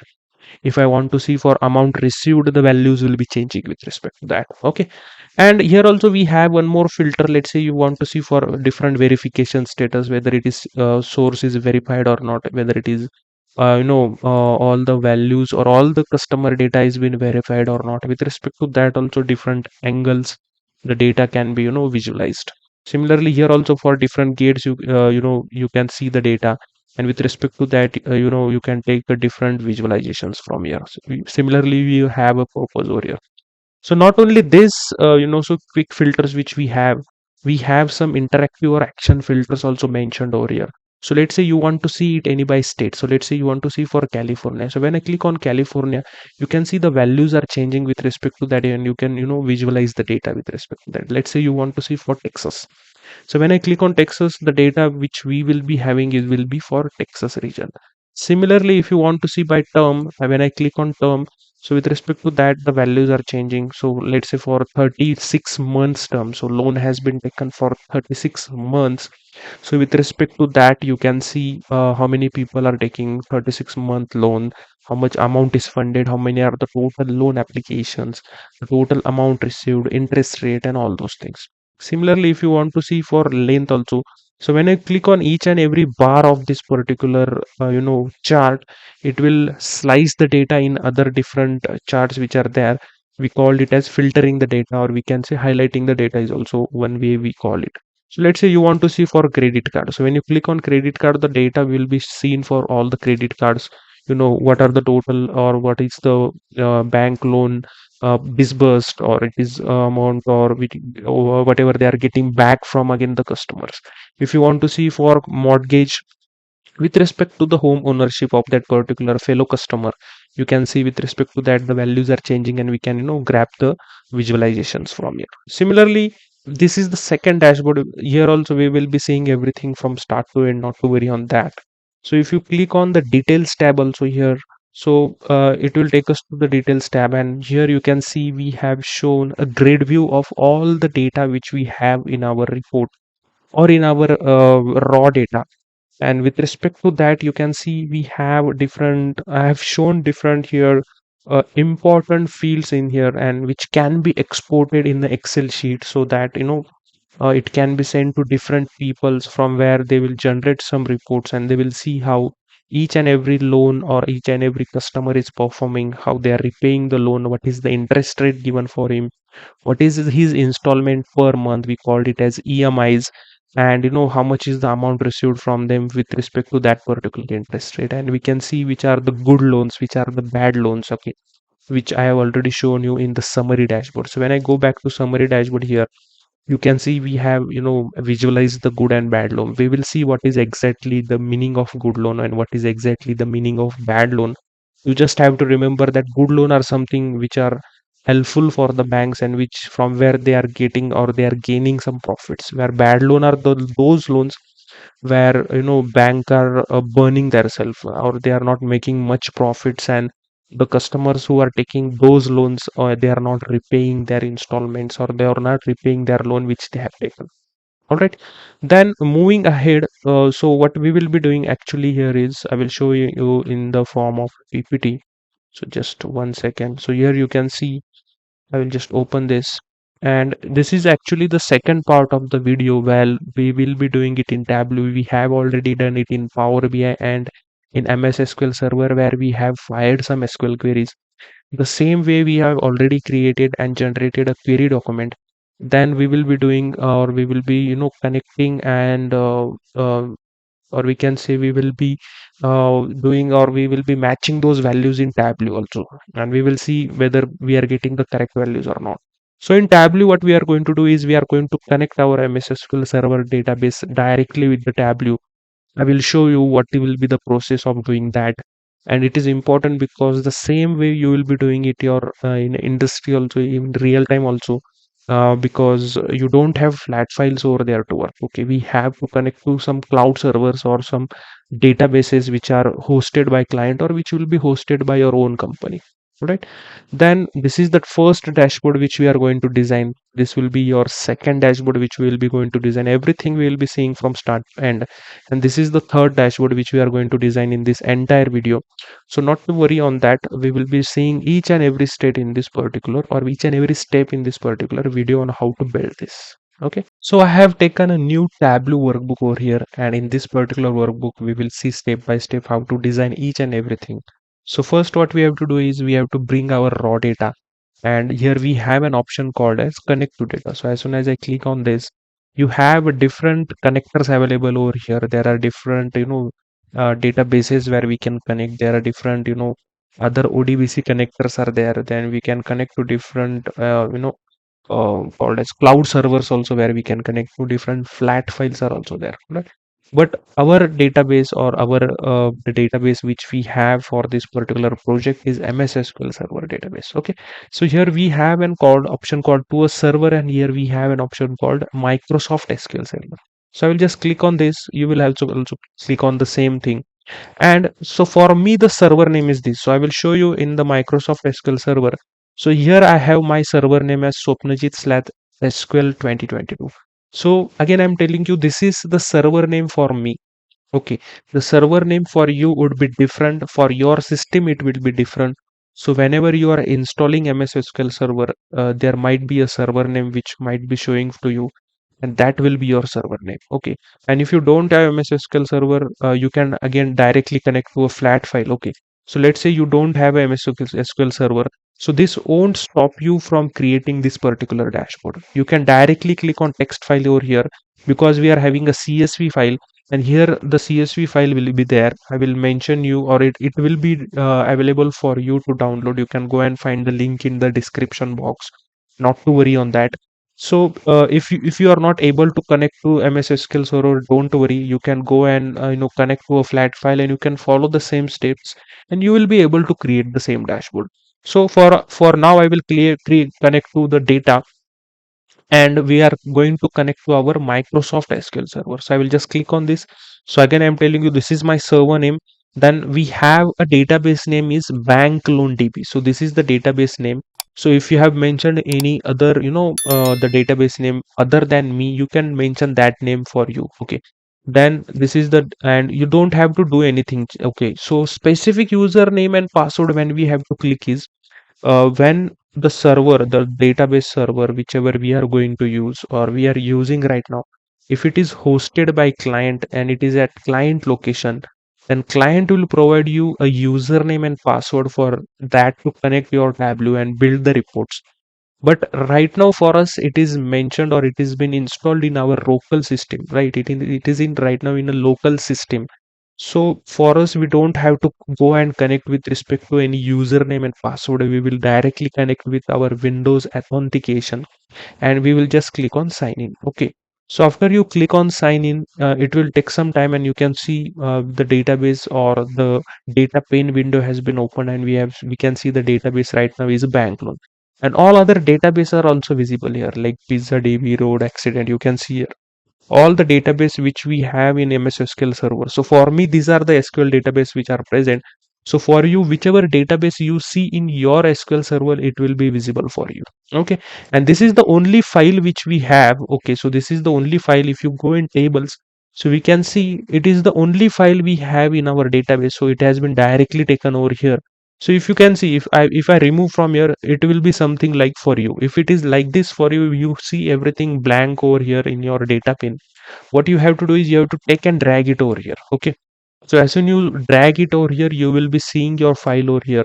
And if you want to see the data, you just have to click on update now, and you can see first 100 rows. Okay, you will be able to see some first 100 rows of our data.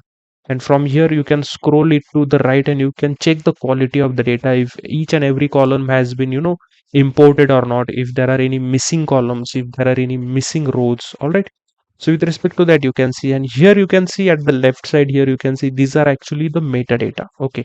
So the metadata is nothing but what are the different fields available. All right. So I will just increase the size of this. And here you can see the field name is ID, but the remote field name is in small letters ID. Here also the field name, we can see it is address state. Okay. And here we can see it is in address underscore state. If you can see here also, it is address underscore state in our database, but here the Tableau has renamed for us in the proper file or in the proper name as address state. So this is actually the, we can say, field name which is visible for us in the Tableau, but the remote field name means what? The field name which is actually present in the database is what? Address underscore state. Okay. And the physical table is nothing but that the data which from which table it is coming, that is nothing but bank loan data. All right.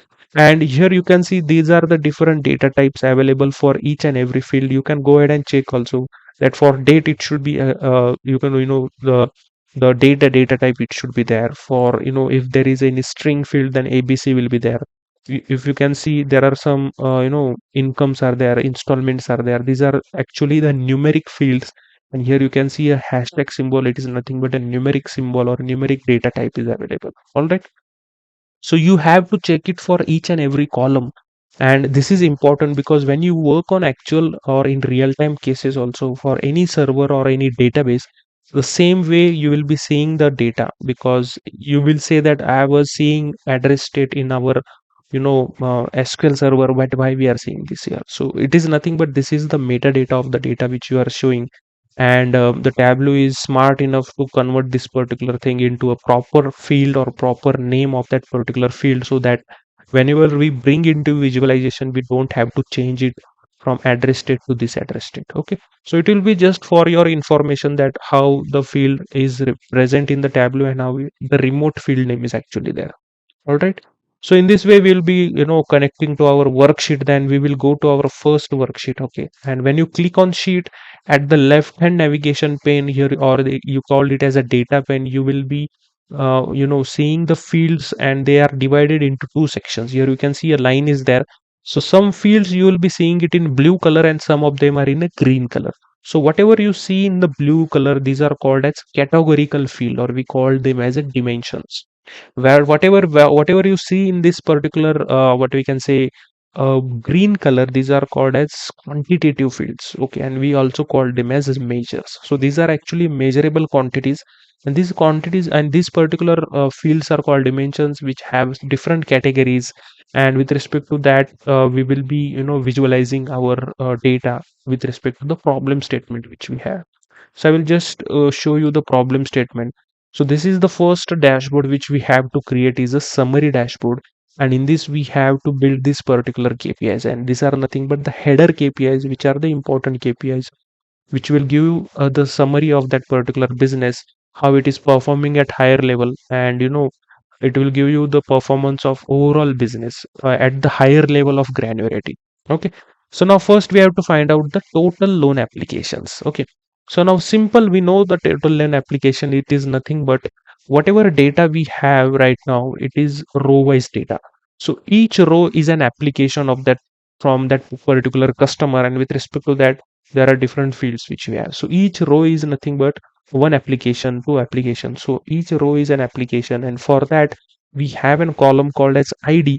And ID is nothing but for each row the ID is different. Okay, we know it is a primary key. I have already told you it in SQL while we were firing some different database queries. So we will be using the same thing over here. I will just drop down here and we will be writing a calculation field, and I will name it as total loan applications. So I will name it as total loan applications, and I will just increase the size here so it will be visible for you. So it is nothing but count. So we'll be making use of count function over here, and it is count of ID. Okay. So I will just take ID over here. So ID, and I have pressed tab, so it will be selecting that particular field. So I will just click on OK. Then I will take this and I will put it into text. Okay. So you can see the ID is visible over here. All right. Now what I will do, I will just double click over here, and or we will just change the sheet name. I will just double click and I will change the sheet name as total loan applications. Okay. And we will do some formattings over here. I will just click on text over here, and I will just go in automatic, and instead of horizontal I will just click on center. Here I will take as entire view. So as soon as I take an entire view, the value comes to the middle, and now we will give some font sizes to this. So I will just click on text, and here you have to click on these three dots, select this entire thing, and here we will be using the font as 22. Okay, I will use a 22 as the font, and the font color which we will be using, or the type of font we will be using, is a Latin. Okay, and I will just click on apply. All right. So once we have built this particular KPI, we also have to match each and every value which we are showing in Tableau with our query document. So I have already created a query document while we have fired our SQL queries. You might be remembering that. So we can see that these are the total applications, that is 38576, and we are getting here the same value. All right. So what we will do, I will just format this. We have to show it in thousands. Okay. So for that, what I will do, I will right click over here, go to format, and here you have an option called numbers. Okay, so I will just click on numbers, and here you have to click on number custom. So here I will just choose one decimal place, and in display units I will choose thousands. You can see it is 38.6 thousand. All right. So in this way we will be doing this. And now next what I will do, we also have to find out, with respect to our problem statement, we have to find out month to date and month on month applications also. So for that, what I will do, I will take one more sheet over here, and I will name it as month to date total loan applications. Okay. So these are our month to date total loan applications. So here what I will do, I will take a new field again, a calculated field, for which we have to calculate the month to date loan applications. I will name it as month to date loan applications. And what I will do, so I will be writing a calculation field over here. So first I will write, and I will explain you how we have written this. So I will write a if statement over here. If, okay, so just enter. If date difference, we are going to use a date if function over here. So then it is asking us the date part. Okay, so there are different date parts like year, month, quarter, week, but we have to find out for month to date. So we will be taking as is a month. So in single inverted comma you have to type month in small letters, comma, what should be the start date. Okay, so the start date is nothing but we have to take issue date. So because we are going to find everything, all the loan applications with respect to month to date, we have to find out month to date total funded amount and all those things. We'll be calculating it on issue date only. So I will be using issue date. It is the start date, and end date is nothing but we have to take whichever is the maximum date till date. Okay, so the maximum date which we have in our database. So I will be using a max function over here, and then we will be using a issue date. All right. And if this value is equal to 0, okay, then we want ID. Okay. So right now we are getting an we can say, I will just end this. We have to end this function, and still you are getting an error. It is saying that you cannot mix aggregate and non-aggregate arguments. Means what? Here we have mixed aggregate function. That is nothing but, here we are showing a max value. All right, but it can be not used with non-aggregated functions, because all other functions are non-aggregated, and we are using a aggregated functions. So now how to we can say resolve this error. So what we will do, we will convert this into a fixed LOD. Okay, so to convert this in fixed LOD, what I will do, at the start of this I will add a curly brace over here, and at the end of this also I will add a curly brace. Okay, so means what, we are converting this particular entire max date value to a fixed LOD, So it is nothing but from the entire data set whichever we have or whichever we are analyzing, from that it will pick a maximum date which we have. Okay, so in our data set we will see which is the maximum date we have. So if I take this and if I bring this into visualization, we can see the maximum date which we have is 12/12/2021. So this is the maximum date, and if the issue date minus this date, that is we are taking difference. Okay, if the month of, we are taking month as date part, so issue date month and this date month should be equal to 0. Means what? This we already know, the month of this date is what? December.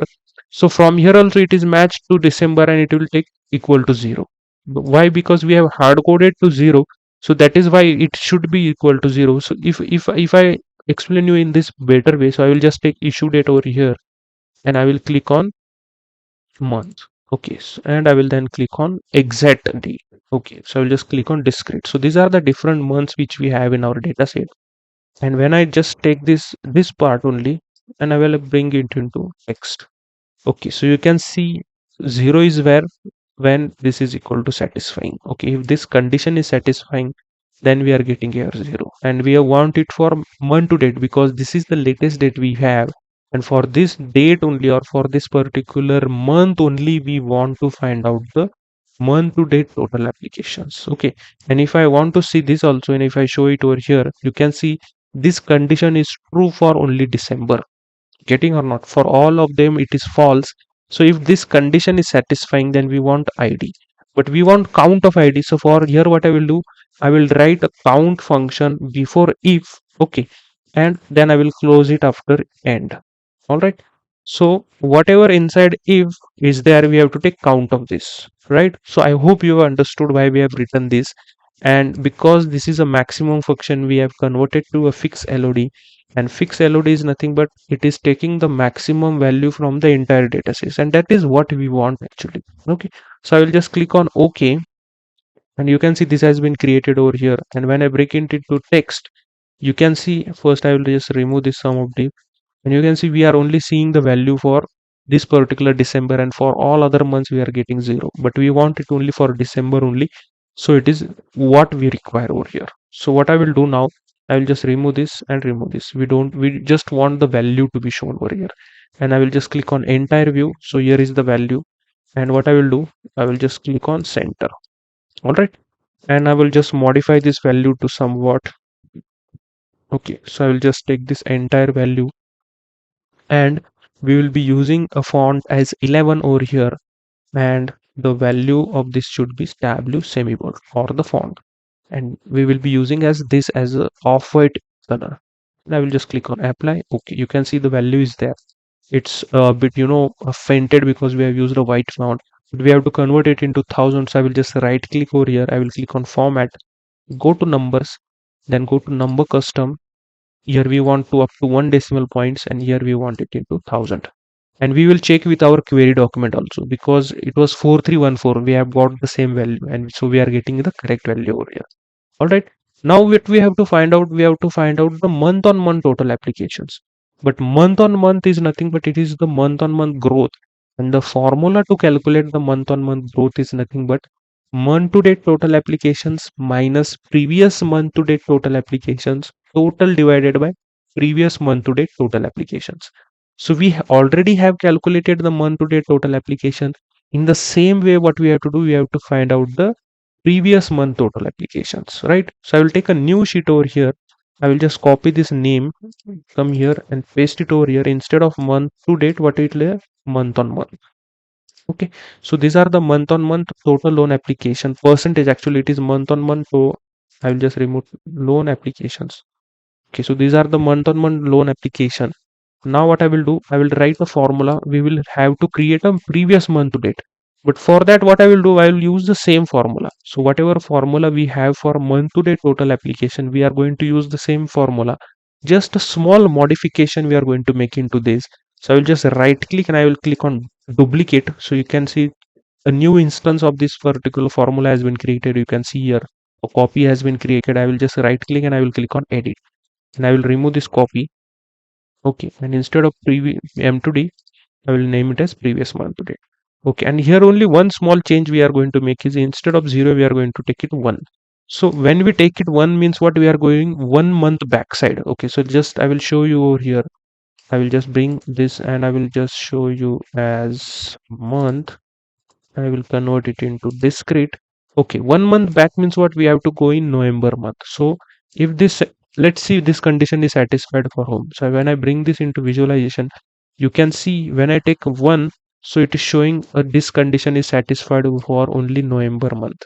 How this works? So maximum of date is what, from here it will always give you the December. Okay, but if you want the difference of these 2 months is equal to 1, so if this is December, this should be equal to November. Okay, because December minus November is equal to 1.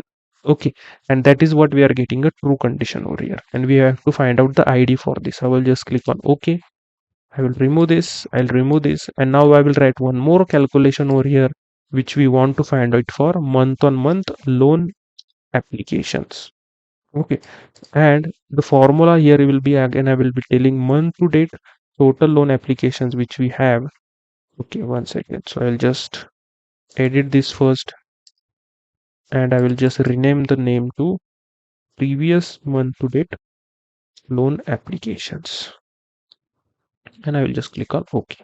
And now I will write a new calculation field that is for month on month loan applications. Okay, and the formula for this is month to date loan applications minus previous month to date loan applications. Okay, and I will add a brackets to this. This is the bracket and this is the bracket over here, and total divided. Okay, the entire thing will be divided by what, previous month to date loan application. This is the division sign over here. So this is divided by total previous month to date loan application. I will just click on OK. Here is the value. I'll bring it into text. You can see this is the value. So to convert this to percentage, I will just right click, format, go to numbers and click on percentage, and instead of 2 I will just show it by 1%. All right, and now what I will do, just click on text, center entire value. Okay, and I will just do some modifications. Select this, it will be 11, it will be let's say W semi bold, and here we'll be taking as this value. Apply. Okay, you can see the value is very much fainted, but this is the value which we are showing, or we will take it as this one. Okay, now you can see it here. So this is the value which we are going to show here. So we have already designed our first KPI, you can see over here.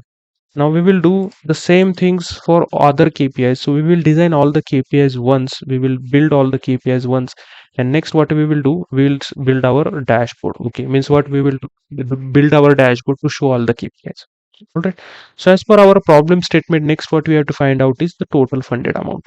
All right. So to find out the total funded amount, I will take a new calculation again over here, and I will name it as total funded amount. Okay, and here we will show it as, or the total funded amount is nothing but it is the sum of the total amount or the total loan given to that customer. Okay, so I will be taking the sum of the loan amount. So loan amount is nothing but, so this is the field which we have in our database. So I will just click on loan amount. So this is the nothing but the field, it is nothing but the total loan which is given to our customers from the bank. Okay, as a loan. So I will just click on OK. And now what I will do, this is the total loan application we already have. So I will just duplicate this sheet because we don't have to do the formattings again and again. So I will just duplicate this sheet and I will take it at the right. So drag this and I will bring it to right, and I will rename it as total funded amount. Okay, and now what I will do, I have to replace this. Okay, so I don't want to analyze this amount, I have to analyze the total funded amount. So I will take this and I will drag and place it on this. Okay, so as I take it away, you can see the borders of this field which is already present in text, it doesn't have any black border. So as soon as I take it, you can see a black border is been visible. So when I release it, you can see the value is replaced by that value. Okay, so the font is already there, just we have to do the formattings. So what we will do, we will quickly check with our query document if this value is correct or not. So the total funded amount here is 435757075. and we are seeing the same value over here. All right. So if we are seeing the same value, we are good to go. All right.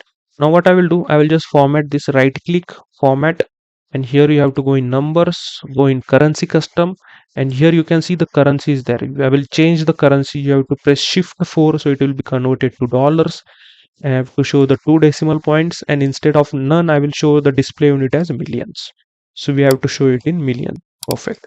So this is what total funded amount. Next, what I will have to do is month to date total funded amount we have to find out. Okay, so that is sheet name which we are naming it as the month to date total funded amount. And for this, we will be using the same what we can say formulas. So whatever the month to date total applications we have, I will just right click and I will duplicate this. And you can see this is the duplicated calculation. I will right click again and I will edit this calculation, that is copy calculation. Okay, and I will name it as month to date total funded amount. Okay, so now here the logic will be same. Okay, this is for month to date, this logic will be same. Okay, just we have to take here loan amount. Instead of ID, I have to show here the loan amount because we want it for funded amount, and instead of count we have to take here sum because we have to take sum of the amount. All right, this is the only change we have to make. Okay, once you do one calculation, understand that the concept of that calculation, why we do that. The other process, we just have to change the fields or the measures in that particular calculation. All right, so I'll just click on OK. You can see this is the month to date total funded amount. Now what I will do, instead of taking this sheet, I will just delete this. What we will do, this is, we have already this sheet created. I will just right click and I will duplicate this and I will drag it and I will take it at right. Okay, so this is the value which we have. So this is what the month to date total funded amount. Okay, why I'm doing this, because we already have a value over here. We can, I don't know if you, it is visible for you, but we have converted into white text, so it is not visible properly.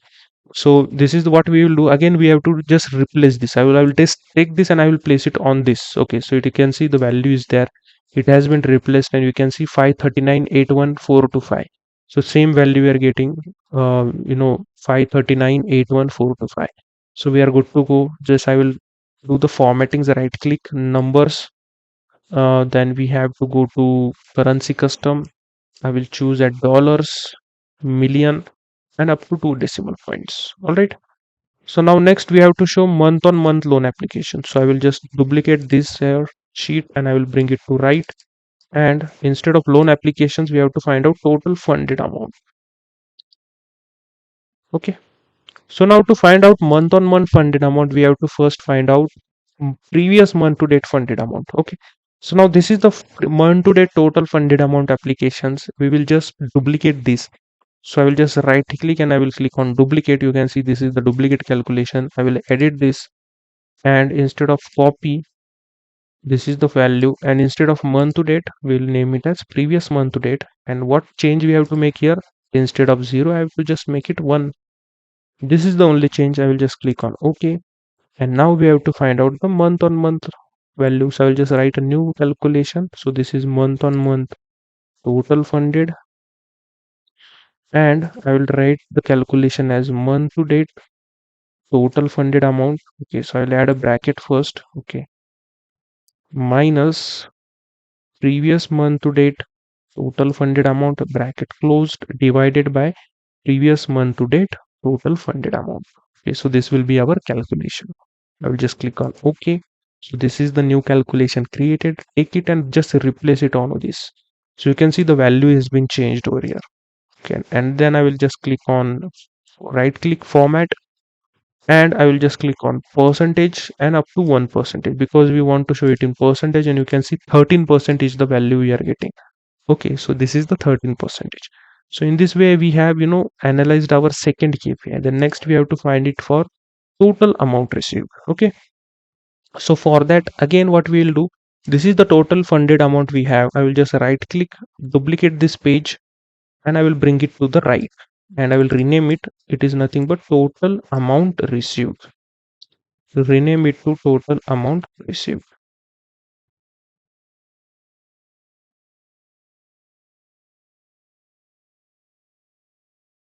Okay, so this is your total amount received.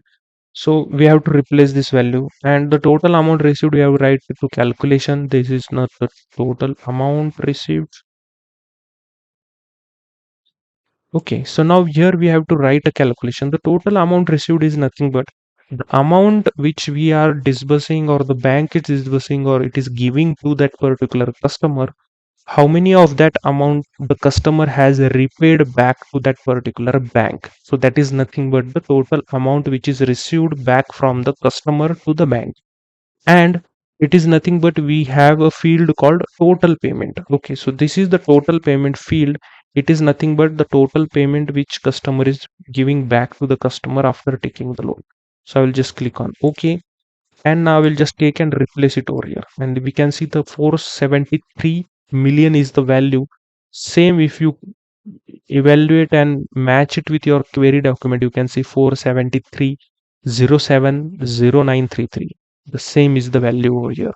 So always remember, the value should be matched. If it is not matching, then there is some error in your calculation in Tableau, where some, it might be that your data is missing, your data modeling is incorrect, and then you have to resolve that error. Okay, you cannot show incorrect calculations on your dashboard.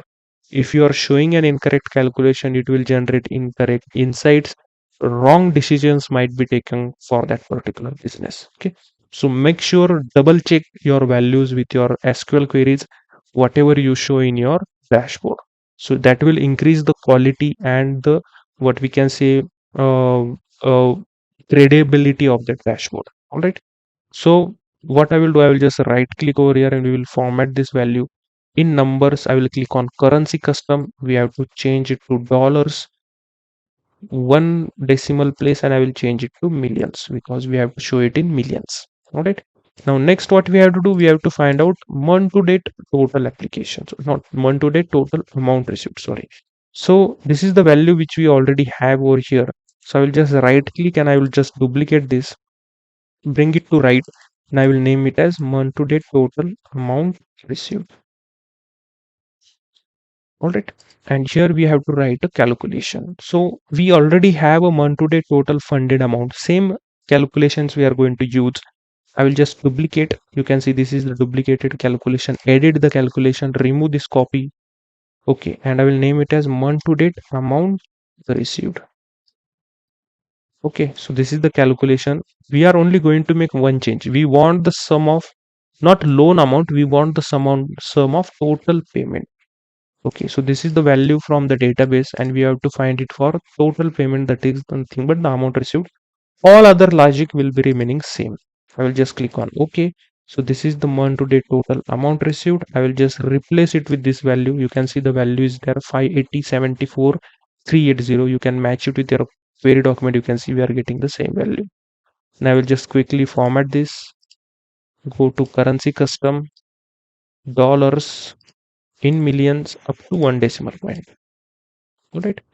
Now we have to find out month on month total amount received. So we have for funded, just duplicate this, and I will just click here. So I will just drag my sheets over here, and I will just drag it over here, and I will name it as month to date total amount received.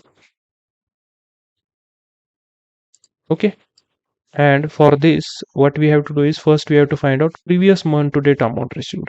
So we already have month to date total amount received.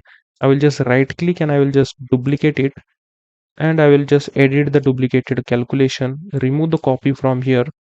Okay, and at the start, instead of month to date, I will name it as previous month to date.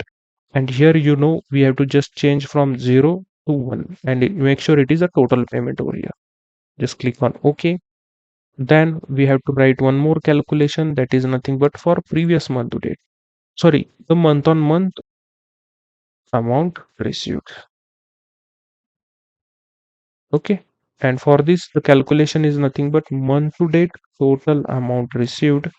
First, I will add a bracket over here, minus previous month to date total amount received, and you have to divide it entirely by previous month to date total amount received.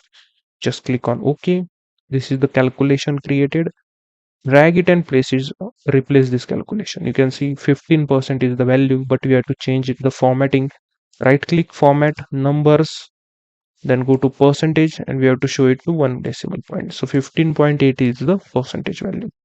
So this way we have calculated it for, the total amount received. Now next what we have to do is, as per our problem statement, we have to find out the average interest rate. Okay. So for that, again, what we have, this particular sheet, I will just right click and I will duplicate this, and I will take it to the right over here. All right. And I will name it as average interest rate. Okay. So now we have to find out the average interest rate. So average interest rate is nothing but the entire bank loan applications whichever has been registered in that entire year. So to all of the customers, there might be different interest rate given. So total in all of these, in whatever applications are there, what is the average interest rate that is given to each customer? So for that, we are going to take a new calculation, and I will name it as average interest rate. Okay. And we have a field called interest rate already in the calculation or in the database, not calculation, and we have to take average. So I will take average tab, and here I will take as interest rate. Okay. So we have this in database, and I will just click on OK. So this is the calculation created. I will replace it over here.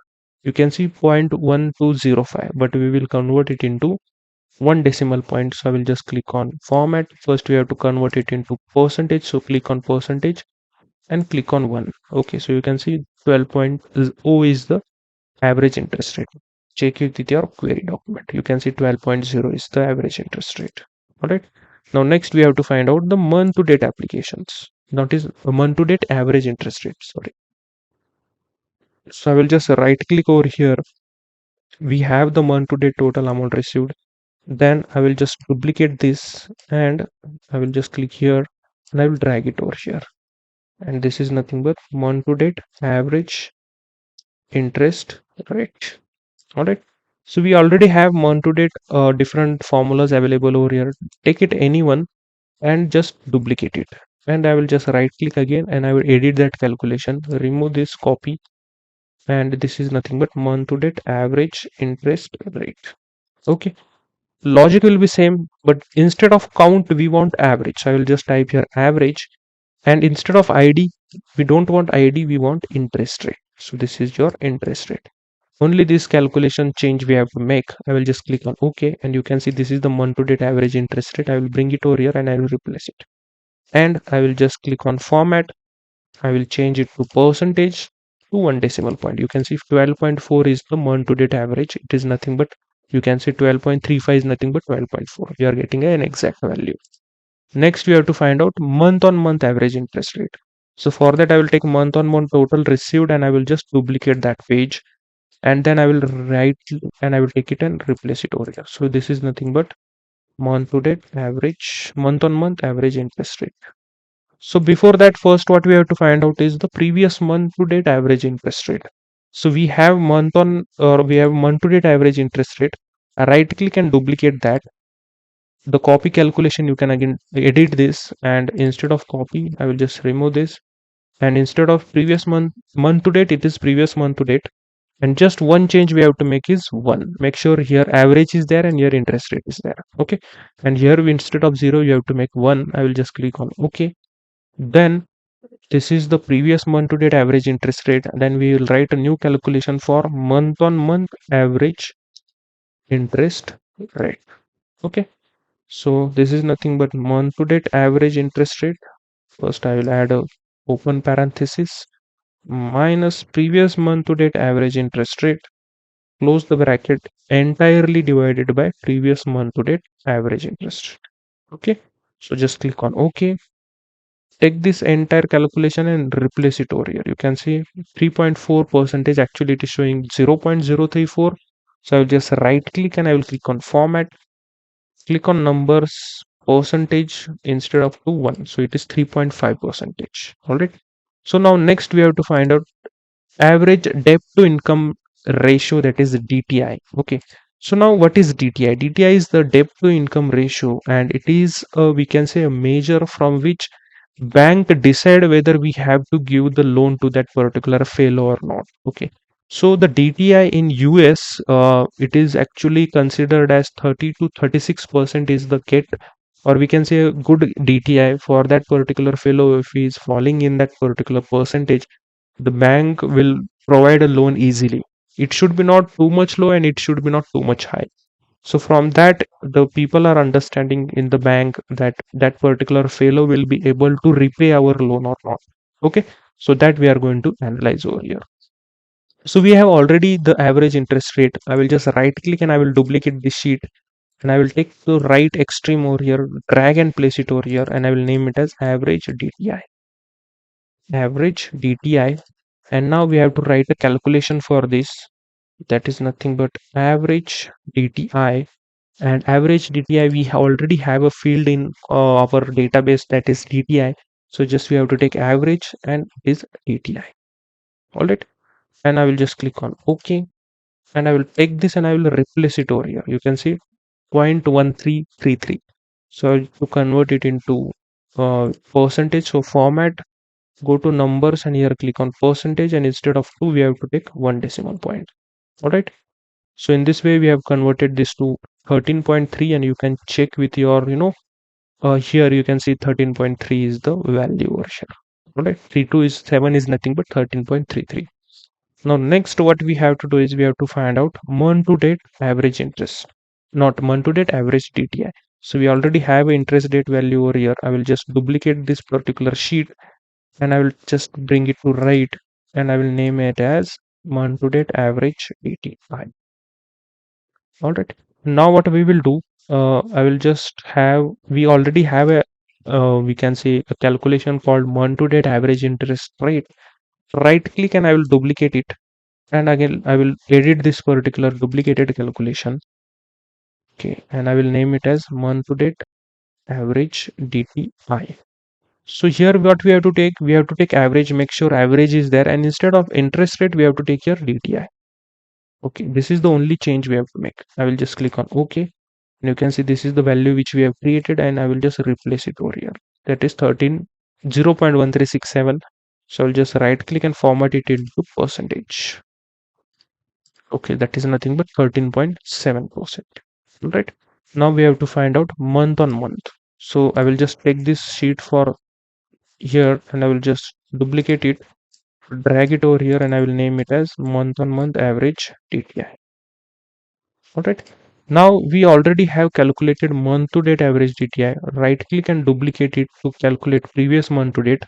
And I will edit this calculation, delete this copy, and I will name it as previous month to date. And here only one change we have to make. Instead of 0, we have to make it here 1, and make sure average is there and a DTI is selected over here. And I will just click on OK. Now we have to write a calculation to find out month on month average DTI. So we will be writing a calculation as month to date average DTI. I will add a bracket first, divided by previous month to date average DTI, entire close, divided by previous month to date average DTI. And I will just click on OK. Take this and place it over here. Okay. So something we wrong we have written over here.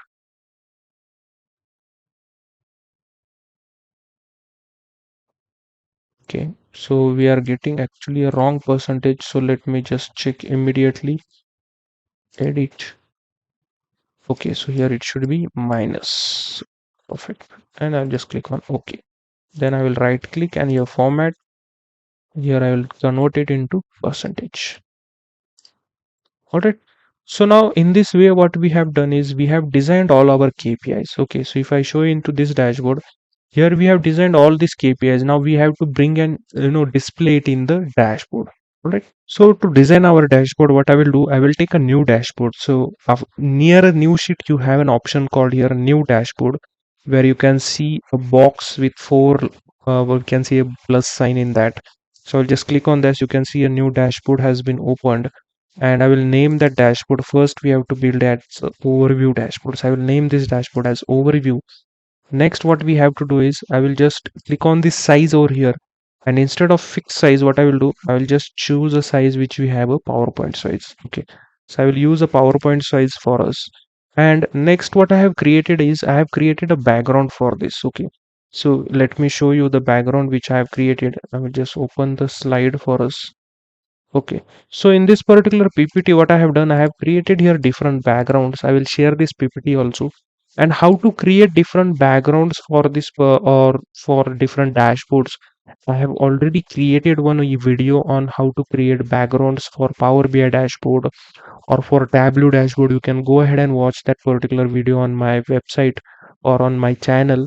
I will also add it in the description link, and you can go ahead and watch that video on how to make that particular backgrounds. Okay, so now I have already saved this background in our my local system. I will also share that particular backgrounds with you. You can use those background. If you want to use some different colors, you can always use some different colors. I will share the PPT as well. So now what I will do, here we have a different objects called and in that I have a image object. I will just take it and drag it over here. So as soon as I place it, I get a dialog box to insert my image. Okay, so I will just choose my image, and in that first dashboard image which I'm going to use is Tableau background one for my first dashboard. I will just click on open, and here you have an option called fit image. I will just check this fit, and I will just check this center image, and I will just click on apply. You can see the image has been inserted over here, and in this particular image only we will be placing our dashboard images, the dashboard sheets and KPI values. All right. So now first whatever I will add is I will add the title of our dashboard. Then I will take a new object over here. But before taking a new object, instead of tiled, I will select floating. So I have selected floating. You can say it has been dark at the backside. So floating has been selected, and I will just take an text over here. So I will just bring a text value over here, and I will name our dashboard as bank loan report. Then I will add a pipe operator have it, and the first is what, summary. Okay, the dashboard name is summary. I will change this from overview to summary. Then I will just select this entire thing, and I will just use the font size as 22, the font as Lato. Okay, and for summary and for this particular entire thing I will choose it as white color, and for summary I will choose it as this blue color. Okay, and I will just click on OK. So you can see it has been over here. I'll just reduce this, and I will pick it and I will place it over the center. Okay, so this is name of our dashboard. Now, next what we will do, I will just start bringing our KPIs and we will start placing it over here. All right. Make sure the floating is selected over here. Now I will bring our first KPI, that is total loan applications. Okay, so this is our total loan applications. This is the title of this particular sheet. So I will just change it quickly. I will just double click over here and I will select this entire sheet name, and I will just choose this as 10. Okay, I will use a 10 value over here, and I will choose it the font as, I will scroll it up and I will use Sagio semi bold. I will center this, and I will use this as the color for that title. I will just click on apply, and this is the color. Then you can see we have to change this also. I will just right click on the sheet format, then go to shadings, and in worksheet you have to choose none. Okay, and as soon as you choose none and you click on this particular thing, you can see the background has been gone. This value we have to make it in white color. So just select this box, select this sheet, and here you have an option called go to sheet. Just click on here and then go to text, go to this three buttons, select this entire value, and here select the color as white. Just click on apply. Okay, so here you cannot see, when you select here you can see.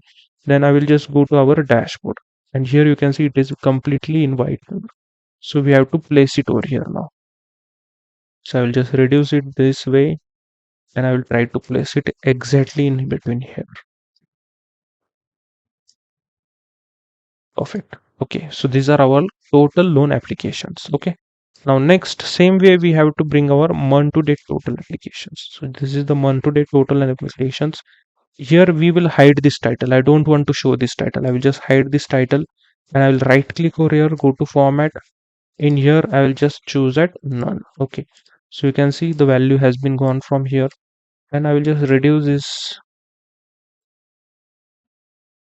Okay, and we'll try to place it over here. Okay, so this is actually our, if you see my this dashboard, you can see this is the 4.3k is the value. Okay, and now to show the month on, or we can say month to date, what I will do, I will just take a new text object and I will write here month to date. Okay, select this, center this. Okay, then what I will do, I will just choose the 9 as only the font, and I will just choose the font as Sagio semi bold, and I will just choose from here as this particular yellow color. Click on OK. Alright, then just try to reduce it likewise, like this, and I will try to place it exactly at the top. Okay, perfect. So we are mentioning in this particular way. Now next what we will do, we will take a month on month total on applications, hide the title, right click, format, from here click on none, and when you click here the background has been gone, and I will just reduce this in this way and place it over here. Perfect. Okay, now next I will just take this control C, control V. I will just copy this. Okay, and I will try to place it over here. And I will name this as month on month. Just click on OK. All right. So in this way, we have you just make sure that everything is aligned properly. All right. So you can see this looks good. It is aligned properly, perfectly. And with respect to that, we have also shown our all the things over here, that is month on month, month to date, and all those things. Okay. So what we have to do next is, we have to do in the same way. We have to, this all other KPIs we have to show over here, and the same way, after doing this, what we have to do, the same procedure you have to follow. So what I will do, I will do this quickly, and I will just fast forward the video, because I have shown already you the one way how to do this. The same way we have to do the all other things. So I will just fast forward the video, and you can follow along, and you can do your KPIs thing, because it will take some time, and so I have to reduce the video, so I will just fast forward this. So the next what we have to take is the total funded amount. I'll just change this to 10,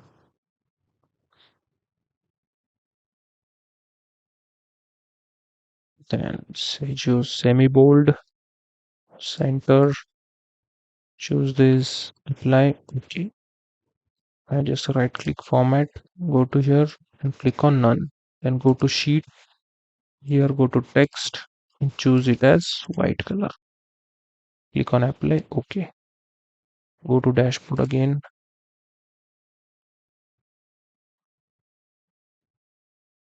We will try to place it over here.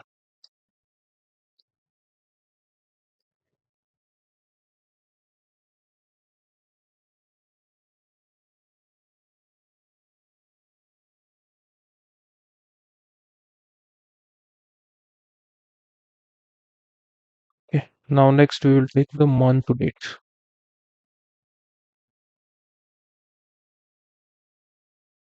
Format, go here, choose none. It is this.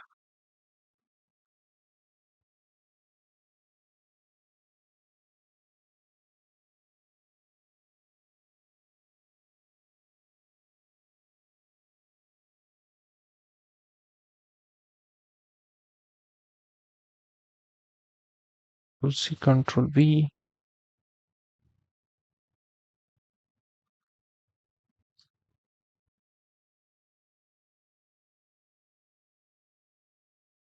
Then we will take the month in months. Hide the title. Right click, format, shading, none.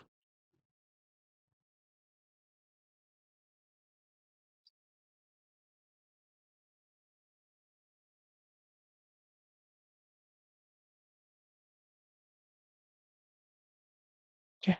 So this is the way you just have to make it properly aligned to each and everything. So it should be not up and down, so it is looking uniform everywhere. Okay,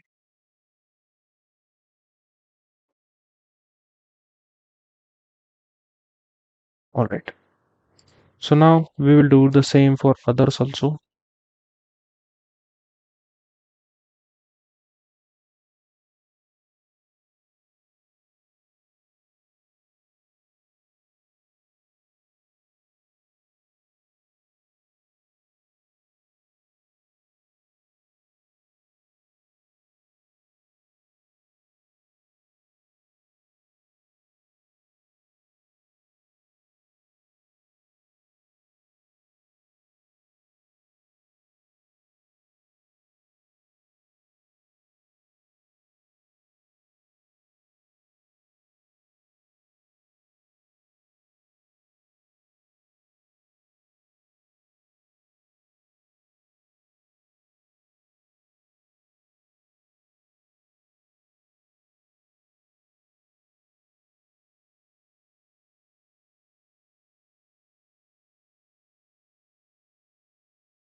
Okay, so now we have placed all our KPIs. You can see those are perfectly aligned. So I request you also to spend some time on this and make it perfectly aligned.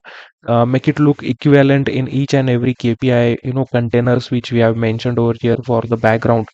Now what I will do is, first what we will do, there are so many of sheets are created here, you can see at the bottom.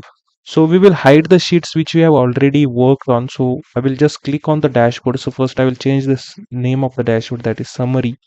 And what I will do, I will just right click on the dashboard and click on hide sheets. So as soon as I do, so whatever sheets are been already inserted into this dashboard, those are hidden right now, so that we will have a space for here to work for the other sheets. So now next, as per our problem statement, if you see, I will just go to our next problem statement. That is, we have to create in the same dashboard, we have to show the good loan versus bad loans. Okay. So now to create a good loan, I will go ahead and create a worksheet over first and I will name it as good loan. Okay. Good loan. And we have to find out the percentage. So I will just mention it as a good loan percentage, or I will just mention as a good loan issued. Name it as good loan issued. And here you can see whatever we have values, or what is meant by a good loan. So good loan is something where the bank is benefiting, or that particular bank is getting some profit, and or that particular bank is getting profit if the loan is issued to the customer and the customer is giving back the loan whatever he is taking, or he is paying his installments daily monthly, and he is paying his EMIs monthly, and he is giving back the loan with the interest to the bank. So these types of loans are called as good loan, whereas bad loans are those loans where customers are taking the loan, they are not paying their installments at a time, they are not paying the amount to the bank, and those loans are called as bad loan. So we are going to decide our good loan and bad loan based on our loan status. Okay, so when I show you, I will be creating a group of this particular loan status. So I will just right click on the loan status field, I will go ahead and create a group. Okay, so once I create a group, so charged off loans are something which are bad loans, and current are which are in process. Okay, the current loan status loan are in process, where the customer is currently paying their installments at time to time. Okay, he is regular with his installments and giving back the amount to the bank. And fully paid are the something which are already paid with whatever interest has been applied. The fellow have completely paid that particular loan. So this two, that is current and fully paid, falls under good loan. So I will just create a group for it, and I will name it as good loan. Similarly, the charged off loans are what? Those are bad loans. I will just click on charged off and I will create a group for this, and I will name it as bad loan. Okay. And I will name this particular entire field which will be newly created as good versus bad loan. Okay. So this is nothing but good versus bad loan. Alright, and I will just click on apply and click on OK. So you can see a new field has been created over here. So based on that only we will be creating our we can see a donut chart. So I will just take this new field and I will put it into colors, and here instead of automatic I will click here as a pie chart. Alright, and I will just click on entire view. Alright, so now we don't have a direct donut chart in Tableau where we can directly select a donut chart and we can create it. We have to create a custom chart, that is a custom donut chart from this particular pie chart. So what I will do on rows, here we have, I'll just double click over here and we have a formula box over here. So I will type here average of 0. Okay, I will take average of 0 here, press enter. Okay, so you can see one axis has been created, and I will just press control and I will drag this field. Okay, you can see I have dragged this field and I will place it near here. Okay, so you can see two instances are created for these two different donut charts, right? Now go to your second marks card. Here you can see a second is there. I will just click on this and I will remove this color from here. All right. And now what I will do, I will right click over here and I will create a dual axis chart. And from here I will just hide these headers. Okay, we don't want headers.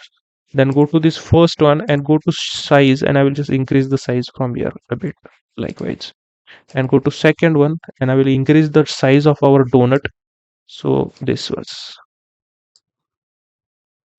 okay. So in this way I have increased the size of donut also. So here I will just increase a bit more. Perfect. So now what we will do, we have to show our good and bad loan percentage. All right. So for that, what I will do, we have to find it for total loan applications. We have already found out our total loan applications. Here it is. I will drag it and I will put it into angle. Okay, so you can see these are good loan and bad loan applications actually. So with respect to that, we are going to solve this. All right. Now we will give some colors to this, right? So from here you can see for bad loan, I will just double click, and for here also I will double click for bad loan, and I will choose a black color here. Double click on this, and I will choose this as our we can say for bad loan. Okay, I'll just click on OK. Then double click on good loan, and for good loan I will be writing my color code as, for here I will write a color code as hashtag E1C233. Okay, so this will be the color code which I will be using. Then click on apply, click on OK. So you can see the color code has been applied. Then go to your donut, okay, the whole size. Click on colors, and here I will be using a color code as, I will be using it as hashtag 1322TA. Okay, so this will be the color code which we will be using to match our background. All right. So this is the good loan issued. Now we will go to our summary, and here we will bring our good loan issued. So from here we will try to bring it over here and go to layout, and from here I will choose the width of this as 300. So here the width will be 300 and the height which I will be taking for it is 325. Okay, so in this way we'll be showing this.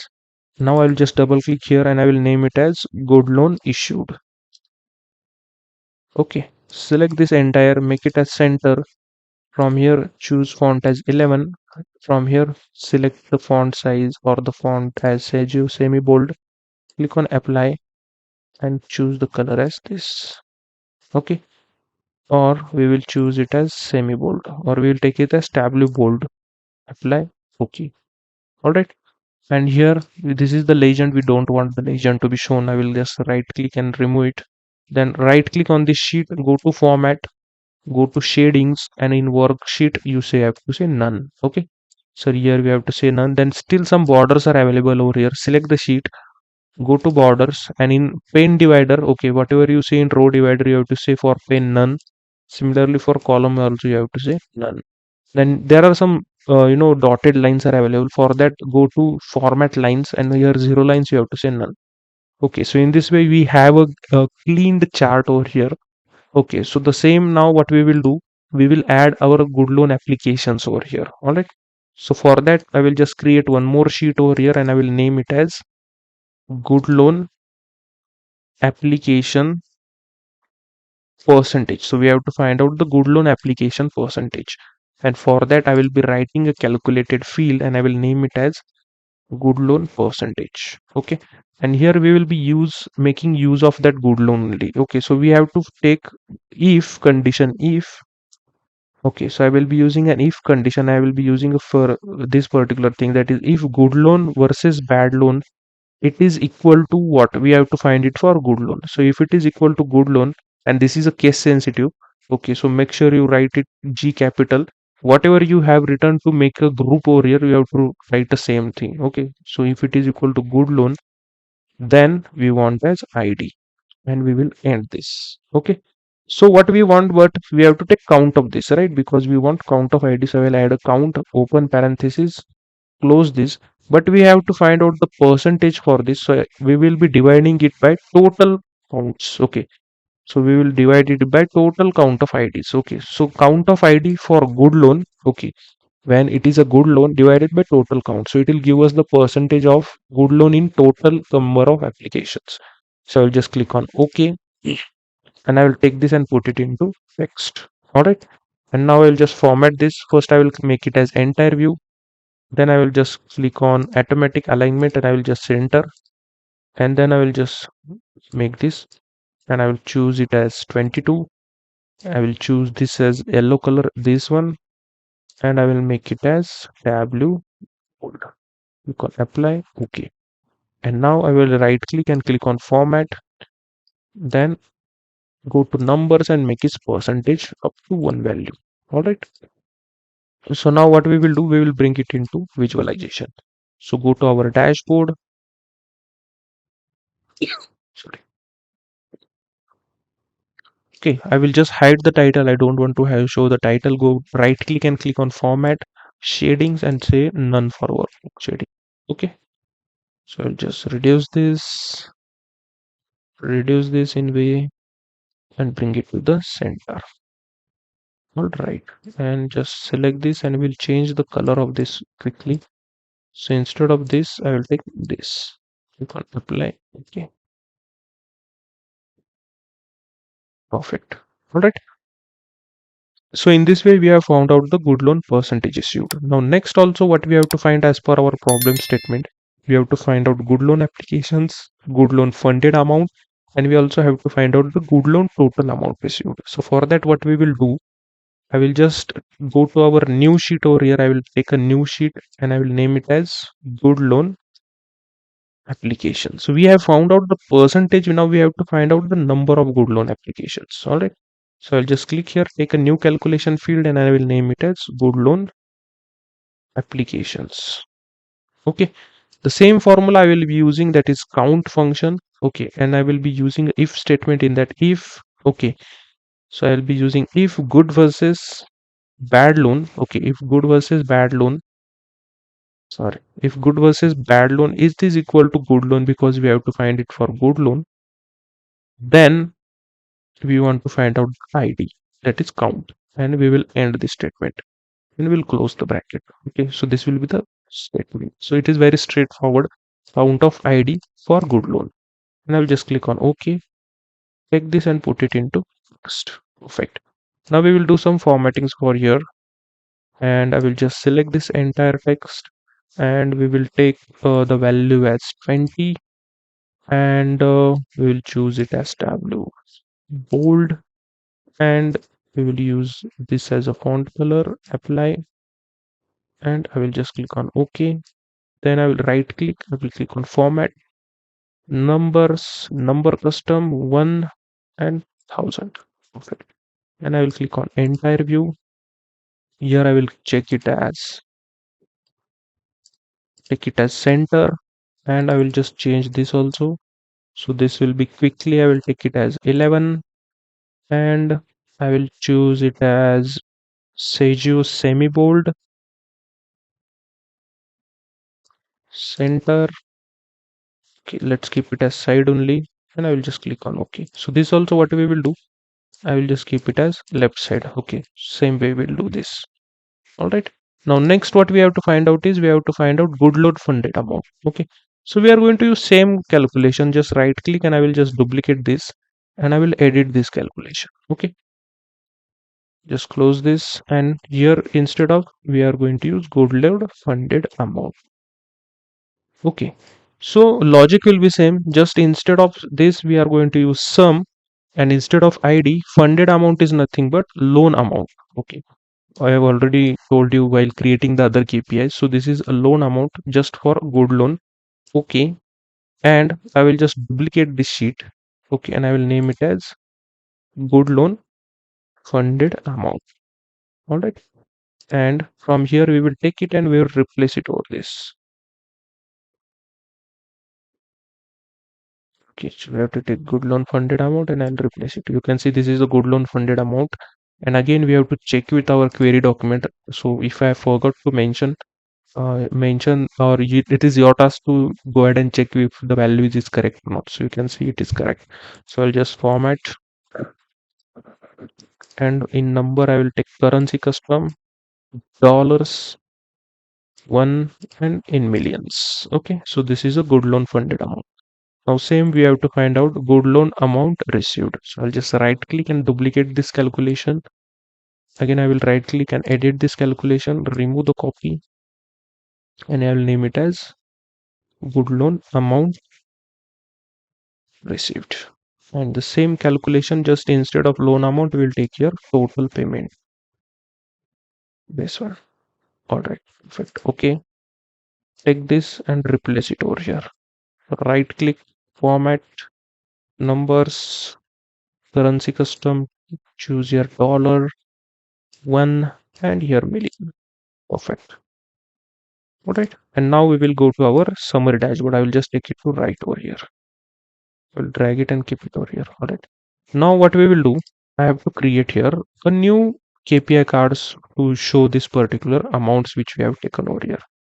So for that, what I will do, I will take a vertical container and make sure it is floating. So I will just take a vertical container. Okay, and I will choose the width and size for this. So for width, I will take it as 300. Okay, so width I will take 300 and height I will take it as 75. Okay, so this is the width and height for me, and I will try to place it over here nice and clean. Okay, and same I will just select this Control C and Control V. Okay, and now next I will just create one more placeholder here. Again Control C, Control V, and I will just create a one more placeholder over here. Perfect. I'll just see my next dashboard how it was looking. All right. So it looks nice. So just increase the space. All right. Now next what we have to do is go to dashboard, and here instead of floating now choose tiled. Okay. Make sure you have chosen tiled, and whatever sheets we have created now. So this is a good loan application. You have to put it in these containers. Okay. So for that what we will do, I will just take a first good loan applications and I will take and drop into this container. Okay. So you can see it has been dropped over here. Similarly, I will take the good loan funded amount, drop it over here. Similarly, I will take the other one, that is where is it? One second. Good loan applications. Okay, so we have not created.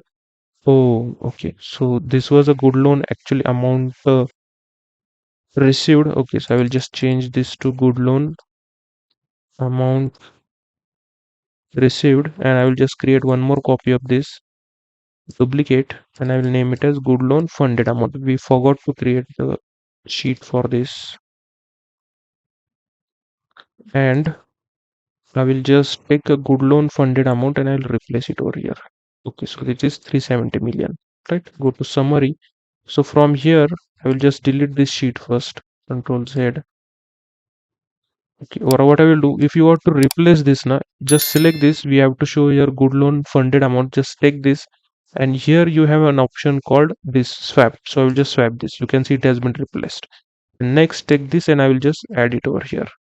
Okay, so you can see we have added all these things. Now I will just quickly right click over here, go to shadings, and here choose none. Similarly, select this also, go here, choose none. Select this also, go here, choose none. All right. So in this way we have removed all of this, and now what we will do, we'll just change the this sheet. Okay, so from here we will choose it as off white, apply. Okay, here also select this and choose it as off white, apply. Okay, here also off white, apply. Okay, all right. So in this way we have shown our what we can say the good loan issued. Okay, so let's say if you want to move this container now, it is not moving, right? So just press Control Z. So for that what you have to do is whenever I'm double clicking on this, okay, select this, and at this particular holder just double click, you can see it has been converted to blue color. Then you can move it. Okay, so I'll just print Control Z for select this and double click this, and then it will be converted to blue color, and you can move it by arrow keys also. Okay, so you just have to use your arrow keys to make it in perfect alignment. All right. So in this way, we have created our good loan issued. In the same way, we will create our bad loan issued. All right. So for this, what I will do, we have created this same thing. What I will do, I will just right click and I will duplicate this. And I will take it over here and I will name it as bad loan issued. All right. So one thing what we have to do is here, guys. I will whatever I have created this na good loan versus bad loan. I will just create a duplicate value of this. So I will just duplicate this field, and just why I'm creating this, because whatever color codes we are going to do now, if you are using same field for giving the color codes for bad loan we are going to use different. And if you are using same field to build this particular chart, then the color code will be changing in both the charts, that is in good loan also and in bad loan also, and we don't want that. So I will be using this copy field to create this particular chart. So I will just take this copy field and I will replace with this one. So you can see color are being changed over here. And now I will just double click over here and I will change the color for bad loan. Okay, so for bad loan I will be using a different color. So I will be using a hashtag code DE00FF. Okay, so this is the code I will be using. And for good loan, black color, and we are going to use this particular one. Okay, apply. Okay, all right. And for this particular donut hole also I will be changing my color. Go to more colors, and here I will be using the color code as hashtag 203864. So this is the color code which I'll be using. Just click on OK. All right, then I will go to summary page, and here I will bring my, make sure now you have to choose here again floating. So I have chose the floating over here, and I will find this bide loan and I will bring it over here. All right, now next what I will do, go to layout, and again the size for width for me for this will be 300. The width is 300 and the height will be 325. Okay, and just try to place it over here. Nice. So I'll just remove this legends, we don't want this to be shown. Okay, and we'll just change this to bad loan issue. Click on OK. Right, so in this way we have shown here. Now next what we will be doing here is we have to create the same charts over here, that is for good loan, bad loan. Whatever we have created now, same we have to create it for bad loan. So whatever we have created for good, we have to create it for bad. Okay, so quickly what I will do, I will just take a new sheet over here, and whatever the calculations we have created for good loan, in that only we will be creating our calculations. So first is good loan. I will just create and duplicate this good loan copy percentage, edit this, remove the copy, and I will name it as bad. All right, just instead of good we have to change it to bad, because we have to find it for bad loan. Nothing to change. Click on OK. Then take this bad loan and put it into text, and I will name it as bad loan percentage. All right, now we will do some formatting text. Okay, so this will be 22, this will be Tableau bold, and the color which I am using for this text is, I will be again adding my color code here as hashtag A0D1FF. Click on OK, apply. Okay, so this is the color code which I'll be using. Right click, format, and convert this to percentage 1.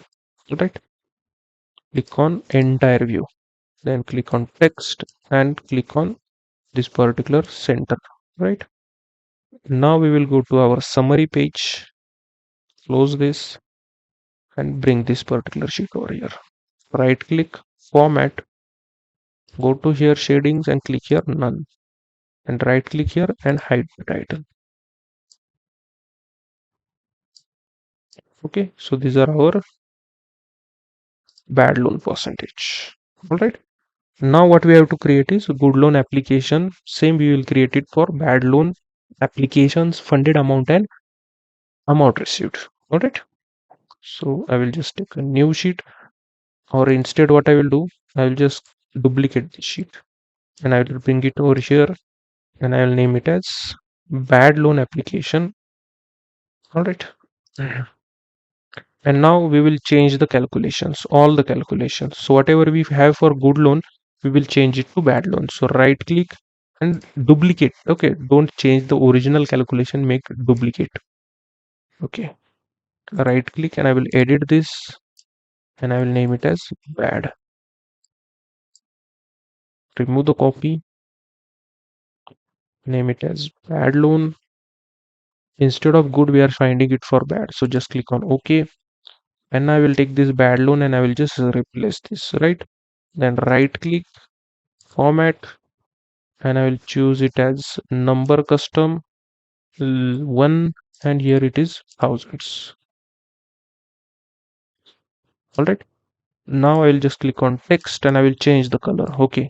So this is the color code. Okay. The color code which we just wrote, that is hashtag A0D1FF. Same color code has been saved over here. I will just click on that, apply. Okay. All right. So this is the color code which you are going to use. Then I will duplicate this, and next we have to find out bad loan total funded amount. All right. And same, we have a good loan total funded amount. I will just duplicate that calculation, duplicate it, and then edit the duplicated calculation, delete this, and here we have to mention as bad loan, and here also we'll make it as bad. Okay, just click on OK.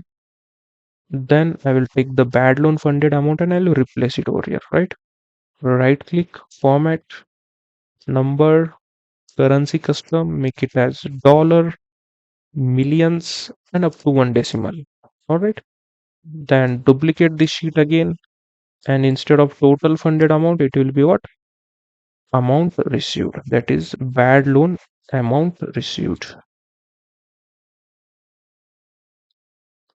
Perfect. All right. Close this. Then this is good loan amount received. Just right click and duplicate, and we will edit the same. So this is bad loan, and we will delete this. Click on OK. Then we will take bad loan amount received and we will replace this. So this is the value. Right click, format, currency custom, make it to dollars, million, and up to one decimal. All right. So in this way we have created. So go to our dashboard, close this, and we will take again the vertical container, same which we have taken for here. We will be using again the vertical container over here. Take the vertical container, go to layout, and the width will be 300 and the height we'll be using is 75. Okay, and try to place it over here nice and clean. Okay, and now what we will do, we'll just copy this, Control C, Control V, and we'll place it over here next. Okay, again Control C, Control V, and place it over here.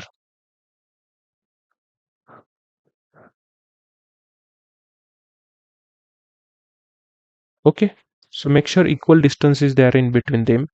Now go to dashboard and now select tiled. Okay, make sure you select the tiled, and whatever sheets I'm going to take, you should place in this container. So I will take a bad loan first and I will drag and place it in this container. Okay, similarly I will take bad loan amount received funded, this is here, and the bad loan amount received will be here. Okay, so now in this way we have created our bad loan issued also. All right, so if you want, you can just find the alignment, correct alignment, whatever you want. As I told you, you have to just double click whenever it is blue, then you can move it. Okay, otherwise it will be not moved. That's the reason it should not move. That's why I have selected a horizontal, the vertical container over there, so that it will be fixed here, so it will be not moved until we move it by double clicking it. All right, so this will be your bank loan reports, good loan issued and the bad loan issued, and you can see from here and take insights that bad loan issued are 65 million. So 65 million of amount is been given to the customer, and only 37 million has been received back. Okay, so they are in loss for the bad loan actually, and almost 38.8% of loans are issued. That is more than 5,000 people are taking bad loan. But whereas you see for good loan, 33,000 people are issued with good loan. 370 million amount has been given to the customers, out of which 435 bank has received. So here the bank is making much profit, but here the bank is losing their money. All right, so with respect to that, bank should decide for whom they should give the loans and all those things. Okay, so in this way we are calculating this. So what I will do, just select this and I will take it a bit up. Similarly here also, double click and I will take it a bit up, so to match the this particular thing. Just select this again. Perfect. All right, so this looks good now, equivalent and even everywhere. So now next is we have to find out with respect to loan status. Okay, now we will take a new sheet to show our loan status KPI. So as per the problem statement, if you can see here, we have to show a grid view for the loan status with different measures. All right, so I will take a new sheet, and before that what I will do, all the sheets which we have created for the good and bad loan, we will hide those. So right click on the dashboard and click on hide all sheets. So you can see all sheets are now hidden, and now we can work on our new sheets. So I will just click on this and I will name it as loan status. Okay, so for this loan status, we are going to show loan status field from here. Let's find it. So we have a loan status. I will bring it into rows, and now we have to show different fields over here. So first is total loan applications. So we have a total loan applications. I will bring it into text. Okay, then we have to show total funded amount. So you just have to double click here. So double click on total funded amount. Then we have to show total amount received. I will show the month to date funded amount, month to date amount received. Okay, so you can see it has been at first column. So I will just drag it down at the second, and here we will take it in the second last. Okay, that is month to date total. All right, next we have to show the average interest rate. So I will take average interest rate, and next we have to show average DTI. So here it is showing 0. We will convert that in the formattings. So first I will take an entire view. Okay, so this is the entire view. And now we will convert to our formatting. So we will convert all these numbers. So I will just right click over here, click on format. And first I will convert to currency custom and choose as millions also to one decimal place. Okay, similarly for here also, I will just convert this to dollar, millions, and up to one decimal point. Similarly for here also, actually these are the total loan applications. It should be at the first column. Then we have to change it for month to date, currency, dollar, and in millions. Okay, and up to one decimal. Similarly, month to date received format, currency custom, dollar, in millions, up to one. And average, okay, average DTI is for second. Then we have to convert average interest rate to percentage, and average DTI also we have to convert to percentage. Perfect. Okay, so now what we will do, we will take it into our dashboard. So I will take the field, the new sheet we have created is the loan status. So first convert into floating first, make sure it is floating, and I will bring it over here. Okay, so let's adjust into this space and increase likewise. Okay, and we will do formattings of our title. We will make it to 11, semi bold, and the color we'll choose at this high. Okay, and instead of semi bold, we will take it as Tableau bold. Okay, and now what we will do, we will format our chart. So just right click over here, click on format. Okay, and here just choose as none. Okay, we don't want to show any background.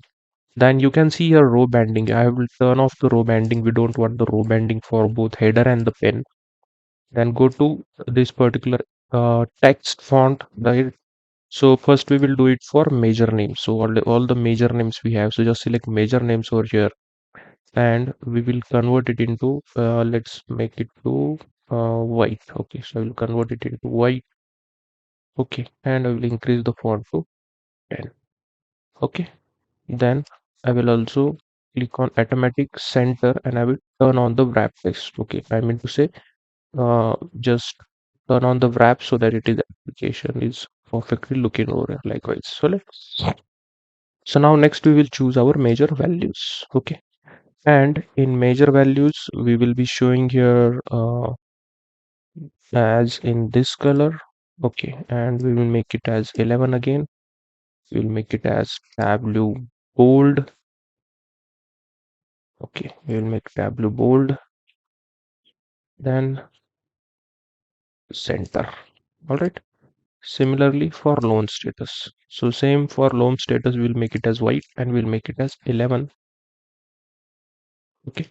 So this is for our loan status. We also have to add our grand totals over here. So go to analysis, then go to totals and here click on show column grand totals. So these are our grand totals. Okay. So grand totals, we will show it in white color. Okay. So just select the measure values and here the grand total we will show it in white color. All right. Now go to shadings. Okay. And in shading, what we will do, we will just give the black color shade to headers and our grand total. So here we have a header. So for header, what we will do, I will just make it as a black color or a bit black color.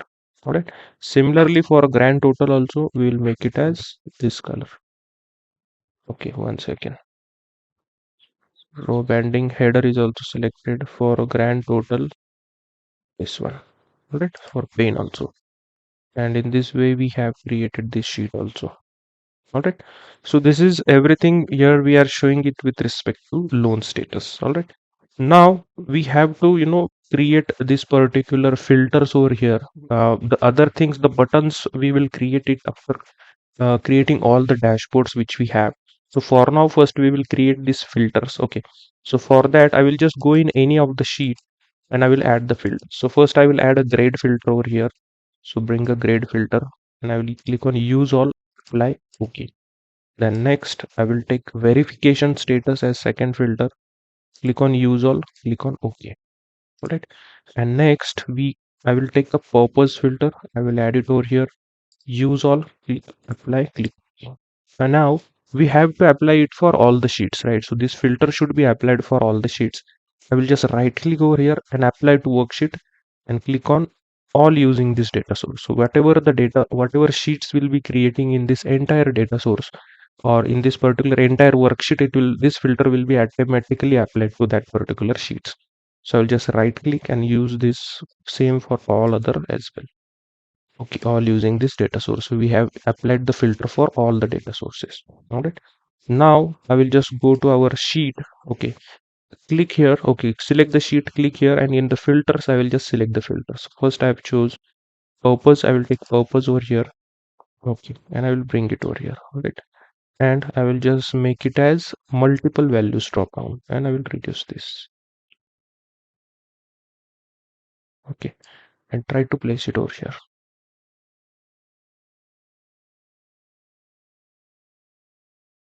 Okay, just double click over here, and here we will make this to Tableau semi bold and we will make it as white color. Click on OK. Alright. Similarly, I will just right click and I will click on format set controls and here the shading we will be taking as this one. We will take this particular shading for us. Right. Similarly, I will take one more filter which we have taken, that is grade. Okay. And I will take it and I will place it over here and we will make it as multiple values drop down. Okay. Similarly, I will take one more filter which we have created, that is the verification status, and I will just click here and I will make it as multiple values drop down and reduce this and we'll bring it and place it over here.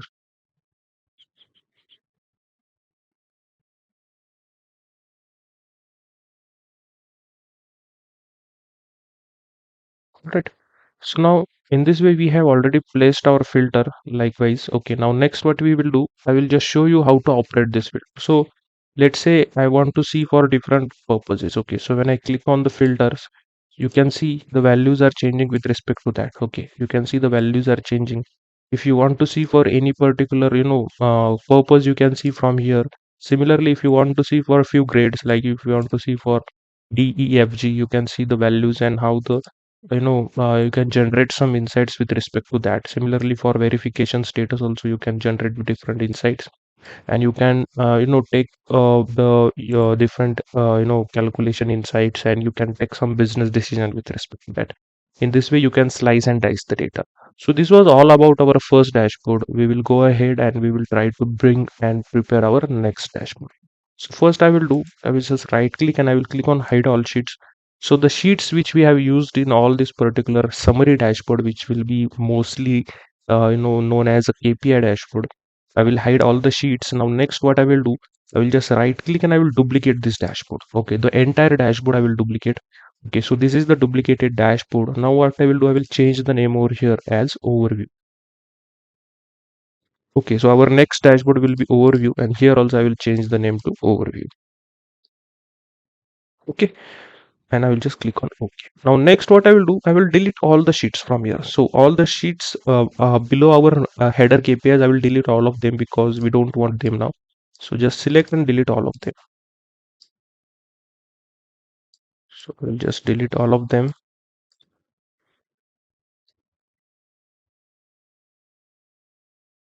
All right. Now what we want here is, instead of this particular background, we want a different background to be shown over here, because with respect to that, whatever we are going to show here, it will be with for the charts actually. So what we will do, I will just change the background. So you have to select the outer part of this particular entire dashboard. You can see this selection is made.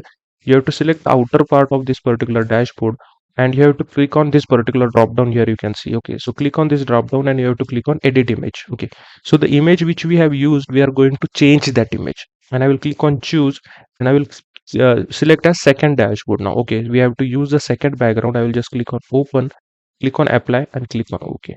Okay, so all other things are same. Just what we have done, we have changed our background. The KPIs are placed over there only. You don't have to do anything to I adjust its positions and all those things.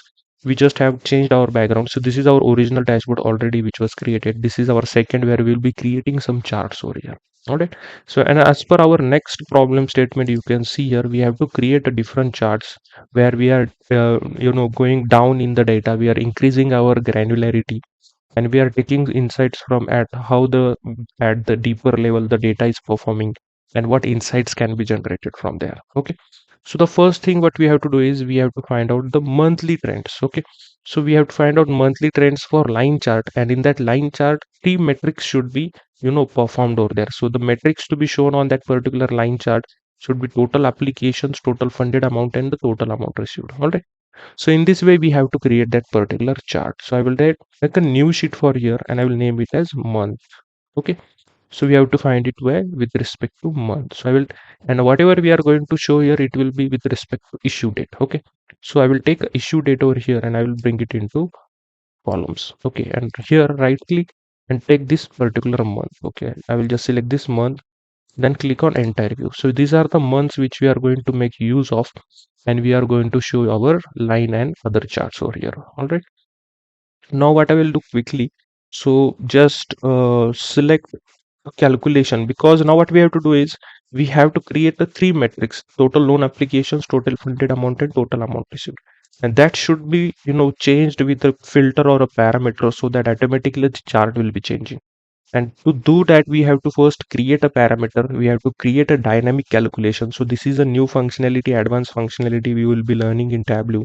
And many questions are asked on this. And this is the best way to perform. Instead of creating three different charts, in one single chart only, you can change your parameter. And with respect to that, your value can be changed, your measure can be changed, and you can visualize different angles over here.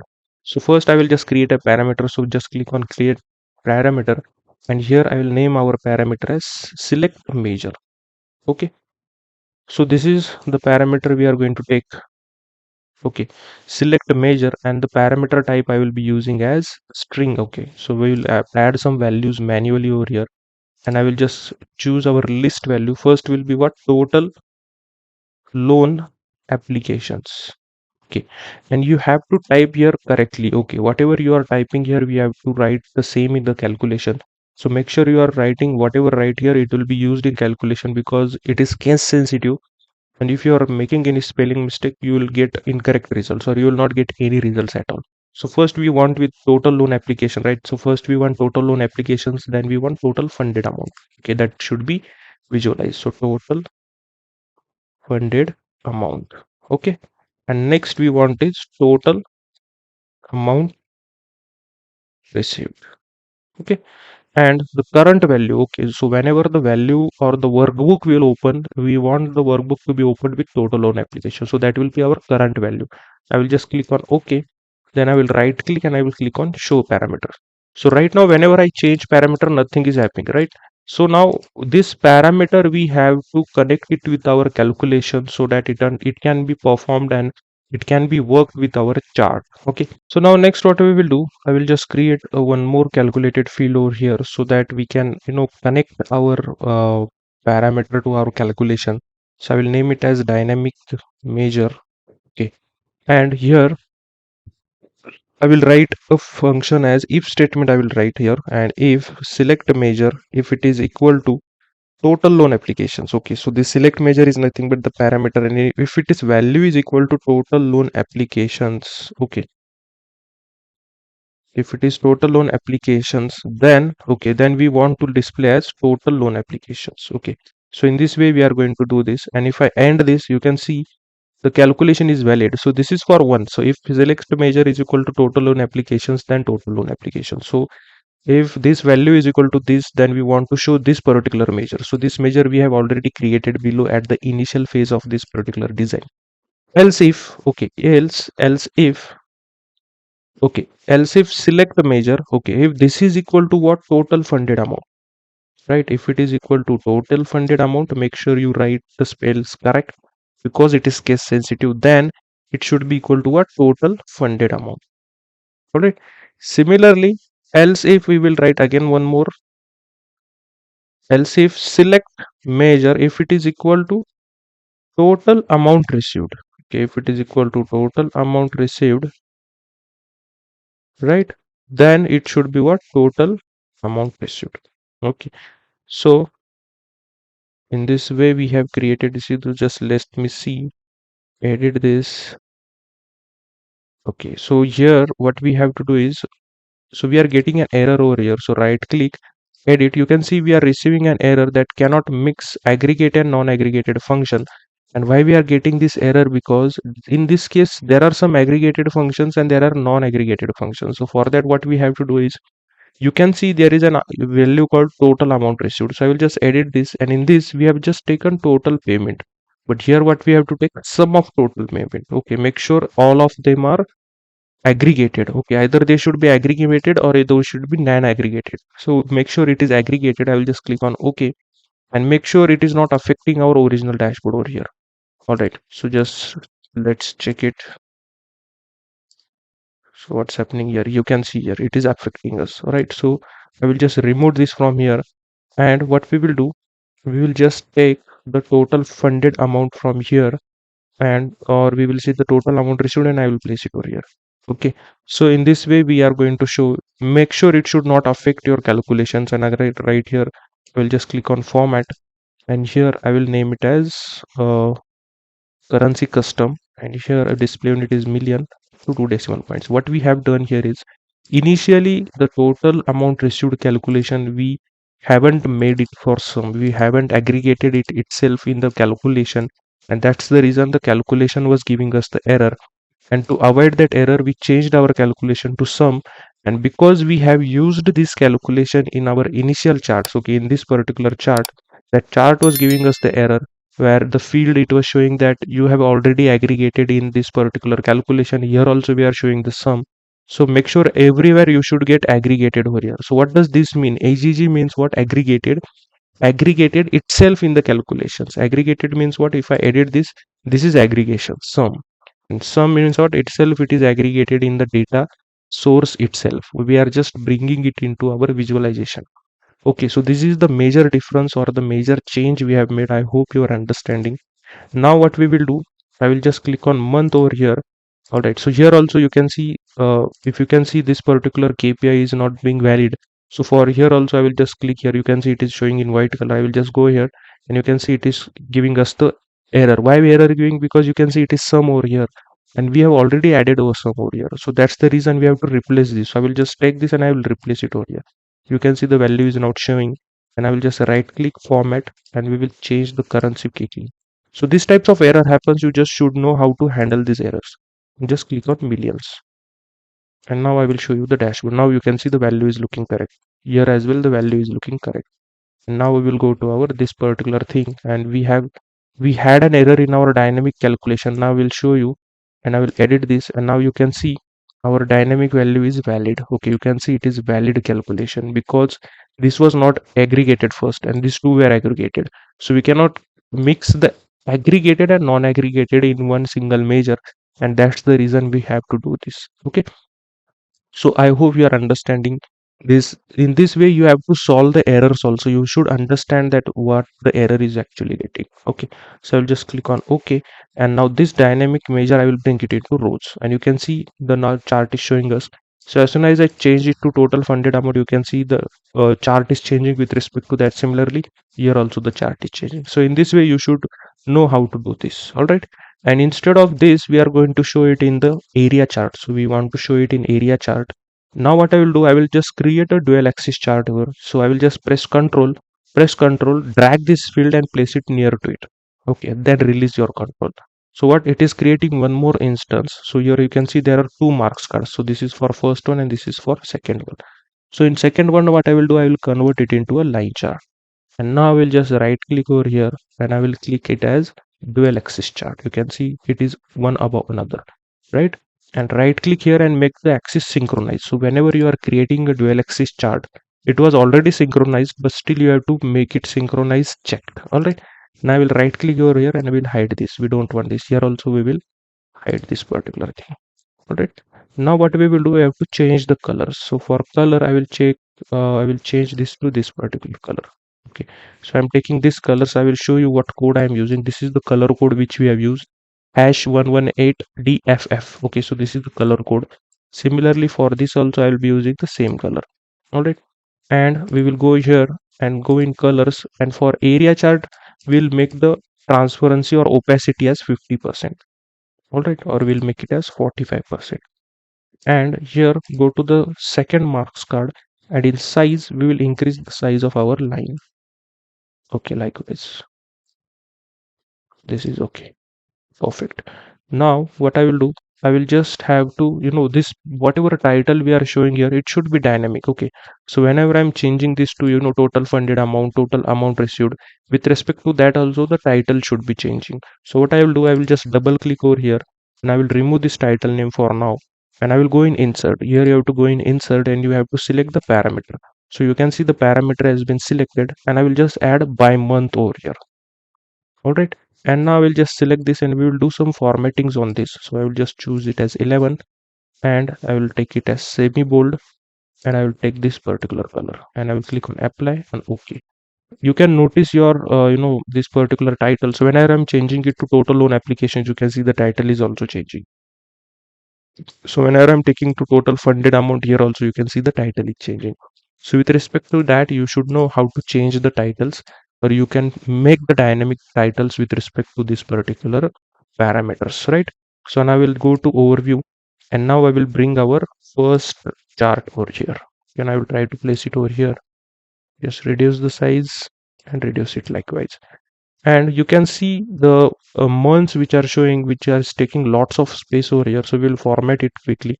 Right click on format, and here you have to go in dates. So instead of showing full name here, we will just set our first letter just to see first letter. You can see it is, we are just showing the first letter. Then again right click in the chart, go to shadings and just turn off the shading over here, right?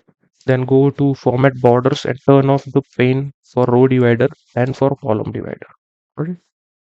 Then go to lines turn off the zero lines. Okay, then turn off the axis ticks also, then go to rows and turn off the grid lines. Okay, so in this way we have cleaned our chart. Perfect. Right, now I will just right click over here, click on format, and I will, instead of this, I will select this particular thing and I will make it as Tableau medium. Alright, so in this way we have created our line chart, and this is the measure which we have created. This is the select measures. I will just try to place it over here. Okay, and what I will do, I will take all of this a bit down. Okay, take it down here also, just bring it down so that you will have a space above. I'll try to bring this also down and this as well. Alright, so this way. Perfect. Alright, and I'll just select this entire thing, make it as this white, and I'll just click on OK. Similarly here also select this, make it white. Grade, make it as white color. Verification status also make it to white. Alright, perfect.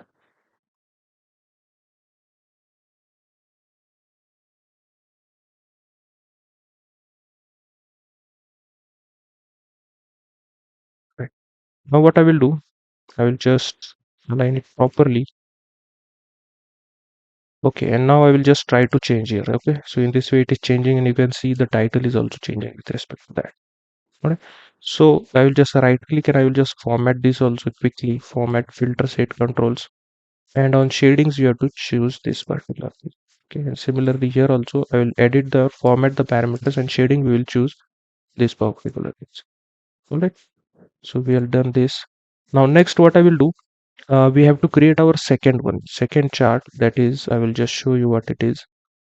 With respect to our uh, problem statement, we have to show state wise. Okay, and we have to create a field map for that.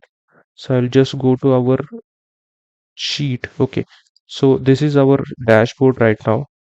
Oops, so here. Okay, so now we have created by month. I will select and name it as state, and we will create it by state. So for state, what we have, we already have a longitude and latitude field already created. Okay, so longitude and latitude are, these fields are the fields by which you can create a, what I can see, a map chart in Tableau. And these are the auto generated fields. Okay, just you have to make sure. So the field which contains the geographical information, it should have a data type as this particular, that is geographical role, or we can say geographical data type. So as soon as you change this, or if it is not already converted, you have to change this, and when you change this, automatically this latitude and longitude will be made. Okay, so now what I will do, I will just double click on latitude and I will just double click on longitude. Okay, so you can see right now we are getting a map, but we aren't getting any particular map of that particular state. So I will just take address state and I will put it into details card. Okay, so still we are not getting, you can see we are having 50 unknown values. So I will just right click over this, or we have to just double click on this, and I will click on edit locations, and instead of this India is selected, these states are not from India, these are actually from US. So I will just change this, and I will just change this to United States. Okay, so these are from United States, and you can see the states are been now taken already, and I will just click on OK, and automatically the states are been there. And we will change this particular map style to field map. I will just check from show me, I will just select the field map over here. And now what I'm doing here, instead of showing the Alaska state and this particular this particular island, I'm going to hide this. So I will just click here and I'm going to exclude it for now. Okay, it should be not done, but I will exclude it for now. You can, you can come anytime and you can show it over here. Okay, so for now I'm just excluding it because we can see the perfect map of United States. I know that map is there for Alaska and all of that particular island as well, but to show it in our dashboard, I will just filter it out. And here what we will do, I will take the dynamic measure from here. So just find it. So we have a dynamic measure over here, and I will take it and put it into colors. Okay, and in colors we will be choosing the color for it as I will take it as gray. Okay, and I will choose it in step color, apply. Okay, so we are going to make use of this particular color over here. Now we have to change our dashboard title also. not dashboard, sheet title, and we'll make it dynamic. We'll select the parameter over here and we'll add by state. Okay, and we'll do some formattings over here. It should be 11 font. The font style should be Tableau semi bold, and it will be this. Apply. Okay, okay, and we will go to our dashboard, and I will bring this into visualization. Okay, just try to place it over here nice and clean. Perfect. Then I will right click over here, click on format, go to here, okay, in sheets, and you have to turn off the background. Next, again, you have to right click, and in this at this time you have to click on background layers. Okay, just click on background layers, and here instead of light we are going to take a dark background. All right, and you can see there are still some borders available, so we have to remove those borders. So I will right click, and now I will click on format, go to borders, and from here remove the row divided from pane, and similarly from column. Okay, so you can see the row divided has been removed from here. And with respect to, let's say, California, you can see the color is darker over here. So there are high number of loan applications over here, and we don't want to show this legend. So with respect to funded amount also, you can see the funded amount is also maximum in California, and you can see the amount in tooltip. So if you want to, make this tooltip dynamic, you can do that. So if you want to make a dynamic tooltip, so you can see right now you are seeing a dynamic measure, but we have to show a total funded amount over here. So to do that, what I will do, I will just go in this chart, go to the tooltip, and instead of dynamic measure, select this dynamic measure, just click over here and select parameter. Okay, and just click OK. So you can see now the parameter is showing, that is total funded amount. I will show you in the dashboard. Here you can see total funded amount in the tooltip. Similarly, when I change it to total loan applications, here you can see now the total loan applications. Similarly, when I choose it to total received amount, you can see total received amount. So the tooltip is also made dynamic by the help of parameter, and it is a good way because you have to show it dynamically. Here also you have to change it. Instead of dynamic measure, I will show you in the tooltip. Just remove this and replace it by, go to insert and just replace it by parameter. Okay, just click on OK, and now you can see the parameter. So it is for total amount received. So total amount is received is selected over here. Here also you will see total amount received value, and here also you will see the same values. All right, so in this way we have analyzed our total amount received by state. Okay, as per our next, we have to find out the loan term analysis, and for this we have to create a donut chart. All right, so now to create a donut chart, I will take a new sheet over here. All right, and we have to select the donut chart over here. So select the first, we have to create a pie chart, and with help of pie chart we have to create a custom donut chart, and we have to show it with respect to terms. I will take term and I will add it into colors. Okay, and I will just click on entire view. The next, what I will do, I will just take a dynamic measure from here. We have a dynamic measure, and I will put it into angles. So you can see we have an angle over here. Now next thing what I will do, I will just double click in this particular row and type average of 0. Okay, I will create first axis. Okay, axis has been created. Double click again over here and create average of 0 one time. So you can see two instances are been created. Go to the second instance in the mark card and remove these both values. Okay, and go again to the first one. I will just right click over here and I will click on dual axis chart. This particular headers we don't want to show, just click on uncheck header. Then go to the first one and increase the size. Okay, I'll just increase the size wise, and this also, for this I will just increase the size here in this way. All right, and for this, the color code which I will be using for these colors, for the donut hole color, I will be using as hashtag 203864. Okay, so this will be the color which we'll be using, and I will go here, and for this we will be using the color codes at edit, and I will choose it as 20, and I will assign the palette.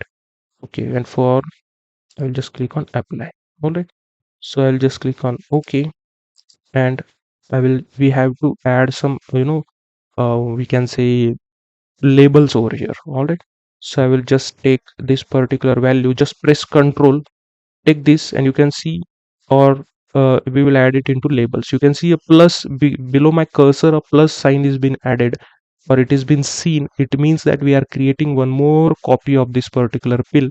And when I drop it here, you can see one more has been created, but instead of this I want to show it in the form of percentage.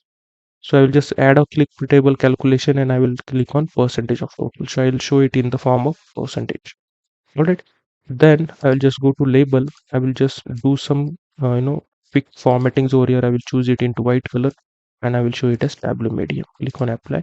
Okay. Now I will name it as term. Okay. By term. Similarly, I will change this also sheet name. I will choose the parameter over here and I will name it as by term.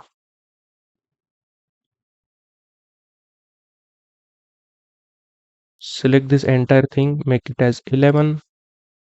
It should be semi bold and I will choose this particular color. Click on apply. Okay.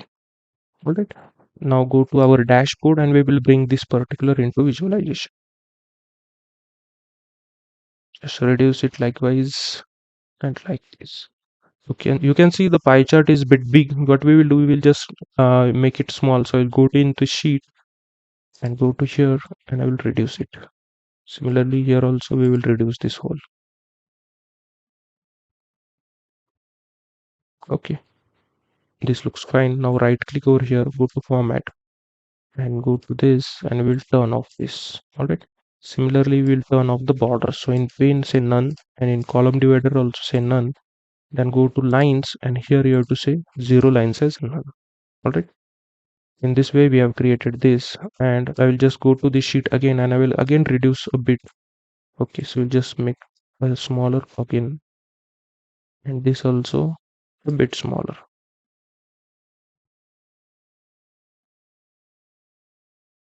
All right. And in labels, we'll go in labels and here instead of 9 we'll make it 8. Click on OK and then go here again. Okay, so now this looks nice. And what I will do, I will show here the legends also because legends should be shown over here. So to show the legends, I will just right click over here and click on legends and show the color legends. Okay, those are already shown. You can see here it is. So I'll just bring them down, right click and hide the title. Okay, we don't want to show the title. Right click, arrange the items in single row. So we should show it in single row only. Increase it likewise, and right click and format legends. Okay, and for body we will choose it as yellow color, Tableau medium, and we will make it as 8. Perfect, and we will make it and bring it over here. Perfect, we'll make it as Tableau semi bold. This looks nice. Perfect. All right, so now this is the donut chart. See, you can use any colors whatever you want to show. The color choice is yours, but whichever will be looking nice as per our background, I am choosing those colors to show. Right. So for the next chart, as per our problem statement, we have to create employee length analysis. Okay. And one more thing which I want to show you guys or mention you guys, make sure you are checking your each and every values with our query document. Okay, which we have created. Make sure the values are matching because it is important. So if I forgot to make sure or see the values, it is your task that you should match the values and see if the values are showing correct or not. All right. So now next, I will just take a new worksheet over here and I will name it as by employee length. Okay. So with respect to employee length, we have to create a bar chart. So we already have an employee length field over here. I will just bring it into rows. All right. And now I will show with respect to dynamic calculations. Okay. So I will just take a dynamic measure for bus and I will put it into columns. And here I will just fit the width. All right. And I will make it as a standard. All right. Or I will make it as entire view. All right. And here what I will do, I will just sort it into descending order. Right click over here and I will hide these labels. We don't want to show these labels. Right click here also, we don't want to show headers. Then I will just change the color. So for me, the color I will be using will be the color code #AC95DA. Okay, so this is the color code which we are going to use. Then press Ctrl and take this dynamic measure and put it into labels. So we want to show the labels over here. Right click, go to format, and we will do some formattings. Go in number custom. Instead of 2, I will show it in single, and instead of this, I will show it in the thousands. Okay, we are going to show everything in thousand. Now we will bring it into our visualization. So before that, I will just change this particular to dynamic title. So select the parameter over here and I will add it as by employee length. Okay, just click on OK and we'll do some formattings over here. That is 11. We should choose Tableau semi bold, and here from here we will choose this color and click on apply, click on OK. Alright, then go in overview again, and from here we will bring our values here, right? So I'll bring it into here, right click over here likewise. Okay, then right click on format. Alright, and here you have to go to this worksheet and you have to say none. Alright, then go to lines, say 0 lines as none, axis sticks as none, axis rulers as none. Okay, go to rows, go to columns and grid lines also as none. Okay, we will clean the complete chart. Then go to this. Okay, select this, right click over here and format, and we'll choose it as this particular, and we'll make it as Tableau medium, and alignment we will choose it as left alignment. All right, and we will go to this chart again, and here we will choose for our labels. I will choose it as this color and I will choose it as Tableau medium. Okay, now let's come again over here, and now we will again reduce the label size. Okay, so come here, and instead of 9 I will take 8. Click on OK. So this looks nice, and you can see this chart is looking a bit condensed, or it is very much you can say compressed over here. So what I will do, instead of entire view I will take the standard view over here, and I will just increase the size in between them. Okay, so this way. So in this way you can show it. Let it, we have to scroll it down, but we can show. And from here insights, different insights can be generated, guys. Okay, so from here if you see what insight can be generated is out from like the employees, what does employee length means actually? The people who are working in their entire career for last 2 years, last 3 years, with respect to that, bank are analyzing that whether we should give the loan to them or not, whether we should offer the loan to them or not. And with respect to different measures also we can analyze over here. So if you can see, for 10 years more than or almost 9,000 people have been given the loan, then less than 1 year 4.6k. Similarly, for 2 years who are working from in their particular career, so they have given 4.4k number of loans. Okay, so in this way they will help, or it will help them to understand that whether the people will be able to repay the loan or not, and in this way we can analyze different things over here. All right, so always remember how the insights can be generated from each and every chart, why we are doing this. All right, that is also important. Now next what we have to do is we have to find it for with respect to our problem statement by loan purpose. So what I will do, we have created this sheet already. I will just duplicate this. I will just click on duplicate, and instead of employee length, what we have to show here, we have to show purpose. So I will name it as purpose. Okay, and here we have an employee length. So just let me find it. So we have a purpose over here. So from here I will take purpose and I will replace it on employee length. You can see this is the purpose, and I will sort it. All right. And next thing what I have to do here is I will change the color for this. Okay, change the color, and here I will choose the color code for me will be DE00FF. Okay, so this is the purple color which we will be going to use. Then I will just come to our dashboard and I will bring the sheet over here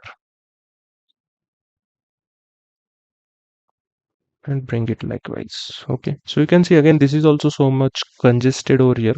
So instead of entire view I'll make it as a standard view, and I will increase the size likewise.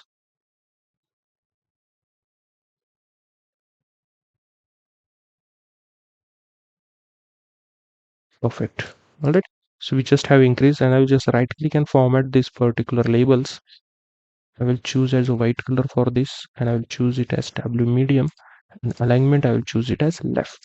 All right, so in this way you can take an insight from here that the total loans which are taken for purpose are debt consolidation. Okay, and some are for taken for credit card purposes, some of them are taking for car loan, small business loan, something purchasing loan. They have to do their weddings, medical, and out of all of that you can see most of the part are for debt consolidation, or we can say 80% or not 80%, 40% of loans are taken for debt consolidation. And so in this way, different analysis or different visualization or different insights can be generated. So why people are actually taking the loans, what is the reason behind them? All right, so that is one insight which can be generated from here. And the last one what we have to analyze is home ownership, and we have to create a tree map for that. All right, so make sure that you are changing the tooltips over here. Okay, I have already shown you how to change the tooltips for these two charts, so I will not waste much time on here. So make sure you are formatting your tooltips properly. So here also, if you can see, I will just show you in this particular pie chart. If I click on all, so these are these particular things. This average of 0, it is not required to show here. All right, similarly here I will just change this to select this dynamic measure, and here I will select it as parameter. Okay, and here also, instead of percentage of total, we will remove it. Percentage of total also will remove, and we'll just show it in the parameter. And I will just click on OK, and here you can see percentage of total loan application and the total loan applications are same. If we are changing it to funded amount, you can see the funded amount over here, right? So in this way, you have to also clean your tooltip, modify your tooltip, because it is also giving us some information which cannot be here. You can see we have not added any labels over here. So whatever we have to see, we have to see in the tooltip itself, right?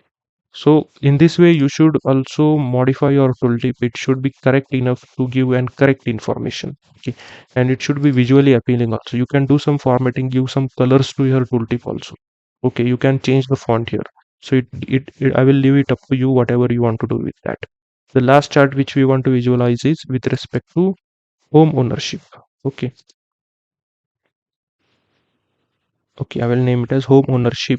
And here we have to create a what I can say, tree map. So first what I will do, I will take a home ownership and I will add it into colors. Okay, and I will take a dynamic calculation, so that dynamic measure, and I will put it in rows. So some chart has been created. I will just convert this chart. Just click on show me, and here you have an option called tree map. Okay, so this is the tree map. I'll just click on this and it is automatically converted to tree map. Okay, so here you can see this aggregated measure is right now in color. So I'll just remove this. We don't want to show this. Take home ownership and put it into colors. Okay, you have to press Control and put it into colors. And we will just change these colors to Tableau 20, and I will just assign this palette, apply, and OK. Got it. Now next I will do, I will just press Control, take this particular measure, and I will put it into labels. Okay, so we have to show the labels also over here. So just click on the labels and select this, and we will make it as Tableau semi bold. Click on apply. Okay. All right. Now we will bring it into visualization. Before that, I will just quickly change the title. Select the measure over here by home ownership. Okay, and I will just click on apply, click on OK, select this. We'll do some formattings, semi bold, and this is the color which we are going to show. Apply. Yeah, all right, and go to our dashboard and we will bring it into visualization.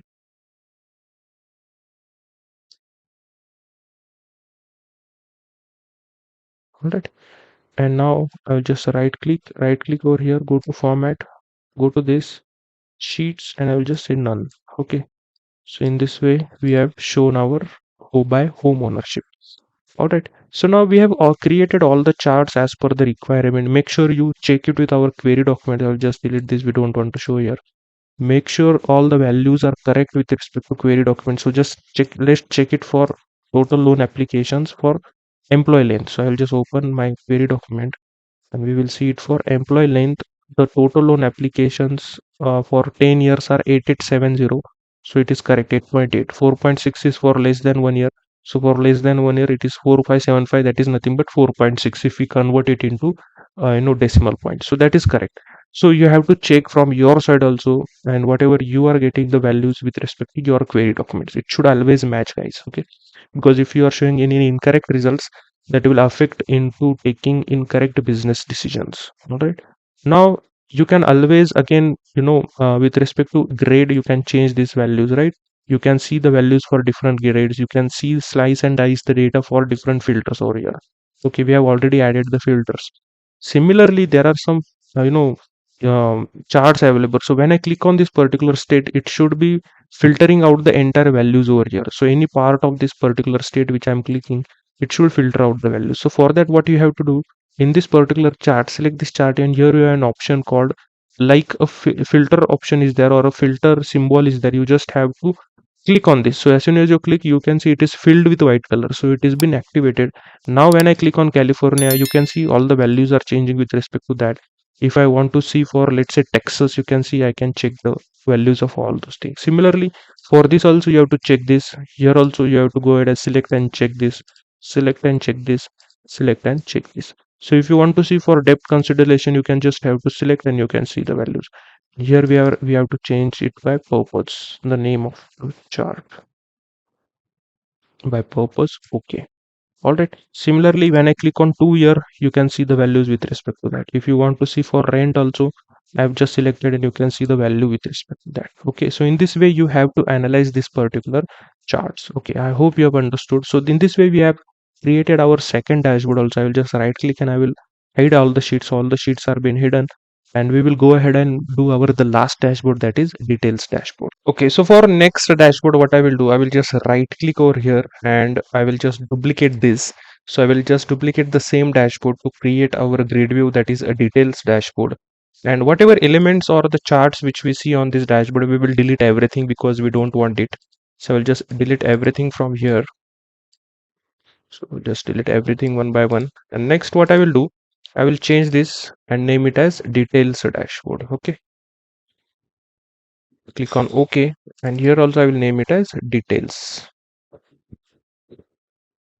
All right, and now we have to change the background for this because we want to create a background which will be useful for our details dashboard. So what I will do, just select this external outer container and here just click here and click on edit image. Okay, once you do, I will just click on choose, and I will choose our third dashboard image, background image I can say, which will be used for our details. I will put all the images here. You can download and you can use for it or own, and just click OK. So this will be our container holder for our details dashboard.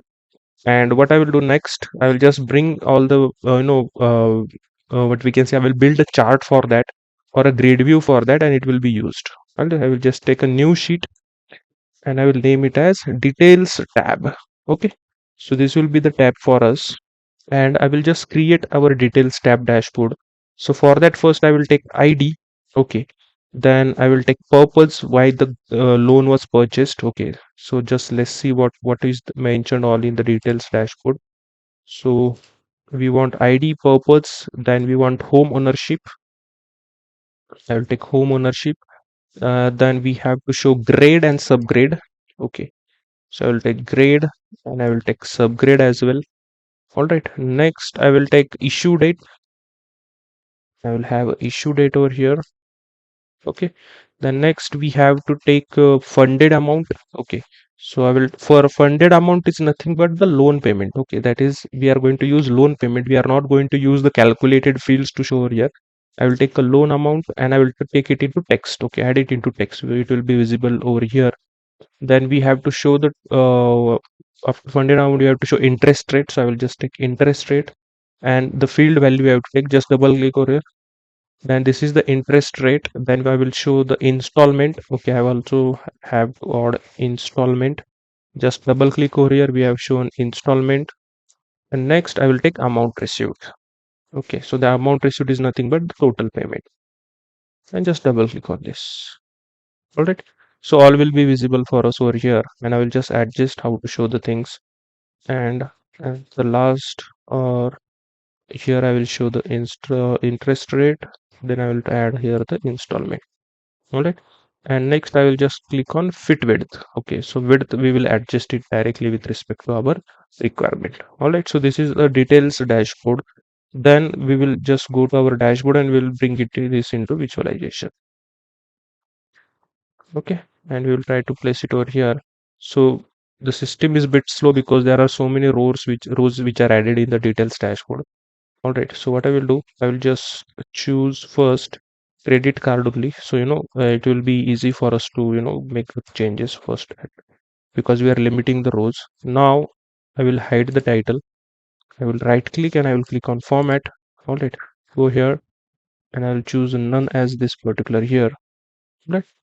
And so you can see the bandwidth is not completely taken over here. So what I will do, the level which you can see, you have to just decrease the level at this end. So automatically the row has been taking the banded we can say size over here. So the first band I will take it as this one. Okay. And similarly you have to increase, or for header also you have to take the same color. Okay. So this is the color which we are going to use over here. Now go to this and from here choose measure names. Okay, and for measure names we will take as this we can say this particular color. Okay, and I will choose it as tab blue medium is okay, and I will take it as 10. Okay, 10 is a bit big, I will keep it as 8 only, and we'll increase the size, and for alignment we'll turn on the wrap text. Okay, and we'll increase it like this. Similarly we'll increase this also. All right, then we will just take the measure values and here we'll make it as white color, or this color, which is okay, and we'll make it as w medium this also. And all other fields, or what we can say, the all this format we will take it and we will also make it as to white color. Okay, similarly this also, this as well we'll make it to white color.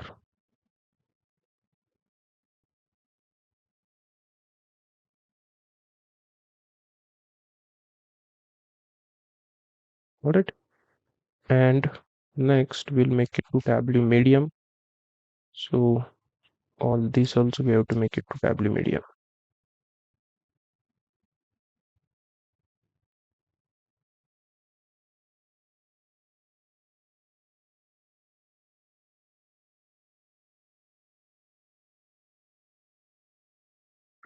All right, and next what we will do, I will just select everything again. Okay, or go here and we will, for this particular columns you can see I will just select none. Okay, so I will just no don't show, we don't want to show a year over here. And here what I will do, I will go into sheet and for years we will take it as exact date. Okay, we will convert to exact date, so it will take some time to load for us the exact date, and again right click over here and click on discrete. Okay, and now go to details tab. So we are having an exact date over here. I will just quickly format this also, this color, and we will take it as W medium and increase the size a bit, likewise. Perfect. Okay, so this is our details tab actually. Okay, you can do some more, if you want some additional uh, format settings you have to add, you can add it. All right, so now we have completed all our dashboards. Now next is we have to add our navigation buttons over here.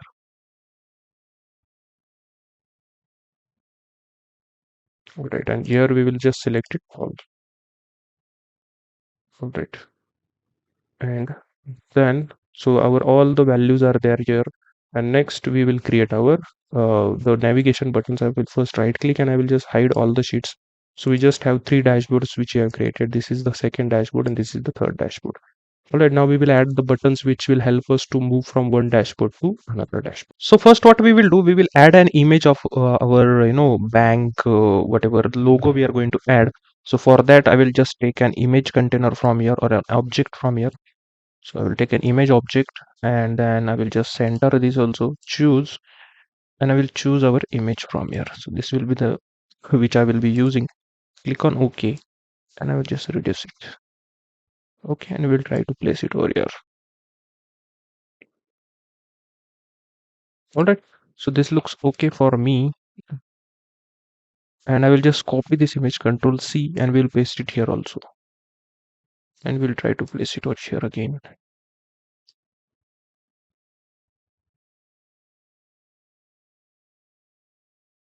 Just a sec. Okay. Control V. Perfect. Now what we will do, we will add the buttons over here. So to add a button, we will have a button called as navigation button. So I'll just take this and I will add it over here and I will place it over here nicely. Okay, so this will be our navigation button. So to move our dashboards from one where we can move our dash, we can move with cursor only from one dashboard to another dashboard. So I'll just double click over here. Next, what I will do here is I will just check this and make it as 11. I will use black font. Okay, and I will just use the background color as this for me. Okay, click on apply. Right. So and it should be taking us to, so the first dashboard, the first button, it should take us to summary only. So this itself will be the where we want us to, it's to take, and I will name the button as summary. Apply. Okay. Okay. I will copy and paste. Okay, I will copy and paste the same button over here. Then I will just Control C and Control V again, the same button. Alright. And now what we will do, I'll just double click here again, and we will name it as overview. Okay. And here we will choose at white color. So whenever we have not selected or we are not in that particular dashboard, I will choose the color for us as this particular. Okay. And I will just click on apply. So when we are not selected any, if it is selected or if we are on that dashboard, then it will be summary. Okay, but we have to move to our overview dashboard on this. Click on apply, click on OK. Similarly here also we have to move to details. I will name it as details. Okay, color should be this, and it will be 10 and white. Apply. Okay, and we'll choose this color. Okay, here also what we will do, we will choose the color as font as 10. Okay, so in this way we have to move. So when I click on, so let's say I have to press alter, and then you can move it, right? So when I press alter and when I click here, you can see I'm moving it on next dashboard. Similarly, what I will do, I will just copy all these buttons, Control C, I will paste it over here, Control V. So just try to place it over here nice and clean. Okay, next Control C, and we will take it over here, Control V, and this one Control C, and we'll paste it over Control V. Right. Okay. Now what we will do, we'll change this. Okay. So this should be, again it will be 10 white, and it should be this. Apply. Okay. But for overview, what we have to do is when it is selected, so when we are on this dashboard, it should be in this color. Okay. And it should be 11 black. Apply. Okay. Right. So in this way. So when I click on summary, I will be on summary. Okay, when I click on overview, I'll be on overview, and in this details tab. The same way, what you have to do is you have to copy and paste the buttons over here, and you have to follow the same procedure. You have to give this color to your details tab over here. So I will not explain that. I've already did for the two dashboards. You can do it on your own for the third dashboard. So guys, in this way, we have created our entire what we can say project or the bank loan analysis report in our Tableau software as well. And if you are at this point of this particular video, I request you to go ahead and subscribe the channel, like this particular video, and share it with your friends. See you in the next one.